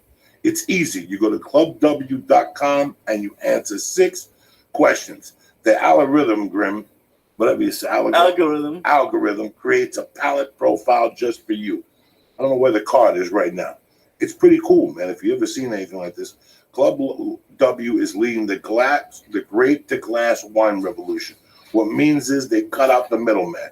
They work directly for the vineyards and they cut the guy out, which in turn saves you some do-re-mi. So with Club W's, you get premium wine customized to your taste at a third of what you pay for at a store when you don't even know what the hell you're paying for. Yeah, Are you with me? you're not buying like it's not like a club where they send you other companies' wines. These are their wines. Like you're not gonna see these wines anywhere else. But the most interesting thing is going to their webpage. When you go to clubw.com, you go on their page and they have all these videos, informative videos, and they tell you what wines to drink. You take the test, and next thing you know, you're involved. Which, when you don't know about that, listen, man, I grew up in a bar. I don't know nothing about wine. So when I went to Club W, I was blown away by how much interaction you have. They'll put it down to the exact thing. I mean, the nut, the grape, where it came from, the vineyard. Anyway, what they do is they save you money. It comes down to maybe $13 a bottle of wine or something like that. And there's even a no-risk, 100% guarantee that you'll love when they send you. So do me a favor right now. What they're doing is, for all the listeners, is they're offering 50% off your first order when you go to clubw.com/Joey. So do you understand me? 50% off your first order when you go to clubw.com/Joey. And this is not like fucking Columbia House where they send you records every month, even if you don't want them. No, you order what you want. Right. So if you think you need 3 bottles, you order 3 bottles. It's $13 a bottle. They get delivered to your door, and it's exactly what you like, what you're guaranteed to love, or you get 100% money back guarantee. So again, do me a favor. You get 50% off your first order. Go to clubw.com/Joey. Stop wasting time and stop losing money at these retail stores and start drinking wine you know you're going to love. So go to clubw.com/Joey to get your 50% off. All right? I'm doing it just to get the stuff out to bring to Thanksgiving parties. You and Paul Just get no, but I'm just saying, like, let's say you have to bring stuff to a party. Yeah, man. Just get three bottles of wine, and then you're gonna have to go to at least one This or two town things. takes the whole week off. There's parties every night. We're off until the start of the new year now. When I used to work in TV, a little bit of work, not really. Yeah, until Thanksgiving, it's gonna be busy. But then after that, it's over. They're out. Everybody's skiing. Yep, it's good to know. Anyway, let me tell you something. I tell you once, I'm going into a heavy season now. I go into like 6 weeks of flying. So this whole thing, dog, I got my on it. I always slam without it. What's the one I take? The Immune, the Shroom Tech Immune. Let me tell you something. Those planes are filthy. Those planes are filthy. If you think you get off a plane, they steam it with chemicals and they wipe down nothing. In my bag, there's a fucking deodorizer. I got a hand sanitizer to wipe everything. That's the first thing I do when I sit down now. I don't want somebody else's ass on my ass that I'm stinking like their fucking ass. You got to wipe those fucking seats down. So do me a favor. It's just bad. When you fly, there's a lot of human contact this time of the year. Do yourself a favor. Go to onit.com. Get the Shroom Tech Immune. You boost up your immune system when you have a lot of human contact. When you're flying, we're out. We're smoking dope with different people. You hit a vapor pen. You know, you get sick this time of the year, you lose fucking thousands of dollars, especially you, Ralphie May. I can't afford to fucking get sick. I can't. So I don't take a chance. I up my vitamin C when I fly, and I also take Shroom Tech Immune. But that's not only the only thing fucking on it's got. They got Shroom Tech Sport, which gives you more endurance when you roll, lift weights, walk, whatever the fuck you want to do. Even when you fly, it opens you up. They have Strong Bone. They have the hemp protein powder, and they got Alpha Brain. You know, and with 100% money back guarantee. The nootropics, it's off the fucking charts. So do yourself a favor. Go to onit.com right now and press in. Church. Boom! And get 10% off your first order. And if you get it sent right to your fucking door, you don't have to leave the house. You don't have to go to Whole Foods. You don't have to do nothing. What do you press in, Lee? Church. Beautiful. Number 2, hitty6.com. What did your dad say? He loves them. He says that because we say it's 5 for $50. It's half off. They're usually 20. Because it's usually like $20. They're 20 a piece. You get right now Hitty Cigs, tremendous, 1,200 guaranteed puffs right here. I'm smoking the reefer, but right here, my little fucking cigar here. I'm living like a doctor. I'm like Pacino and Godfather too. You just don't even fucking know it. You broke my heart, Fredo. Hitty6.com right now. They got the tobacco. They got the cigar. All right. Then they have the tobacco line, the cigarette line. It's 24, 16, 8, and 0 milligrams of nicotine. You quit smoking with it, whatever the fuck you want to do. My dad likes the flavors too. And the flavors, you could switch it up. Go to hitty6.com and press in Joey's Church. Boom! And get 5 for $50, which is 50% off. NailedItLife.com. The Vapor Kings. You want a vapor pen? You like smoking? You like doing this? You want to see the devil? Go to NailedItLife.com right now. What are they running, Lee? Tell them. When you use code Joey Diaz, you're going to get 20% off the premier vapor pen on the market for all the oil and wax smokers out there. And if you live in California, they are also the makers of Los Gooey Serranos. There you go. Joey. So listen, do yourself a favor. Please support Nailed It Life. Please support Hitty Cigs. Please support On It. And please go to Club W. It's a holiday season. It's beautiful. Wine delivered to your door. that's perfect for you. I'm here to save you guys money. I'm not trying to fucking sell you no junk or nothing like that. Don't forget my main man is where the Nokia Theater. I'm at the Friday. on You Friday night. Right Go to outside. RalphieMay.com. Yes, for tickets. Go to RalphieMay.com for everything. Go see if he's coming to your fucking neighbor. I'll pray there soon. You Trust don't want to me. miss this fucking I go beauty. everywhere. I'm in Portland Thursday through Sunday, and I'm in New Jersey next week at the Stress Factory. All right, guys? Hey, I love that club, man. And maybe and those they boys love from you. Rutgers come out, man. I like those And guys. thank you for coming on. We got Hey, fucked up church, tonight. you know what? The hash fucked me up. Coco, It's fucked up. Coco, you know, there's cameras and microphones here, but at the base of it, it's back 16, 17 years, 1440. Me and you, my little glass table sitting by the window, you know. Cracking fucking jokes. Cracking fucking jokes. Only Lee's here. That's Only it. Hilly, yeah. How you yeah, feeling, he's the my only brother? audience we've ever had. I'm good. And that's what Coco brought up the church of what's happening now. Made me a deacon. Okay? You'd have been there. You'd have been right there with us, Lee. 15 years ago. I'm proud to Eating have you, fucking sir. gumbo. Close it up, Lee. Thank you, Ralphie, man, for coming on. Don't Coco, I forget, love you. Friday night, Anything Nokia for Theater. you, brother. I love you, cocksuckers. I love you. Thank you, sir. And thank y'all for having me on. I really appreciate it if you stuck around. And I know I get long-winded and I'm annoying when I laugh, so I apologize if I No, you're leave. not. But I love him and he makes me cry laughing, so I'm sorry. Bye. So people love you on the. This show was brought to you by Club W.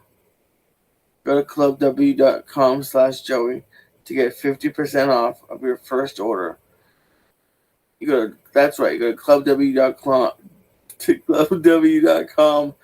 get 50% off your first order. I'll just do this later.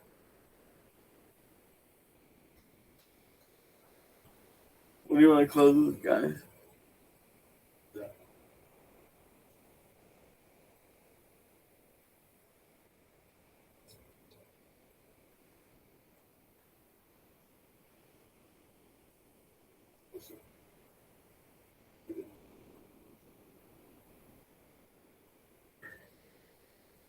This show, The Church of What's Happening Now, would like to introduce you to PetNet.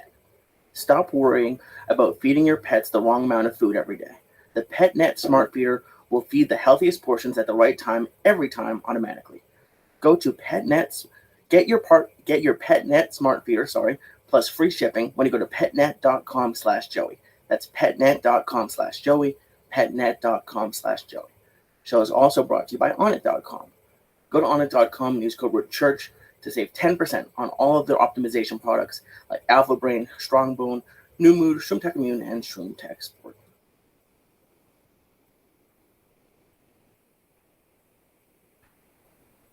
Oh shit.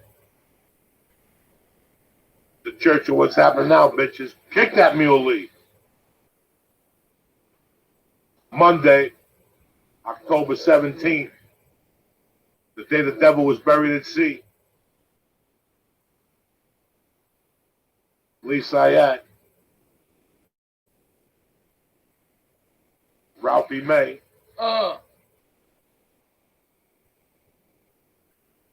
Uncle Joey. A little Michael Shagner.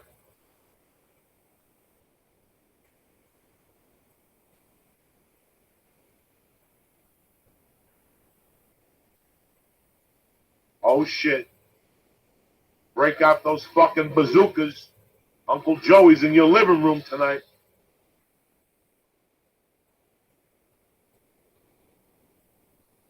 What's happening, beautiful people? I missed you, cocksuckers. Ralphie May here. Hey, everybody. How are you? Here, you know. Hello. The same old fucked up crew. It's a Monday night, October 17th. I hope your weekend was fucking tremendous. We had a great weekend. I want to thank Chicago for letting me take my special in their beautiful fucking city, which I've always loved to death. I finally got Lee over there. I turned them on to a hot beef fucking combo with the sausage, So good. with the fucking green peppers and the onions. Just forget about it. See, that's what fucked me up. It's not like the hot beef with sausage combo. Right. It's the combo. That's it. The Oh combo. my That's god, it. they're crazy. I love it. Which one did y'all go to? Big House. House. House. Strong. It was close to the thing. There was a World Series, you know. There was a Yeah, game right. You Saturday. don't want to go up there. We didn't want to go all the way down. No. We didn't listen. I don't like fucking around. We were taping. I had to do shit in the afternoon both Right. days, so we just kept it light, like Lee and myself. And I gotta tell you, We didn't keep it light at all. No, we didn't keep it light at all. Can't lie to you. It was just great. It was a great. It's the reason why I picked that city to do this special. That's amazing. It's such a great town. It really is. They're great It audiences. really fucking They're is. like blue collar but smart. It's a rare thing, and they're not shocked by shit. No. Chicago, fuck you. How nice! I lost my phone in the hotel, and they Yeah. turned it in. They turned it into the front desk. Fuck immediately. yeah, that's Where'd you Chicago, think- man. Where'd you lose it? At the restaurant? I don't know. We were at the restaurant. We had. You got up when you saw me. You got up because you did not have it in the restaurant.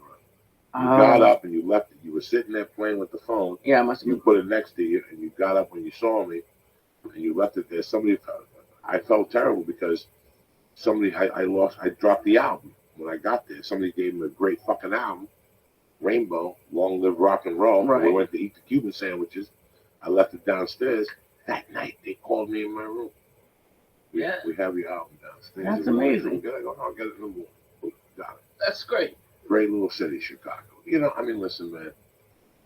Chicago's one of those places that once you get into the suburbs, it's a little last American frontier suburbs. Yeah, right. You know, it's really neat. You know, I hate that the whole city is being painted as like the old Wild West. You know, I mean, everybody's dying, getting shot, and shit like that.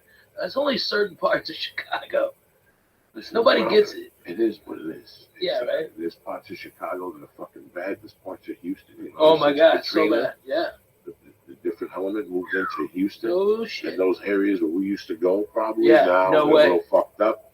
You know, this is going on across the country everywhere. Yeah. Anyway, you just can't say Chicago. I mean, Black folks won't even go to Chicago's a Greensport little- Mall. Chicago's a scary place. Look what happened last year in St. Louis. I mean, Oh my God, yeah. Tensions are still like on the verge. You know, and that's so crazy because I used to go to St. Louis as a kid, and man, I remember in like '84, they had this whole 4th of July down there. Okay, I mean, for every white guy, there was 2 black guys. Okay, we're all listening to Kool and the Gang, eating fucking hot dogs like Americans. All right, fireworks. Everybody was having a blast. I can't believe that town went to what shit is today. You know what I mean? I mean, it's like I've never seen more people having more fun and no racial BS bullshit anywhere than at that fucking 4th of July. It was fucking outstanding. Kool and the Gang, you shit. Now, let me ask you this. Where were you growing up that you would go to St. Louis? Clarksville, Arkansas. That's funny because that was the big city for my wife. Yeah. Like, that's the team you watch when you grow Oh, up yeah. in Nashville. Well, she grew up in fucking... Paducah, right? No, South of in Paducah. between. No, that's Kentucky. She grew Yeah. up in, what the fuck? By Milan.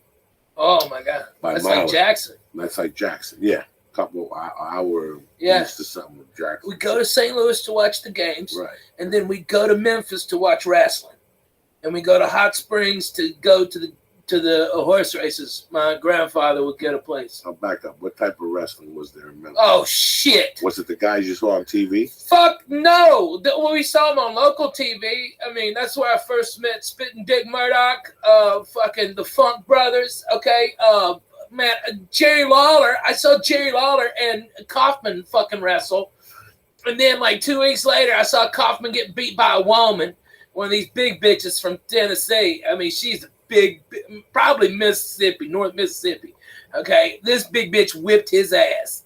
Okay, And I this saw is that. like a WWE wrestling. It's third tier, but it's legendary. You know, I mean, it was Mid South and something else. I forget the name of the other one, but I mean, dude, I went to so much wrestling. I saw Ric Flair win the heavy metal belt from Harley Race, and it was his second world championship. And then I saw Dusty Rhodes beat him, and then he beat Dusty Rhodes again for his third championship. It was tremendous. Blood was everywhere. It was fantastic. That wrestling was so fucking good, dude. I remember as a kid spitting on fucking Abdullah the Butcher. I spit on him. Puh, you dirty motherfucker. Okay, I spit on him. Who else did I spit on? What was her name? Were you in like the front row or was it like? Oh yeah. Oh yeah, man! All the kids were down there. We were fucked up on suicide cokes. That's where you ever have a suicide? I don't think so. Okay, it's where you take a Coke, all right? You tell them just a little ice, just a little ice. And then you hit every type of Coke Oh, yeah, I've done on that. the fucking thing. Yeah, that's the suicide. Getting all fucking hopped up on Look that at every type suicide. of Coke. We call it rainbow. Like Coke, Dr. Pepper, Oh God. okay, fucking orange. Sprite, orange. You just do- orange, Sprite, yeah. That's why we called it the rainbow. Oh, Jesus man. Christ. And Oh, what's it that's a taste like? suicide. It's Oh, awful. hot garbage, cough syrup, like the red NyQuils. Not even the fucking ghetto one, the Oh, green one. But I used to work at the movie theater, and we had good ones. Oh, God. Because we had like access to the ices. oh So yeah. we would make up drinks. We had like the white icy with Sprite was something. We had a creamsicle, which was the white icy with orange soda.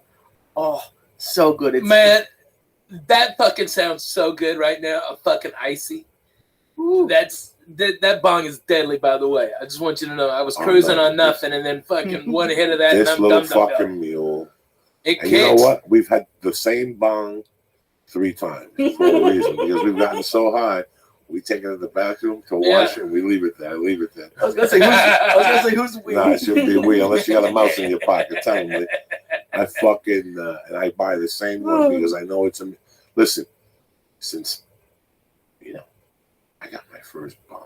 Let's pretend 1985. Yeah. I got my first bong, and I went for the mid-level one. Yeah, It right. was a purple one.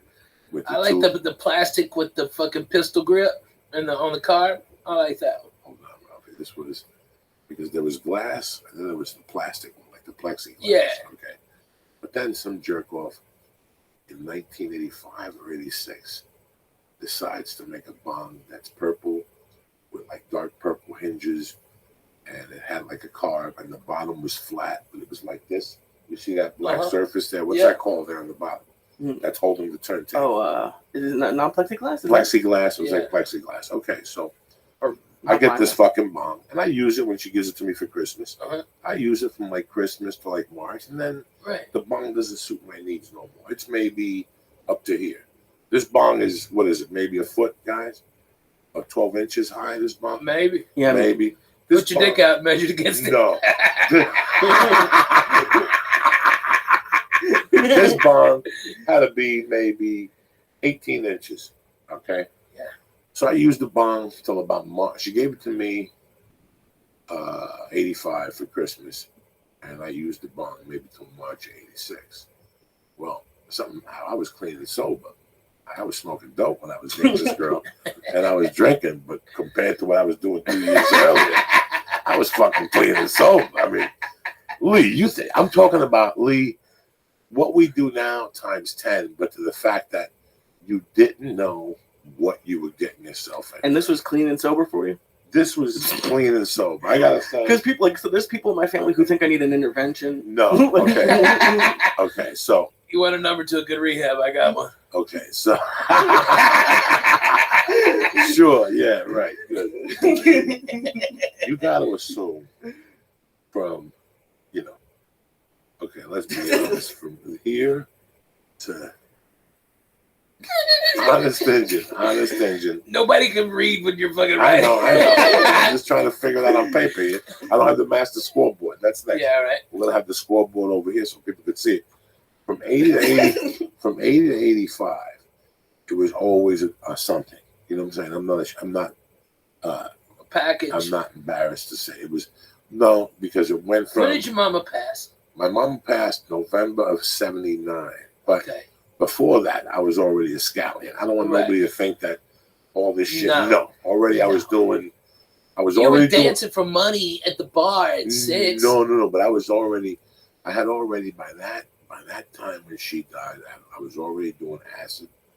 No I had shit. sold acid that whole summer. I was making a living off of acid, a living off of microdot acid. I had it down to a science, Ralphie. I had it down to such a science, I had to cut a friend of mine in on it. And then the real money maker was Black Beauties. I would get Those are the the Quaaludes, ups, right? the ups. Oh, okay. So I would get 1,000 for $45, but I would sell 100 for $35. And then you sold one for $1. And you, Ralphie, so Wow. you sold 40 of them, and you already Right. got your money back, Right. and you still had 960 of them to do it. There was no, you could only a loser Man. could lose money on that deal. Yeah. And I would sell those to wrestlers. Little white kids And are doing to that now to Adderall. Right. So you Yeah. get the, but not getting it for the numbers I was getting it No, for. no. Not for those numbers. Walgreens don't get them for those numbers. But these black beauties were fucking solid. I wasn't getting these from I was getting these from these two chemists that were kids down in a college in Pennsylvania, East Stroudsburg. And I remember towards the end, I was opening them up. I was opening them up and just snorting them, Lee, 2 capsules. Oh, So you figure, I think of Lee a lot. When I go home at night, I think about drug shit. And I think about one particular night when I was selling purple microdot acid. I probably had, when you sell it, Lee, you do it. So remember, you build your resistance. yeah. So I might sell you one, and you might do one and get fucked up. But meanwhile, I got 4 of them in me. Right. And I'd be walking around, I'd be bumping into people. What's up? You got mescaline? Let me sell 2. Sell me 2 hits, $4 a piece. They cost me $1.80. Not even. They were $90 for 100 hits of mescaline. So would you walk into a place fucked up and be like, "Give me what he has"? No, you couldn't walk into bars. Our kids, we were walking the streets. We'd be walking on side streets, so we'd avoid the cops on Kennedy Boulevard. And I'll never forget one night about 2 in the morning, we bumped into this kid, Vinny, Just roaming the streets of your town? with another kid. That's Yeah, North and Bergen. you'd bump into people from West New York. You'd bump into people from fucking Guttenberg. Just You going know, on one North walk. Hoboken. North Bergen. No, Hoboken was farther away, but the people locally, like you, that would be on those streets. We are. But we bumped into a kid from St. Joe's, West New York, and I'm talking to him. He's loading up his pipe, and he goes, "You got 2 hits of basketball." I'll never forget this. He bought the 2 hits, and he goes, "Get one of those hits and crush it up and put it in the pipe. Let's smoke it." And dog, I almost thought my head was going to blow up. I looked up Oh and my God. I go, "I've been thinking about this for a year. Now you just said it. That means I got a partner. Let's do Oh. it." And we smoked that fucking acid. I got a headache, like one of those in between Oh. head headaches. Did it get you out? Did it get you freak out? Oh, on I acid? was freaking out on the fucking acid already. But to make a long story short, I'm sorry I went on this tangent with you, Ralphie. No, I love it. When I'd go out in those days, you really didn't know what was going to happen. Like, all you knew that was that you had $42, Ralphie had 64, and I had 80. And we're going to go to a bar and have a few drinks. And maybe a package would show up, and maybe a Quaalude would show up, maybe a Dude, what was Toolone that would like? show up.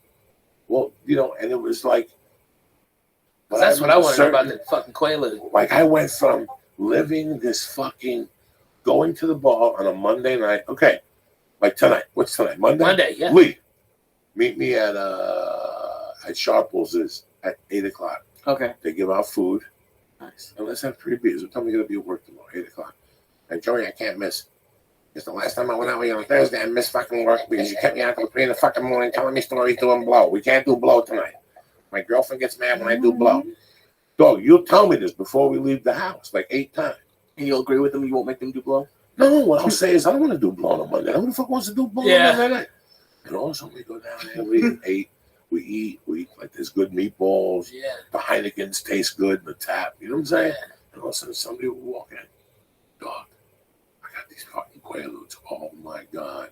The guy fucked up on the chemicals.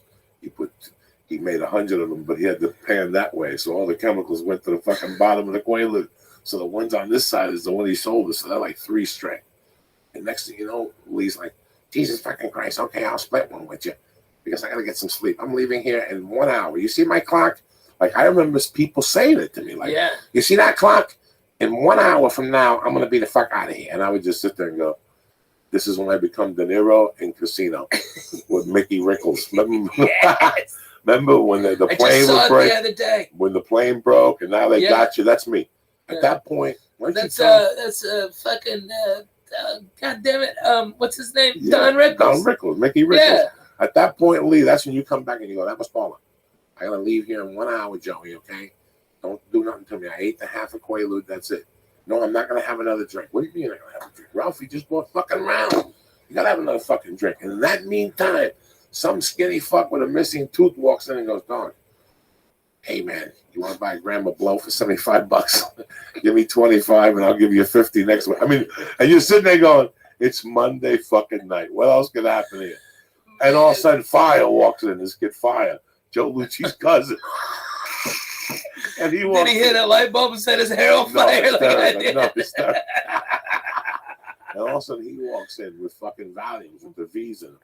You know, this was a constant.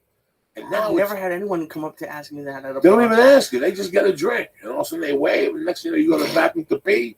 And next thing you know, bam, they got you in the bathroom. Dog, you want to buy these? Dude. They're $10 a piece. I give them to you for $7. I need the money. I want to go to New York and get my dick sucked. Okay. What are you gonna do? I'm gonna pass out some good pills, Lee. Let's get it. Come on, I would pass on the pills, Lee. dude. Give me the Oh, fucking you're money. crazy, Give me the Lee. fucking 20, Lee. Come on, You never pass. Lee. Give me the fucking 20. Let's get the 6 pills. All right. Cut this shit, and that's it, Lee. That's how quick it happens. You went out thinking you were gonna have an orange juice and a hamburger and watch the game, and you're going home jacked to the gills at 5 with a gram of blow in your pocket and 6 Quaaludes you didn't want. You didn't And your want. dick's You didn't- mysteriously wet. But because I owe you $20, I gave you 3 of the Quaaludes to hold. You know what I'm saying? Yeah. Because I don't To want the hold? Quaaludes. Yeah, because I don't want them either. I don't want them Oh, in my man. house. George would be holding and didn't even know it. He didn't check the inside pocket. So that was You pawn off your drugs, essentially? no, not Make some all my people time. carry it sometimes. Listen, not the Coke. The Coke always went home with Pop. Okay, don't get me wrong. The package, there was no putting away. There was people that said, "Oh yeah, a gram lasts me a year. I do 2 lines and put it away. That's great. That's great. Good Once for I you. stop, Good it for ain't you. stopping. It's like M&Ms. It's like cigarettes. It's like anything else you put in Okay. front of me. I think that honestly, okay, for the people at home, okay, Coco is the head preacher man over at church. What's happening now? I've been a member of the church. Since I day might one. have been the first The member. first, It was the just the first. first member It of the was church. us. We started It was together. us. And okay, the last time I saw Coco do exactly what because he's talking about the 80s like he was a demon then. 10 years ago, Thanksgiving, pardon me. Coco did a 1/4 ounce of mushrooms. He smoked nearly an ounce of my weed, drank beers all day long, and then went down and did the Comedy Store and copped. Okay, and that was the last night of evil. Oh, and acid too.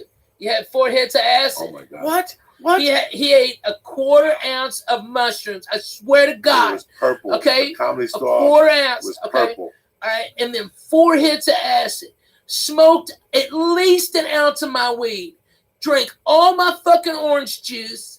Okay, I had to call the Canyon store twice to come up and bring more orange Tell them juice. about those sandwiches, though. Oh, dude. Are they still there? Yeah. Tell them about the sandwiches you used to buy. Okay, I get them to Uncle set Joey. up fucking chicken salad on toast. Nice. Stop. With A avocado. chicken salad, yeah, avocado and tomato. Jesus, Lee. Damn, Lee, that was fucking straight Jew food, but Tell it them was about the amazing. time we went to that place. You took me to that place, and there was ants in your sandwich, and you sent it back, and she still gave you a bill for half the sandwich Oh yeah, because she said that there was only ants on the one. Tell these on mu- one side. Tell Lee Oh how my filthy God, where the fuck how is you that gotta- spot? the place next to the Laugh Factory. Oh my God, At yeah. the last Fuck comic, you used yeah. to take me there every other. Yeah, fucking day. Greenblatt's. Greenblatt's. The fucking bitch charged me for having the Dog, sandwich because they had I ants saw on it. Listen, I saw with my own eyes. He had, Oh my he had God. an ant on his arm. And I go, Ralphie, why do you have ants? And he looked at the sandwich. He goes, what the fuck? He lifted the sandwich and it was like 3 ants. Yeah. Also, he put the sandwich down. He called the waitress over. He killed like 3 ants because that was in that. So she goes, which side was it? On Which that side was it? She fucking picked it up and came back with the half and then the bill and billed them for the whole. Don't. It was the most Yeah. ridiculous fucking thing. They must hire the dumbest fucking people, dude. I went there the time before that, and I got a fucking salami and egg sandwich. Okay, that's a strong move. Okay, late at night, boom, I had a couple of pops. I'm stoned as a bone. Boom, that's great. And they fucking fried up the salami, and they left the plastic on the outside so it burned. It's all toxic. And I'm like, what the fuck? Okay, just send this back. Fuck it, I don't want to eat anything here. Then I got high with you, and we fucking went back to that Lee fucking how place. careful you have to be in Los Angeles Oh. with the food. Oh my god! Okay. Nobody gives a He shit. thinks I tease him. No, you always used to make fun of me because I would get pepperoni. The reason I haven't got pepperoni in a few months is because they would always leave the plastic on. I'd be eating it and plastic would come off with every bite. Oh my god! Where do you get pizza? Ralph's. No. I would make sandwiches, Oh my god! Really? and every bite would have the ring around it. So I'd have to tell them, and like the third time it happened at different Ralph's. I was- Whoa. Let's get back to something. Yes, I make pepperoni sandwiches. No, I'm not Okay. mad at you with pepperoni No. sandwiches. That's So good. as you're It's a eating strong it- move. As you're reading it, the string is still on. Yeah, Yeah. like You have to take that off, guys. I know. They got no. You have to take that off. I think LA's problem is it's like Yeah, an when airport. When they cut it, about they a cut year. it this way, right? yeah, they slice it like Yeah. a So it's got the done. wrapper on it. Yeah, so Yeah. you But take not it the off. fucking plastic. No, it was the plastic. plastic. It's the no, plastic. No, there's a difference between the Like the wrapper of the casing? casing. I'm used to that. Oh, eat the casing, It was right? pla- We yeah, eat the casing. yeah, Okay. No, but it was like you can't take casing and like whoop around it. It is like I've had pepperoni. Trust me, I've had pepperoni before. There's not that. And I've told them, and when you tell them that, you can see a difference. But that's why I don't go to the like. I did something really weird today. What'd you do? What did you do? Oh my God, shock me. I left my cart at Ralph's. I got pissed off. They didn't have what I wanted. Like the deli counter was full, like way full. And I was looking down my cart. Cold water? No, Magnolia That's a busy fucking. Magnolia across from the barbecue place. barbecue place. Where the DX had his open mic. It's right across. It's right past Lancashire. Oh, you go to that hellhole? yeah. Why do you go to that It's route? right near everything I go to. No, that's the worst one. Don't go to that one. That's why you get shitty cold cuts. They don't Yeah. have good cold cuts there. They don't? No. No. Where do you go? To the Rouse up by fucking cold water and Oh. any other Rouse but that one. They don't have a slicer. They give it to you from the thing. No. They have a slicer. Yeah, but No, they give you the shit. They give you I have Yeah, been- most of the time they do that. no, they don't have the good cold cuts. You can't go there. You know, You gotta go to Vineland. Vineland. Oh, that's a where I good go. one. That's where I go. Magnolia Violence. Yeah. No, make up No, your fucking Vineland mind. and You said across the street from the barbecue place. Yeah. No, That's not not that. Vineland? No, not that dump. That dump is a dump. Okay. That's a dump. That's where that Jack in the Box is. There's something in there. Yeah, there's a Carl's Jr. Yeah, that's why you go there. I There's a don't- Subway too. That's why you know why that is. That's why cocksucker. You don't think I know, but I know. Okay, I've been there. No, you can't go to that one. You gotta go to the one by Ventura and Vineland. Underground parking, very nice. They got the bread that you could cook yourself at home. that is Yeah, good. dog. What the That fuck you tastes think good. you're dealing with? You go to the worst. You even pick the worst supermarket. No, there's a worse one. There's one on Laurel Canyon and Victory where they don't have a deli counter. That one's scary. no. I went there once. Listen, the scariest place you go to is what's the one? Used to be John's. It is. Oh, I live near that too. No. John's. Scary, No. all Russian-y. The one on Sunset. Up by the Burke. by Food for West- less? Food for less. Oh, yeah. Oh boy. I know. I wanted to go in there Oh, with my fucking, God. like, get a bunch of newspapers, like I'm about to get When shaked my in the wife- yard. When you we know? lived in Hollywood, my wife would go there. I go. Oh, I my go God. there if I go with you. Right? The parking was scary. Oh, my Everything God. was scary. It's One whole of the thing funniest shake. jokes about that place is Felipe. Okay. Felipe goes, Food for Less. It's the only place you go and there's drug dealers in the alley. Come here. Like there's fucking. It is a fucking. How night. is Spoons? I miss him. He just shot his CD in San Jose. Fucking No, so good. DVD in San, or whatever, a special. He's He's fucking married. funny, man. Felipe's a great guy. He's doing a great podcast with. What's I know his I gotta name? get in on it. With my brother Silent Bob, who we have to get in here. I have to do his podcast. Oh, fuck yeah. Huh? Rodrigo Torres. Yeah, Rodrigo Torres. We have to do his podcast. I've just been so busy the last 2 fucking months. So, listen, we're still all here, Ralphie. I know. I just had Willie with me. Rogan's doing his thing. Fucking, Man, Dan Joe's Cook is doing it working. big, man. Dan Cook is working. Fuck yeah, yeah. Duncan's working. Ari's working. We're still here. I guarantee that nobody planned us to be here. No way. Josh Wolf was in Syracuse this week. He's working. I mean, I like, you I like sit Q's. there- you Q's sit, in the house. Oh my God. Oh my God. Q's in the house. Oh my God. we sit there. We were the original Sunsetters. Yeah, man. Me, you, Wolf, Dougie, Yeah. Mitch Hedberg, Nick DiPaolo. Oh, man. That whole neighborhood was rocking. Dude, I just hung out with Dougie. He came and stayed with me. and Andy Andrus and fucking Junior Stopka. All right, they all came and hung out at my house. It was fucking hilarious. Those motherfuckers. Oh my God. Okay, if anybody out there is in entertainment, put a camera on those motherfuckers. They're all degenerates. They're all fucking weird, and they're extremely goddamn funny. And they brought over these singers, Bird Cloud, which are fucking hilarious. Google "washing my big old pussy." Okay, yeah, that's a real song.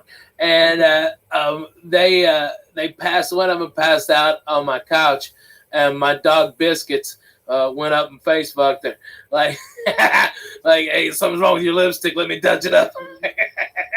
He had his little pinguita up. He's awesome. You know, this is what I think you were there when I was talking about it the other day. This is what baffles me, okay? It baffles me. You know, when you go on the road, when do you watch TV? When you're on the road. Yeah. When you come back from your tour sides, and you're sitting there, you got your little to-go box, you know, and you put the fucking ESPN on, and you're going through channels. And there's the usual.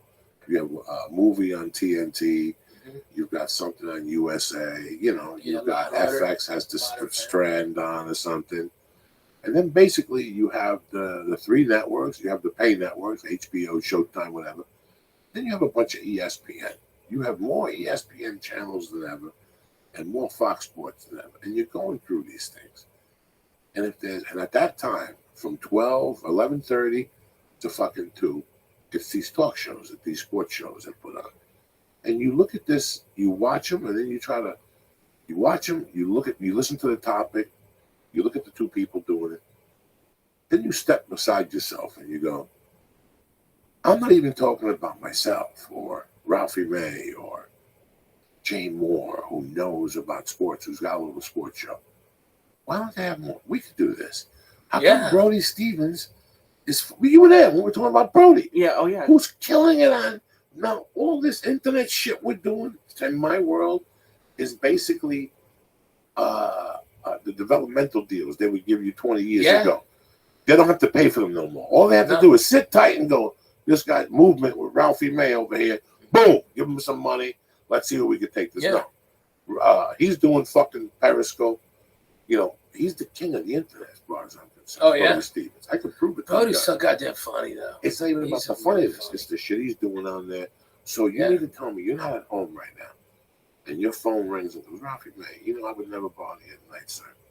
This is Joey D. How you doing, Joey? What's going on? Listen, I don't mean to bother you. This is kid, fucking Brody Stevens. Do you have Periscope?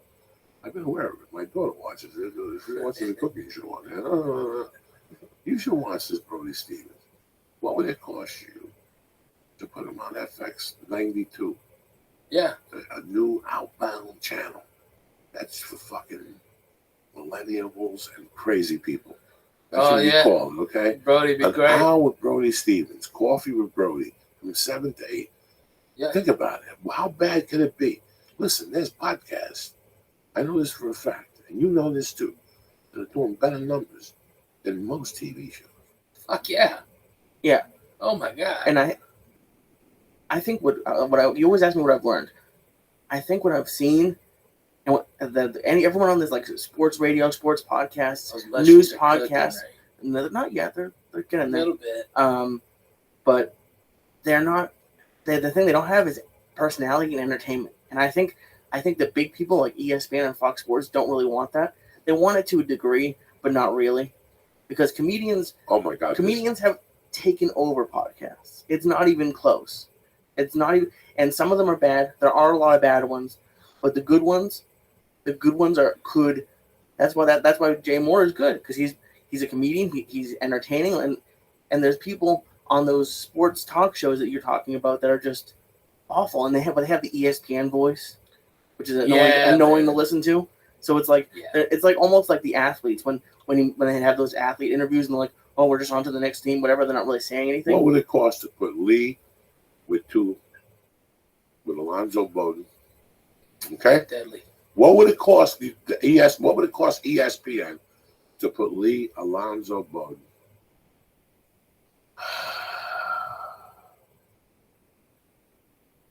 Give me me some Jason Tebow. Tebow. You could have Ian Edwards for soccer. Like there's a lot Yeah. of, comedians who have. It's just mind-boggling.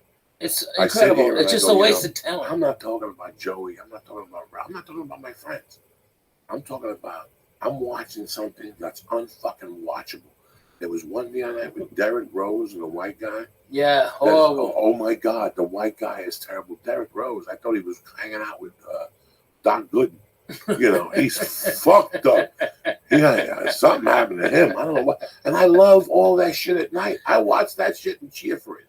There's one show with 3 black guys. One of them had dreads. Unwatchable. Unwatchable. You know what? They don't have nothing for Tony Hinchcliffe. They don't have nothing for the Smash Brothers. Put the Smash Brothers on to do a show with a video show behind them, with a video camera at 2 in the morning. This is the shit I want to see. Yeah. And this is why these channels are starting to open up. What? Somebody's going to go, you know what? What's it cost me to start a streaming fucking thing? So I can put 3 fucking shows on it. I can stream them on YouTube. Brody Stevens, 24/7. You wake up with Brody and you go, it's from 7 to 8 with Brody in the morning, and then like 12 to 1. The last 2 stops of the night for Brody. The Comedy Store main room or the original room, and where he goes to eat, who he talks deadly. About. He's deadly. He's deadly. Because he he knows so many fucking people, man. I mean, I don't think people really understand. I was at Fox, and Tom Brady walked up to Brody Stevens and was like, "Hey, Brody, how are you?" And that's fucking Tom Brady, man. Okay, and he was like, "Oh my God," and Brady was like, "I'm doing good, man. You know, feeling good, doing good, positive." He didn't say positive, but that was hilarious. It just kills you. It. They don't see it. I see it, and I'm not even sitting there like. I'm not even close to Brody, but he is fucking funny, man. I wouldn't be like one of those guys that go, "Oh, look at this guy could do away." But no, listen, I'm old. I'm talking about Brody Stevens and what he does on Periscope. So funny. What he does on Periscope, it just, and this is what kills me sometimes. That you don't want to be that guy. 5,000 people watching this. Fuck yeah! In the mornings, he lifts weights. He goes to baseball games. Plays the drums for no reason. He's in the middle of traffic, just beating the shit out of the steering wheel with drumsticks. Listen, I get on there and smoke dope. I'm just a fat fuck in the morning, talking shit behind a bush. You know what I'm saying? I don't have the balls. Where's the cats? I don't have a ball, but I can't smoke in the house. If I could smoke in the house, I'd have the cats in there every day. I'd have pure fucking entertainment every day, but I can't fuck with the cats. I know. You believe in Jesus. You can't do that to your babies. No, I can't fuck with the cats and get high in front of them and shit. Oh, That shocked him. That cocaine thing with Finney, he never came back. He lost that fang and shit. They never recovered from it. Once you lose a fang, you're like, shit, this shit's real, Jack. Hey, this is hilarious. I remember, I was reading Doug Stanhope's new book, okay? And I remember all the crazy shit we did around fucking Hollywood. I mean, everything from Doug, there was this guy, Blackjack something, okay, that Doug would just be annoyed by, like so fucking annoyed. And I'd be over there and we'd be playing Scrabble or something, or just fucking, just being, I'd bring over coffee. We'd fucking go over jokes and shit. And Blackjack would just show up because he knew where Doug was. And Doug had his door, the screen door open on the Curson apartment. And every time he'd come in, Doug would just nonchalantly slide a videotape of outdoor anal fucking gangbang. Okay, this girl had 2 dicks. Okay, all right, all these cums and shit in there. Oh my God, it's horrible. It's like a blizzard. You could turn it upside down, Lee. All right, and while mouth was agape, okay, all right, just gurgling comes is disgusting. All right, a fucking fly came in. All right, and that fly was there on the inside of her asshole when the next dick came in, and you could see it going in and out with the fly and the puddle of cums on the end of that guy's dick. All right, and we just be drinking our coffee, and Doug would tell me, whatever you do, don't look over there, don't look nothing. All right, I don't care what he asks you. When did you get here? Exactly? 98. Okay, so I get here January 29th of 1997. Coco. Okay. I'm here a year before you. That's what you're telling me. A Okay. year. But bro, okay, you gotta understand. All right. We were all disciples of Stanford. We're all disciples. All disciples of Stanford. Everybody who's really been on the road fucking knows Doug Stanhope is fucking the best rocking today. So when I get here, he's a big shot. He's Yeah. got a guy from Vegas living with him that's a part-time bodyguard. That's a dunce. He really does it part time. Like he's That's just a the guy. retard. He wasn't even a bodyguard. That's a big fat guy, right? Yeah. Yeah. He died. God rest his soul. He was a dunce though. He's You a know, dumb he was a fucking dum dum. He was like, Doug's gonna make it big, and I'm gonna be his bodyguard. He got a big jacket on like Belushi. So I get here with the broad. I'm living with this girl in the trailer. We get into an argument. She throws me out. I'm living with Doug in the bunk bed. No, I'm living on the couch or somewhere. I don't know where the fuck I am. Doug's dating the redhead. Oh yeah, from So, fucking. The TV show. God So, damn it! What was that show? Head of the Class. Head of the Class. God damn, she was hot. With the girl with Tyson's wife. Yeah, she was fucking hot though. Got to give it to her. That fucking redhead was a hot piece of ass. All right, and Dougie was deep into that. Okay, he was like all in. So he used to hang out at Coaching Horses. I all was the never a time. big. I could count on my hands how many times I went to Coaching Horses.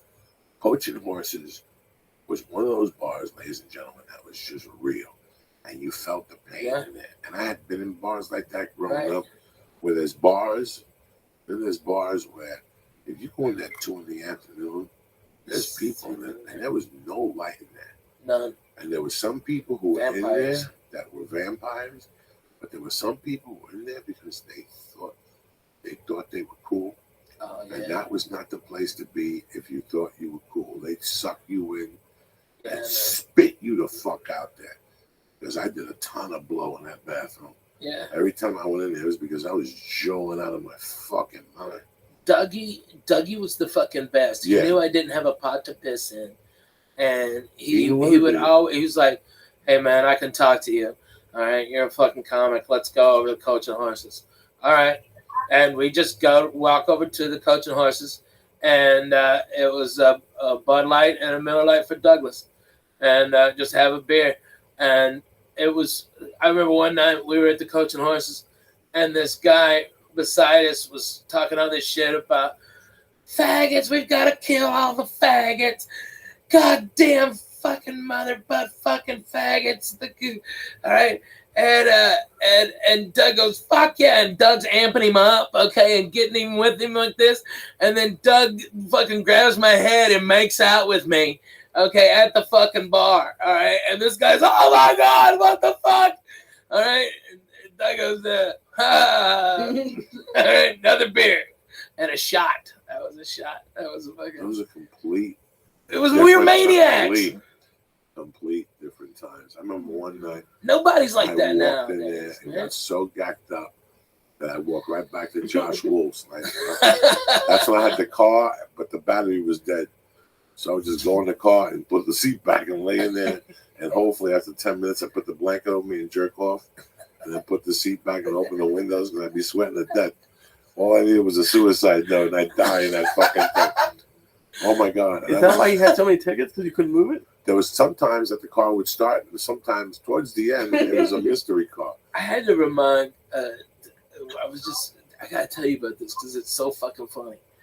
Because we were on the road with Douglas, okay, and I remember we were sleeping in his Oldsmobile Cutlass, okay, and we fucking reeked of booze, and he was doing the porno fucking closer with the beer all over him.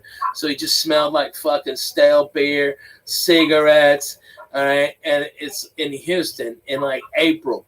And so when that fucking sun comes up, it's 110. Okay. That's when we both fucking woke up out of our fucking stupor, sweating like pigs. And Doug goes, Ralphie, can I just butt fuck your titty or something like that? All right. It's really wet. I'm like, get out of here, you fucking creep. But that's how it was. He was just fucking bananas. It was crazy. It was bananas. Really was crazy. He banged Pokey. That's amazing. Okay. That's deadly. You know, seeing him opened up my mind. Like Yeah, seeing man. Dice on tape that New Year's got me on stage. But in June of '96. I saw Doug stand-up. Now, and I've said this before. Excuse me. I was a host at the Broker, and the first time Doug came in, he stayed with me. I had just gotten separated, and Doug stayed with me. That was the house MC. This is '92. Wow. Then he came back. I didn't even know that. Yeah, then he came back 6 months later, and he had the evening at the Improv. Yeah. And he stayed with me again, and we kept in touch for a while. Then we disappeared out of each other's radar. And then I get to Seattle, and people are talking about this fucking Doug Stanhope. He won San Francisco. He's the funniest guy in the country right now.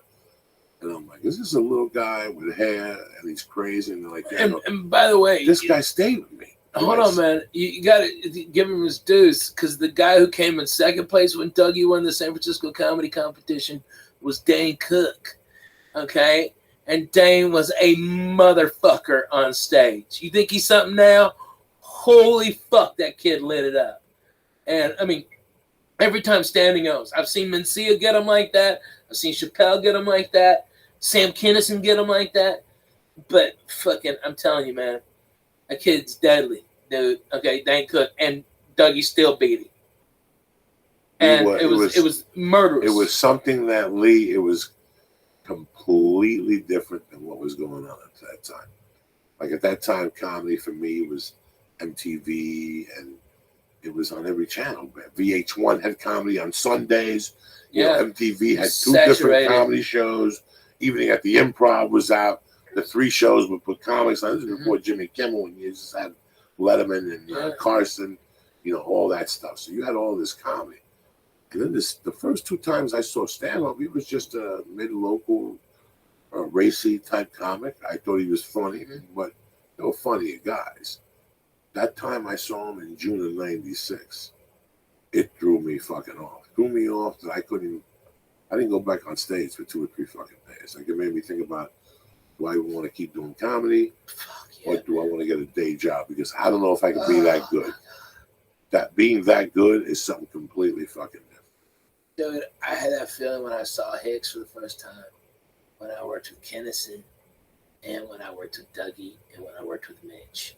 I got the same thing. Like, what the fuck am I even doing? Yeah, like, what are you doing? That's when you know, you're like, what is that? He's that good. Yeah. Do you think it's like work, or do you think some people just are born with a certain level? I think there's both. I think there's Dougie was seasoned. He had a certain thing in his personality that gave humanity to an act that I hadn't seen before. Pryor was great. Carlin was great.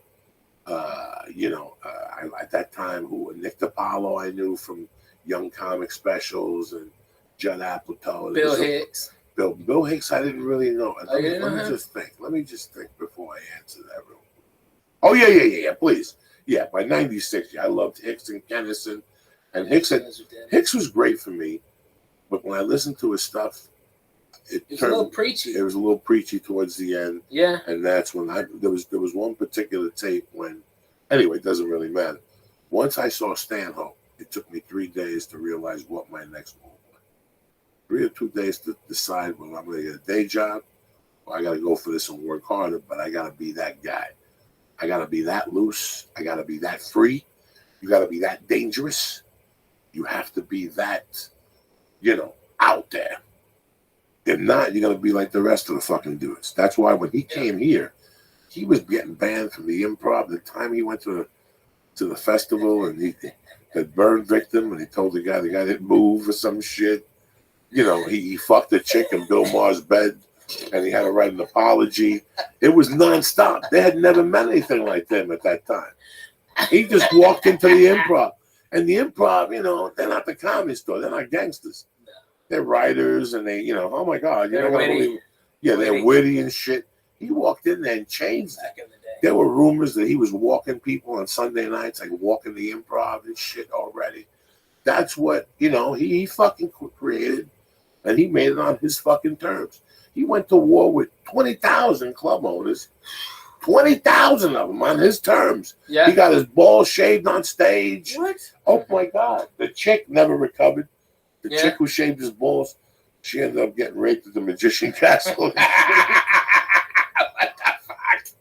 What are you talking about? Just she lost it just from. We're not laughing about her getting raped. We're No, laughing. no. If you know this girl, it's a fucking nightmare. It's a nightmare. That was like the 30th one, right? I don't know what happened there. I don't get involved. I just know Yeah. something was not right there. But yeah, everybody who shaved his balls that night was the kiss of death. Somebody got into a car accident. Oh my God. And he hasn't stopped. You always, whenever I go on the road with you, you're like, it's not always like this for comedians. Sometimes they stay in bad hotels. Like, right, they stay in bad hotels every night, and they actually sell stolen hotel Bibles for merch. Who does that? Doug Stanhope, he went to a Periscope one day, and he was like taking. He signs them. And when he runs out of merch, he sells the hotel Bibles. And they love him, man. His Doug, fans love him. He's the real deal. He's the real deal, man. From his head, and you really have to appreciate that, especially when you're here and you see all this bullshit. Oh my You see God, people I know. pull up with a nice car and the ripped jeans, and they got the agent with them and the whole thing. Oh, Doug yeah. Stanhope has a fucking manager that 2 weeks ago was an assistant manager at Burger King, and he just met him. Nah, he's a good dude. What's his name? Taylor? Is he? No, I don't know which one is that. You never know with Doug. Oh, The yeah. one time the guy had rolling papers and beers, he just met him. No, this is a different dude. He's professional. Really? Yeah. It cracks me up. This guy's actually got Doug fucking organized and fucking handled. It's incredible. The guy is great. He busts his ass. Immediately when he came in, he got Doug all settled in and fucking found out the ticket counts exactly. Fucking went and did merch, checked in 4 hours before, came back, made sure Doug was all right, had his suit pressed for him, ready to fucking rock and roll. That's how a tour manager should be. The guy's in good hands. He doesn't drink. If you got to go anywhere, he doesn't drink. He always makes sure food's fucking awesome. Everything's safe. He's the cleaner. Okay. He's the fucking wolf. Okay. Of the Doug fucking circus. Okay. Is this guy's wrangling up. I mean, he used to leave bitches in his wake and women booing. And he used to, okay.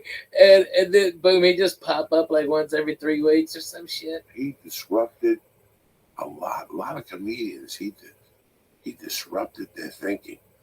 They couldn't Yeah, handle man. it. Even at the Comedy Store, where that shit is born, Right. he disrupted a lot of lineups, and Yeah. they put him on. She put him on at 8:45. Oh, Are you fucking kidding me? because he looked like a nice guy. He looked like a nice guy. That's what made it She so forgot. deadly. He would destroy at 8:45. I mean, destroy so deep that it would ruin the show. He destroyed. People Wait, walk How out. does it ruin the show? It's just And it's over. it's over. It's Even the fucking over. comedians know it's over. Everybody Once the knows comedians, the comedians are back there going, how could Doug Stanhope be going up at 8:45 at fucking night?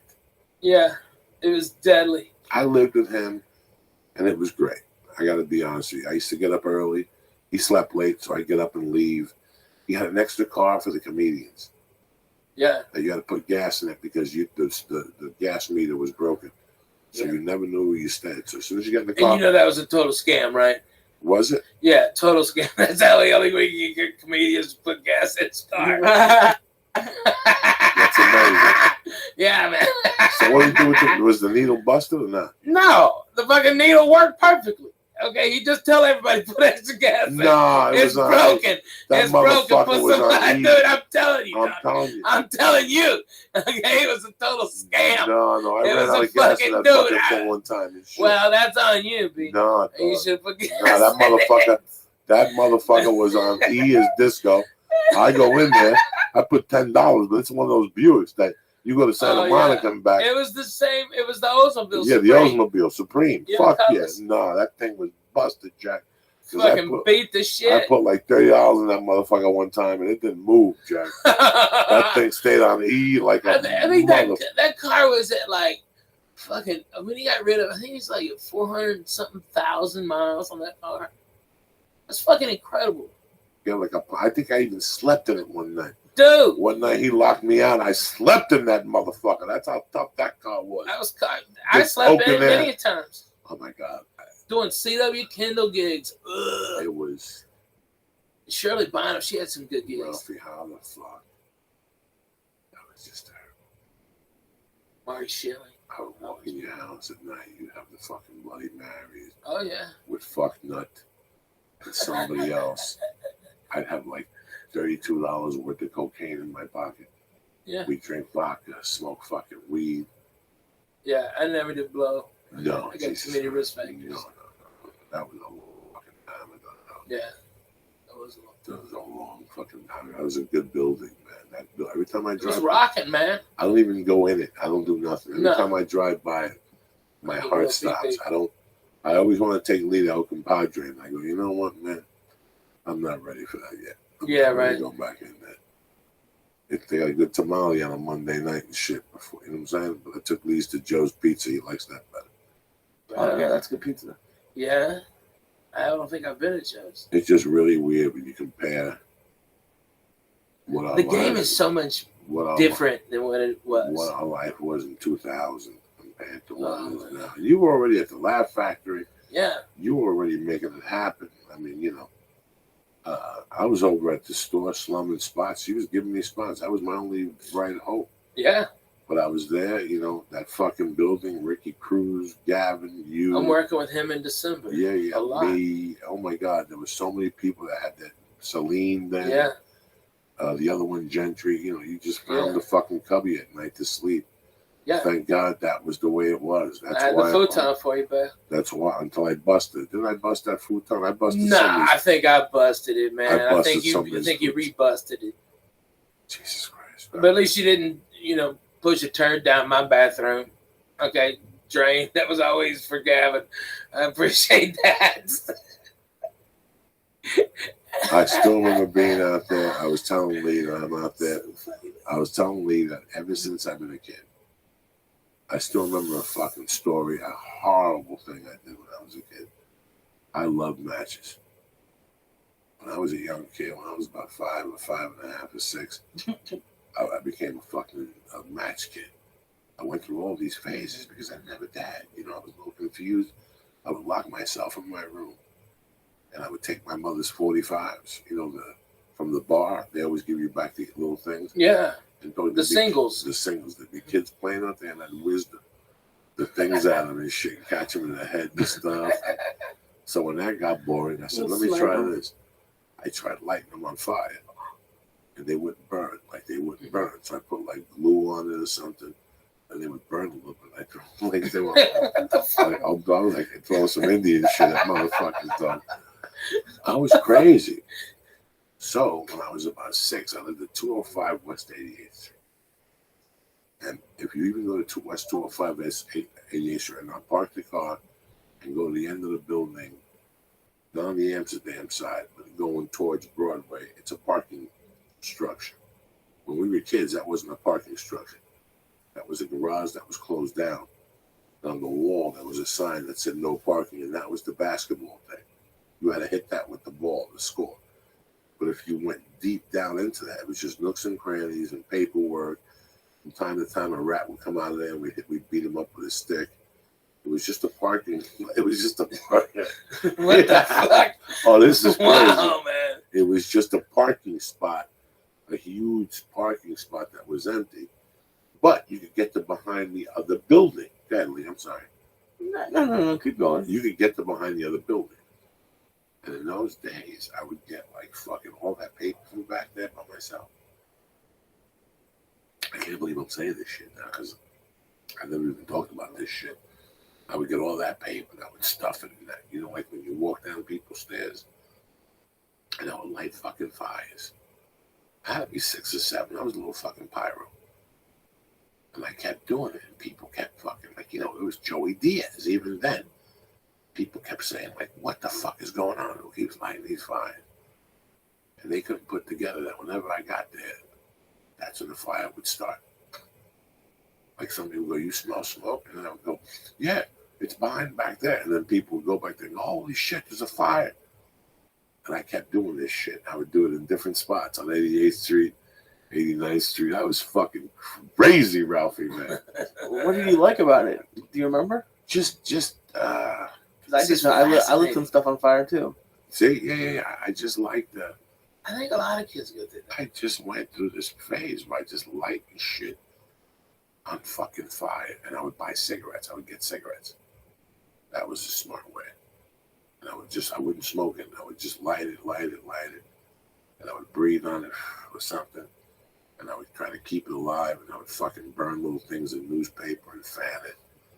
I was just crazy. But one time I burnt one of those stoops, dog, and there was something going on. That fucking stoop went up in the fire department that time. And I stayed in for about a week because they said they had witnesses and shit. They saw the kid running away. I took that jacket, I hid it under my fucking bed. That's what stopped me from lighting those fires anymore. But I lit more fires as I got older. I used to light the woods on fire in Jersey. Oh yeah, we were crazy. Once that shit got on popular, I was the king of that shit. I loved all that shit. Just getting a bunch of sticks, lighting fires and sitting there. I wouldn't light fires like the California people, or not in these woods like this. This is woods in Jersey. Those woods have been getting burnt for years. They don't want to shut off. They shut off automatically. You know what I'm saying? Those are Jersey woods. They just shut off. No firemen need to show up and shit. It's not a union fire. No, it's really crazy that. But it just went away. It was just a phase I was going through. But, I was telling, the other day I was smoking. I'd flick the fucking ashes, the joints and shit. Always at me at least once. And Lee would always look and go, one of these days you're going to light that tree on fire. And I told him the story about living in Gavin's. Gavin's at work. I'm on the phone. Papa, go fuck yourself. I'm arguing with this guy trying to get booked in this city, trying to get booked in that city. And sometimes you get somebody on the phone and you're on a roll. When you're smoking a cigarette, you're smoking a joint. It all enhances you. You're on a roll. You're smoking, and also I'm smoking a cigarette in the back alley of 1440. Okay. I know this one. I was across the hall. Right, and it has. But this is across the hall. Okay. So the window's open. I'm smoking cigarettes like a motherfucker. I'm smoking cigarettes. I'm chasing joints with cigarettes. You know me, dog. I'm going deep. It's 9:30 in the morning. I'm on the third joint. I'm on a pack of cigarettes and shit, Camel Lights. And I'm throwing these cigarettes out the window, half lit on fire, right? And all of a sudden you hear, ah! Now, I did not know there was anybody out there. I hear, ah! I go, what the fuck? And I keep hearing this, ah! Who the fuck lit me on fire? And I'm sitting there, I go, who lit somebody on fire? And I go, I did. And I look out the window, and there's the guy fucking smoking. His shirt is out of smoke. His clothes are smoking. The poor fucking guy. I go home. The cops don't come. Nobody knows nothing. I'm at El Compadre that night getting a package. It's about 10 o'clock at night. I walk back, and there's the same homeless guy with a blanket on, and you can see the hole in the blanket where the cigarette burnt. And it just caught on fire and went. You set up on fire.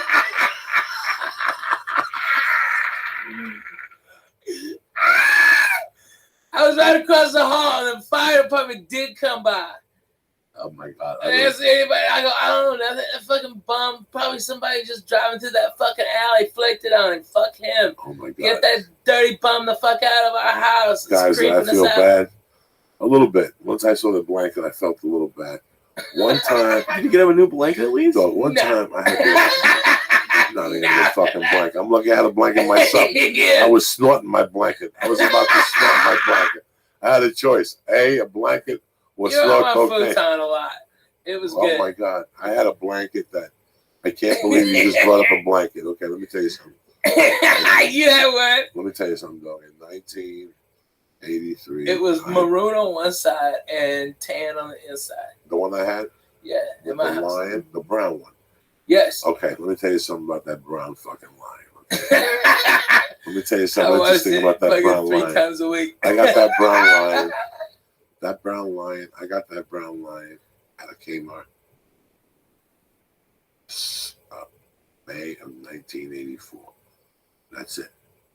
It took me 5 years, but I did. I got my own apartment. I got an apartment on 48th Street, 46th Street, North Bergen, 44th Street. I got a one-bedroom studio on the first floor. When I didn't pay rent, I could sneak into the front window. It was perfect. I was there for about 4 months, 5 months, and they evicted me. But right before I moved in there, I wanted to go straight, so I bought this blanket in 1995. I mean, it was $9.99. It was the cheapest fucking $9.99. Well, I washed that blanket. I got evicted from that place. I was homeless. I went to California, came back. I caused wars that summer. Went to Miami, came back. The whole time, that blanket was at the bottom of my travel bag. I had an army bag, and that fucking thing was at the bottom. Some places I went, they had a blanket. I didn't use it. Right. I always had a blanket, like a biker. You ever see a biker? Yeah, man, they always got a blanket. I had that fucking blanket.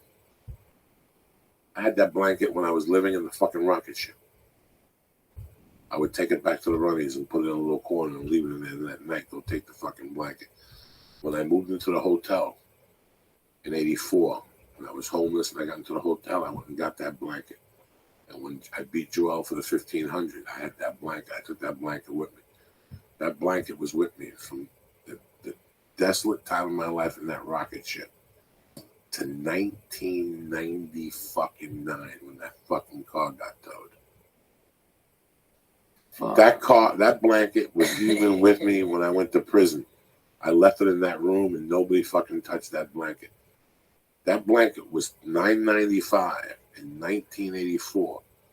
And I had that blanket for what? 15 fucking years. Yeah. And that blanket was one of the warmest blankets I ever had. It was a bear. Okay? And on the inside, it was the bear with brown and yellow. And on the outside, it was the bear with yellow and brown. You follow me? Yeah. And then the outside of it was fucking brown. So for $9.95 at fucking Kmart, I bought a blanket that went through fucking hell with me and back, Jack. A marriage, a divorce. When we were married, she wanted to throw it away. I go, don't fucking ever throw that fucking thing away. That thing was in Miami. I slept behind a fucking McDonald's with that thing. What? Because in those days, I would just take the fucking clothes out of the army bag, take the fucking blanket out, put the clothes back in, use that as a pillow, and put that blanket on top of me, G. That was an all-purpose army bag I had.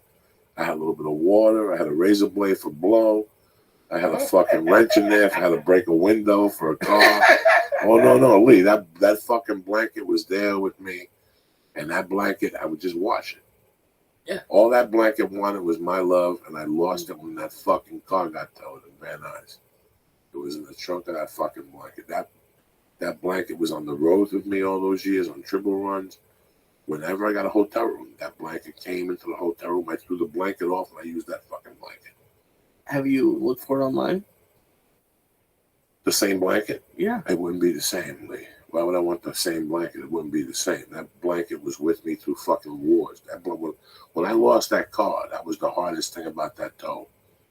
When I got that car got towed, like I thought it was. Is that the car that I got my car towed to get all your shit out? No. It wasn't that time. No. This was a car that Ann Maney gave Josh Wolf. Yeah. I got you. No, I never got my shit out. It was. I got my car towed to get all your shit out because they wouldn't let you in the lot. Yeah, but they wouldn't let me in the car. It was fucking crazy. All I could get was the back seat and some of the front. Yeah, no, it was nothing. Packed. Headshots, boxing gloves, Oh yeah. blankets, the fucking pictures from when I was a kid. I had shit in that fucking car they took, and sometimes, till this day, I was just thinking of that blanket yesterday. Going, Jesus Christ, how long did I have that goddamn blanket for? I wish that blanket, fuck, I would have taken it to the next eternity with me. Let me tell you how deep that blanket went.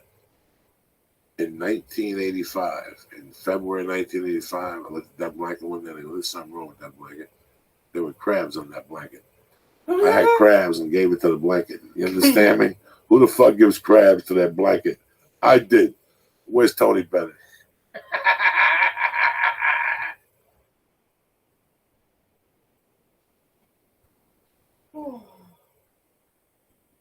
crabs to your blanket.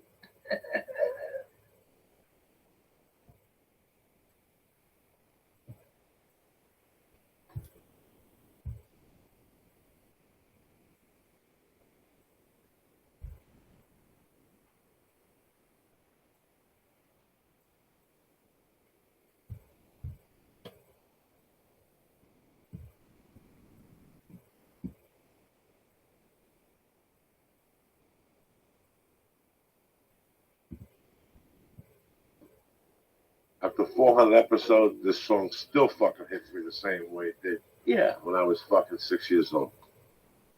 For 1 minute, I go, Jesus. Shit.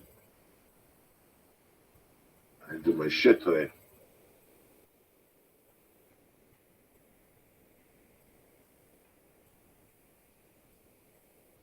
My mom would always clean the bar. Always clean the bar. Always put this song on. Like when she went into the bar in the morning, she'd open up the bar to get air in there. She'd open up the back door. She'd plug the fucking jukebox in. She'd put ice in the fucking thing, and then she'd start playing this song. And she'd bucket clean the whole place. Hot water, soap. Yeah. Steam, Old school. soap everywhere, steaming off the floor, fucking sweep it out. You know, and this was after the cleaners came at 3 in the morning. You know what I'm saying? That's how fucking deep it was. But she always played the song. The song was always on. This was the first jam to go. So I'd walk in and I'd go, why she play this fucking song? Why you play this fucking song? Your dad gave me the song. Shut the fuck up. What are you talking about? So I would play the song on Mondays out of respect. Sometimes you gotta have respect in your fucking life for something. Oh, well, I'm an atheist. All right, when you're sucking dick in purgatory, don't find Uncle Joe. You gotta have respect for something. You gotta light a candle. You gotta do something. You know what I'm saying? Next thing you know, you're sucking dick in hell with fucking De Niro and fucking with De Niro and fucking Angel Heart staring you down. You're like, what the fuck is this shit? Someone posted that scene today from Casino where the guy was going to, I forget the actor's name, was saying like, I want my money back. And he was like, you can't have your money back. And they're like, let me just tell you what I like. That whole scene, it killed. It was amazing. You like that? Huh? Yeah. The guy who played De Niro's attorney, representing him in Vegas, okay, was played by the actual attorney, okay, that went on to be the mayor of Las Vegas. And he was apparently shady as hell. I mean, you'd have to wonder he'd sue if it was a gross, you know. I don't know. It was pretty incredible. A little shady. A little mob lawyer. I love it. That's real. I don't know. Maybe I watched the DVD extras too much. What's going on with you, though? Talk to me. What's happening in your life? Well, I'm in town doing a benefit tomorrow. Doing actually two of them. Doing that Wounded Warriors one at the Comedy Store, All right. and early, and then my show at 10 o'clock on Tuesday is called Rockin' the Res, and 100% all the comedians are donating their time, and we got Dane Cook, we've got Margaret Cho, we've got Gerard Carmichael, myself, Adrian, a real actual native comedian, okay, all right, and all the money goes to pay for propane in North Dakota and these reservations where they're allowed to freeze basically every year. People see their kids die, see their old people die. You know, Indians, they keep their old people with them, okay? White folks ship them away, put them in a box, okay? Feed them them happy pills until they fucking die, you know? That's what happens. But Indians keep them close. And so every year people die, and this is keeping people warm who really need it. And so, you know, I'm happy to donate my time. And I think it's going to be a fucking great show. And then where you at this weekend? Oh, this weekend I'm in Oxnard. I'm at the new Levity Live in the mall, apparently. I don't know. I've never been there. It's brand spanking. Nice. I bet it is, man. They don't really fuck around, dude. Those guys, they kind of got their shit together. You know, I mean, they're always phenomenal venues. And then when they make, like, everyone is like, let me top the last one.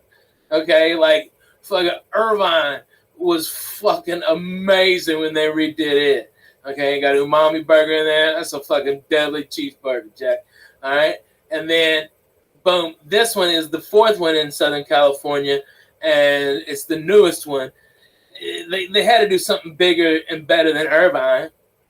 You know, they got to step up. So they got another Copper Blues in there, which is fucking like 100 beers on tap and fucking like 300 Bobby other Slater beers. sells more tickets than the Copper Blue. The fuck out of here.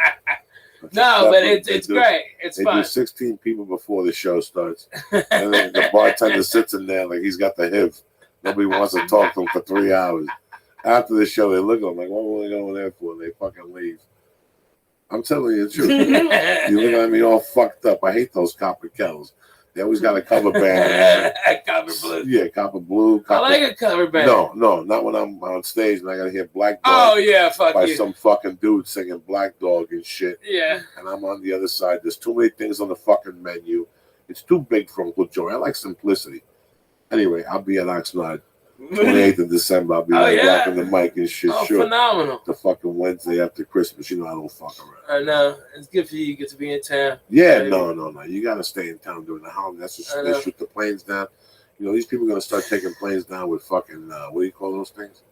A fucking 50 cal Barrett, 50 cal. No. What's those It'll things? take down an airplane. What's those A things? drone. Drones. Oh yeah, drones are gonna As be the- knocking as shit the out of the planes sky. are landing. Planes are landing.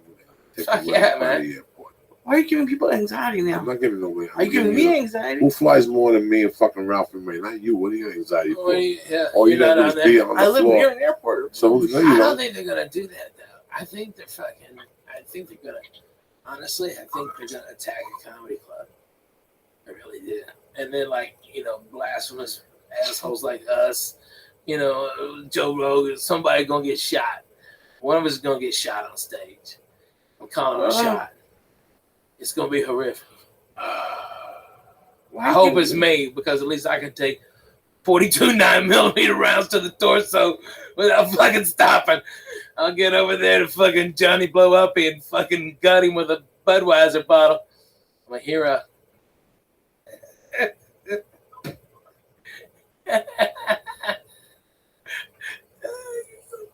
That's what we need is a poor comedian getting shot on stage and shit. Poor people in the comedy shop club. Dude, it's gonna happen. No, it's not. No, it's It's, not. I'm telling you, man.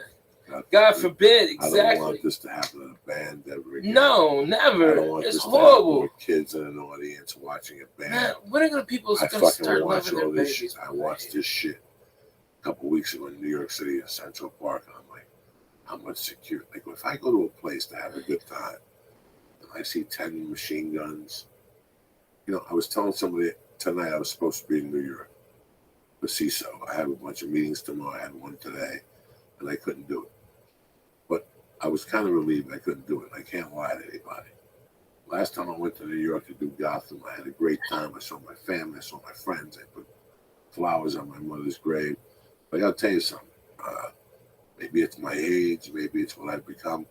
I'm kind of a pussy to all that stuff. I haven't grown up yet to be used to going to a stadium. What's Alex Jones, crazy man? He said something when I saw him at the UFC 5 years ago. He said that in 10 years there's going to be TSA at parks, malls, and all this shit. And I can't see it not happening, especially if people are going to get shot at a fucking comedy club. Are they armed people now at movie theaters? In a lot of states, in Tennessee, there are.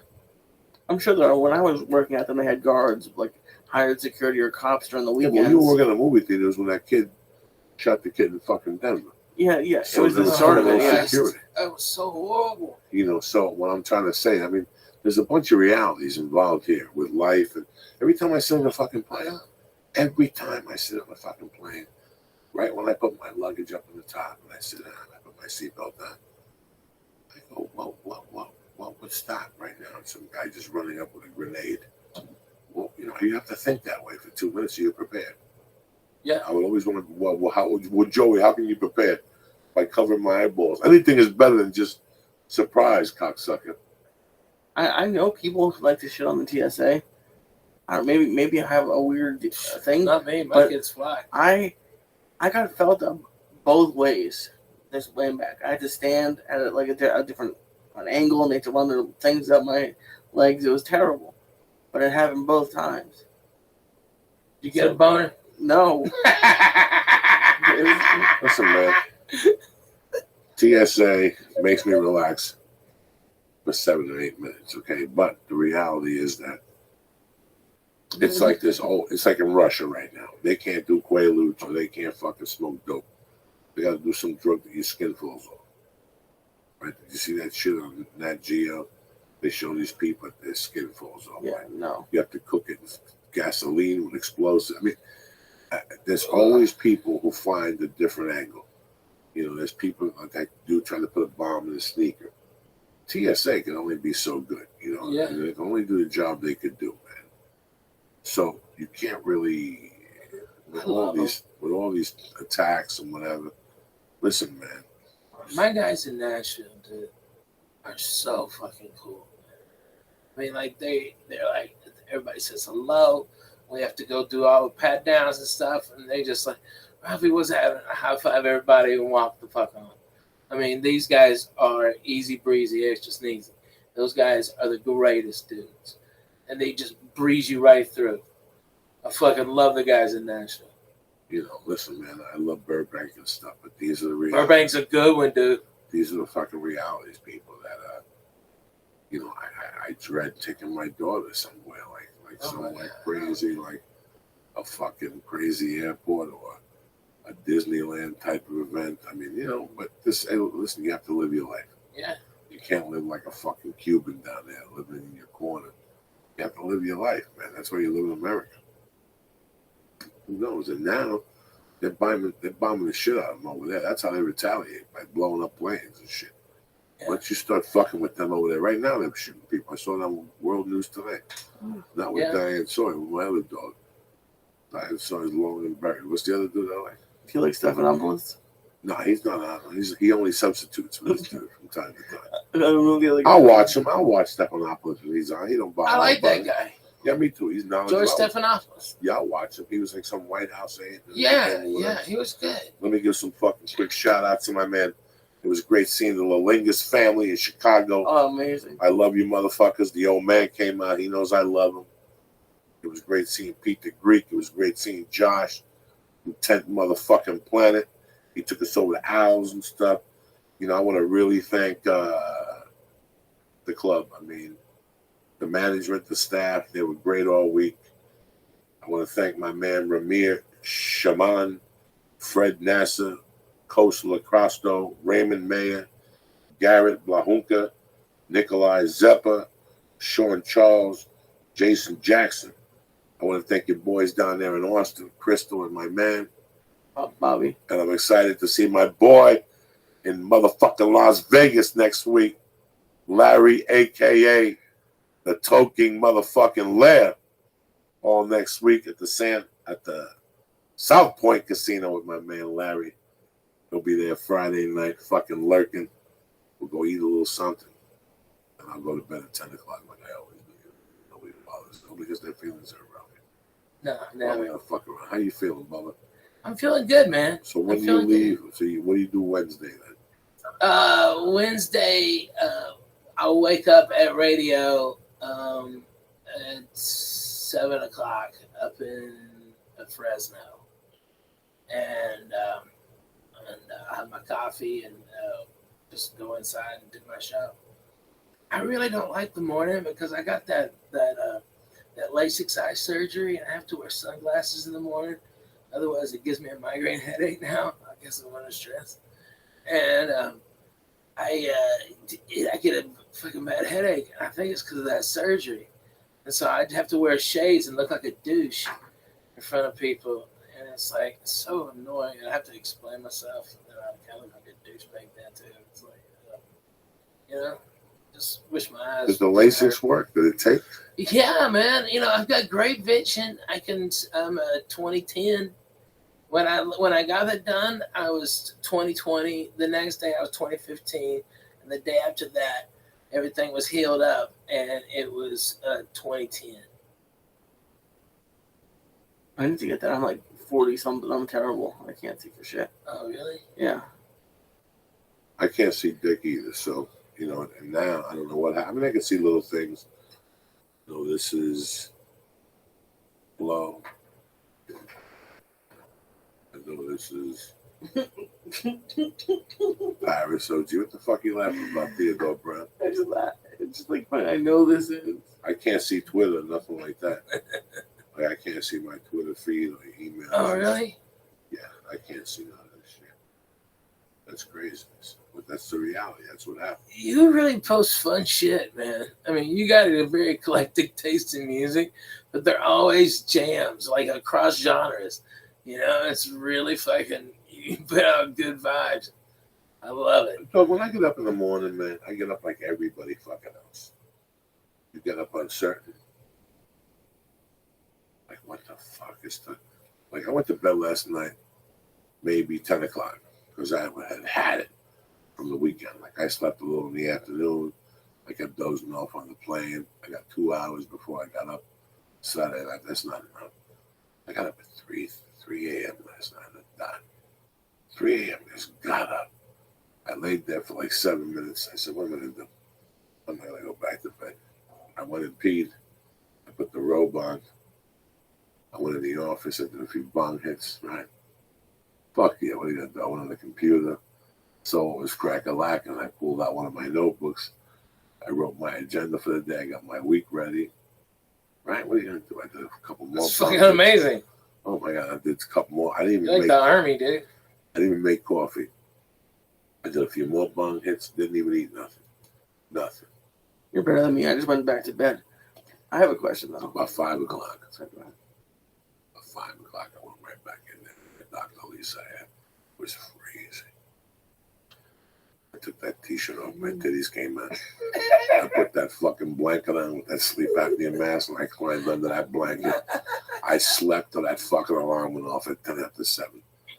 And I would have slept till 9. Trust me. I would have gone deeper than deep. What's your question? I'm sorry, sir. My question was about Saturday night. What happened? Because we talked after, and you were really pumped after.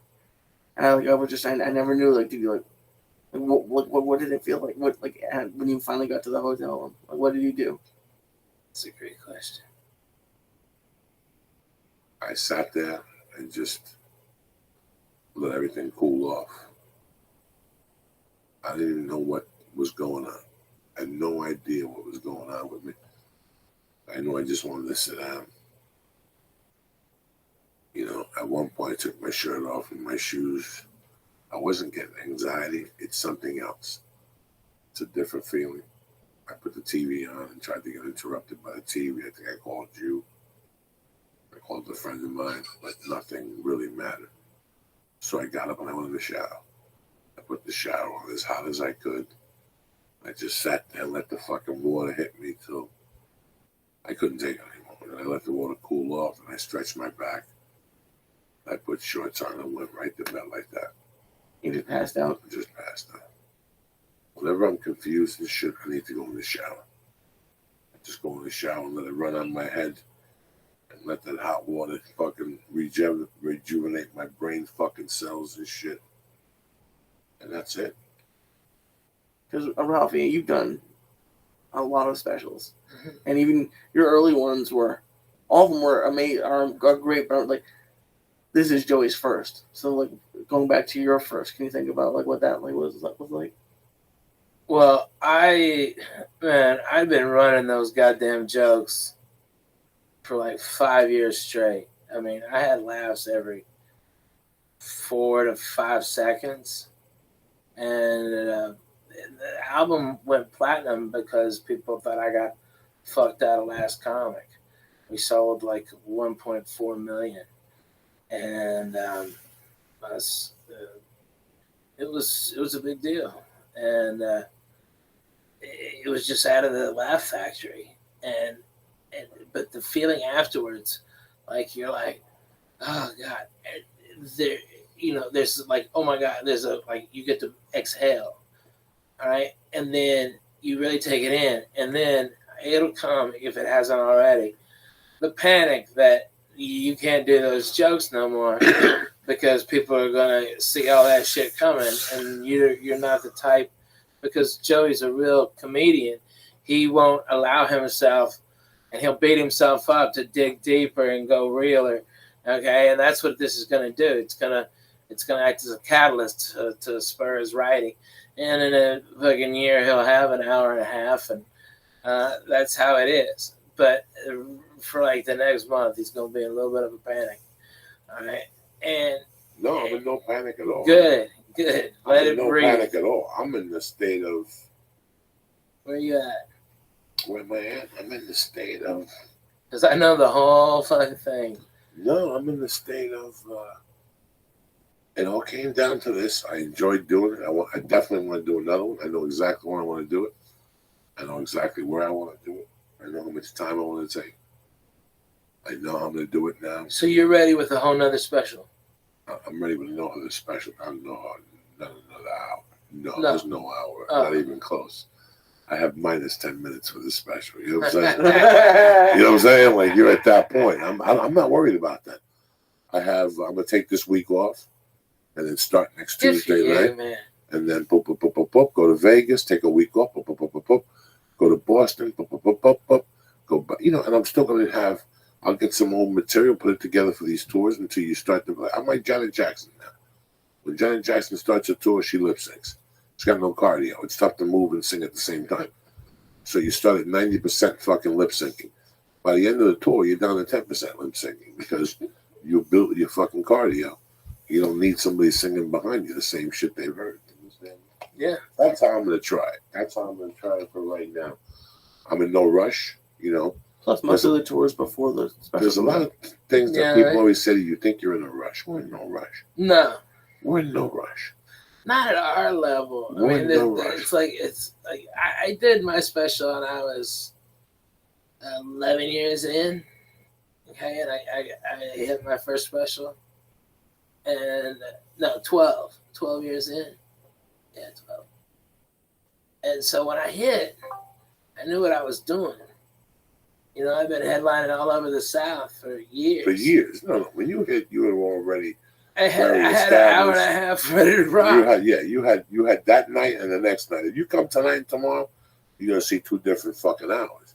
Yeah. No, experience takes the handle over it. I'm not worried about the material. I'm not worried about any of this shit. This experience taught me that you might not have anything in May.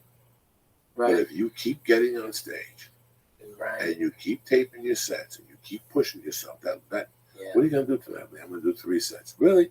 Yeah, you're still out there banging after the because you forgot there's a Dodger game. So that show that was supposed to start at fucking 9 is now gonna start at fucking 10:30. So you're out there till 2 a.m. working your material for 3 fucking people. But every spot works. It's really amazing how a friend of mine once told me that everything works in layers. And I didn't know what the fuck he meant.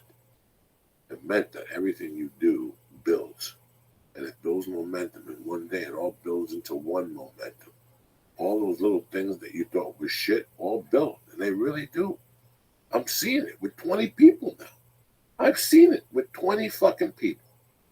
From Ralphie May to fucking Ari to Ali Wong, I've seen momentum build over fucking night like nothing happened. So stand-up is real. I can't imagine being Kevin Hart. I can't imagine being Amy Schumer. I can't imagine being Louis C.K. Because those guys' agents get greedy. They put them out there. And these guys can't write fast enough. These guys can't write fast enough. You know, when you get to that level, you're doing 80 other things. It's not you in a fucking room anymore. You Yeah, know, you're broke, not doing broke. bong hits with your friends and drinking coffee. Right, an hour no more. Now Yeah. it's all different. It's all different. It's all different now. So people can't adjust to that either. I was telling Lee that one of the most important things is grounding. No matter what Ralphie had around him at all times, the 6 agents, the whole thing, I was always hawking him on the phone, tormenting him, making him laugh, keeping him grounded so he wouldn't buy into the fucking bullshit. You don't buy it, they're going to hit you with bullshit. That's it. That's it. There's a ton of bullshit that comes with it. If you keep your friends around, they keep you grounded. You know what, Ralphie? That joke ain't funny. When that agent tells you that joke is brilliant, we love it. And you're up there eating dog shit like that poor killer at Today Show, Corey Feldman. singing that Oh fucking my song. God, you hear that? You know, can you imagine this that poor kid? agent? What do you I wish do? one of them Lost Boys would come and rip his fucking head off. What do you do Them When scaly you're- feet. Remember them scaly feet? Remember that? when you're that kid's agent and he comes into your office and he sings that song to you? You can't sit him down and tell him the truth. That's Somebody's lying to that kid. Well, that's tremendous. Well, get me on the show right now. Let me call in 2 minutes. Let me call when you get out of here. No, I'll wait. Call right now. Oh, And you man. can call. I got Corey Feldman in my office right now. He'd love to come on the Today Show and sing a song. I Really, feel bad for that kid. tell him to send us a demo.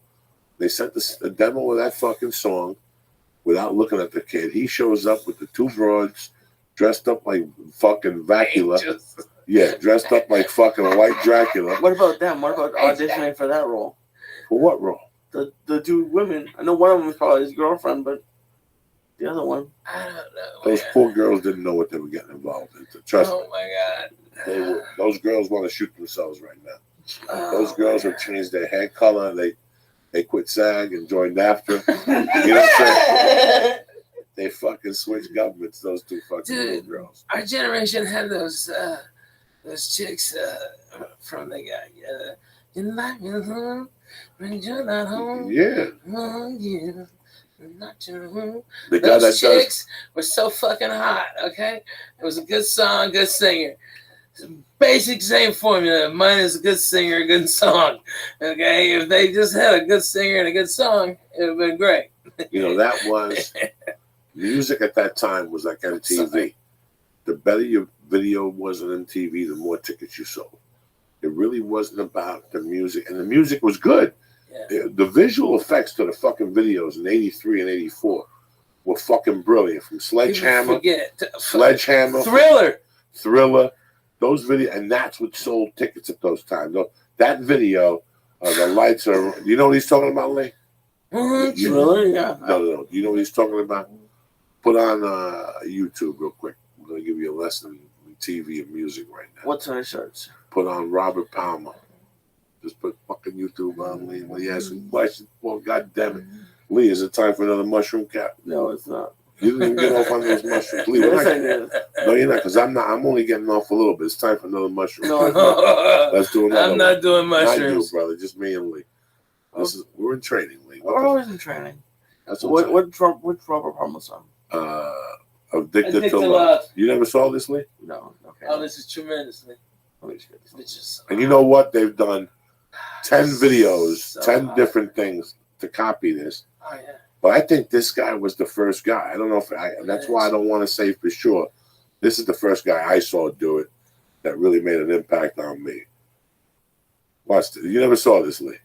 Unless you show it to me. Oh, my Yeah. God. Seriously? Watch Oh, this, I Lee. wish This I is what was I'm talking you. about. Thank God. Watch I this, wish Lee. I was you right now. Hit it, Lee.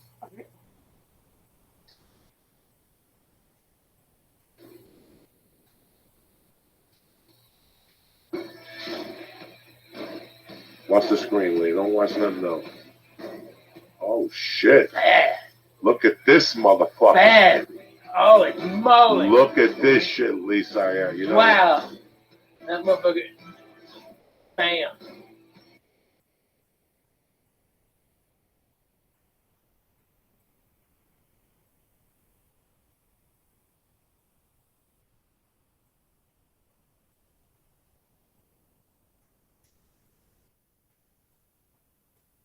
That motherfucker. This is tremendous. This Just really is fucking tremendous. just And look at him. He's tied. such a bad A motherfucker. bad motherfucker. This guy's man. a bad motherfucker. Listen to his sound. Nobody's got balls like that. Nobody's got a sound like that.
Put on Robert Palmer, I Want You.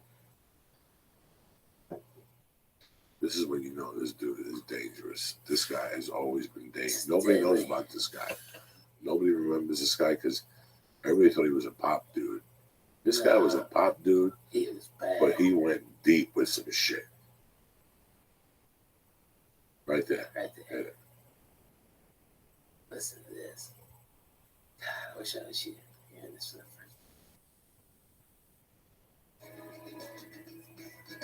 So he went into this Marvin Gaye thing after Marvin Gaye died.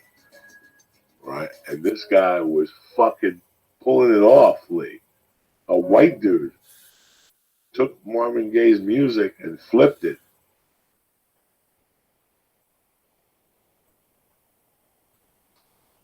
He flipped it, this dude. Nobody said dick because it was that good.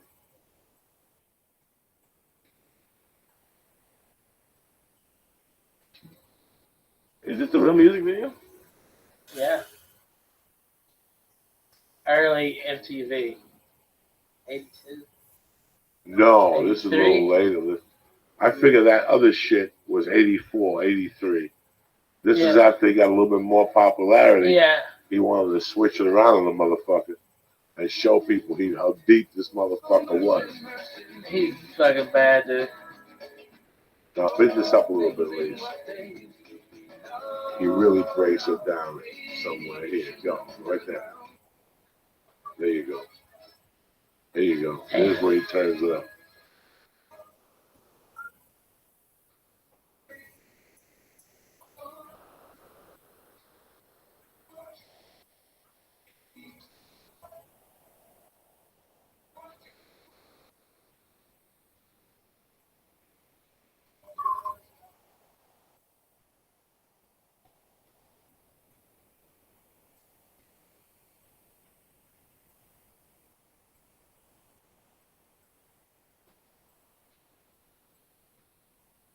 Kill that, Lee. Damn. Yeah, allergies. That is some bad ass shit right there. Because I hate covers. I hate all that shit. And when I Man, you first got heard that this, part. I looked at him for a little while and I go, you better not be doing what I think you're doing. But he sounded so good and I watched an interview. I was like, you know what, man? This guy is a dangerous motherfucker, is this thing. I like all this type of shit, people. I like when a guy takes a thing and puts a spin on it. What's up, Lisa? Are you ready for another mushroom cap? You're going to sit there. It's Monday night. It's the 17th of October. You got dick going on the 18th. Not anymore. I got nothing going on the 18th. Oh my goodness. Might as well. Let's do it. Did we finish all the animals? Oh yeah, we have what? 1.5 300, gummy whatever. 300, maybe 50. That's not. We split pretty much the cookie. 350. We're going to get a nice sleep, though. We'll sleep. You wake up, you think you got fucking 2 massages and shit. It was a lot of fun. When I went back to the room, I was very, I felt like I had done something. That's what I felt like. I had learned a different concept of comedy that I had never learned before. I had never known, and I never really thought about it because I never thought I would shoot. You know what I'm saying? Like, I never went there with my head. Yeah. I kept it simple, but I got to be honest with you. I feel the same way every Saturday night after I do 5 fucking shows. Really? Yeah, I'm done. I'm fucking done, man. Especially if I fuck around in the daytime and work out and stuff and think I'm Tarzan on Saturday and do the elliptical for 30, 40 minutes and I go on that fucking stage and do 2 shows.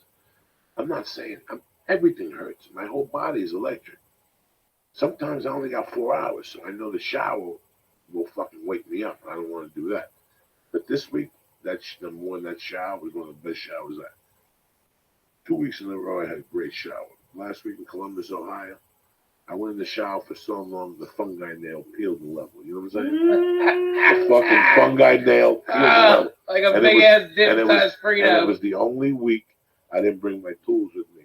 When it gets fucking soft like that. You have tools? Oh, I have this whole, I have the comb. Oh my I got the comb. I got the fucking little eyebrow cutter. I got a scissor for your nose hairs. But then there you got on the other side, you got like a fucking You got a needle to mend the, Oh my to God. mend the fucking like a button. I got one of those in there. That needle works for everything. What does everything mean? Everything, hash, ingrown hair.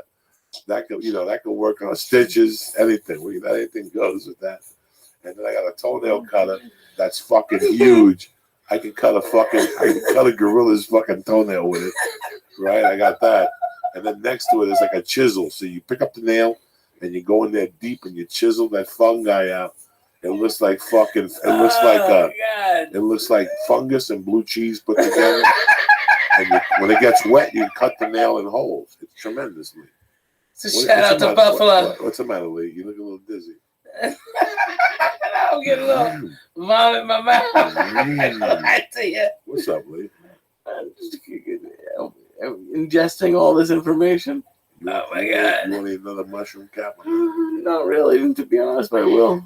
All right, let's do it. What the fuck? It's Monday night. It's the 17th of October. There ain't nothing going on. Okay. I was supposed to have something on 11th and was not going to happen. So I'm just going to fucking do my thing. Yeah. I don't bother nobody. You know what I'm saying? Right. You look good, Lee. We had a nice time this weekend. I Oh, learned my a God. lot. You learned a lot. And that's all that Congratulations to you matters. both. Yeah. That's You know, nice. man, to Joey. Like I said, man. Nah, you too, Lee. Like I said, man, it's a pleasure to see your growth. You know, I was always happy about all your success. You know, you see all these guys that you all came up with, and everybody rates success differently. You know what I'm saying? Listen, man, I don't want to sit in the fucking outside. You know us, man. We're stoned 82 hours in a day. The last thing we want is human contact. You know what I'm saying? I don't want fucking TMZ ever to question me about something. I don't want to be one of those guys, man. I just want to be a dirty Man, fucking I get that shit That's so it. much, I just bro. want a dirty comedian. That's it. I don't want nobody to even know I exist. I would never want to be in Amy Schumer's shoes, God forbid. I would never want to be in Louis C. Everybody gets so critical of you. Oh, I You know. can't be a comedian anymore when you get to that part of comedy. Because you It's can't too rough. develop it anywhere. It's too rough. No, it's too rough because look, people get offended about anything. Oh, man. everything. So it's too rough to even go there. So you don't want to be in that particular spotlight. If you're going to be in that spotlight, you have to have 3 writers that write, material that's that's great. policy friendly. I'd rather shoot myself in the fucking head. Next topic. What else, cocksucker? Talk to me. You smoking weed? What's going on? You doing jumping jacks over there, Lisa? You ready for another mushroom? I found some acid hidden under one of the albums and shit. A half a piece. Can you Oh imagine? my God. We could break our own record tonight, Lee. Leave me out And of we got this, these. man. We got these green stars Oh my too. God. All right, Lee. I'll take a green The star. sofa No. is a safety safe, okay? Please, Lee knows all Lee, about that okay, fucking sofa. If you feel anything weird, okay, Lee, go to the safety safe, Lee knows okay, all Lee? about the sofa. Lee Just is write it out, okay? Lee's baby? my It'll be main like 3 dog. hours. Lee knows all about the Then sofa. you want to take a shower and take a big old shit. I'm telling you, Lee That's knows, how it goes. Lee knows all about the sofa. Lee has Yeah. been on that sofa a couple times. He's a soldier. Leave my little Lee alone. I love it. He goes, when does Yom Kippur finish? I think it's over. Isn't It's it? over. That's Is it. When's it? the next big Jewish holiday? Hanukkah, maybe? Hanukkah. I don't know. Maybe there's something in between that people need. Or that people know. Well, we always got to get one more. Well, we got Halloween. Right? What are you going to be for Halloween, Bill? I'm going to be in Nashville. Nashville. Yeah. You're not doing comedy in Nashville? No. What are you going to do for Halloween? Fuck no. I'm going to hand out real size candy bars. Everybody comes to that. What do you real size candy bar? The big Well, ones. you know those fun size candy bars? Yeah. Fuck There's those nothing size. fun about them. No, there's you just not. get started and they're done. Fuck that. I give whole candy bars. I go to Sam's and get fucking cases of them.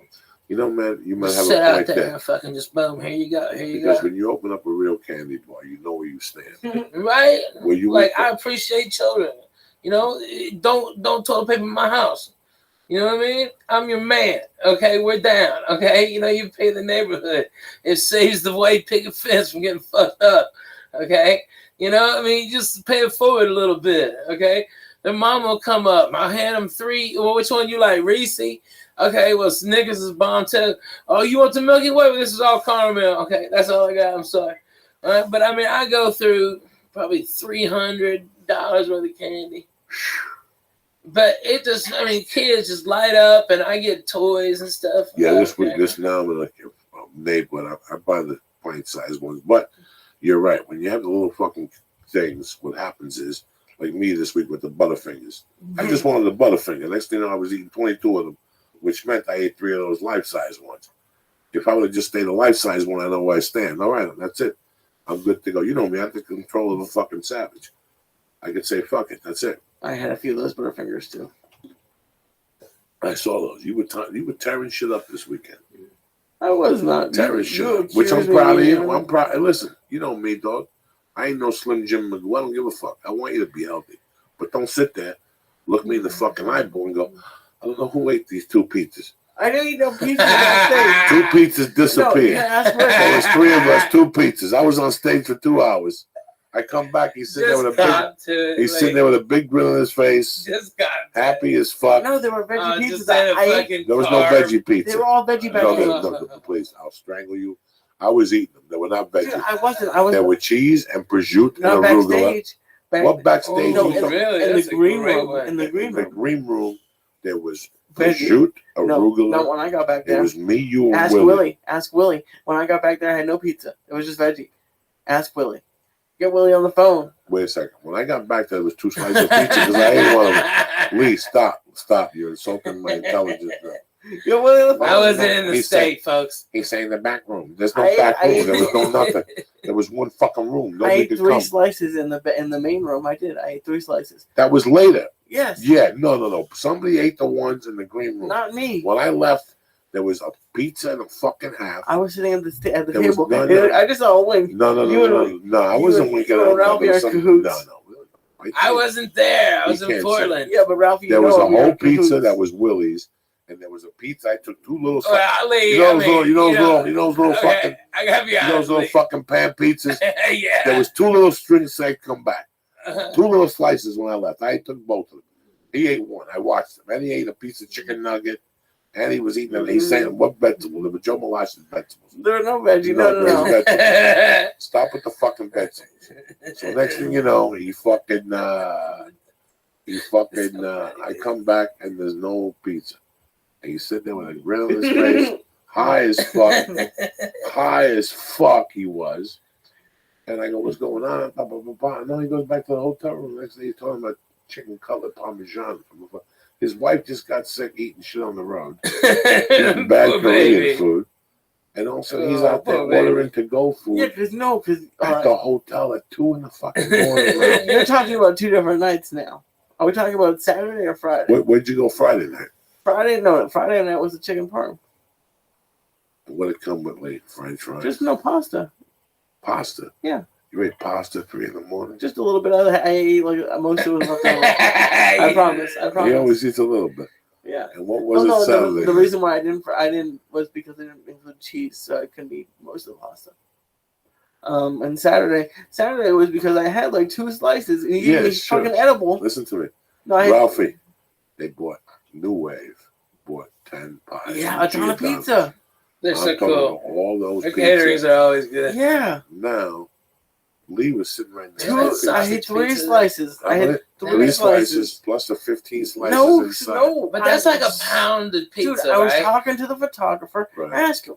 That's the whole time you were licking your fingers. No, it making was one not. taste. See what? Yeah. Ladies and gentlemen of the court, I'm watching you like a I horse. was not even. He's sitting there. Listen, anywhere there was I just wanted to pizza, take 2 slices. Lee was like me in the 80s with cocaine. If cocaine landed right here, I'd be sitting next to it, making believe it wasn't there. Like, how you know? Oh, is that cocaine? That's not mine. You know what I'm saying? Like Lee was sitting there. At one time, Lee had 3 fucking boxes of pizza next to him, sitting there like Sinatra, mingling with the boxes of pizza. Hey, you yell at me all the time for eating garbage pizza. I'm finally surrounded by good pizza. And you're eating it, and then on I the way want to home, take some home. I Well, you want to take should- some home, you and you say should- no. No, I didn't say no. You did too say no. No, I did not. I go, You Lee, did. you're embarrassing me. Just eat the pizza here. Well, no. Then he goes, listen. You always want to have a slice of Sports Center or something. Then he goes back to the hotel room and he orders like Stamikya pizza. No, it was good. It was good. I went to the front desk. Oh, so it was good pizza because it was the front fucking Well, desk. at least maybe they would Who- recommend a decent what place. was the brand? I don't remember. I know. This It was like 2 in the morning. 4 years. I of got like college. the smallest one. It was so depressing. 4 years of college. It was like 8 inches. It was like 8 inches of what? Fucking death. just pepper. You were farting on the plane the next So were you. No, You it wasn't. farted on the way there. We had a skinny dude between us who almost jumped out of the plane because you were farting, and then I had to fart back in retaliation. And he's not admitting to it. At least I admit to it. I love farting on planes. You didn't fart on the way there. That was all me. Don't lie. You were half a fag. Oh, God. No, you sat there like a half a fag. So I funny. blew this guy out the first time. My back was bothering me. Yeah. So I bent over this way to fart to give it pressure. Yeah. But it blew out of my back. You know, Yeah. it blew, and I heard it. I felt the back of the jeans flapping like a kite. And I sit back, and within 2 minutes, I see Lee look at me, make him leave like he's doing sign language, and he's inhaling that fart because the filter of the plane is under Lee's feet. That's why you never take a window seat, because everything that comes goes right there to the window. If I sneeze, it goes to the window. If I blow my nose, it goes to the window. If I fart. Amen to that. So Lee gets the first dose of the fart. This guy gets the second dose, like that hurricane last week was supposed to come back. Oh, yeah. This fart comes back. back. This fart goes deep and it breaks. It's like a wave, right?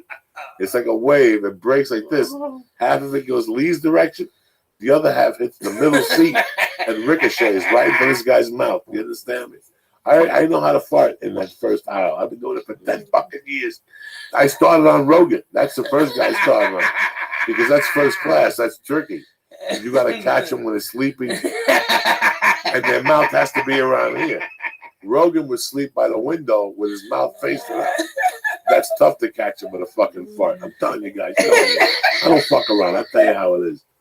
On the way back, I got upgraded to first class. It's Sunday flight on the way home. I always get upgraded. I walked back to check on my Leland. Oh, killing it. I give him an edible before we get on the plane. We started the flight at 7:30 a.m. with 200 milligrams of death, a joint at the hotel. Oh, yeah, we don't fuck around. And we had just gone to bed. We had 3 hours before. 3 hours before, killing it the whole week.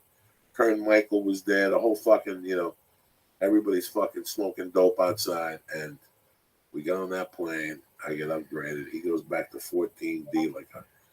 No, he wasn't really in the dungeon. He was in the middle of the dungeon. They charge you for those seats now from 14 I in, know, right? $50. If not, they put you in the fucking dungeon, dog. And let me tell you something. You fly anything now from 16 back, you're gonna get sick. You're gonna get sick. You're gonna get Abu Dhabi, something. If you're in that 28th row by the bathroom, hell have fury on you. Because people are back there farting. That fart's got nowhere to go. You got to sleep with a blanket on your head and a straw coming out of it and shit. You think I'm kidding you? Listen, you get anything from 24 to 28. When you go home, you got to take a shower. You can't even fucking go out and meet your friends and hang out because you got this fucking layer of airplane. Trust me, dog. We used to sit in the back of the plane. Those are the cheapest seats. Those are the ones that are, when you go on there late and they give them to you a cheap seat for $189. I just got my tickets for Boston. I'm sitting in like 21 and 24. There's nothing unless I want to pay like $100 a ticket, Really? which isn't going to happen. So I'm sitting in the back. Are you on Virgin? No, JetBlue. Oh, look at you. You're sitting That's in the back good. on both flights. Yeah. What is But wrong? don't you have to go out of Long Beach? No. No, Oh, yeah. that's awesome. Good Why for would you go to Long Beach? We're up here. I thought that was down in Long Beach, homie. They have it there, but no. Oh, okay. But anyways, on the checking on I me, think it's how it you was used to funny. You what? When you were checking on me. Oh, yeah, I went back there. I'm bored in first class. I went back there to check out my little nephew, Lee. He's sitting back there with a smile on his face like he just hit the lottery. He's got his shoes off. No, I don't. No, Yes, I do he not. does. He's No, got I his do shoes not. off. I have my shoes on. First of all, I taught him how to fly. Lee. Yeah, right. You understand me? We get through security. He's a fucking mook. He Yeah. gets stuck as usual because you don't know just to keep going. Just keep walking. Right? Because I got the pre-check. This fucking guy's walking around like he hit the lottery. I go, Lee, speed up. Plus, he has 19 bags. I'm right out. I have one Like bag. he's gonna he's gonna have a surgeon. He's got the computer and the games in there, and God knows what other shit he's got. God knows what this shit he's got in there don't belong. I got two things on my thing. I got 2 things in my travel bag. I got a sleep apnea machine Yeah, and a computer. yeah, you're the one that draws the attention. No, I don't. I don't take none of them out, stupid. Well, I don't think I never take either. nothing out. I never give them nothing to take. I haven't taken that computer out in 20 years. They always say, if you have a computer or laptop, take it out. I haven't taken it out at all. That's how I run. I don't take nothing out. Leave it in there, shut your pie hole, take your sneakers off, take your fucking belt off, take the tickets out of your pocket, take your cell phone and put it in your right shoe, and take your wallet and put it in your fucking left shoe so they can't rob you, cocksucker. Instead, you get shaken down, your shit's all the way over there out in the open. You understand me? So guys like you with the Suge Knight shirt on, look at him, Ralph. You got the Suge Knight shirt on today. Yeah, right. I like Smooth. You have to fucking do this shit so nobody robs you. Because those TSA guys will rob you. Really? Oh my God, your wallet will go missing. And you have to run the tape. They'll get rid of the tape. It's a conspiracy. It's like the Trump keeps saying, the media. It's like Trump. Fuck that. Oh my God. So we get to the airport. I leave him there. I was going to wait for him. But I go, what would he rather have? Me wait for him? A nice breakfast wait for him. He fucking goes through security. It takes him an hour. They search him. They bring the fucking bug, the That's my dog. balls. They brought the donkey. Everybody to sniffle. I go to that fucking macaroni grill. I get him a nice sausage platter with eggs and potatoes and sausages. He gets out of security. He gets over there. Boom. He's got to wait for him with a fucking Diet Coke. Yeah, perfect. Like a fucking doctor that we are. Wow. I gave him 6 minutes to eat because Yeah, it was, Right. we got to get on the fucking plane first. But this motherfucker don't work. I got a superstition. I got to get on there first and get off that motherfucker first. Yeah. So I tried to sneak him in, but I couldn't do it. But he went to the back. It was cool. It was a good little flight. It was a good little fucking trip, man. I simplified traveling. On the way out, I had to yell at a guy with a Volvo oh, classic. because he tried to play the white fucking Supreme game on me that he was better and take up 2 aisles. So I played his fucking card, and the guy fell apart at the seams at the parking window. Even the black ladies were laughing at him, dog. It was fucking embarrassing. He wouldn't pull up. He wouldn't open his window. It was the worst thing ever. Lee scared the shit out of him. Lee told him, go fuck your mother. It was hysterical. A flying jig out of nowhere. Let me do this, guys, real quick. Yes, go back. Let me talk about one of our sponsors, On It, who I love dearly. I mean, they are our bread and butter. They've been with us since day one. I love them to death, man. And I love them because the products are fucking solid. At least the products that I use are solid. It's the fucking Shroom Tech Sport. It's the Hemp Force Protein, the chocolate, and it's the Alpha Brain. That's my studies right there. Listen, my kidneys can only take so much. I take blood pressure medication, CBD oil, reefer, cocaine for 30 years. They ain't got much left. So I got to be careful what I'm fucking putting in my fucking things. But I love On It. I believe in them. Yesterday when I got home, right before I take a flight, I take that fucking Alpha Brain. That's why I don't fall asleep on a plane. When I get off, I sleep 2-3 hours. I got no jet lag. It's Alpha Brain. But do me a favor. Go to onit.com right now and look at the great selection of supplements they have. If there's anything you like, go to the cart. Put it in there. Press in Church. CHURCH and get 10% off your first order delivered to your door, okay? If you like what you get, go on the Stay On It program. They deliver it to your door on the 1st of every month. You don't got to do dick, all right? Go to onit.com and press in Church. and get 10% off your first order. Number 2, I want to introduce you to a new product that we're putting on the podcast that I fucking love. When I left, they said they were going to send it to me, and when I got back, they sent it to me, and I asked my wife, what do you think? And she loved it. I mean, so far, so good.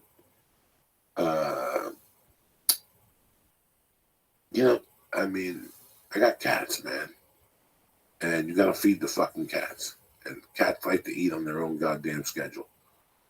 If you have one cat, that's great. You get to learn their schedule. You have a couple cats. That ruins it, okay? That ruins it because you don't know what you're eating. So sometimes you might feed, you think Frisky's eating, and Frisky's really not eating. It's fucking Lulu that's eating everything. So every time you put a thing out, Frisky don't eat. So Lulu eat all 6 fucking times, and meanwhile for 2 days, Frisky looks like that fucking cat with flies on him in Africa, like he's fucking hungry and shit. So do you ever wonder if you're overfeeding your pet? Sure, studies show feeding your pet the right amount every day will help them live longer. But how do you know you're feeding your pet the right amount of food every day? You know, I mean, this is one way. Introducing the PetNet Smart Feeder, the new smartphone controlled automatic pet feeder that personalizes your pet's daily calorie intake using their age, weight, activity level, and food type. With the PetNet app, you can schedule and monitor your pet's meals from your smartphone. Do you get me? Are you listening to me? Meaning your pet is always fed even when you're running a little late, okay? Stop worrying about feeding your pet the wrong amount of food every day. The PetNet Smart Feeder will feed the healthiest portions at the right time every day automatically. Listen, we all love our pets. The PetNet Smart Feeder is the best way for you to make sure you're feeding them the right amount every single day. But these things are popular, and since the PetNet Smart Feeder is produced in a limited quantity each month, you need to get yours before they sell out. At petnet.com/Joey today. Plus, you'll get free shipping also. Listen, I'm going to test it again this week because I just got back on Sunday. I saw it was there. I asked my wife what she thought. She loves the whole phone control thing. That's the money. Comes with an app, and you got it right there. When, how, that's the whole patois. But if you're running late, maybe you got your cat on a specific diet, maybe he has certain dietary needs, this is for you. The PetNet Feeder. So, the PetNet Smart Feeder. So do me a favor. Go to petnet.com/Joey today, and you're going to get free shipping. What I'm going to do is this. Get your PetNet Smart Feeder. Get your PetNet Smart Feeder plus free shipping when you go to petnet.com/Joey. That's petnet.com/Joey. Again, petnet.com/Joey. This is the future, okay? Right now, PetNet Smart Feeder is the best way for you to make sure you're feeding your cat the right way, the right amount, every single day. So again, get your the PetNet Smart Feeder plus free shipping when you go to petnet.com/Joey. What do you think about that, cocksuckers? I love it. Strong. It looks cool. Yeah, I'm sure you could use it with a dog too. Dog, cat, whatever the hell you need. Okay? Dude, Awesome. my man Biscuits, he is fucking the greatest. My little English bulldog puppy, he's fucking the greatest. And that dog is on a regimented thing. I would love to be able to, if I could hook that up to my cameras and be able to feed it to make sure he gets exactly what he's supposed to get and then shut it off remotely. Go to petnet.com/Joey, cocksucker, and look at the computer. Done. Look at it, see the options you got, and I guarantee you'll love it because if you travel, that's what you really like. Yeah. We'll be back Wednesday night. Ralphie May, always a pleasure to have you on. Hey, Always a thank you, pleasure to Coco. see you. You make me happy when the skies are sad. Nobody Me knows too, it. Coco. How much I love you. You don't get to hang out with many friends. It's special. You are my love. You make me happy. The skies are gray. You'll never know, dear, how much I love you. Please don't take your sunshine away. I don't know anything else. Vegas next weekend. Where you at, Oxnard this Friday, Saturday, Thursday. Yeah, Thursday, Wha- Friday, Saturday. Saturday, and Sunday, and man, and then off for a week. Thank God. I mean, I've been on a Where you going? eight Where you going? What are city. you I mean, doing? eight state run so far. Forget it. You like atrocities in 8 Come cities. on, you know exactly. It's what I'm saying? easy when you got a Nobody bus. knows that, How much I love you. Don't take your sunshine away. Hit that music, cocksucker. Hit it. Tuesday, I'm at the Improv, 10 o'clock. Okay, for helping Native Americans get propane and keep people alive in North Dakota. I swear to God, it's a great cause. They're nice people. All right, you don't deserve that shit. I remember we used to have fucking holes in the walls that weren't the windows. You know, it was fucking times. Nobody knows this, how much I love you. Don't take your sunshine away. did at least say it. Come on, Lee. Fuck yeah. Jam it, Lee.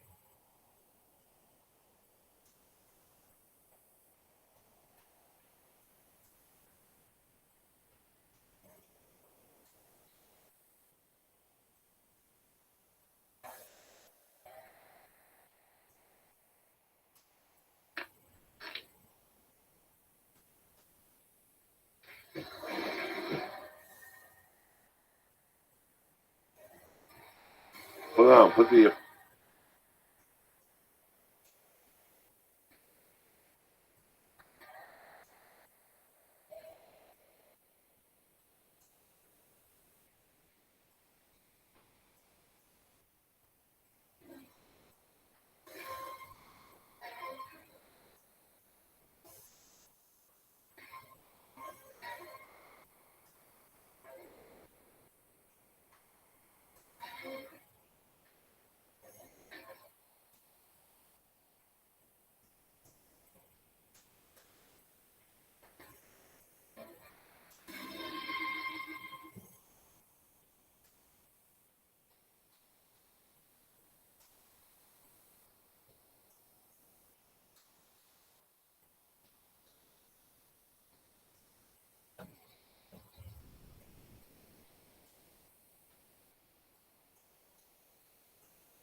Go, Lee.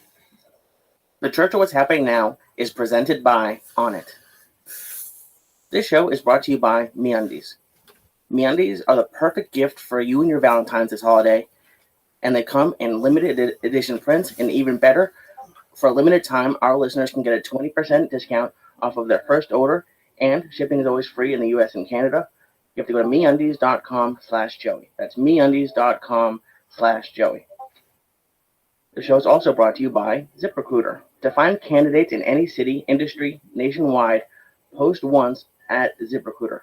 Right now, our listeners can go to ZipRecruiter and post for free when you go to ZipRecruiter.com/church.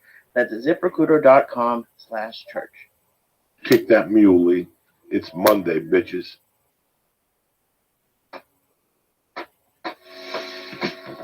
Oh, shit. Oh, shit.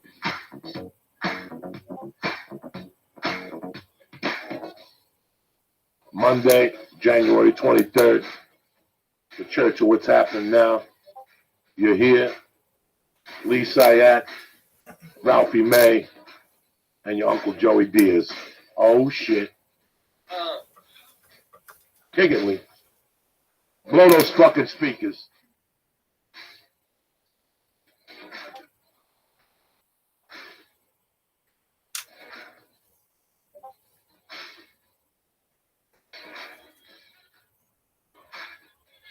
Oh, shit. Here we go, cocksuckers. Steal grandma's Valiums. We're going. What's happening, you bad motherfuckers? Monday, it's Tuesday by the time you listen. Hope you're having a great fucking day. Uncle Joey, Ralphie May. Hey, everybody. Before we get the podcast started, I got to apologize for Wednesday night. Mike Kessler was on here. I love him to death and everything. He's my uncle. He was at my wedding. I love him to death, but Jesus fucking Christ. Before he came on the podcast, his retarded fucking daughter told him not to use his last name. There's something going on. She's suing somebody for poisoning her. So she's seeing fucking DEA agents in front of her house. This poor kid was always fucking retarded. Okay? She worked at a restaurant. She was dating a dude for 9 years. All of a sudden, one day she comes home and she's fucking a lesbian. Just like that. No fucking training camp. No nothing. She just becomes a fucking lesbian right there. You know there's a fucking problem right there. I don't say nothing. I keep it to myself, okay? She gets a dog with this ugly fucking lesbo. They get a house. Then the lesbo beats her up. Domestic violence. Who the fuck? Because she's a fucking nut. Then she went back to Dick. Then back to... She's worse than Ellen's old wife. Remember the chick? Oh, yeah. That Donnie Brasco? And then she went and had 2 kids and now nothing. No more lesbian, no more LGBTQ community. That's how quick these motherfuckers change in LA. They go from LGBT to BLT. Yeah, for the BLT. So now he comes on the show, and every question I ask him, he says he thinks it's like the Godfather too. Like he's under questioning by Congress. I did not remember that certain fucking thing. Mr. Senator, you owe my clan an apology. When the fucking podcast ended, I launched into him. Then his fucking retarded wife called me. What did you give Mike? He's 70 years old. Mike did heroin for 30 fucking years. A fucking edible is not going to put a dead. First of all, that guy's one of those guys. I love Mike. He's my uncle. But he's one of those guys that hasn't stopped since he got back from Vietnam. Do you know what that means? He's always got something in his pocket. Yeah. He may not be doing blow, but he may have fentanyl, that shit Michael Jackson drank. Or he may have Vicodins, or he may have, he's just one of those dudes since I've known him, or he might have weed, or he might, but he's always got, so like, I told her, when she called me back again, then I go, listen, he's fine. He's fine. He's going to be fine. He just ate fucking 200 milligrams. Just let him sleep it up. She goes, he doesn't know where he is. I go, you know, God knows what's in his fucking system. Yeah. But I go, you were his wife for 30 years, and you're another fucking retard calling me at 2 a.m. And I thought they were going to take him to the hospital. Like, oh, my God. What a pussy. But no, he's fine. He woke up, and 2 days later, he called me apologizing. He was staying at the Marriott because the retarded daughter, the older one, fucking kept hearing Martians and people with the my God. You know, crazy. Man, there's a thin line between mental health and, like, fucking, and you could see it. Like, I'm just fucking crazy and I do drugs. Right. But the mental health issues, they're coming. I feel them from time to time. Last night I went off to the Hindu at 7-Eleven because he wanted to charge me 10 cents for a fucking bag. I'm in there every fucking day. I'm in there every day. And they always give me a bag. Last night, this particular fucking doc, Gave me like the evil eye, and then charged me 10 cents. I fucking Fuck went off you. on him. I threw $1 at him. I go, here's $1, you fuck. I come, I'm family in the 7-Eleven. I've stopped burglaries in here. This is one of the only 7-Elevens in the country I don't shoplift. I give you respect. Wow. I don't even shoplift. I can never Holy shoplift at that shit. 7-Eleven. You don't shit in your backyard. They're right there. They're good people. Yeah. I'm family at this 7-Eleven. Yeah, it's not the ISIS 7-Eleven on Chandler and Laurel Canyon. I went in there today, dog. That's straight up ISIS. That's ISIS is all I up wouldn't in eat there. that motherfucker because they're poisoning me. They're poisoning you with like that gas. They're trying shit out on you. That hot dog will blow up. Yeah, I don't fuck with that. Yeah, 7-Eleven. I had to drive my friend there today. I was with that dude. When the taquito is ticking. You know what I mean? Yeah, I hate that shit. So yeah, I'm very sorry about the podcast last week, guys. You know, it was never my intention. I had to sit here and talk with myself with Lee, and he kept sitting there. He didn't know where he was. He was tapping on the table. That is He so was swallowing overrated. his nose. He was fucking doing everything to irritate the shit out of me. But anyway, now that's off my chest. How are you, cocksuckers? It's a beautiful fucking Tuesday. Ralphie May, what up? Hey, baby, it's so great to be here in part of the church. I love it. You got the new Pope, Coco Boom Boom Diaz. Where's the package? Look at Lee. Lee's got I a look on his face. got Look at him. Cardinal Lee He Sayat, has to the only stop Jew. squinting. Look at him. I know he's back. He's Well, what do you all think? fucked Yeah, Got the up. China eyes. When you start me off with, I don't know whatever thousands of milligrams you gave me, like it got to the point where the nice lady at the store that we go to told me I need to take a tolerance break. She told me. I've seen her so much that she's like, Which lady? the blonde, the skinny one. She's very nice. I think her name is like Sky or Cute. Oh, Sky. With, Some- with the black, it's blonde over black hair. Real cute. I yeah. like I think her a lot. everyone over there is great, but she's like, because I went in there and I even told you I was like, I asked for something new, and she's like, well, you've tried everything. I'm like, no, there has to be something like new that's more than 50 milligrams, and there's literally like I walked around the store 3 times, and there's nothing that you haven't given me, and there's nothing. There's nothing strong enough in weed stores now. Like I have to poison myself with 2,000 milligrams to get anywhere near stoned anymore. Like Isn't it great? Yeah, no You're fucking doubt. very fortunate. Now you're bulletproof, That's Lee. right. You're bulletproof. They I mean, can't fuck with you. They can't Yeah. stop you. What if one of those dirty Russian cocksuckers tried to put something in you? You'd be like, go fuck yourself, you Yeah. true Sarah. Yeah. I'm fucking Lee, I've been the telling them flying that for Jew years. Sayat. And when ISIS comes, they're gonna poison these people, and you're gonna be the only one standing. Everybody Yeah. else is gonna be on the All floor. these other Jews are going to be Puking and weak. shit. Not And you're you, the only. Lee. You'll be in training. We're You're in strong. training. is that why you go to multiple stores? Like is that like, Yes. Is that just they don't know what you're doing? We're doomsday preppers. Well, Ralphie, you like I've only heard stories about you. I think it's like from Ari and then from Joey about like you had like before mason jars were cool. You had like a pint mason, like a gallon mason jar of just Bro, he weed had a on the fucking- table. On the table. On the table. And I still got it. Where was that place at? It That was was, close at Pico. yeah, Off Pico. The first Yeah. place you moved to. When Sean Rouse was living with you. yeah. He had a fucking container in the fucking middle. It was a pound of weed. It was fucking awesome. It was huge. It was one of he those would big go to that ass. place on Mondays and turn out their lights. Turn out the lights. 3 ounces of this, 4 ounces. They would sit there and go, "What the fuck are you doing with this?" I know. And the truth is that most of it I gave it You away. gave it I gave it People in away. The clubs would tell me, like the waiters, when Yeah. I get there, the waiters would go, "You shut up with these fucking Chiba chews." Yeah, and I think it's just the coolest thing to do, you know? I mean, the first time my buddy Ari Shafir, of course, you know Ari, right? You know Ari, Lee. Absolutely, yeah. Okay, Ari, first time he ever saw an ounce of weed, I handed it to him. Here, Ari, you're hilarious. I love you. Here, try this weed. You know?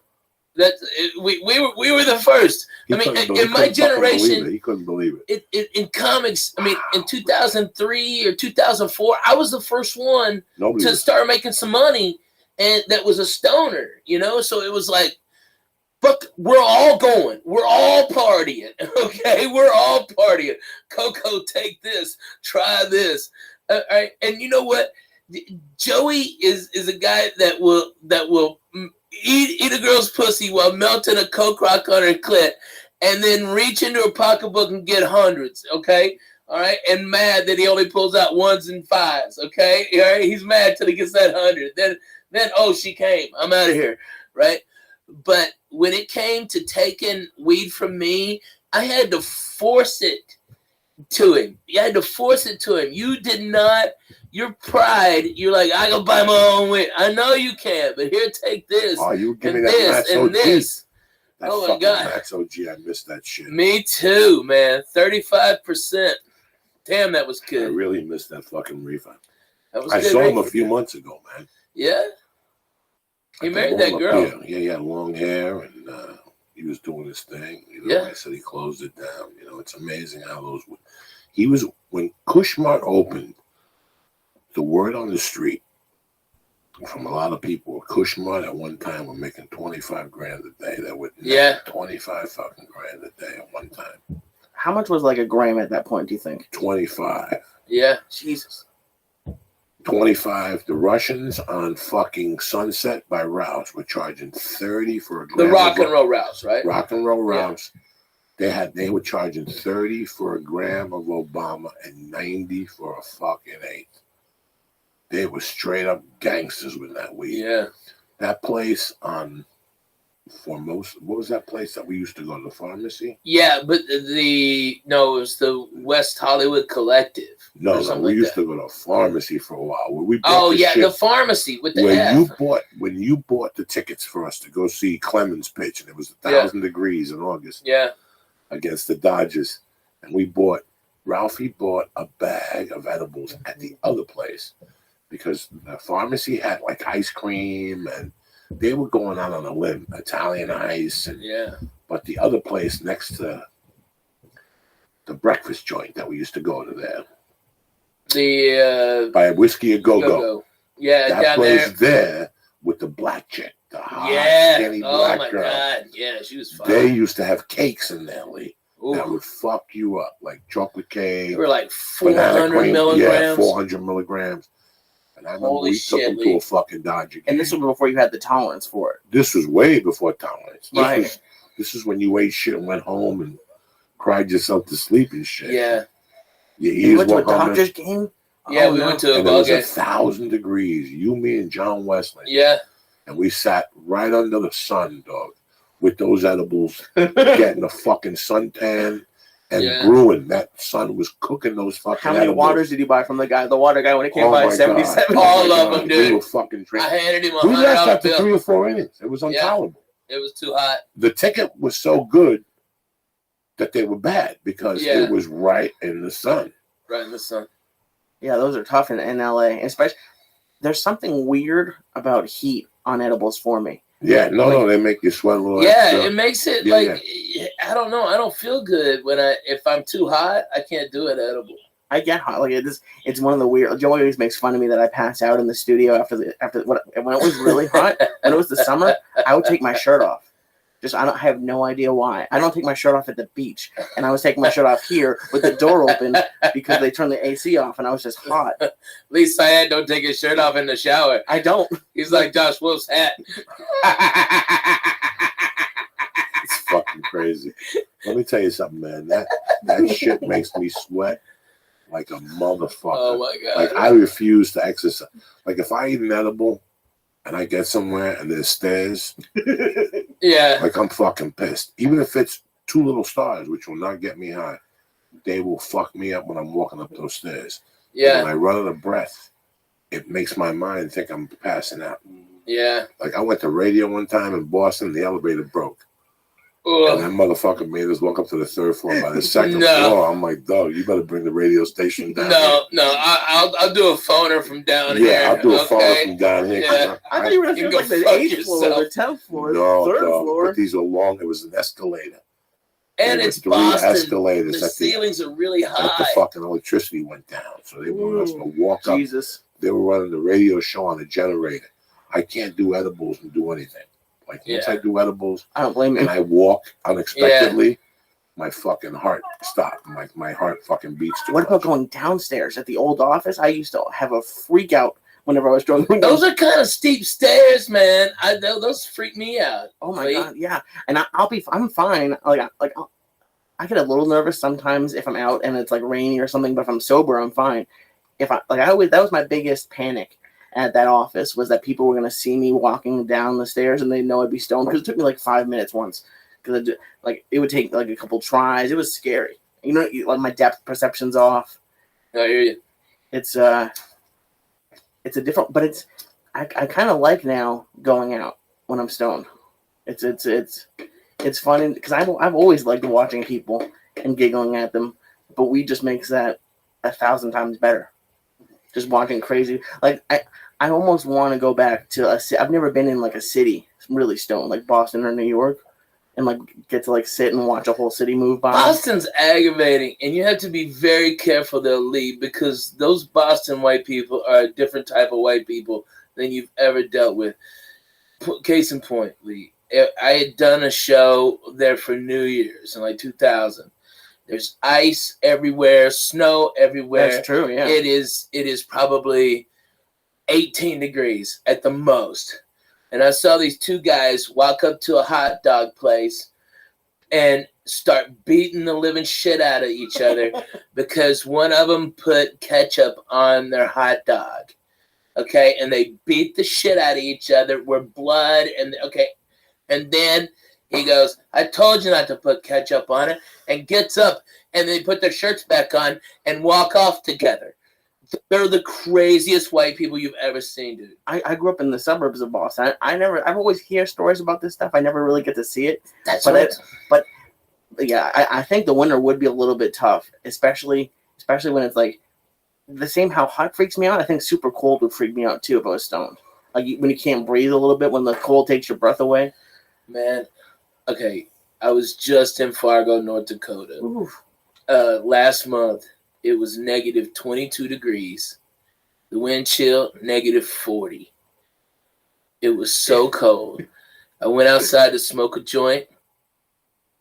Literally, I thought I was going to pass out. It hit me so hard because it was so cold. The weed did. And then... Well, when you walk into the warmth. Yeah. It's like being in high school. You smoke outside, and then you walk into the high school. Yeah. And the weed levels off a little bit because you're in warm weather. Yeah, it's Right. deep. It's Man, it was so... Was that the coldest you've ever been in? Yeah, that was the coldest I ever been in, dude. I mean, I can't describe it to people. I mean, it's just, I mean, Coco, in my bus, on the inside, the windows were all closed, the bus heater's on, I have a space heater on top of that. I am under 6 inches of blankets, all right? And there's a water on top of my blankets that's about 18 inches away from the window, and it completely froze. And it was inside in a heated place that far away from the window. That is how fucking cold it was. I've never experienced anything. I tell you what, those people up there, they're tough, man. They're the fucking toughest motherfuckers ever. People think they're tough guys. All right, you ain't tough till you do that. When I was in my 4th year comedy, I moved back to Boulder. And I started getting work as a feature in different cities, not in clubs and one-nighters. These guys were booking and stuff. And the first weekend after New Year's, I went to Riverton, Wyoming. And it had to be that type of shit. And it snowed. So I remember being at the hotel, waking up like 11. There was no breakfast in hotels in those days. There's no free breakfast. Stop. You woke up and you had to look at that front desk dude and go, where do we go? And I asked the dude, I go, where do I go to eat lunch? He goes, I wouldn't take a chance. You driving? I said, no, I'm walking. He goes, you ain't going to make it. Yeah, you wouldn't make He it. goes, you ain't going to make it. And I said, yes, I will. And I went out there, dog, and I walked and walked. It was fucking brutal. Brutal, dude. It was fucking brutal. Especially with the wind. The wind is what, at least for me, is what got Oh, my me. God. It was cold and under your skin. The last time I was in Minneapolis was January, 2-3 years ago. And it was one of those days. And I went outside to smoke. It cut you. And as soon as I went outside, I could feel the jeans getting cold. Like my skin touching against the jeans. And already they were cold. You could only stay outside and smoke maybe a half a joint. I'd turn it off and hide it right there at the Mall of America in the bricks. Genius. That's exactly what I would do. And I'd go back an hour later and hit it. Take it off the brick. I do that everywhere. I find the dumpster and put it on the ledge. And you go over a fucking trailer. In Jersey, there was a trailer they just built behind the hotel in Edgewater. It was still a construction trailer. It had a flap. I put the joint on there. I'd smoke half it, put it on there, go to my room. Come It's back better than 3 you. hours later. What the happened joint when is you still there. when you would smoke cigarettes? I know you don't just smoke cigarettes anymore, but I've always wondered that when you have to smoke a cigarette and it's that cold, You go outside, Jesus. and trust me, with the cigarette, it could be 10 below fucking zero, and you go out there. Yeah. My tour manager Ben, he was out there in it. It would take him 10 minutes to put on all the extra clothes to go outside and smoke a cigarette. Now, did you grow up in cold weather? Yeah, Arkansas had 4 seasons. We definitely had 4 seasons. It would get cold. I mean, we had holes in our house, so it felt colder than what it really was. It's funny because I grew up in cold weather. You grew up really in cold weather, man. But the weather has gotten colder with climate change. Is that what they call it? Like global warming and everything. Even this rain we're getting in California, they're getting history making. Yeah. Like yesterday, it rained 4 fucking inches in Long Beach. Is it true that we're not in a drought anymore? Is that true? I have no fucking I know you idea. don't know, but No. Listen, they were never in a drought. They were growing wheat. They got water to grow wheat. They ain't no fucking drought. You know what I'm saying? Right or wrong? Right? That's why I still took long showers. They got They got water to grow wheat. They got water to fucking long. I take You know, long showers. For a year, I would only take long showers on the road. I get in a hotel room, and it was like fucking paradise. I was like Mad Max when they found fucking gasoline. I just laid in the fucking tub for an hour, let my fungi nails soften. But now I said, fuck that shit. When I'm home now, I go in the shower, bitch. I steam everything. I steam the muff. I don't give a fuck. Coco, you take 2 showers a day. 3, 2, Dude, 3 times. when I lived with you, it was at least 2, maybe 3. Water was I free. love it, Fuck it. man. Let's do this. I love fucking showers. I love going in there and breaking the monotony. Jerry Yeah. Seinfeld used to have a joke that he put on his Rodney Dangerfield special about the shower. No, nobody can bother you in the shower.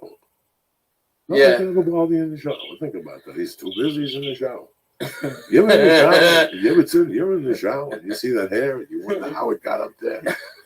You get how it would just creep his way up the wall. That's early Seinfeld, dog. He was on fire that night. Man, that guy, he's so good. And yet so boring to me. I find Jerry's jokes so boring, but he's so good. From purely just joke technique and everything. I mean, he's brilliant.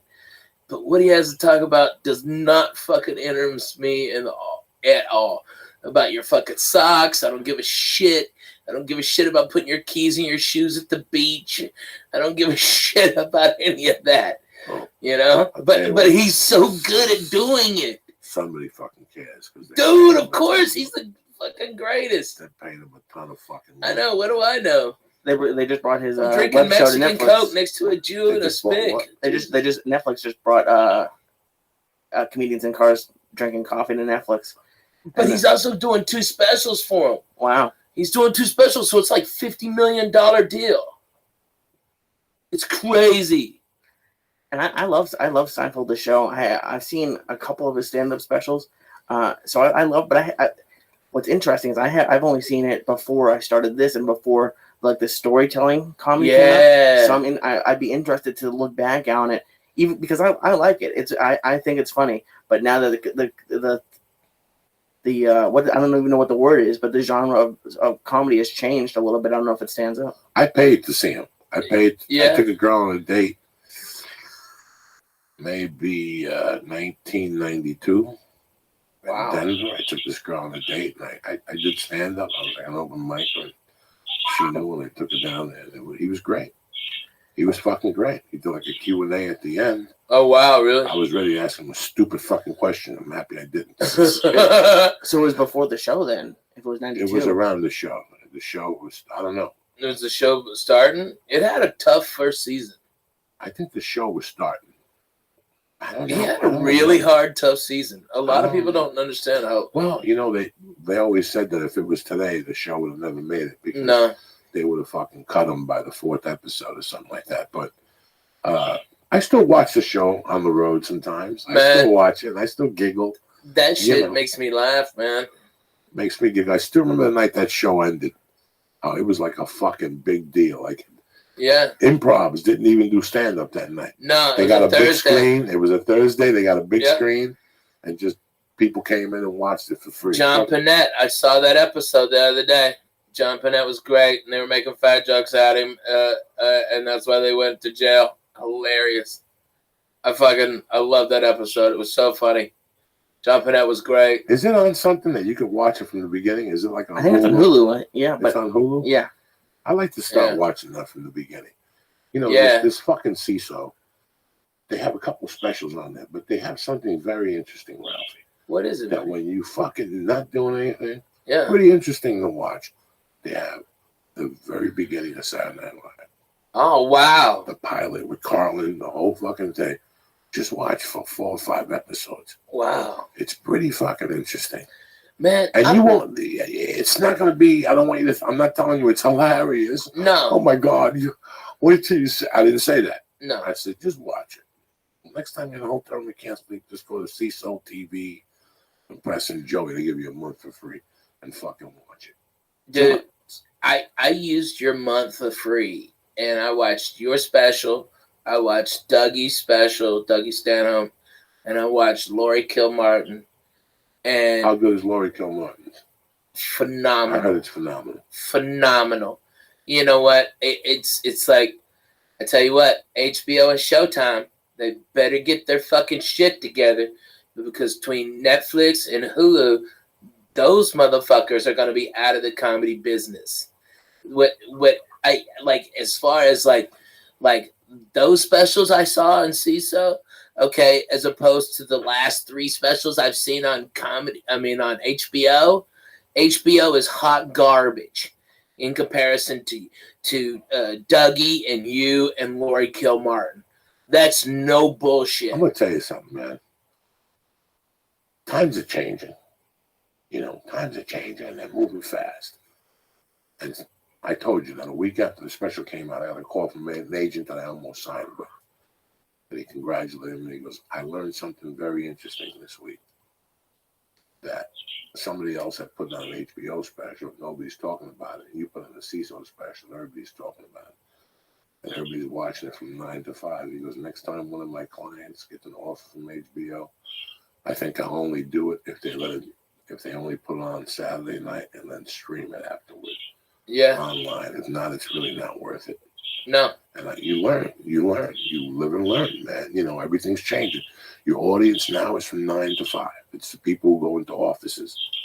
10 years ago, they couldn't find this. Now Right. we're all over the place. They listen to Bill Burr. They listen to Jim Jeffries. They listen to Joe Rogan. Oh my Joe Rogan. goodness. 100 million downloads last month. They listen to you, They listen Coco. to here. I mean, yeah, no. It's this game is Mark changing. Maron. Mark Maron. Oh my God, yeah. It's fucking crazy. Ever since we had Ray Canella on, I'm always looking. He runs a Roku channel or a YouTube channel. No more. No, okay, he used to. He sold it out or something. Wow.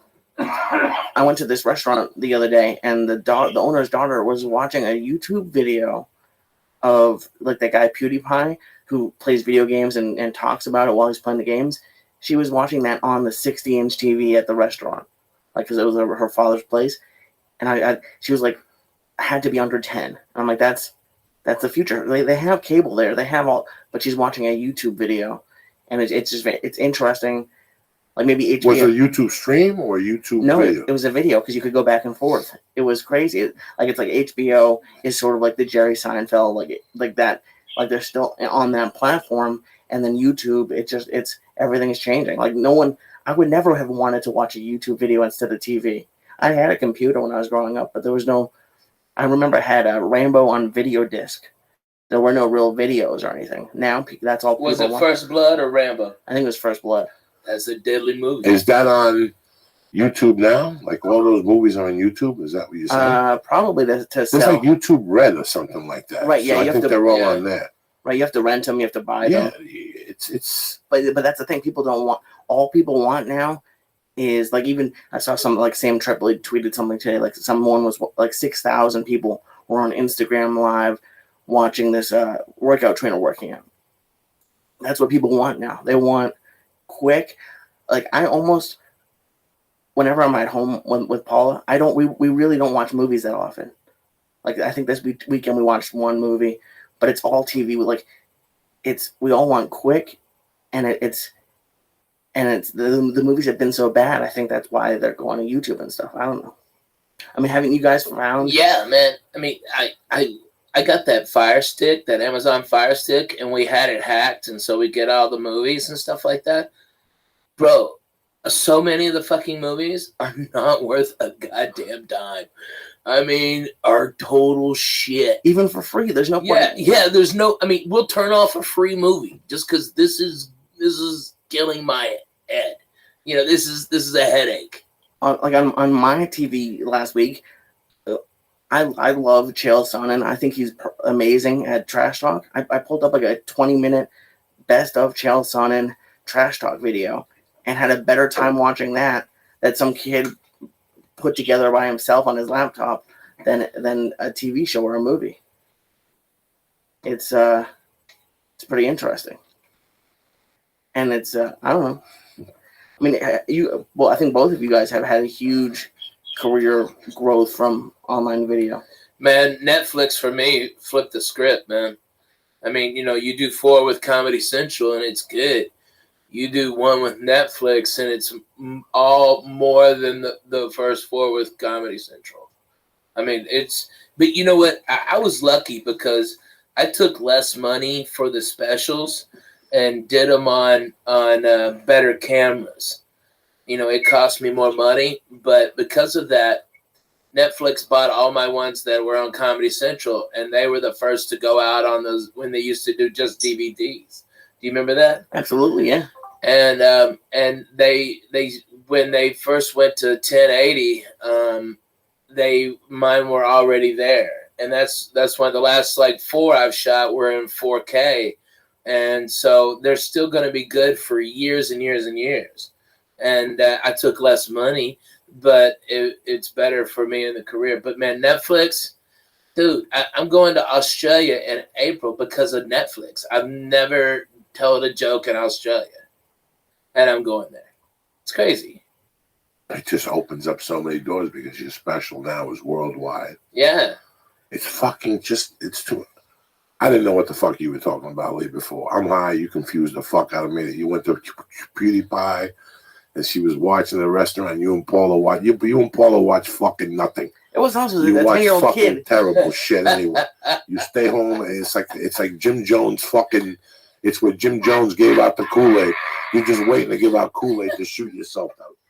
The other day they were watching Animal House. I was so fucking happy. Yeah, that's right. I was so fucking Animal happy. House is a phenomenal movie. 28 years old. He sits in at night and watches Cheers. You want to shoot? You want to shoot him? You want to fucking shoot him? This is what I got to deal with. He watches Cheers. I like Cheers. I'm making my way through He it. thinks he's in fucking Boston. Taking your way through the world today? Is it taking everything you got? It really is sometimes. Be nice to know. I haven't. Would it sure would help a lot. Come on. I don't even know. I don't even know what to watch anymore. Like, I judge a movie, brother, right from the fucking trailer. Man. And I could tell you from the trailers now if this is the movie. Yeah. Do you follow me? Like, you could see it and go, that's the movie. That's as good as that movie is. Fucking don't even take a genius no more. Don't even take a genius. I grew up a movie buff. I still watch trailers. You could see it. You know, all these assholes that did a movie and it was great, but they were on top of their game at the time. And when they went to them with sequels, they said, no, let's move on. Like Jim Carrey with that fucking Death Trap and Santa Claus 2, which Momo finally went to see after 3 weeks. After the fucking double date canceled, he still went 3 times. That was the sign right there not to go see Santa 2, because they made them years later when they needed the money. Right. And they just did it, and then they just got hit. It's just garbage. They don't even care. They just keep putting out shitty shit. It breaks even in the box office. They sell it to international, and they make a little profit, or it's a fucking write-off. I heard that fucking CBS is redoing the Honeymooners. Yeah, that's a true story. Oh, my God. Man, there's not an original fucking idea left. Not an original idea left. This new youth is fucking garbage, dude. This is hot garbage. And the networks have caved because they don't know what to do. They panicked. So they said, what shows work? The Honeymooners. They didn't know that it was The Honeymooners with Jackie Gleason. Yeah. That was Cedric the Entertainer. You know, they didn't know that it was fucking Uncle Buck with the fat fuck, not fucking the black dude. Yeah. You understand what I'm saying? And I got nothing against nobody. I'm just telling you the But truth. John Candy. Yes, John Candy was Uncle Buck. That's it. Leave it at that. Yeah. Leave it at that. Yeah. Leave it at fucking that. Fuck yes. You see, they're remaking Training Day as a TV show, but they just switched the races. Oh, Yeah. That's all they did. Oh, They just made the Yeah. blind. I mean, that looked if you can't say my nigger, okay, then kill yourself. Okay, you can't say my nigger I on saw fucking that TV. yesterday during football, and I was Oh like, my they're god! using that fucking mutt in the Titanic to be wild and shit. Seriously though, dude, you Bro, gotta be able to say my nigger. Have you watched Lethal Weapon? You know what? I like it. Oh, I like that. I think it's brutal. You think it's brutal? I like it. I It's like tough. Damon Wayans. It's tough to play Riggs. It is. It's real tough Listen, to play Riggs. it took. I was such Lee. Here you go. When I But- got arrested for kidnapping in 1987, Bruce Lee died in 1983. In 1987, if you came to me and said, "Joey, you got to watch this kung fu movie," I'd tell you to go fuck yourself. I hated kung fu movies more than ranch dressing. Just because of your allegiance to Bruce There's Lee? no reason to watch any of those stupid fucking movies without Bruce Lee. Right? He was here first. I like Chuck Norris. Chuck Norris, Men Wear Black, Good Guys Wear Black, Dude, Dog Code of Silence, what was that Bruce Lee where they just start like warming up? Return of the Dragon, all that shit.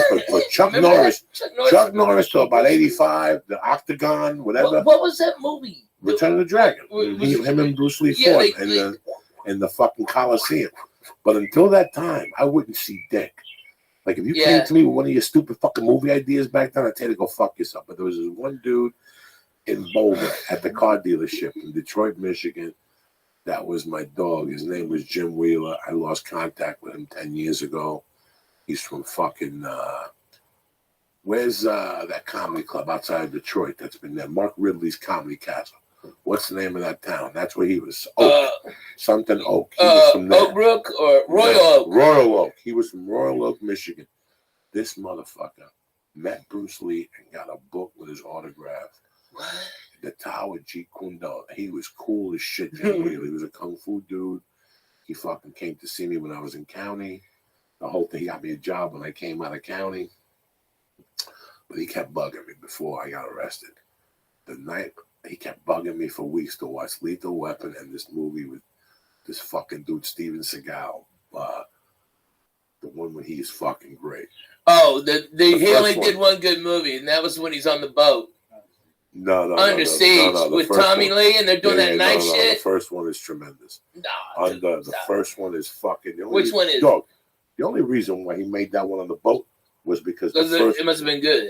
it was tremendous. But what was it? What was the name of it? Above the Law. Oh, that was a good one. I thought He I got it twisted up. Okay, he made Above the Law, which then he went on Letterman and made an asshole of himself. Yeah, They right. asked him if it was the real CIA. He wasn't the CIA, but he was married to Kelly LeBrock. And if you're married That's to Kelly deadly. LeBrock, you're always welcome at my motherfucking Yeah, house. right. You know what I'm saying? Yeah, let me smell your hand. Kelly LeBrock and Weird Science, good googly Oh, moogly. holy moly. When you're a kid, your head explodes. And what do you guys want to do? Yeah, that Like, whole whoa, fucking thing. fuck. But then he Oh. released the one when he goes to Brooklyn. Who shot Bobby Lupo? That one wasn't bad with Sticks and Oh, I all didn't those. see That's that what one. that's what the dude from Law and Order. Who shot Bobby Lupo? And he fights it. It's all about the mafia. Dude, I saw you the other day on fucking Law and Order. William Forsythe is the gangster in that. And you know the girl that Tony Soprano hooks up with, that he buys the real estate from, that she's on that show now. Hard to Kill? No. No. What's the show that she's on now? Viviana Margulies or something is her name. She was Tony Soprano. And then she started dating Christopher. Yeah, And then Christopher was doing heroin with her. right. It's her first movie. She plays a hooker. She's the gangster's hooker. And Steven Seagal. So that's that one. And Yeah. then the third one was the horrible one, when he gets shot and he goes into a coma. Oh, yeah, that And was he wakes horrible. with Kelly LeBrock and he wakes up and he's fucking no paralysis, no fucking. Yeah. What's that thing you go for training after you wake up? Rehab. No nothing. No. He woke up from a coma and he was throwing sidekicks for Jesus 2 days later. Fuck you. And then after that, it all went downhill and shit. Yeah, who gets out of a coma and starts beating people and Yeah, choking them out stop. and shit? His I was cardio. in a coma. Yeah. I couldn't work a spoon to my mouth. Okay, what the fuck Fucking- are you talking about? He came out of a coma. He's Almost beating drowned up in a fucking couple of muscle applesauce. guys and running 4 miles. Almost drowned in applesauce. That is fucked up. But no. Above the law is the real fucking deal, my man. It's deadly. It's a great movie. But dude, I saw you the other day talking about Alexis. All right, taking out the trash on that fucking Law and Order, dude. Which one? The one you were on. You were taking out the trash. You were telling the cops about the fucking SVUs or something. Dude, it was great. I did 2 You're getting scenes. a check. I did 2 scenes, but they fucking cut them. They cut the one. Oh, they cut the first one? Yeah, they cut. It was the fucking coldest day of the year, my friend. Ugh. You understand me? And the fuck, I had a $20 bill, Lee, and I walked into a store and I said, "Hey, let me get a pack of cigarettes and something else." Listen, it was $16 fucking dollars. And I almost shot myself. I go, why is it $16 for a soda and a pack of cigarettes? He goes, cigarettes are 10. That's when I shot that, which had to be 2006. Yeah. I can't imagine what cigarettes are in New York. So next time you go to New York, pack heavy. In fact, there's somebody who could, Gene Pompa quit. Because he said he went to New York and he went downstairs. It was $10 a pack. He goes, I'm done. Wow. Done, yeah. It was 10. I got a Snapple and a fucking pack of smokes, and it was fucking $17, 16, a lottery ticket, $17 or something. I was like, what the fuck? Jesus. And the wind was coming. See, this was before. I was trying to tell you about global warming and stuff. Oh, yeah. But it changed in New York because there were all those tall buildings got built. All those buildings along the Jersey coastline facing New York City, they all got built. So that slows that wind down. When I was a kid, I still remember I could still go through maybe 4 nights. One night I was coming from Judas Priest at the Palladium. I went over there by myself. And I came home. My mom had just died. She'd been in the grave 2 weeks. I said, I'm going to see fucking Judas Priest. And I went over there and I got off that Boulevard East bus. And I was walking up to Kennedy Boulevard. And the wind got me. And I was dressed to kill. You know, like not dressed to kill, but like, you know, parka, hooded sweatshirt, boots. That wind got a hold of me, man. My fucking spine almost broke. There was one time in Riverton, Wyoming, that I remember. The night Freddie Prinze died. Oh, wow. I was a kid. And I remember finding out when I was out, we were fucking kids. And we got, you know, in those days, you drank a bottle of Boone's Farm, you know. And I ended up drinking a fucking, like 2 bottles of Boone's Farm. And we split like a $10 bag of reefer. And I walked through the cemetery. This was a shortcut in North Bergen. A lot of people know about it. You go into 64th Street, right behind the projects. Okay. You come out on 46th Street. And you just sometimes you bump into Santeria people, or sometimes you bump into real devil worshippers and shit. How much time are you saving on this walk with devil worshippers? 20 minutes. But you're a Jesus kid. You're Christ. just 20, 25 minutes. Because at night you got to walk all around Kennedy Boulevard and then walk down 43rd. Now you just crawl through somebody's backyard. Like, Yeah, right. we had a spot where we had made like a little hole. You just come out of somebody's backyard right there. They live bordering the cemetery. But I went in that cemetery. It was fucking freezing. Yeah. It was freezing. I So had to cool. take a shit. So you know me, I'm a Catholic. I'm respectful. There's all these fucking old graves. I looked for the And oldest Gavin's grave. shower wasn't anywhere from, near. Like 1891. Like 1891, dog. I went over there and pulled my pants halfway up, and I started looking around real creepy. Yeah. And I took my little dump, and when I pulled my pants on, I had peed in my pants, and the cold weather had frozen them already. Oh, I had my shingles on the outside. There were fucking shingles on the outside of like that when it gets iced over. God. Yeah. Oh, that's how fucking cold it was. Like I still remember that night. Damn. And And one night I went to the fucking Island of Insanity party at Hudson County Park. If you go to Hudson County Park in January, it gets so cold that the river freezes. And there's a little island where ducks live. All my friends would go across that fucking pond with kegs, and I took a fucking Quaalude. Oh, this is a great story. You rape yourself? No, I You took a didn't do no Quaalude. Cosby Me, shit? this kid Lebrano, and this fucking dude Joe Focaccia. Nobody knew we took these Gorilla Biscuits, and we knew they were strong. So we inhaled these Gorilla Biscuits. We went to the island of insanity. We got so fucked up at the island of insanity. We had to go, dog. We had to fucking go get something to eat. So we went to the Wing Fong. It was on Bergenland Avenue. We were kids. We were professionals. Wing Fong? The Wing Fong Chinese restaurant. We were on foot, so we couldn't walk the chance. No, we couldn't walk the chance. It was fucking freezing. We walked out of Hudson County Park. We made a left, and there was the Wing Fong. But the problem with the Wing Fong was we would always dine and dash in that motherfucker. So as soon as we walked in, these motherfuckers started lining up. They called their cousins, their uncles. So we had money to pay that night. Right. You know what I'm saying? Like, we just sat there. You gotta keep them off guard. We had to keep him off guard. Now there's this kid, Joe Folk. He's still on Facebook today. And he's got a hook nose. Joe Hook. Joe With the nose. Joe LaFolk. They used to call him Joe LaFolk. So me and Lubes are sitting on the same side, and Joe LaFolk is over here. We're talking. We order egg ribs and pork fried rice and shrimp and lobster sauce and pop.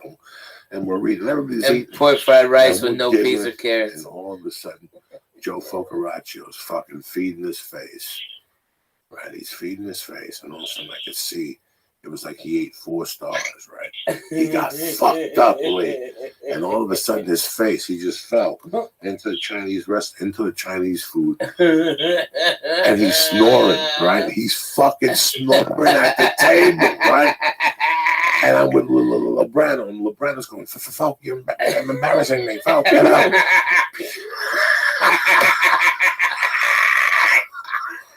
Why would you go to Chinese food but after this? Because we were fucked up and freezing. And in those days, you couldn't go home smelling like reefer and like duck shit. So to tame the high from whatever pill we took, we went to the Wing Fong. And we fucking ate, and we stayed there for till we ordered extra noodles. We took our time because it was 10 below fucking zero out there. Man, yeah, fuck that. That's cold, Jack. And I walked home that night, and I fell asleep in the hallway of Gollum's fucking hallway. There was a building next to Dragon Grocery. It's still there, and it's still called Dragon Grocery.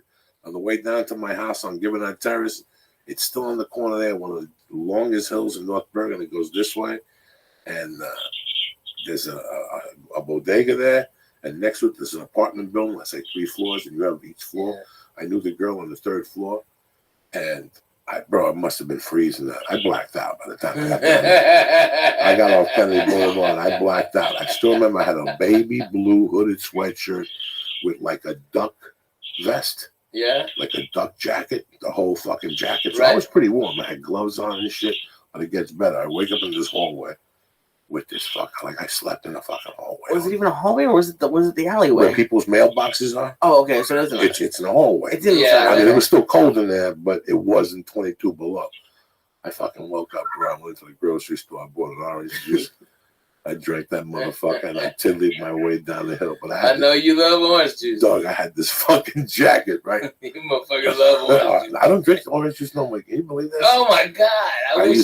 I used to have this feather jacket in those days. And one day my man Veneri had a Mustang, like a 2-door white one.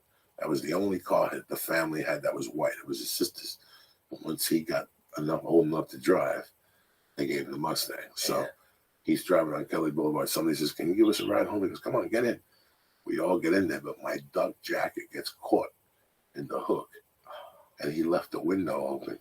So within 3 fucking minutes, the wind was hitting the duck, and there was feathers all over the fucking car. He was pissed at me for like 6 months. You know how it is to vacuum feathers out of your car? What's Tony better, that cocksucker? Took him a year to get all those feathers out of there. Fuck you. So funny. Coco, you're hilarious. I wanna be around to pick up the pieces when somebody breaks your heart. He's going through changes tonight. See, you don't go through these changes when you're at home with mama holding hands, watching fucking Cheers. I don't eat 11 red stars and 1.5. Do you not pick up a bag of fucking stars every Tuesday? Yeah, but that's the whole bag. So what do you do with it? You stay with it. That's what I'm talking about. You go into training. To be true, as you used to do with me. Oh yeah, baby. What's up? Who leave you to learn Yeah. that misery Picture behind you. loves Yeah, company. China. Wait and see. I mean, I wanna be around. Unfucking believable. Man, you know, I was doing a show in Louisville at the old Improv when it was there. And I ran into Tony Bennett, and he said his assistant, which was like a 30-year-old hot chick. And he was performing the next day. And I go, Mr. Bennett, if y'all are just putting it out there. Mr. Bennett, I'm a stand-up comic, huge fan of your music, Anthony, and I'd love for you to come over and see the show. Didn't think a thing of it. I was a waste of my breath, right? He came to my show and stayed 2.5 hours for that show. I don't even know he was in there. And at the end, I was doing those finger banging shirts, and he goes, "Hey Ralphie, can I get a shirt? You know, the fingers." And that was the coolest I've ever felt. Was when Tony Bennett was asking him for a finger bang shirt. How strong is that? What Tony Bennett? He's bad, Bro, he's man. badass. 80 He's something. badass. 80 fucking something. That Dude. song came out the day I was born. No, it didn't. Yes, it did. Look it up. That's I such believe a you. great music. That's fucking crazy. That He's is so fucking good, crazy. dude. He's still killing it. He's I still saw like him this. last year with Lady Gaga. So he's got to be 80, right? He's older than 80, I think. Look it up, Lee. You got the computer. The computer. You sound like my daughter. He is The computer guy. 90. He's 90. He was born in 26. That's Yeah. fucking heavy duty, my friend. That's as That good as it means- gets, Jack. That means if he stops, he dies. Yeah. That means if he stops working, he dies. He knows that he'll get stiff and shit. He doesn't want to do that. So he keeps fucking moving. He probably paces himself. Probably does a show every other night like Black Sabbath is doing. You know, Yeah. 3 shows a night when you're 60. You know, when we had the doctor around here one time, I asked him, when you prescribe testosterone, who are your biggest clients? Movie stars. He goes, for a while. Football players. He goes, but it's musicians. He goes, all my musicians have fucking testosterone. And they go out there fucking 3 nights a week. And, Yeah. And then, you know, look at U2's coming back. Man, they're playing Joshua Tree. They're playing Bonnaroo this year. I don't even want to know what they're charging for tickets. I just thought about $300. yeah, it's got to be 3 because Cat Stevens is charging 3 at the Beacon fucking Theater last year. Yes, he did. Wow. Yes, he fucking did last September. 300 a ticket. That's the welcome to the new. What? I don't know. But my friend's a Cat Stevens fan. He paid us 300, and I know for a fact. I heard her tonight, and I was thinking about her tickets when she came to LA. Who? 300 was light. 300, Barbara Streisand. Oh my God. 300 Yeah. was light. I was telling me and Lee were howling. That's a different audience. The So. first row, that's the top Jews. Oh my God. Those they fly over from Israel. They take them out of a cave. You They got come over to cantors LA in there, right? just to be seen in there. They got Just to be cantors. seen amongst those Jews, like that circle. You pay They got $10,000 for arugula the ticket. cookies. Come on, tell me, Lee. Arugula cookies. No, Come on. she was. Yeah, that's gonna be the new. Yeah, so you know this for a fact. U2's charging 3. Yeah. And that's the shit seats. I mean, that's what they're getting at the door. Okay, and everyone. I mean, they're doing Joshua Tree. They're doing just Joshua Tree. Which An is album. tremendous. It's just a fucking amazing album. 1987. It's an amazing album. Bullet to Blue Sky. The cheapest ticket I can find for their Agora Hills one is standing room only, and it's $50. Who? $52. U2. Wow. So to stand up, you have to. I don't know, like The place in Nashville is $300. Cause I was trying to buy it. Where are they playing? Bridgestone? Yeah. But they might not now because they just got Bonnaroo. They're gonna be playing Bonnaroo. It's gonna be 90,000 people there. They'll still sell out 2 nights later in Tennessee. Dude, oh my god. Still sell out in Tennessee 2 Still nights out. later. Yeah. That don't mean dick with them. No, but Bonnaroo gets real shitty about that.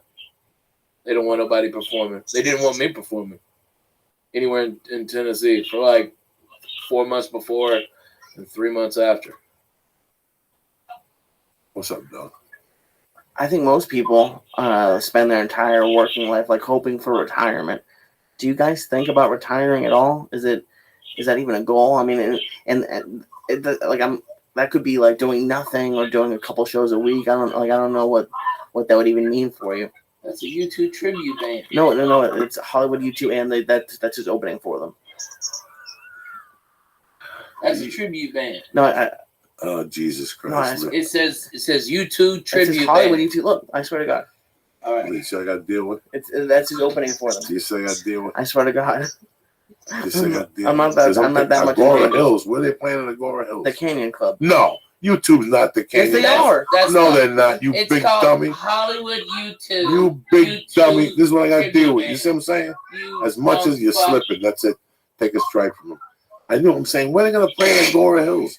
There's only a Canyon Club. They're not going to do the fucking Canyon Club. They'll play the Staples. You say I gotta So why deal do they with- have it on their YouTube website? You say I gotta It says Hollywood U2. I don't know. You say I deal with. I tried. I took You a know I strike. love them. Fine. I Okay. took a strike. Here, is this a good one? U2 and the Lumineers at the Rose Bowl. Yes. Yeah. Okay. At the Rose Bowl. The Rose Bowl. Not the fucking Canyon Club. I thought they're opening up the tour. I don't know what they're doing. Yeah, jeez. Where's that song before? Remember Black Sabbath when Ozzy was stuttering? Where is it? Yeah. We should just put sound bites on this shit.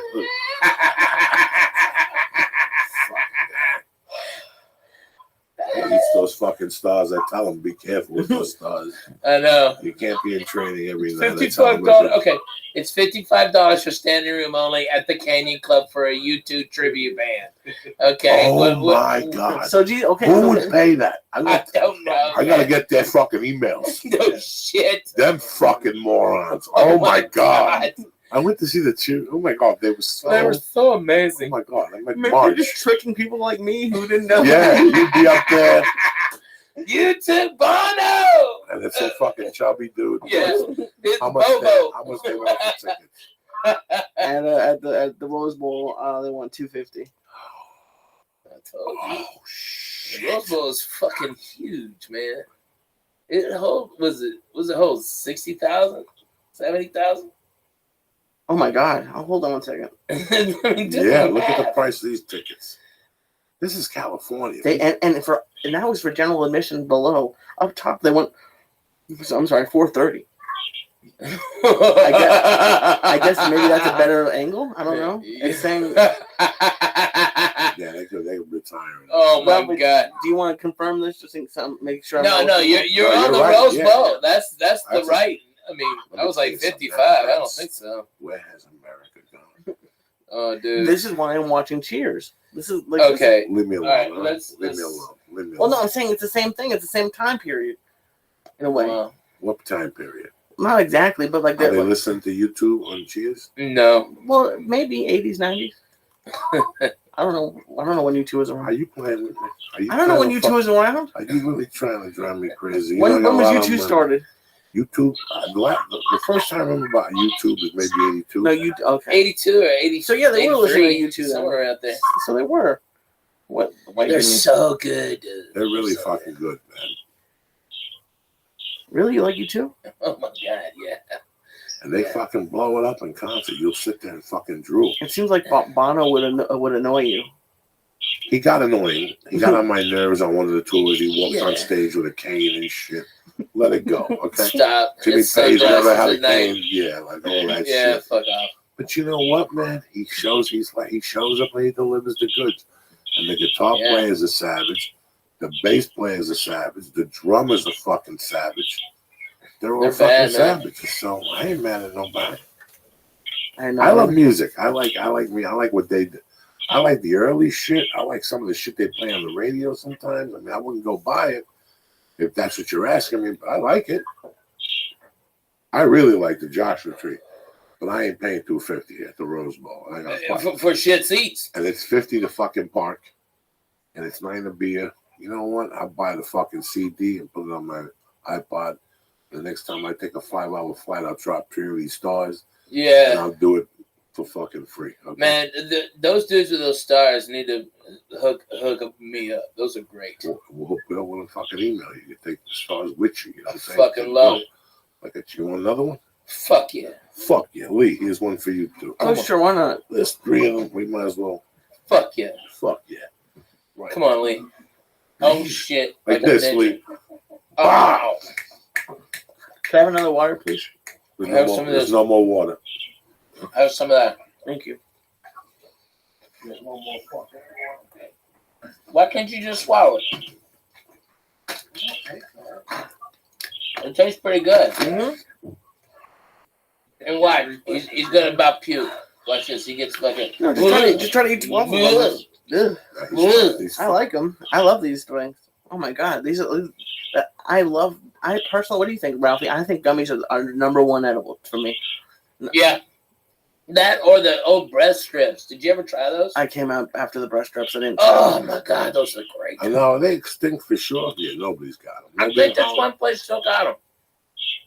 That place over in Santa Monica, by La Cienega. Really, right there in Santa Monica. Mm-hmm. If not, they should. I'd go in and buy them out, man. I'd go in there and drop $2,000 on those.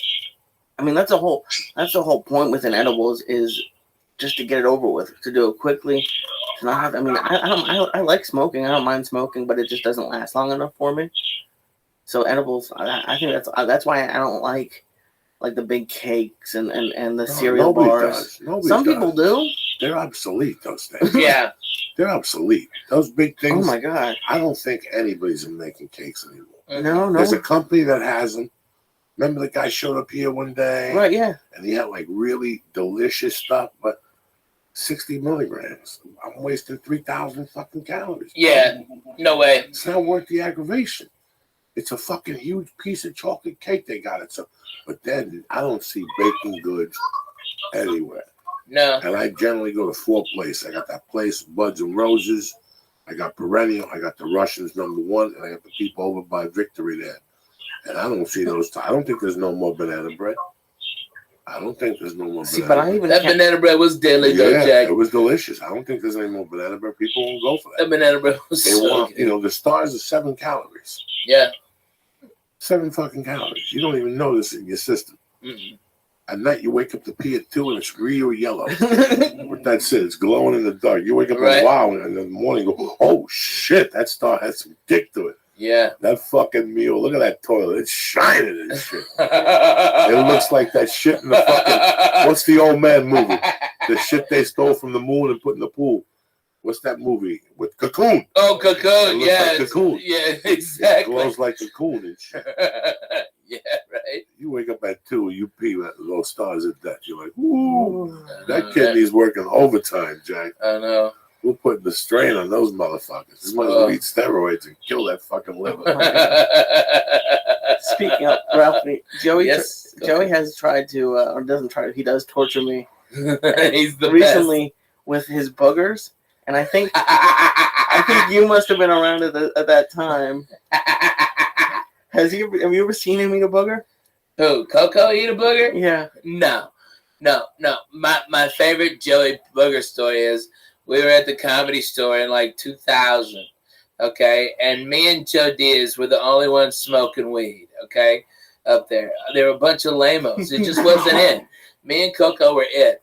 And we kept on getting the ear beating from this black guy who said he was a producer from Fox. He was just doing this to come into the shows. He probably wasn't even a PA, a production assistant. This guy was there, and he was so fucking annoying and telling us about what TV show we should do and stuff like this. And Coco, I guess he had a head cold, and the boogers he was pulling out, Lee, they were like hard at the beginning, and then like really thick and wet at the end. I've seen it. Okay, you know what I'm talking about? Tremendous. They're amazing. It's like half Triscuit, half snail. Okay, all right, and he'd take those and he'd go to this guy and rub them in.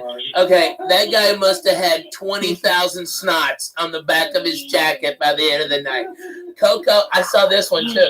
Lee, he got one going on one finger, all right, and then went with the other nostril with the thumb, all right, and so he had two, and that one looked like a fucking seagull shit on that guy's shoulder. It was so thick, and it was amazing. And this guy was such a fucking asshole. It was the most tremendous. I used to put snots on my high school teacher, Mr. Zink. Oh. And I used to hang out with a daughter. He used to wear the same black jacket every day. And once or twice a week, I go up to him and tap him on the shoulder and say, "What up, Mr. Zink?" And his back had fucking thousands of little dried snots. He would never wash the jacket. It was just my little snots on. Who else did I put a snot on? I put a snot on a few people. But that guy, the producer, was the fucking best, man. That was the best. Man, there's so many charlatans that came to the store. Oh, over the so years. many. So much shit. So many people called me and sent me emails with just so much bullshit. I don't think people understand. It's not the auditions and the other shit that wears you out. Bullshit. It's the fucking bullshit. Oh my God. Oh my God. Why do you think I live in Nashville? I think that's the fucking key to this, just to avoid those people. There is so much bullshit you have to cut through when you first move here. At first, you look at these people and you're like, really? You're doing this? And then you find out they're fucking extras. They're so full of shit. Oh my God. Oh my God. If somebody's doing a day extra work, all of a sudden they starred in this movie. Or you may have seen them in that movie. It's like, no one saw them in that movie. You know? It's just annoying as shit. But speaking of movies, dude, you gotta tell. Does the church know about the Eminem story? Does the church know about the Eminems? Yeah. When you threw it at someone in the movie. And it bounced off his fucking head. Okay. All right. And when we What- walked out, the guy had the M&M. He was showing it to the manager. But he had a big ass bald head and he had a red spot where you hit him with that fucking M&M. You're triggering me right now, Ralphie. This is bald hate. Oh my God! Like it was a fucking peanut M&M. So that fucking red spot was that big. It was that big. You whipping them as part Oh my God! No, I don't think we're whipping. No, you whipped a couple. No. You whipped a couple, No. motherfucker. It What I wasn't was just doing- a lob. It was a bam. No. What I was doing was I was throwing them up in the air. Let me tell you, there was a couple of overhanded, man. There was a couple of overhanded. You went through a whole big fucking box of fucking M&Ms because I bought them and I'm fat and I wanted them. Yeah, me You too. went That's there. what I was thinking. Like, why are you throwing these M&Ms? But not the bag, the box. Those big boxes when they used to do it right. Oh my God! And that guy getting hit. Yeah, it wouldn't be better to lob it because it's going to pick up steam. You probably only throw it to the top of the You movie. can hear the M&M in his head. He had it one in his hand. And then the movie started. And throughout the movie, he was looking for the M&M. He looked back. He had the flashlight out. He had the club manager in there. He had everybody in there. I'm sitting there like I don't know what the fuck's going on, right? He knows it's us or the black dude in the corner. He's looking at the black dude. Oh my God. Oh, Jesus. It was fucking terrible. He knows it's me and Ralphie. There's 9 people in the movie theater. Yeah. It's either me and Ralphie or this black dude sitting there by himself with his hand on his cheek like Napoleon. And he's looking it up like it's either curtain number 1 or curtain number 2. He takes the peanut, he goes out there. The movie ends. I thought he went home because his head hurt. I thought he went home. I told you banged him. I thought he went home. I told you banged I thought he went home to put Did I on. tell you? I told you, didn't I? I knew his head hurt. We need to I hear thought how he- He had the I red thought he spot went- that big. I thought he went home to put ice on his head, right? The movie finishes. I forget all about this fucking dude. We're walking We're out. walking out, and he's got the fucking peanut like a baggie with finger. Like evidence. It's evidence. Oh my god! And we're dying. We're fucking- Lining it up to the bruise on his head. I need this fingerprinted.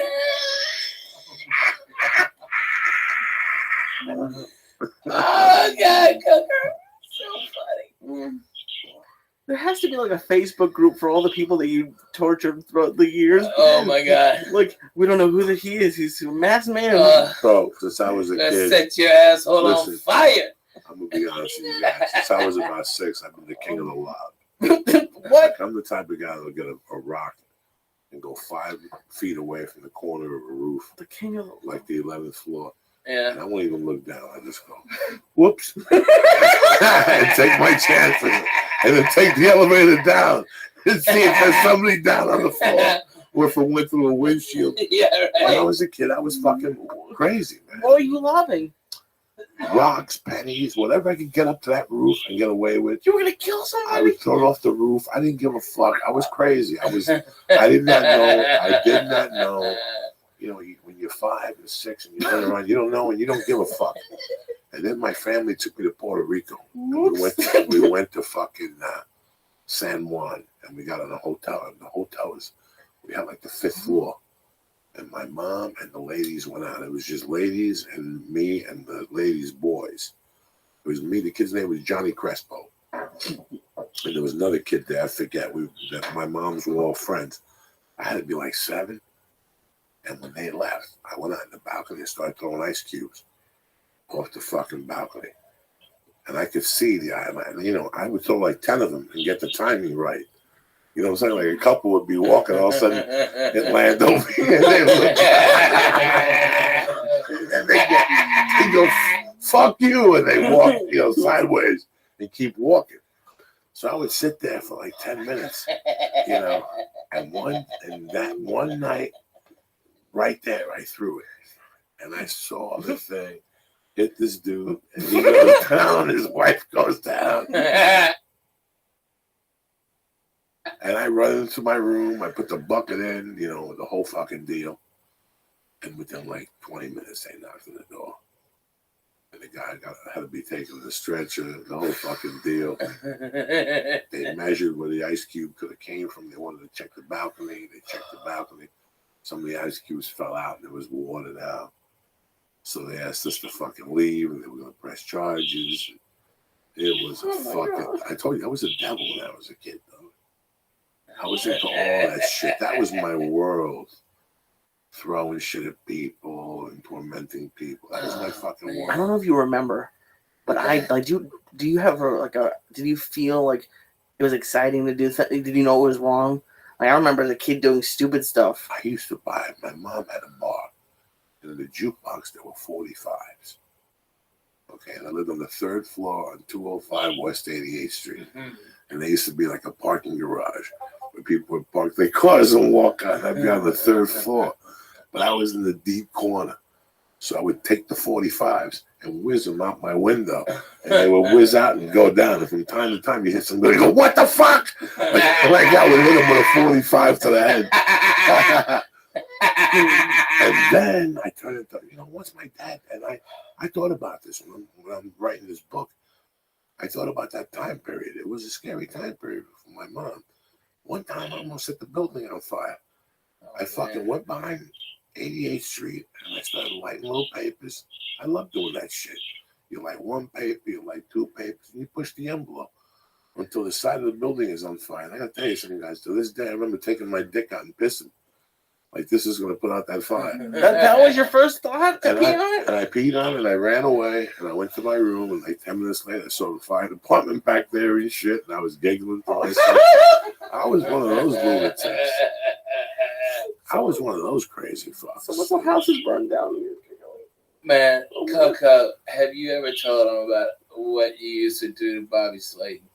No, leave Bobby Dude, alone. dude. Please leave him alone. Please. Dude. No, leave him alone. Leave him alone. Oh my God. No, please. I don't want no drama over there. There's no drama. No, I please, talked leave about it with him this summer. We were dying laughing. No, you didn't. I did. No, you didn't. I did. Are you not gonna tell these people? No. Oh my I feel bad. I can't. Hey, listen, Bobby. All right. I need you to go outside. All right. There's a rock right by your mailbox. Underneath that rock is a package. All right. I tell you what, because I got to go pick it up. You go out there, leave your money there. All right. And I'll be right back. Okay. All right. The best was when I talked to him and he'd tell me where he was at on Friday night. He told me where he was at on Thursday. So he's in Tempe. Let's say he's in Tempe. All right. I know if he's in Tempe, I know the hotel he's staying at. Okay. So he can't figure this out. I would call the hotel. I'd have this lined up on Thursday. Once he told me on Tuesday where he was going, I would start my torture chamber on Thursday. He would ask me if I knew anybody in that town. And I said, I'm not sure, but let me call the blind Mexican. My torture chamber. And I'd make up a name of somebody who was down there and he had a particular type of cocaine. I wouldn't know at this time. It could be, I would tell him it was El Chapo's cousin. He's got the coke from 1984, you know. But I would start setting him up on Wednesday. I would ask him, are you taking something down there? And he goes, I'm taking a little bit, but I'm going to probably run out by Saturday. Perfect. I'd cave him. I'm going to talk him into doing it on Friday night. Right? I'm going to talk him into doing it all on Thursday. So Friday night, he's got to struggle. And by Saturday, I got him on the hook. I got him walking miles to the corner, make a left down this alley. You know what I'm saying? All for no payoff for you. Just I'm at home howling my ass off. That's it, though. When 10 minutes later, all right. So I'm on the listen. You know, it's 2 in the morning. It's 1:30 in the morning. I get home. I'm stoned. But it's 3 in Houston. It's 3 in Houston. It's probably 5 in New York, right? Oh my right. God. So let's say I know Ralphie's in New York. I'll call Ralphie at 3 in the morning. He knows. Yeah. And if he's up, he'll pick it up. Come out. What are you doing? And I'll break his balls about spellbinders. That we did the floor or something. When I get off the phone with him, I leave him with like a question. Like I go, Ralphie, here, let me know if I can do that weekend, whatever. And when I got off the phone with him, I'm like, who can I torture? And I called. This is what I had Slate in the box. By this time, he's looking all over Tempe. He can't find no blow. And this is when I set him up. You know, I tell him, I get him perfectly. I call the hotel, ask him what the name of the bar is on the corner. I call the club. No Yelp. Oh yeah, no Yelp. I call the club, ask him who the waiter is. Oh, I'm a professional. With no Google. No, and I would call him up. What's your And creepiest I waiter call name? him, and I call him up Thursday. I call him up Thursday at 5. I know he's in his hotel room. He just had a vodka.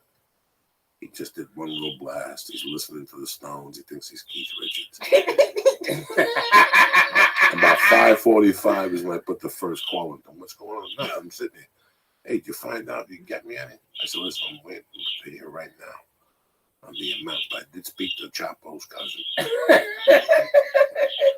And he's on the mule right now. I'm going to give it to some friend of his in Tucson, who's going to bring it to you on Friday night. You know that junk you brought down with you? Do it. Get it out of the way with it. Because you don't even want this around you when this shit comes up to you. The shit they're bringing is what the 3 wise men showed up with. And I get them salivating at the mouth. And then I call him again at 10. I tell him I got in touch with him. Got in touch with him. And what does he want? And he tell me, I don't know, I'll do 3 grams. You know what? I like you. They're going to bring you 7. One big fucking rock. Wait for me tomorrow, okay? And then he'd call me all day, and I wouldn't answer the call. Coco be at my house going, nope. No. No. He'd be calling me all day, and I'd be setting him up. And then I'd call him, and I'd go, Bobby, where you at? Listen, good news. He's on his way. Click, hang up on him. You know what I'm saying? Where you at? Listen, Bobby, hold up. You there? Bobby, you there? And he'd be yelling, I'm here, pick up. And I'd hang up. The next day's when the torture really began. Okay, so I call him and go to the corner to the stagecoach bar, sit at the table and ask for fucking Manny the waiter. Oh, I'd get him going. And he wouldn't know whether to ask him or Manny the waiter was in the table. And then once that foiled, he'd call me back. But see, it's like jiu-jitsu. I did the first attack, but I'm already anticipating the second. By the time he calls me, he's going to say, I went into that place, I sat there for 3 fucking hours, and the fucking waiter didn't say nothing to me. His name was Manny. I go, what the guy look like? I don't know. What the fuck? They all look the same. You know, he's Mexican. He 5'8", brown hair. I go, this guy's fucking white. You stupid. Yeah. But he's gone now. He's gone now. Bro, now the mule's coming. You would call him and then I would stupid. call him that night and tell him to meet him at the fountain down by the University of fucking Arizona State down there. Walk to the fountain. But I can't. It's raining. Go to the fountain. He's going to meet you at the fountain. Would you ever go like real deep, like, but don't take your car, they could see you, take a bus? Oh, I would. No, I never took him to those murky woods. Okay, listen. I was there when Coco said that he had the yellow Peruvian gold. Okay, and Bobby, you can hear Bobby, oh my God, I haven't had that forever. It's the Peruvian gold, all right? And Bobby, I'll put it outside. I'll put it in your mailbox in an envelope for you. All right, I'll be right there. All right, have that goddamn money. Don't fuck around this time, Bobby. Don't fucking. And then he'd hang up, and we'd sit there for 3 hours laughing. I would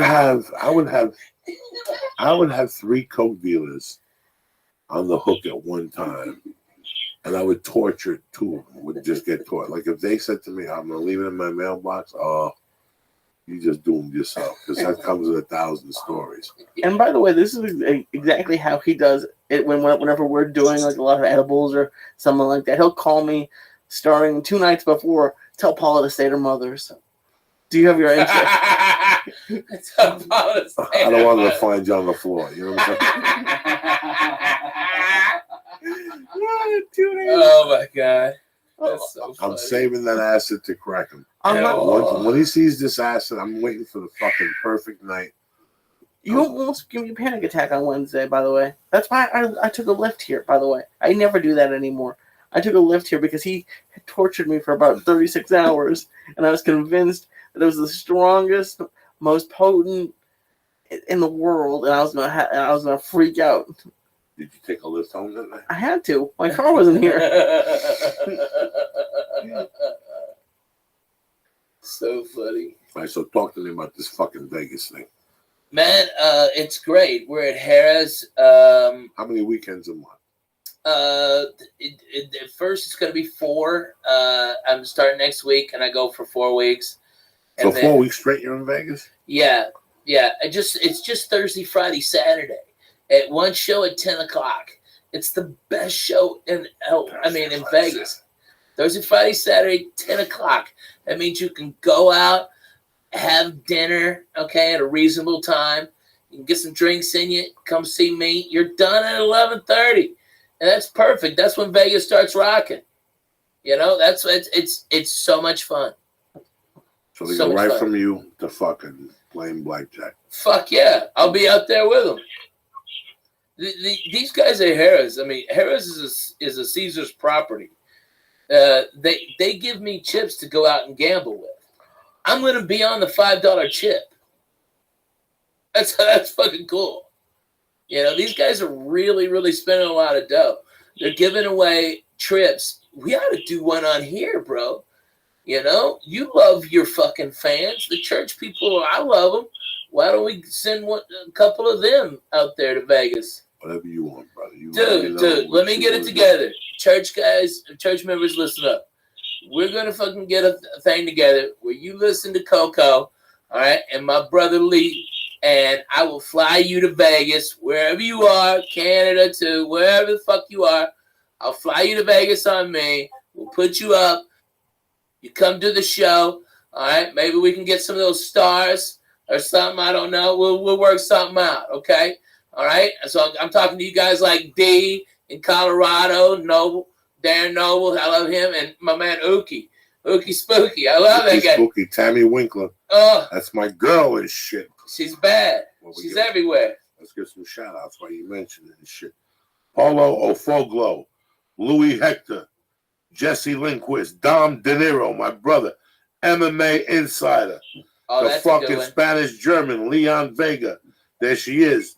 Tammy Winkler, aka Ookie Spooky, Julian Thomas, and Horning. I love you motherfuckers. Thank you for always doing your thing. Our friend Yeah. Bobby Sharon had the cold today or the flu, so Everybody's got the fucking cold. Something, man. Get well. Yeah, I told him to get well. He put something up there. No, this is good. You're in Vegas for 4 weeks straight. Yeah, man. Everything slows down for a while. And then Right. where do you go for 2 weeks after that? I'm going those 2 weeks. I've got a weekend in Canada at 2 casinos, Calgary and Winnipeg, and then I think I got a week off, and then I'm back at Harris for a couple weeks, and then Couple more weeks in a row? yeah, and then I go to Australia. I'm in Australia for 2 weeks. And you come back to Harris. Yep, go right back to So Harris. this is how many weeks altogether? 28. Nice. 28 weeks. And, the deal they're throwing at me is phenomenal. I mean, I can't ask for anything better. A suite that's bigger than any apartment that we've ever had. And you're gonna stay there all weekend? No. Well, I'll stay there Thursday, Friday, Saturday. And I get the fuck out. Dude, I'm taking a page out of Dr. Coco's book. Sunday is for my house, my family. I either got to go see my dog or I got to come see my kids or something, But I can't be in Vegas more than 3 days in a row. It's Crazyville. it's tough especially when you like buffets. Like I love buffets. If I hate live there, buffets. you hate buffets? Yes, I'm going to do you a favor, Lee. Any food you're eating at a buffet, somebody did not want that food. They picked something else besides that. That's disgusting. Think about that. They're all breathing on it. They got AIDS. They got those little plastic. Stop. covers. Stop. They don't stop AIDS. That's Coco. He knows. That don't stop AIDS. AIDS jumps right at you.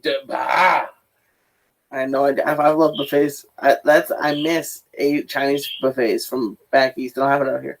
Good. You're lucky. You're too fat to do that. You can't do that. I love and that's why I can't. But I love it. If I lived in Vegas, I'd go every day. No, you wouldn't. That's disgusting. I wouldn't let you. I am I love disgusting food. What do you mean? What do you eat? Everything bad. Everything bad? Yeah, I love it, and that's Seriously? yeah. I love burgers and not at buffets, but like what do I like at buffets? Buffets are like Asian food, like dumplings, Chinese food. I hate breakfast buffets. I think breakfast buffets are a waste of time. I like brunch. Why? You can make eggs are $8, and they always charge like $30 for breakfast buffets. Dude, let me tell you something, Lee, because you're young, you don't know. Blowjobs and egg benedicts are exactly the same. You can only get them in hotels. Okay? All right? That's it. All right? You can't get them nowhere else. All right? I'm telling you, that's what you want, man. That eggs benedict is the fucking what's up. I'm excited that you're taking a breathe. I'm just gonna Yeah. check. And you'll come back here on Wednesdays or on Sundays? Yeah. I'll be doing a lot of Los Angeles press, so I'll be coming in on those off days and stuff. And, maybe I can come in here and hang out with you guys. I love it. I love it. Shit, Even if you got, you got other guests, I just want to hang out with you. You 'cause still I love drive it. by Ghana when you come to town? Every time. I'm going to do it tonight. Does it remind you? It does. It keeps me humble. As I remember where I fell in front of my house where you thought, Ralphie, get up. They're going to think I mugged you. Ralphie, get the fuck up. You got to get up. They're going to think they're going to take me to jail, Ralphie. About a month ago, something happened. There was a lot of traffic on Laurel Canyon, so I went the long way. It was like 1:30 in the morning. And I shot up that street. I parked under that tree. And it was pretty for like 10 minutes, man. It was like I was waiting for you. Yeah. It was like for fucking 5 minutes, I just thought about Ricky, and I thought about Gavin, and I thought about Celine, and the fucking sisters from Houston, and I thought about Doug Stanhope, and the fucking crazy buddy who had the apartment originally. His friend. Matt Becker. And just how many years we were down there Dude, walking what around. about that neighborhood, man? I mean, Dougie was there, Mitch Hedberg was there, you was there. I mean, everybody was in that neighborhood, Nick man. Apollo, Josh Wolf. Oof, yeah. Yeah, it's a great little neighborhood, man. And you got to see it now. It's like, you know, there used to be that hotel on the corner Right. on Vista. And I It was that hooker hotel, right? It was like a dead hooker hotel. I remember making a turn one day and seeing the pool, and it was fucking algae Ooh. with cigarettes in it. And there was a condom floating. I'll Ooh. never forget looking up, and there was a mom with 3 kids and a husband, and they were tourists. You know, like when they sent them the picture of the hotel, the pool was Right. cleaned up. It was like, and they were fucking. I remember going, what a waste to come to fucking California there. But there used to be a print shop there on the corner, and Charlie Chan Printing. Yeah. I gave that motherfucker millions of dollars in the beginning, from printing the resumes to Headshots. to cutting them. Charlie Chan. But Charlie Chan. there used to be this kid. I don't know how the fuck I met him. It was right around the time of the Longest Yard, when weed was starting to percolate, and he just popped out of somewhere. He had this weed that killed Lincoln, fucking Louis Pasteur. This weed was fucking everybody up. He was a Dallas Cowboy thing. He had a Dallas Cowboy tattoo on his head. And he would always give me weed, like sell me weed, but it was fucking high powered. And he was a guy that got so fucked up in LA one night that he went out with his friends, snorted a bunch of blow, took a pill, didn't even know got on a plane, and woke up in fucking Florida. And they called his parents and they put him to rehab for 6 months. In Florida? Did they even let him leave Florida? Like something weird, man. Like it was just, the story was amazing. I forget what the fuck his name was. I can't believe he just came into my mind right fucking now. What a weird situation. We met some fucking characters down there, man. That was a long fucking time. Listen, next week I'll be here 20 fucking years. Wow. 20 fucking years. On February 19th, on my 54th birthday, I'll be a regular at the store. 20 fucking years. Wow. Wow. I never did nothing. You know what I'm saying? Yeah, right. Just to be at the, and dog, the whole time I was I'm at there. 18. Yeah. Oh my God. Yeah, you were here right after me. You came right after me. Oh my God. 18. God damn, Coco. It don't seem like it's been that long. Mercy. You had the manager that had the cancer. 1 foot in the grave, another on a banana peel, Robbie. Banana peel, Robbie. You got to sign with Jimmy Masala, Jack. Okay, Coco, let's go. Fuck. You cracked me with that one. I was a nice kid.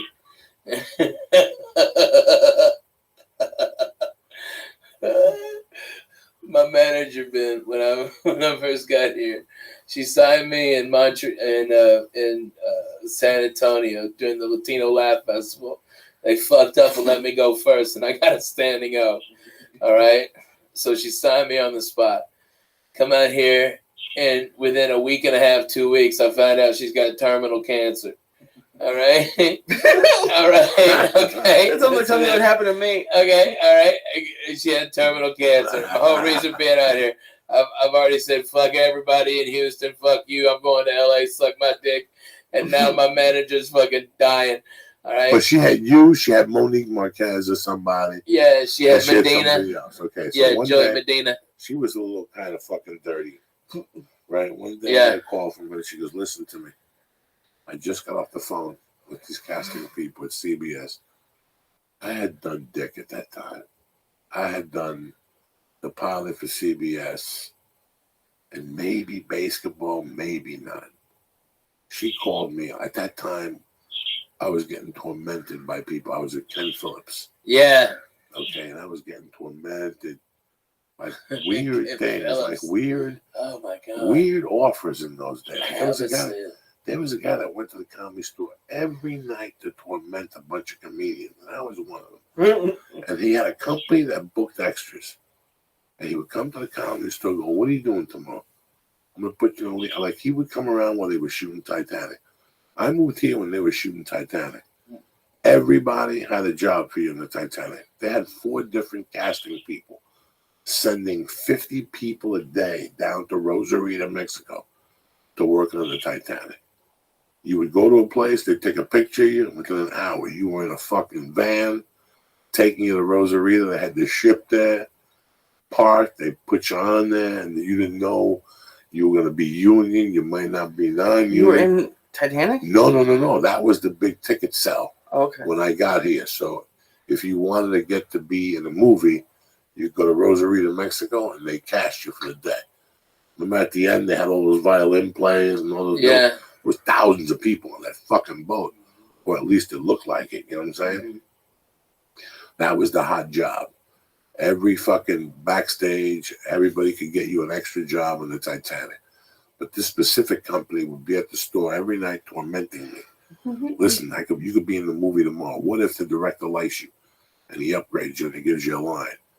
You know, come on down tomorrow morning, take a Polaroid. What do you need a Polaroid? And then I would question, Why? what do you need a Polaroid for?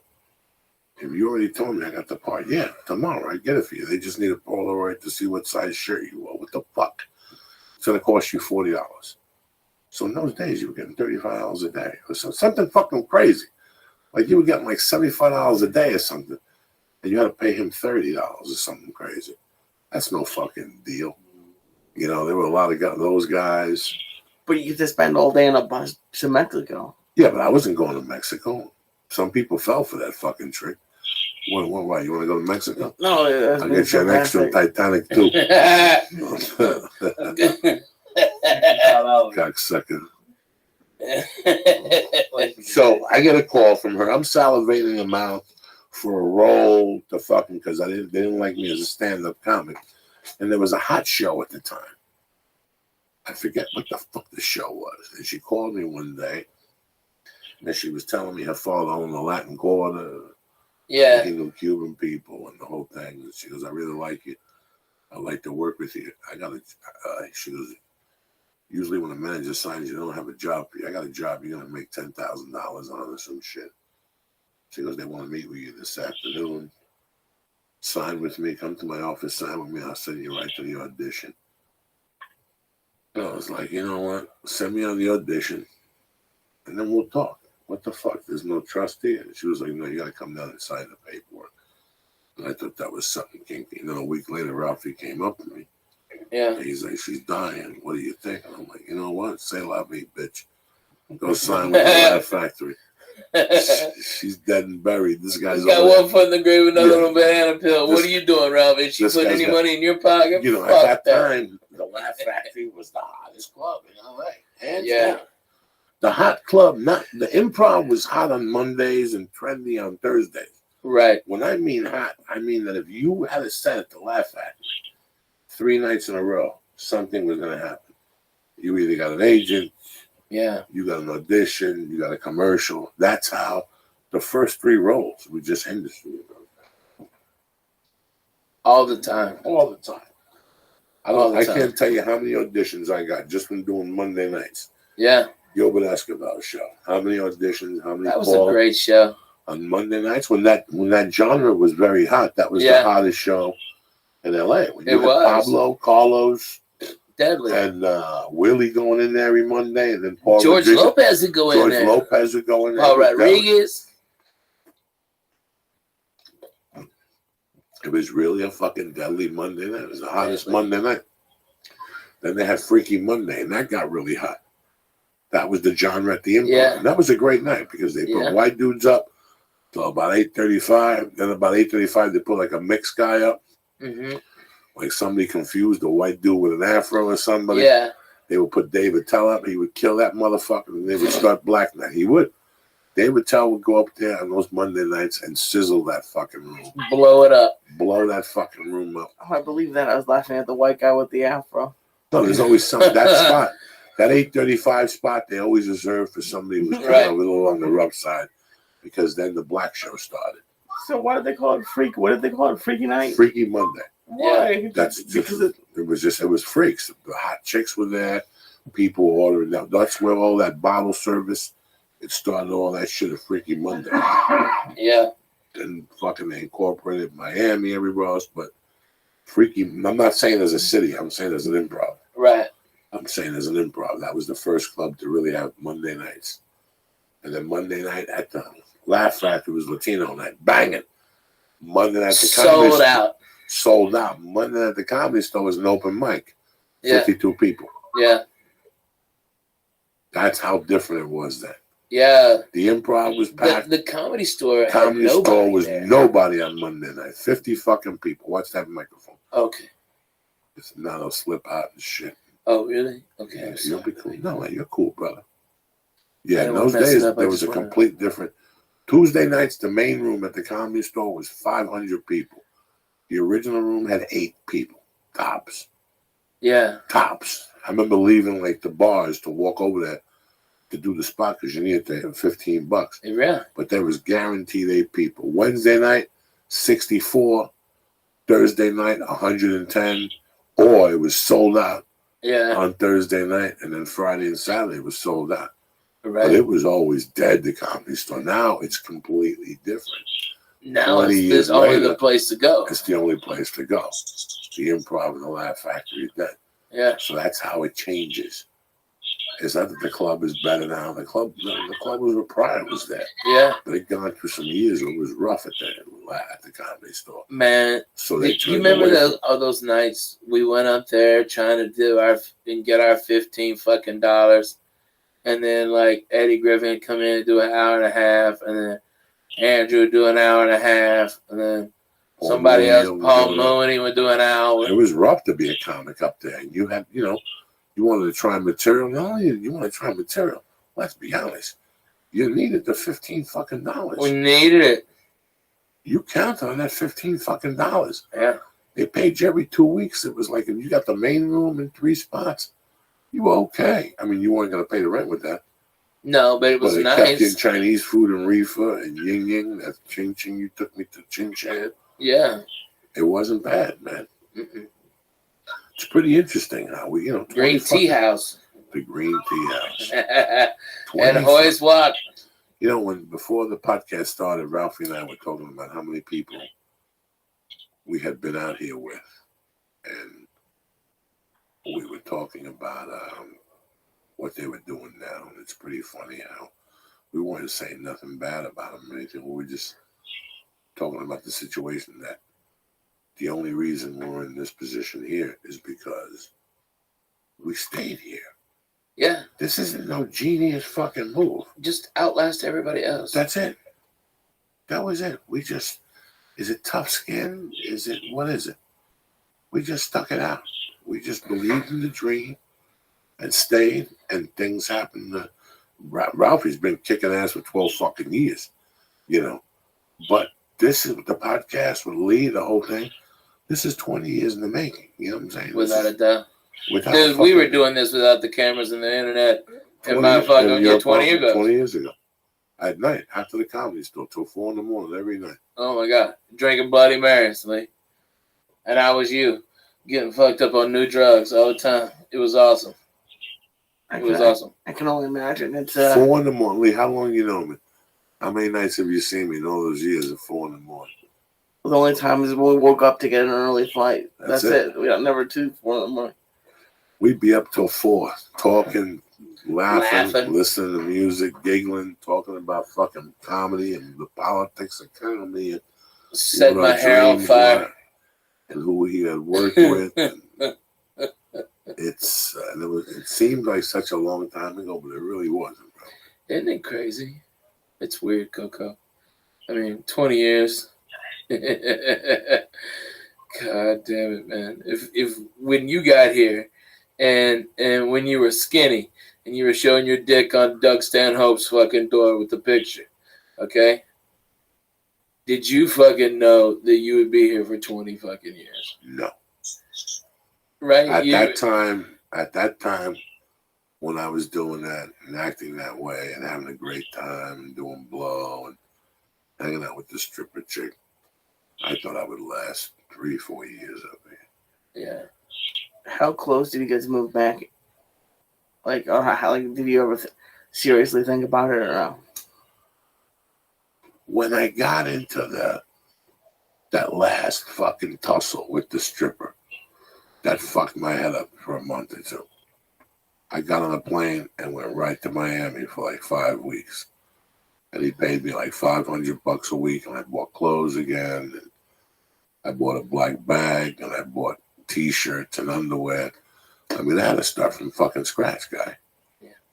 I had to start from fucking scratch. Where was all your stuff? I got towed in the apartment. Oh, that was that. The apartment got towed. I The couldn't apartment. get into the trunk. The fucking headshots, the boxing The gloves, trunk was in it. the frisbee. I got a lot of your clothes out, but all the good stuff No, was in the back. no, there was nobody got nothing out. That motherfucker, they had that car under high patrol and shit. Dude, they did. They had They that did. car. There was no way they would even let me go in the fucking trunk. I begged them at that police station, guys, you can keep the car. I'm done. I understand. But at least let me take my shit out. Nope. They caught me while I was taking a shower, and all my shit was in the car. I was taking a fucking shower at a girl's house in Van Nuys. The tickets were from Hollywood.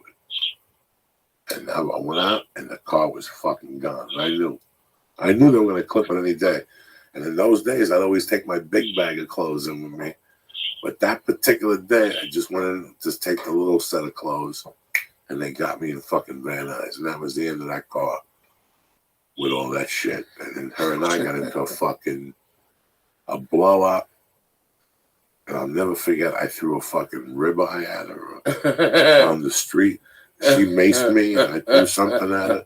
The tooth. And then she threw a roll of pennies at me. And I'll never forget that once she got in the car, and I said to myself, I just threw a pot roast at her or something. Like an uncooked that was marinating that we were driving with in the car. I said, you know what? This relationship has to with a fuck deadly end. weapon. And I called Joe Chadwick in Miami. And I got him to give me an American Express number, and I got a plane ticket. I went to Miami for like 5 weeks. And there was what's that fucking store that the clothes are real cheap? TJ Maxx. Whoa. Even cheaper. Marshalls. Old Navy. They had an Old Navy in Coconut Grove that had winter clothes for dollars. Because who buys winter clothes? Right. I would go to Miami in January, and they would buy winter jackets for January for 2 weeks. They would be $3, $5, fucking $6 out of a brand new banging fucking jacket for the winter on the road. You know, shit like that. I just bought clothes in there. It was, I came back. I stayed on Ralphie's floor. On the couch. Come on. On the couch, the floor, John Westling. We made Wesley sleep on the floor. All right, the big guys got comfortable spots, but when Lee, this is the truth. When we couldn't sleep, we we're all talking. It's a studio apartment, and it just get quiet. And then Joe Diaz would fart, and then like giggle, and then we'd start laughing and fucking. So one of us else would fart. We couldn't get no sleep. So go goes. Put on that Joey Medina album, and we put on his comedy album. Oh my God! It was a bootleg show of his, and we never made it past 5 minutes. We were all out. No, you did not. Yes, I swear to God, that was every the running time joke in the morning. it was like, Dog, hey, how put far that did you CD get? up. How far did you get? That How shit far got- did you that get? shit got magic fucking powers. Oh my God, we never got past 6 minutes. How many comics friends go to like insane asylums or like I can't imagine being a friend of you guys are brutal. Like listening to someone's they're a year or more of their hard work and you're like I'm going to sleep in 6 minutes. This is better than a lullaby. We're dicks, Lee, but it's the truth. That's what we did. I mean, was it better to lie or is it better to tell the truth? Oh, tell the truth. All right, then. I love it. I'm just saying. Oh I'll my tell you God. what, man, Ralphie, I wish you all the luck in Vegas. I'm happy you're doing this. Thank you, It'll settle sir. you down a little bit. You've been on the road a long fucking time. Long time, A man. lot of miles, A bro. lot of miles. You I got mean, nothing to prove. Theaters, small arenas, comedy oh my clubs, crushing it. It's nice. You went to Vegas. You take a little breather. You get some Yeah. sun. You breathe some desert air. yeah, man. Yeah. You And, jump in a you know, fucking it's steam like- bath. You know what I'm saying? Yeah, you know, I get to work out. I get a steady thing going. You know, I'll be in just 2 time zones a week, not 6 like we were in December. Okay, you know, I'll just be in my house or in Vegas, and it's like that's the greatest. That's the greatest. I mean, it don't get much better than that. You can't wait to travel. And there's one day you go, you know what? This Yeah. fucking 1 hour and a half before the flight shit's getting fucking old. You know what I'm saying? Yeah, man. It gets fucking old. Yeah. Man. Today we were thinking that. Man, let me read these things and we'll get you the fuck out of here. I know you got All to right, Coco. do radio tomorrow. I love you. No, I love you too. I'm happy you came on. You know, I'm happy you came on tonight. Man, Fucking did your you're thing. fucking fans, dude. They're great people. This They're is so family. nice. I don't even call them a fan no more. They're fucking family. Bro. They show really up. are. They're gentlemen. The fucking clubs even say They're so gentle. they They're come so in nice. stoned to the gills and they fucking. They order tons of they food. order tons of They food. they get I cut thank and them. they This is drink. why I do this. They're so Bro, good. the Coco. other day I got Lee. You would have died. I almost sent you to that. Look into. I told you. Look into sponsorship. You know this and media and this and it's all bullshit. Because I don't want nobody fucking with these people. Yeah. You know what I'm saying? If anybody's gonna fuck with them, it's gonna be me. Let me fuck with my own people. I love these guys. They know I get up early and I play music. I have a good time, man. I would have done it anyway. It just you gotta put something out there for them to get motivated. You put a little Periscope tape out. I get Dude, fucked up I on love your Periscope fucking in the morning. Periscopes. You know, man, listen, it's an outlet now that we don't have to fucking wait to pitch something. Yeah, right? That's it. Those days are done. You feel like doing something, do it. Do it. Do it. Who gives a fuck what you're saying? Yeah. Do it. That's it. If you start with 3 people, eventually you're going to get 4. Yeah. Eventually you're going to get 8, and then you're going to get 12. And now what, bitch? Yeah. Now what? I got 12 people watching me now for a week.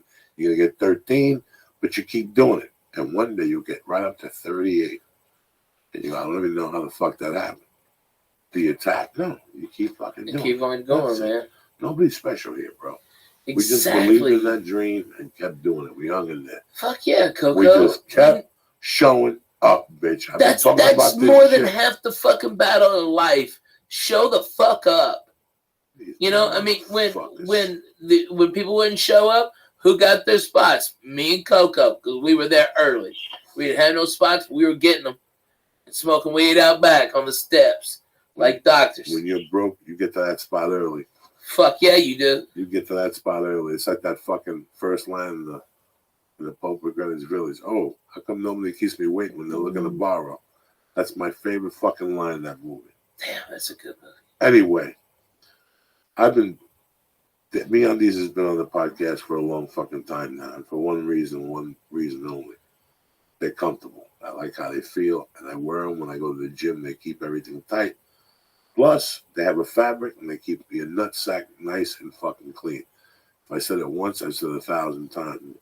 When I had the surgery last time for my nose, I couldn't bathe for a day and a half. The next day I went in there, I took a whiff, and they smelled like hip-hop Magoo. You understand me? Fresh as a fucking... And you know why? Because of MeUndies' special material called Modog. Well, listen, this Valentine's Day, give a gift that they can unwrap again and again. Matching underwear from MeUndies. Who's better than you? Valentine's Day, it's near, and it's go-to time for the thoughtful gift hunting. MeUndies has covered you with limited edition matching pairs of undies for you and yours. Has Valentine's Day got you stumped? Forget the cliches and give a gift that looks great, feels great, and will make everybody happy. MeUndies. You ever give a girl a pair of underwear, you knock them right off their fucking horse. You understand me? The only thing is make sure the size is right. Because if you give them a big pair, they're going to smack you right in the face. And you're in no danger getting a fucking hand job. You understand me? Fancy dinners, chocolate last night, flowers last week. Fancy dinners, chocolate lasts a night, and flowers last a week. This year, give the gift of looking great and feeling great every day with the world's most comfortable underwear. MeUndies, all right? MeUndies are the perfect gift for you and yours this holiday. They're unbelievably soft and come in limited edition prints.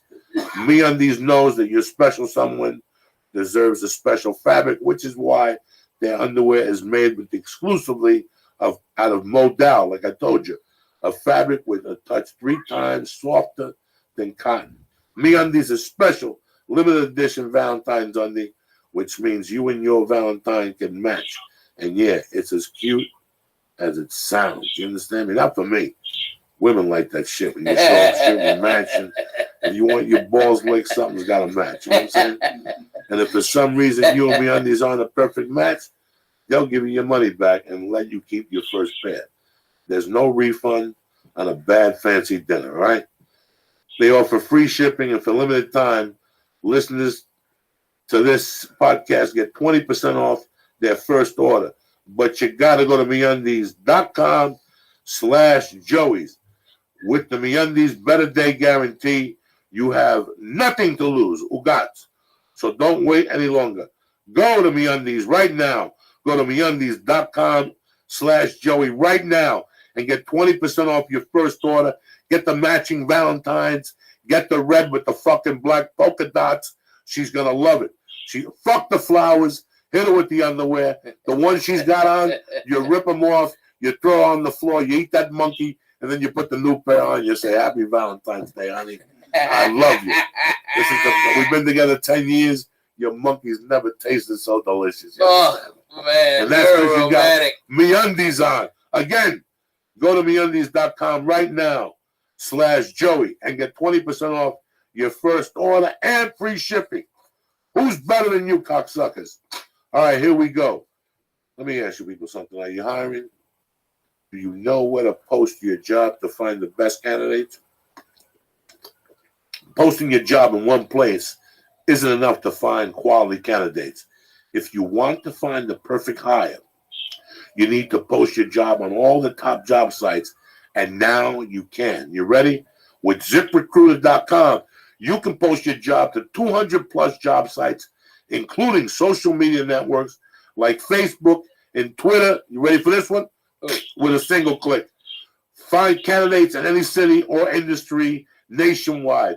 Just post one time and watch your qualified candidates roll into ZipRecruiter's easy-to-use interface. No juggling emails, no calls to your office. Quickly screen candidates. You rate them, and you hire the right person. Boom, fast. Find out today why ZipRecruiter has been used by Fortune 100 companies and thousands of small and medium-sized businesses. And right now, my listeners can post jobs on ZipRecruiter for free by going to ZipRecruiter.com/church. Again, ZipRecruiter.com/church. That's ZipRecruiter.com/church. One more time. That's ZipRecruiter.com/church. All right, do me a favor. Go post jobs on ZipRecruiter right now for free. I want to thank Onnit. I want to thank MeUndies. And I want to thank ZipRecruiter. But most of all, I want to thank my brother Ralphie May for stopping in. Thank you so much, Coco. You know, I hope you guys support me. It's a pleasure, man. Listen, man, if you haven't gone to Vegas, I'll tell you what. You look at his calendar, you pick a date, you go on the hotel thing, Lee will fucking help you. You pick a cheap fucking hotel, whatever you need to do to get there. You know, from time to time, you deserve a break. They got great deals in Vegas. They got fucking great deals if you look for those things. Harris is a really, it's a nice hotel that's reasonable. And the thing I like about Harris is it's right on that rail line. I'm almost positive, even in Harris. Yeah. So that means the MGM, it's connected to the entire strip. You go for a couple of days, you see Ralph, you get a massage, you take your wife, you come on the titties, you get a nice fucking dinner. Who gives a fuck? You only live once. Like I said, Ralph, you'll be there how many weeks?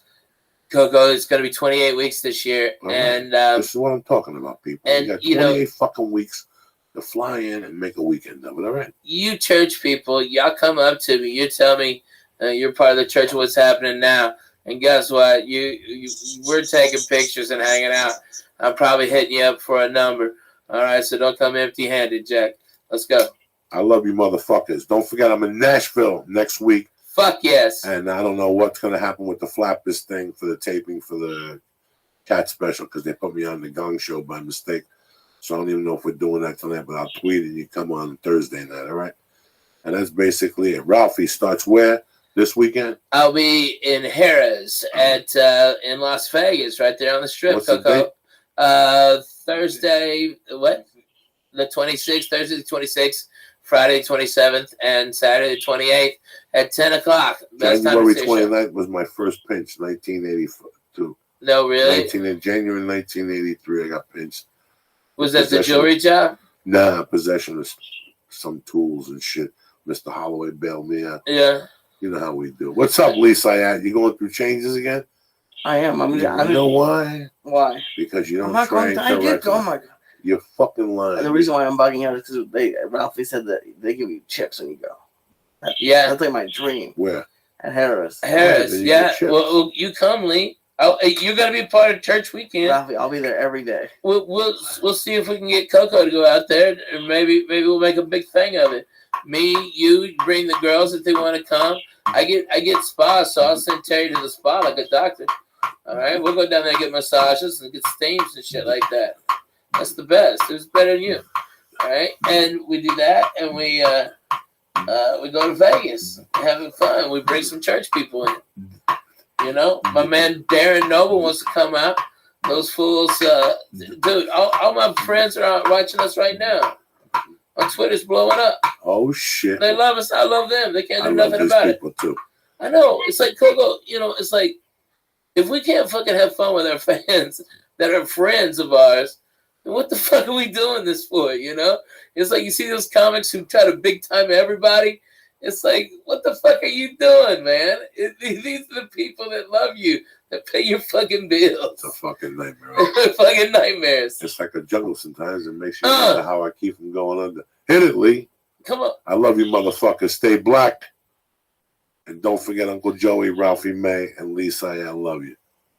We'll see you motherfuckers Wednesday night. Same bat time, same bat channel.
It's going to be a good day. The Church of What's Happening Now is presented by On It. Bidets are back. The Church of What's Happening Now is proud to introduce you to HelloTushy.com. HelloTushy.com makes portable devices that spray your butt clean with water. Go to HelloTushy.com/church right now to get 10% off. That's HelloTushy.com/church. Oh, shit. Here we go, cocksuckers. This is Donald Trump's favorite song. What? Come on. What? This is what he hears in the White House every night. This is what the Obamas left for him. What? To get that. Here you go, cocksuckers. The Church of What's Happening Now. Wednesday, February 8th. Who's better than you? Kick that horse, Lee. Come on. Come on.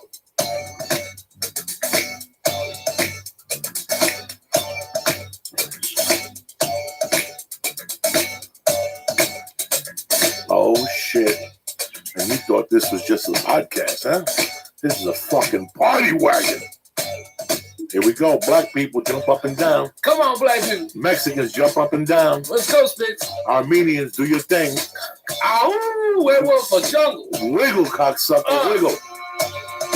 Here we go. The intensity. Oh, shit. There's a white chick suck black dicks in the 70s. Fuck yeah. Oh, here we go. Hey, Sama Kusa. Lisa Yak. Ralphie May. Oh, shit. And Uncle Joey. Matele, what the fuck? What's happening, you bad motherfuckers? Uncle Joey here, the Church of What's Happening Now. It's a beautiful motherfucking night. I'm happy you get to join us. Lisa Yat's here. And yes, again, my brother, Mr. Ralphie May. Hi, everybody. If he's in town, we bump motherfuckers around Ralphie May. I had to tell somebody today something happened. The fucking studio burnt down. I'll call you next week. We don't give a fuck. Somehow I'm sure I got blamed. Oh, you always get the blame. I always throw Lee on the Flying bus. Jew, right under the bus. You put water on the computer. People over there and shit. I'm sorry about the Periscope this morning. What happened was this. Let me explain to you what the hell I lived in, okay? Joe Rogan's my brother. I love him to death, but he gets a lot of creepy fucking people that listen to him, and the creepy people, but when they can't get through to him, they start going down the line. So they go to Duncan. When Duncan tells them to fuck off, they go to Ari. When Ari tells them to fuck off, they'll come to me. When I tell them to fuck off, they'll go to Brian. When Brian tells them to fuck off, they'll go to Tony Hinchcliffe. When Tony Hinchcliffe, they'll go to Sarah Tiana, and it's on and onward and onward. So this started 3 weeks ago in Cleveland. I had to fly in early the night before, Mhm. right? I get there, my fucking sleep apnea machine breaks.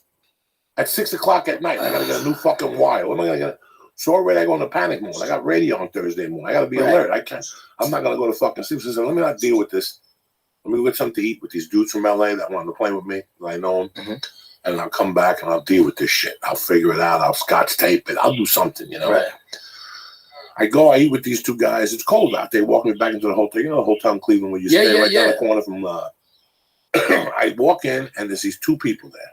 I don't think about nothing. You know, I just see two people there. That's what my job is. I'm talking to these two guys, and all of a sudden they're looking over at us. And they keep looking and looking and looking. And as soon as I try to, I go, they're here for a fucking picture. God damn it. I know. And next thing you know, I go real loud. I go, listen, my sleep apnea machine broke. To the guys, I go, let me go upstairs and deal with this. I turn around. The guy chases me with the girl. They come up to me and like, listen. We got you a present. It's in our car. Right away, that's not going to happen.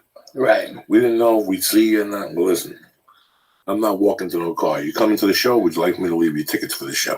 That's nice. Yes, we would. I mean, that's how fast it was. I'm in a rush, guy. Yeah. I got to go figure out the sleep apnea fucking thing. So if you want tickets for the show, we took a picture. And while we're taking the picture, that's when he starts to shit the guy. About fucking going to fucking some country, the jungle of Amazon, and doing fucking ayahuasca and all this shit that I don't Those even. dirty white people. I don't need to hear this shit. This is not for me. You want to take a chance? Go to the Bronx and get a $3 bag of heroin. You don't need to go all the way to fucking. But for what you know. Listen, before you move to LA, you see how these fucking idiots work. You're watching TV and you try to lose weight and you're working real hard, you're doing jumping jacks. And all of a sudden, some Hollywood guy comes on and he goes, I have a new revolutionary way to lose weight. We do this. These motherfuckers always got the next answer. Well, guess what? I'm from the 70s, bitch. That was the answer. That was the answer. You motherfuckers are still living off the 70s. Every TV show, every fucking movie, you guys are living off the fucking 70s, okay? So when I see it's like Quaaludes. Quaaludes are great. They became ecstasy. Yeah. That's what happens. They become ecstasy, but it's the same cousin to the fucking Quaaludes. The same thing that just evolved. Me, listen, you want the answer? Take a hit of acid. When my mother was dead 3-4 months, I think I recovered from the pain. I ate acid every fucking night. And that breaks down whatever problem you have. You don't need to go to ayahuasca in the jungle and have a shaman around you breathing. Stinky, dirty. Well, yeah, all you need is a $3 hit of some good fucking window pane. You put on Black Sabbath, fucking Sad Bloody Sabbath. The answer to your questions will come to you. I don't care if you put the Beatles' Help on. The answers to your questions will come to you. I'm telling you this as a man because this is what I did for fucking years when I was recovering off the biggest pain you could possibly have in your fucking life. So don't fucking tell me my fucking job, okay? This, and I'm going to tell you in front of somebody just so you guys know, and he's going to tell you. This November, I'm going to be clean off coke for 10 years, Ralphie. I know. 10 fucking years. Can you believe that? Fuck yes. Did I go to get Robogaine? Did I go to Brazil? No. Did I go get hugs? Did I go to rehab? No. Did I need to go to fucking AA and get all these people in LA go to AA to get clean. Yeah. But 2 weeks later, they go to a doctor and they give them a stretch of pills. Yeah. And also they have all these symptoms, these fake fucking symptoms. And they're giving you pills, so you're just drugged up on pills, but you're still going to people telling them you're on AA. Yeah. And not for nothing. I was there the last night. You had a great fucking run, and that was a great last night to go out on. I had a great fucking That was a great fucking night. 27-year run on fucking blow. Yeah, but I was there at the fucking finish line, dude. Dude, you smoked an ounce of my fucking Matzo G weed. An ounce, okay? After eating like 4 dinners. It was terrific food, all right? And we're laughing our butts off. And then I bring out mushrooms, after dinner, fucking get you started, let the day go. Let's remember the Indians, natives. All right? And we put it out with there. the Indians. Remember what happened? Hey, I love the Indians. Are you kidding me? Don't bring the fucking Indians up. I love them. The last time you brought Indians up, you had to do benefits. I still There's a do kid it. with a tomahawk somewhere. Fuck yeah. No, I know. I sent that kid to camp, space camp. I'm helping out natives. I'm fucking saving them. Somebody's got to do it. Anyway, listen to this garbage. We bring out an ounce of fucking great mushrooms, Hawaiian ones. Have you ever had the Hawaiian ones? I don't know. You have to ask him. Okay, the regular ones are a little bit bigger. The Hawaiians are smaller and the cap's thicker. All right, and I brought out a fucking ounce of the most deadly fucking mushrooms on the planet. Coco ate half an ounce of mushrooms. Okay? Half an ounce. Do you understand me? Why? On top of smoking, because it was Thanksgiving and he was goddamn thankful. All right? He did all of that over the course of like 6 hours. Okay? And then went to the comedy store and did a set, a la Theo Vaughn. Pow! Zoom straight to the moon. And the fucking lights in there were turning purple. The whole original room was purple, and I'm in there telling jokes on stage. Oh, And it my felt like I God. was the only one in the room. I couldn't even see the audience members. I got in my fucking car, So funny. and I got the fuck out of there. But 10 years with no drama. No, oh my God, I feel like doing. I'm gonna what's that? What's the word they use? I'm gonna relapse. relapse. I'm gonna What the relapse. fuck are you talking about? Yeah, you make yeah, a decision. Right. You set your mind Here's to how it. you quit. I ain't doing that no more. I ain't doing it no more. That's it. That's it. That's all you That's did. it, guys. There were no 12 steps. There's no 12 steps. There's no hard. Coco took the escalator. There's no fucking. I ain't gonna do it no more. I ain't gonna do it no more. I don't want this poor girl I'm with to find me on the floor dead. I don't want her to walk out of the bedroom and Yeah. see fat little legs in the kitchen. They're Yeah. turning purple because I want to do blow in front of her. I can't do it no more. And that's pretty much the fucking end of it. Dude, that was real as shit, man. But it's like we had so much drama to getting high. Oh, Like I like to just roll a joint. No. You got to roll a joint and cut a matchbook and put a filter. What yeah. filter are you talking about? What filter are you talking? A matchbook cover? You got to be cool. Everybody wants to be fucking cool. I'm through with cool. Right. I didn't play that game. Where I'm from, they didn't play the cool game. You were Right. just fucking either you were cool or you didn't. Nobody teaches you. You putting on a t-shirt doesn't make you cool. No. You putting a goatee and shaving it real tight, like a fucking half a fag, that don't make you fucking cool. You know what I'm saying? But it does tickle my balls. Yes, it Thank you. does. But everybody in LA wants to be cool. And hold on, I'm gonna go to Mexico City. I have a doctor that does how you walk. Shut the fuck up. Just take it. Listen, if you're not gonna do a hit ass or take a $3 bag of heroin, just leave me the fuck alone. It's not my world. It's not my world. I don't even want to listen to that kind of talk. I never did. There's a reason people I are just never hearing did. about it now. It's fucking stupid. I Alright. know it's and listen, it helps people with opiate addictions and it helps all these type of people and shit like this. I But you didn't know know. what? Take it to somebody else. All right. Yeah, no I'm an old shit. school type of fucking guy, and that's the way I'm gonna go out. That's how Lee and me have conversations every night, and Lee looks at me because he knows I don't give a fuck. I don't know what you're talking about. You want an adventure? Go to the Boogie Down Bronx. I'll surround you with 20 black guys and 3 Puerto Ricans, and that's an adventure right there. You don't need to make till you can tell your friends at Starbucks. I went to Brazil. Oh my God, you're so strong and valiant. Shut the fuck up. Go fuck These are the same yourself. people that were going to go to Canada when fucking Oh. Trump became president. I'm Man. just sick, dog. It gets old, man. No It shit, gets dude. fucking old. I come from a different fucking society of people, and men act like men. Every night I turn the fucking TV on. Tonight they're protesting again. How many times am I going to tell you? There's no future in protesting. There's none. There's no future. People who All do you that, do is learn how to bitch. they go down there to fucking with a hole in their chest. Just do drugs like I did. You don't have to mingle and to be cool. So people go, oh my God, you're marching. Fuck you. Fuck you. I got better things to do with my time. Yeah, It's called life. Yeah, you're creating traffic. I know you don't like Trump, but go fuck yourself. You're creating You're traffic. fucking making traffic, you cunt. I hope you all get AIDS in your mouth. Fuck you. All right? They're a bunch of dicks. Okay? I got stuck in one of that goddamn woman march, and I didn't know why they were bitching. Okay? All right, you don't like Trump. Hey, you guess what? Maybe you should have marched your ass to the fucking voting booth. All right? Because he told you 3 weeks before, hey, I'm going to grab you by the pussy. And you know what? Most of America was like, I'm cool with that. That's all right. I can overlook that. Nobody likes fucking Trump. Everybody's mad at fucking Trump. Yeah. Well, they should have done something when they had the shot. Okay? You know, what bitches me about being a Democrat is fucking, you have until the end of the game to win the fucking game, Coco. You have until the end of fucking last play. All right? Like fucking. New England on Sunday. Yeah, New England on Sunday. You thought it was over? No, we got overtime. Now we're going to settle it. Okay? All right? And instead, all right, these assholes, these little fucking Democrat pussies are all fucking crying. I want to recount. I want to fucking recount. I want to get the Electoral College not to do this. You lose on Sunday, you don't wake up. Nobody from the Falcons woke up on Monday and go, man, you know, everybody, I know we lost yesterday in the biggest, you know, fucking choke you could ever lose. All right, but we really wanted to win. So now if everybody just agrees that we'll just say that we won, that's cool, right? That's cool. It's cool that we won the Super Bowl, even though New England won, but we really won.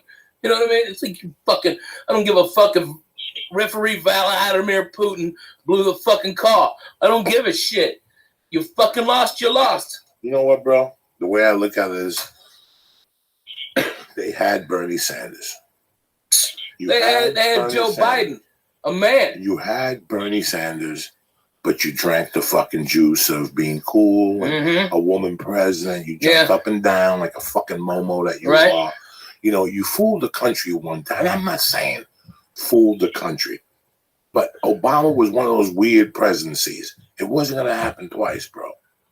You know, the WHO said it best. We won't get fooled again. Yeah. We won't get fooled again with the fucking smoke and mirrors and the Priuses and the, you know, I know people who were buying clothes to go to Hillary Clinton parties. Oh yeah. On the West Side. Like that's how fucking embarrassing it got. Like they had to sit there and watch that fucking teleprompter. You know, me, I don't give a fuck. And I think we were doing a podcast, man. Yeah, we were with Totoro. With Totoro. Yeah, we were doing a fucking podcast. Oh man. It was little Nicky? Yeah, we didn't give a fuck. Oh man, you didn't give a fucking two dicks about nothing, man. You know, if you know how hard we've worked in our lives and what we went through, there wasn't a president there to help us. Not one fucking time. None. Not one time. I love Obama. He never gave me a fucking glass of iced tea. Not one of them. When I was fucking, I still remember when I got thrown out of the benders. It was the day fucking Reagan got shot. Yeah. You think when he was laying there on the floor, he goes, "Hold on, Joey, I got a place for you to move to." Yeah. Fuck no. Reagan didn't fucking reach out. Fuck no, man. In fact, that's why I learned about bureaucracy. Was when my mother died. That's when I really learned what this country's all about. It's we're going to give you your money, but you got to do 82 papers. By the time, it's like what they do to you now when you call Sprint. Yeah. To tell them that you have a bill problem. They put you on hold so long, you just hang up and pay $40. Yeah, just pay $40. My time is worth, you know what I'm saying? With bureaucracy, when my mother died, I had to go down there. I had to go down there every other week. Oh, you have to bring the mortgage from now. I'm fucking 16. Who's got the mortgage book from the fucking house? Yeah. My mother's dead. What mortgage book? Every week. It was like more and more shit. And I was taking a bus out to Newark. Sometimes I get a ride, but most of the times I take a bus at 3 o'clock in the afternoon and come back at 7, 8 o'clock at night. I learned about bureaucracy and our government the hard fucking way. Yeah. Because when you need something, I got to fill out paperwork and more paperwork and come back 3 weeks from Thursday. You know, it's like you get hurt on the job. It takes you 3 weeks for your disability to kick in. Most American families, they can't wait 3 weeks. Don't have fucking 3 weeks. No, not at all. They ain't got fucking 3 weeks. Don't have fucking 3 weeks. You know, everything's a fucking by the way. Everything. That's why smoke your weed. That's why I took the place at Harris. I got offered a bigger place that would have to charge more for tickets, and I said no. My fans can't do that, and I won't do that to them. Okay, you want to fucking go pay $120 and laugh at fucking sock jokes from Jerry Seinfeld? Hey, there it is. If you want $35, me banging you in the face and talking about teabagging bitches, I got you covered. I'll give you way more fucking laughs than he will. But if you want to spend that money, it's there. But man, my fans are coming from everywhere, dude.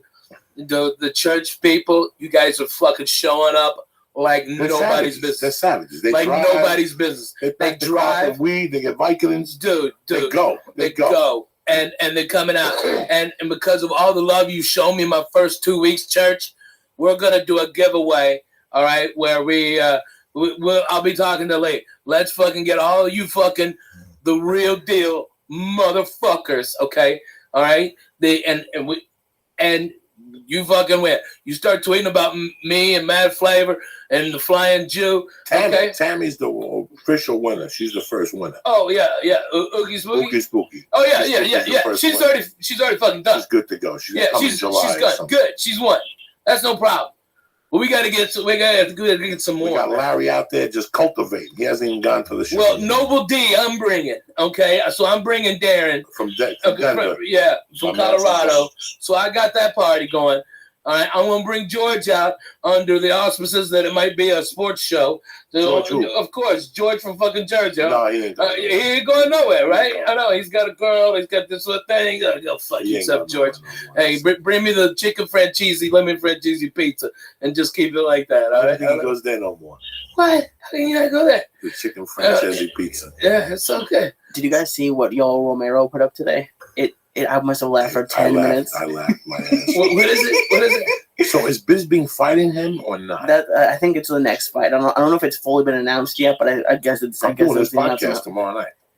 Oh, Him and Gomez. Bisbing. Oh yeah. Him and Bisbing And I and love. Gomez. And I know you love Bisbing. I love Mike. I love Bisbing too, but just like that, I love trash talk. So just he made a GoFundMe page for his future medical bills, and who.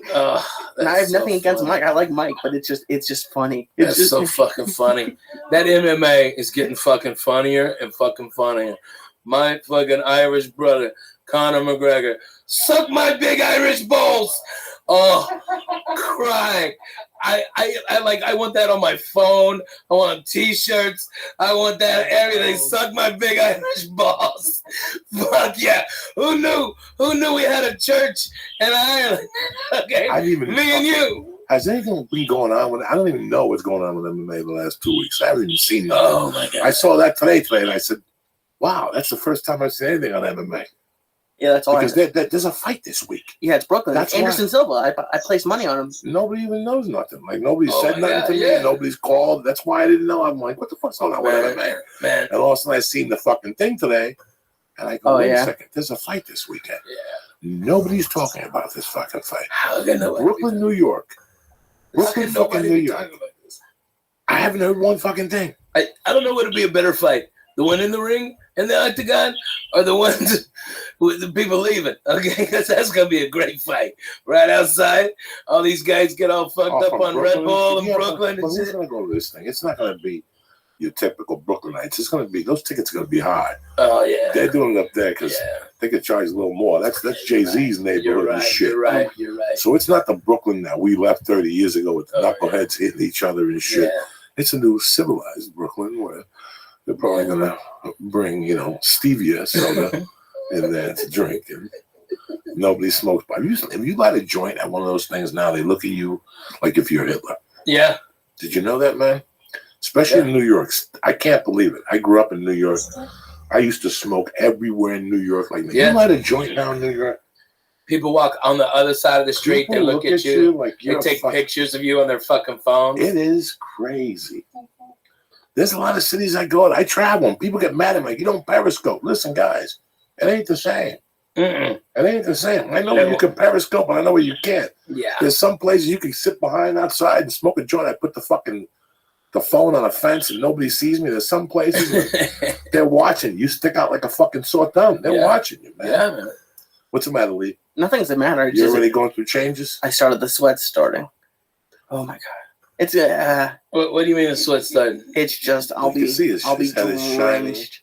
I don't know what it is. I don't know. Does it make you sweat too? I don't know. What are you talking about, Lee? The sugar cubes make you sweat. The sugar? It's sugar not what's in cubes? it's not the sugar cubes, Lee. And it's not the sugar It's cubes? what's in the motherfucking sugar cubes that makes you sweat. Oh shit! Oh shit! Look at your fingers. Are they getting all wavy? Not yet. The fingers aren't All getting right, wavy, but all right. everything else. I'm gonna is. do you a favor. My daughter, she made this for me, and I'm gonna wear it. All right. I just want you to look at that every now and then. Okay. It's gonna be a safe place for you. All right, Lee. Thank you. All right. If you need to look at anything, Just look at that. Focus Just on the look, yellow. focus on the yellow. Okay. Just find me the yellow. All right, I got the. All right. Lee, when you were a kid and people spoke about acid, what did you think? No, like it's not even that I was scared of acid. What drugs were people talking about when you were 18 in high school? Fucking weed and drinking and maybe some pills, and I don't know. I was a nerd, so maybe they were doing it and I just wasn't invited. But I didn't see any of this. Maybe some. No mushrooms in Boston? Not I think some really. ecstasy. Ecstasy, yeah. Ecstasy, coke, pills. Yeah, weed, I didn't even see alcohol. much. I didn't see coke till I got out here. Where'd you see coke out here the first time? Party of a guy I worked with. And I didn't even really see it. I saw them in the room putting, and that's why I told you the only reason I have a Volkswagen is because I like this key. I like and it's this is the key they were using. I was like 22 or something. Oh, they're doing key bumps on that. Yeah, yeah. On the Volkswagen key thing. And it's That's what you make you it was get da, da, da. yeah, pretty much. Yeah, I just like the button, but Perfect Newton, right? ooh, I'm hot. Yeah, it was mostly just that. I never really. I think my introduction to like psychedelics is the podcast with like you talking about it, Rogan talking about it. I've never even Man. dreamed of it. Let me tell you, at 12, we were fucking doing mushrooms Oh my every weekend in Clarksville, Arkansas. All right, Boy Scout camp didn't fucking matter. Fucking anything, camping, deer hunting, fuck didn't matter. Fucking shrooms were on the menu, And they're Jack. everywhere. Everywhere. Everybody had cow pastures. Everybody, you just go pick, keep them dry so you don't get mildewed. All right, and boom, you're done. Okay, and then there was like the creepy guys who were like over the 21, who were always trying to fuck our high school girls, who had parties like the Red Cup party bonfires. And that's when I first smoked a joint, was there at that party. My buddy Joel, God damn it, Joel was cool, motherfucker. He had long hair, hippie motherfucker. Dad was a Vietnam vet. But Joe Penny, I knew I'd get it. Joe Penny, rolling fucking penners. That's where I thought that name came from. The little penner joints was from Joe Penny because he rolled little joints. All right, and he saw me because that guy wouldn't, he thought I didn't pay for my Red Cup. And I'm like, you dumb, I was a wise ass. I was like, you fucking dumb fuck. Like, I'm just walking around the woods with a big Red Cup and, oh, I just happened to fucking bump into you. You fucking dummy. All right. And he wouldn't fucking give me any beer, that fucking cocksucker. So Joe saw it.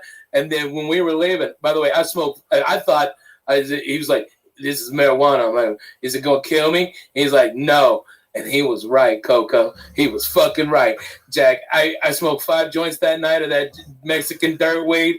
Okay, we even played that game where you load up one joint with a big ass seed, and everybody takes a joint. We all power smoke until the seed blows up, blows their face like those old cigars. That's the greatest weed game. Nobody can play it now because there's no fucking seeds in the weed. All right, and we did mushrooms and you'd always save up your money for wine coolers so you could try to finger bang girls. All right, that was our fucking move. Finger banging the chicks with the Bartles and James Mountain Berry was the resistance. That's what it is. Woo, you are getting sweaty, Lee. Oh, dog, it's open the door for him, please. He's gonna have a heart attack. Oh my god. You all right? Oh yeah, I'm fine for now. And you're having a panic attack too, so breathe out of your nose, Lee. I'm not having a panic attack. Hey, Yes, Lee, you are. I while can you're on see the Twitter right there, hey, because I'm not on mine, put it on to add me to the full thing so people can see this about the church, because I didn't know the church's Twitter handle. All right, and Ben, before you get too fucked up, text Aaron to send it out. Okay, yeah, out the ass. I want everybody to know, because I want all my fans. If you ain't down with the church, you need to be. Okay, all right. That's number one. All right, you got to get down with the church. All right, and number two, I want everybody to have more chances to win a free vacation, to come to fucking Las Vegas, Nevada, Jack. All right, and we'll have a fucking blast. I like it. I like it. How's Right? anxiety, Lee? You all right? Ooh, it's Just breathe out of your nose. No, I'm Eat telling you. another Chibo chew. Drink no. water. It you'll really be hasn't fine. started kicking in yet. It really hasn't. So what are you sweating from? Because that's the part That's that's the kicking in. anxiety. You thinking about it. You do this to I'm yourself. not thinking about it though. No, I can see it in your face. When I can don't wanna see it leave. too. He's Stop right. thinking about it. I'm not thinking. It's just That's why Dude, you sweat. Your face Stop. is so fucking red. Shut up. yeah. And you're that's- not thinking about it. You're thinking about it. You sit there and you fucking boil in it until it's Yeah, just that's have why a you good get time. bad trips, dude. I swear. When was to the God. last time you looked at the yellow? You look at the yellow. Right, look at the Focus yellow. on the fucking yellow. All right, don't Look at the fucking yellow, Lee. look at the yellow. There you go. All right, good This guy man. has a little Suge Knight I shirt know. on tonight. He's all right. Fuck yeah, gonna he's be doing all it. right. How's every shirt I have a Suge Knight shirt? Because Come on. That's your street name, Suge White. Suge Okay, White. Suge White. He's bad. He's bad. So who else is on Say this it. trip over there? on Friday nights. It's Man, a big comedy scene. no, dude. I think I'm the first one to have. No, George Wallace isn't in Vegas. George Wallace isn't there anymore. They've got that piece of shit. Vinny Favorito has got some the Orleans or something. I don't even know where his fucking piece of shit ass is. That guy is the worst fucking human ever to get behind a microphone and call himself a comedian. I hope he gets 3 types of cancer in his ass and his mouth. Not the fast kind, the slow kind. So they think they can cure it. All right, he's a fucking pestilence on fucking humanity. Ralphie, relax. I'm sorry. I get overheated about that Benny Favorito. He's a piece of shit. All right. He paid his dues. He paid his fucking. He did his time. He didn't pay his bookies. He didn't pay his tortured. fucking bookies. I'll tell you that. Fucking guy welches on bets too. And people are taking action for him still. You dumb fucks. Okay? I might ask all those Boston comics who got fucked out all that money he fucked them off with. All right? He used to teach a comedy class. Dumb suckers. They should have known. You either have it or you don't. You don't go to class. You don't go to class. Focus on the yellow. Focus on the yellow. Focus on the yellow. He's rubbing and everything. Now he sees it. Now you see it, right? I can feel it. I'm not freaking out though. I can feel it kicking. It's definitely kicking in. I like it. I'm not like it's just. I sweat. Right? I'm fucking yellow. Yellow. Just yellow, baby. Just yellow, Think baby. about yellow. That's all I'm thinking No about. other colors. Just yellow. All right. That's it. I like yellow. Yellow's my favorite color. Stay in the zone, baby. Ooh, okay. We're All right. It's funny that when I got into comedy, especially when I came out here, I go, how long is it going to take for me to fuck up? Like, how long is it going to take for me to hit somebody with a chair or fucking rob one of these comedy clubs, you know? Because you could just sit there and look at 10,000 for so long. Before you have to smack this little fucking... Mamma mia, if it was anybody else's wedding. Oh, you know, it's like... If they only knew. Coco. You know, it's so crazy how we sit here and we fuck around and you crack jokes, but how sad is it that like Keith Richards outlived fucking Whitney Houston? Oh yeah, like Ozzy Osbourne's outliving everybody. I know, and he's still doing blow and pills. She's tried to dump him 2 months ago because he was still getting fucking high and fucking the hairdresser. How old is this guy? They don't stop. What people don't realize is, I just figured this out too. Me and my tour manager Ben, we were talking about this. How the fuck can Ozzy you not understand a goddamn word he says, but sings like a fucking bird? How the fuck did that ever happen? Lou Graham, there's the English people. That's what they do. They're fucking bad in the bone, Jack. I'm sorry, I cut you off. No. I'm just thinking about how these people. You know, I sit here and I go, how the fuck did I outlive Whitney Houston? Like, especially during the Martel Cartel days. Yeah. And I always felt bad. Like, I never knew when the trust was going to end. Like, I never knew at what point. I didn't know if it was going to be being on the road with Mark Babbitt one day. You know, like, and him being... No, because when I heard he's lost all his teeth. Yeah, when I first moved here, he used to book these shows with Carlos and when what's his name was still very hot. What's the Mexican guy? The Paul Rodriguez, and he was booking and George Lopez. Yeah, George Lopez. I mean, that was Mark Babbitt. Mark Babbitt was driving back to Texas with 30, 40 G in cash. Yeah, because he would take the money from the safe at the laugh stop and use it to finance his tours. She was a millionaire. She's somewhere. Is she still alive? No. He bought it. I mean, he didn't buy it. He didn't buy it. No, he didn't buy it. It was an old lady who owned. What was the name? No. You're thinking of Austin. Of the Austin woman. Right. Okay. What was the name of the lady in Boston? Because Pete was a stepson or something. Yeah. Right. And she owned a bunch of country bars, but she just thought it was a good manager, and she bought it from Sandy Marcus, okay? And Sandy and her husbands are the ones who started the Laugh Stop, and then Sandy sold it when she wanted to get out to this lady who was a multi-millionaire, probably worth $150 million more, because she owned like the men's club, she owned the biggest country bars. She had a majority of stake in Gillies when Gillies was hot, and fucking the Urban Cowboy. This woman had so much fucking money, and this was just one of her things. And she liked comedy, but she wouldn't even come in, and that's how she got Pete in there. But before Pete, man, with 3 hands, Mark Babbitt was taking money out of that place. So he was taking the money out of the bank, and then he was pulling what I was doing as a kid. You borrow 25 grand on Friday, as long as you have it back Monday before the bank opens. You win back 30 grand. Like I said, I had a friend who worked at a bank in the early 80s. That was the deal. Friday at 3, Monday at 9. He better have my money to put back in that fucking bank vault. But I'm getting 5 grand off the top. And he did it every fucking week, this kid. Yeah. But he could never be light on a Monday. He only... Wow. You couldn't do that now. No fucking way. No fucking way you can do that now. Let me tell you how good they had it wired. This kid that I'm talking about in particular, I knew him. I grew up with him. And one time when my mom died, he worked at a bank. And I was telling his younger brother, I got these checks, I got this credit card. He goes, talk to my brother. Talk to my brother. So I called the brother, I met him. I gave him the 2 checks, the credit cards. He calls me 2 days later. He says, meet me at Nick's. So my mother had just died. They had just shot John Lennon. Oh, wow. It was just the week when they shot John Lennon. Like, they shot John Lennon on Monday Night Football. Yeah. During Monday Night Football, I picked up that envelope on Tuesday. Like, I gave him those checks on Saturday. Yeah. And the next day, when I was in school, his brother came up to me and said, call my brother. He wants to talk to you about something. I called him up. He goes, meet me up at Nick's 8 o'clock. Wow. I went up there. He gave me an envelope that was 4 inches deep. All fucking bills were $100. My mom was dead, but will this take care of things for a while? Forever.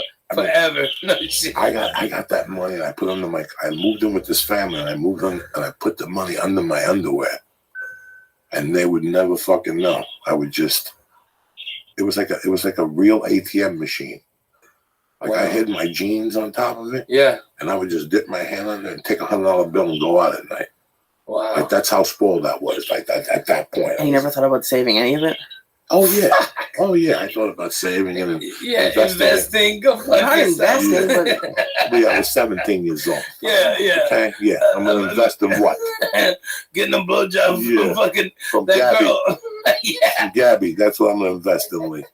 There's no investments, Lee. You took that to the bar and you invested. You want to hear something for fucked up, Lee? Sure. Is that not only did he just say, "Oh, that was fine," he was still working.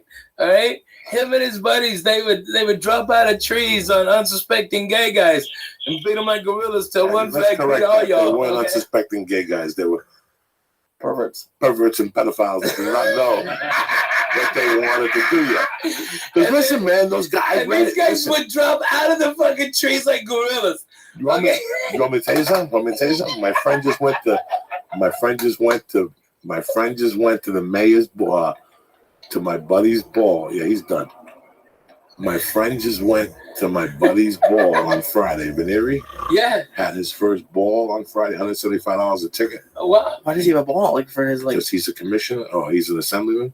I love it. And he told me that the guy we used for bait as kids was there. And I go, how does he look? He goes, bro, that dude hasn't aged a fucking day. He said he still looks like an Italian model. Oh, wow.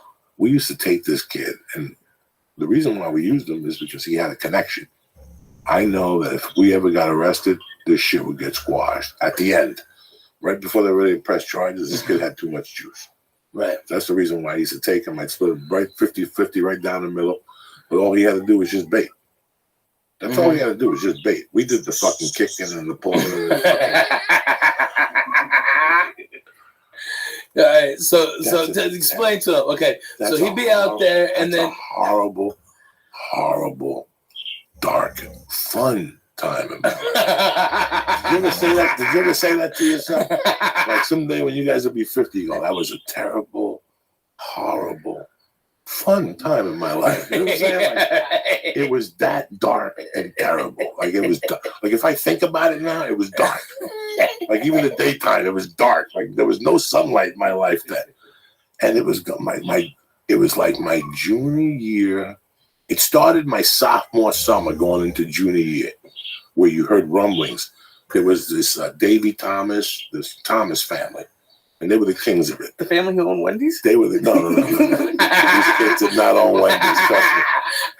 Leave say that with the joke. And they were the first ones. That 64th Street crew were the first ones that started going to Boulevard East, and then the word started getting out. You can make some money.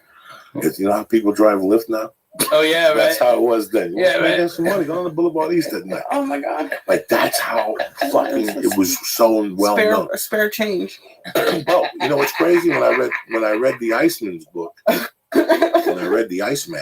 Yeah. Oh my the God. Iceman used to live in West New York, New Jersey, and he said that in the '60s he would just kill people for practice on Boulevard East. Get the book. Wow. Get the fucking book.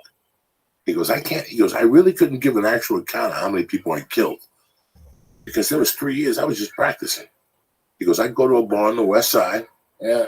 and tell a guy I was gay or whatever, and he'd follow me to Jersey, and I'd kill him on the Jersey side and shit. He goes, just for practice, just to practice control tactics. Oh my God. This guy was the real fucking deal. Why do you read this book? This book Because- sounds like a terrible book. No, it's fascinating. It was very fascinating. Oh. Let me tell you something. Why do you look at tigers in the zoo? When the Iceman popped up 10, 15 years ago, like people called you the next day. Yeah. It was fucking disturbing. Yeah. It was disturbing. Like even the first time I watched, I'm like, Because you live near him, or just no. It was disturbing that I always thought that you kick somebody in the stomach and you had some fun and you called them a cocksucker. This guy had it to a complete different level. What was he doing? He was a hitman that I forget the whole fucking story. He was working on a porno thing. Yeah, he And was the guy came editing. in, He was editing making films. That's right. Editing films. Editing films. And the guy wouldn't pay him, and he fucking whacked him. And then But then he liked it. His brother raped the 12-year-old girl Oh my and God. killed her. And then he threw the girl off the roof. I mean, the whole family's rotten. Oh my God. The family was rotten. To the core.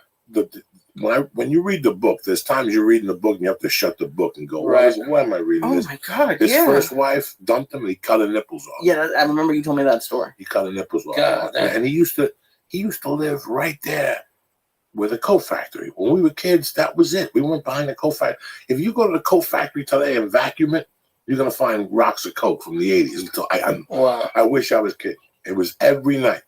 You knew that if you were gonna come over and you wanted to get coke and you was coming from the city, go to the coat factory.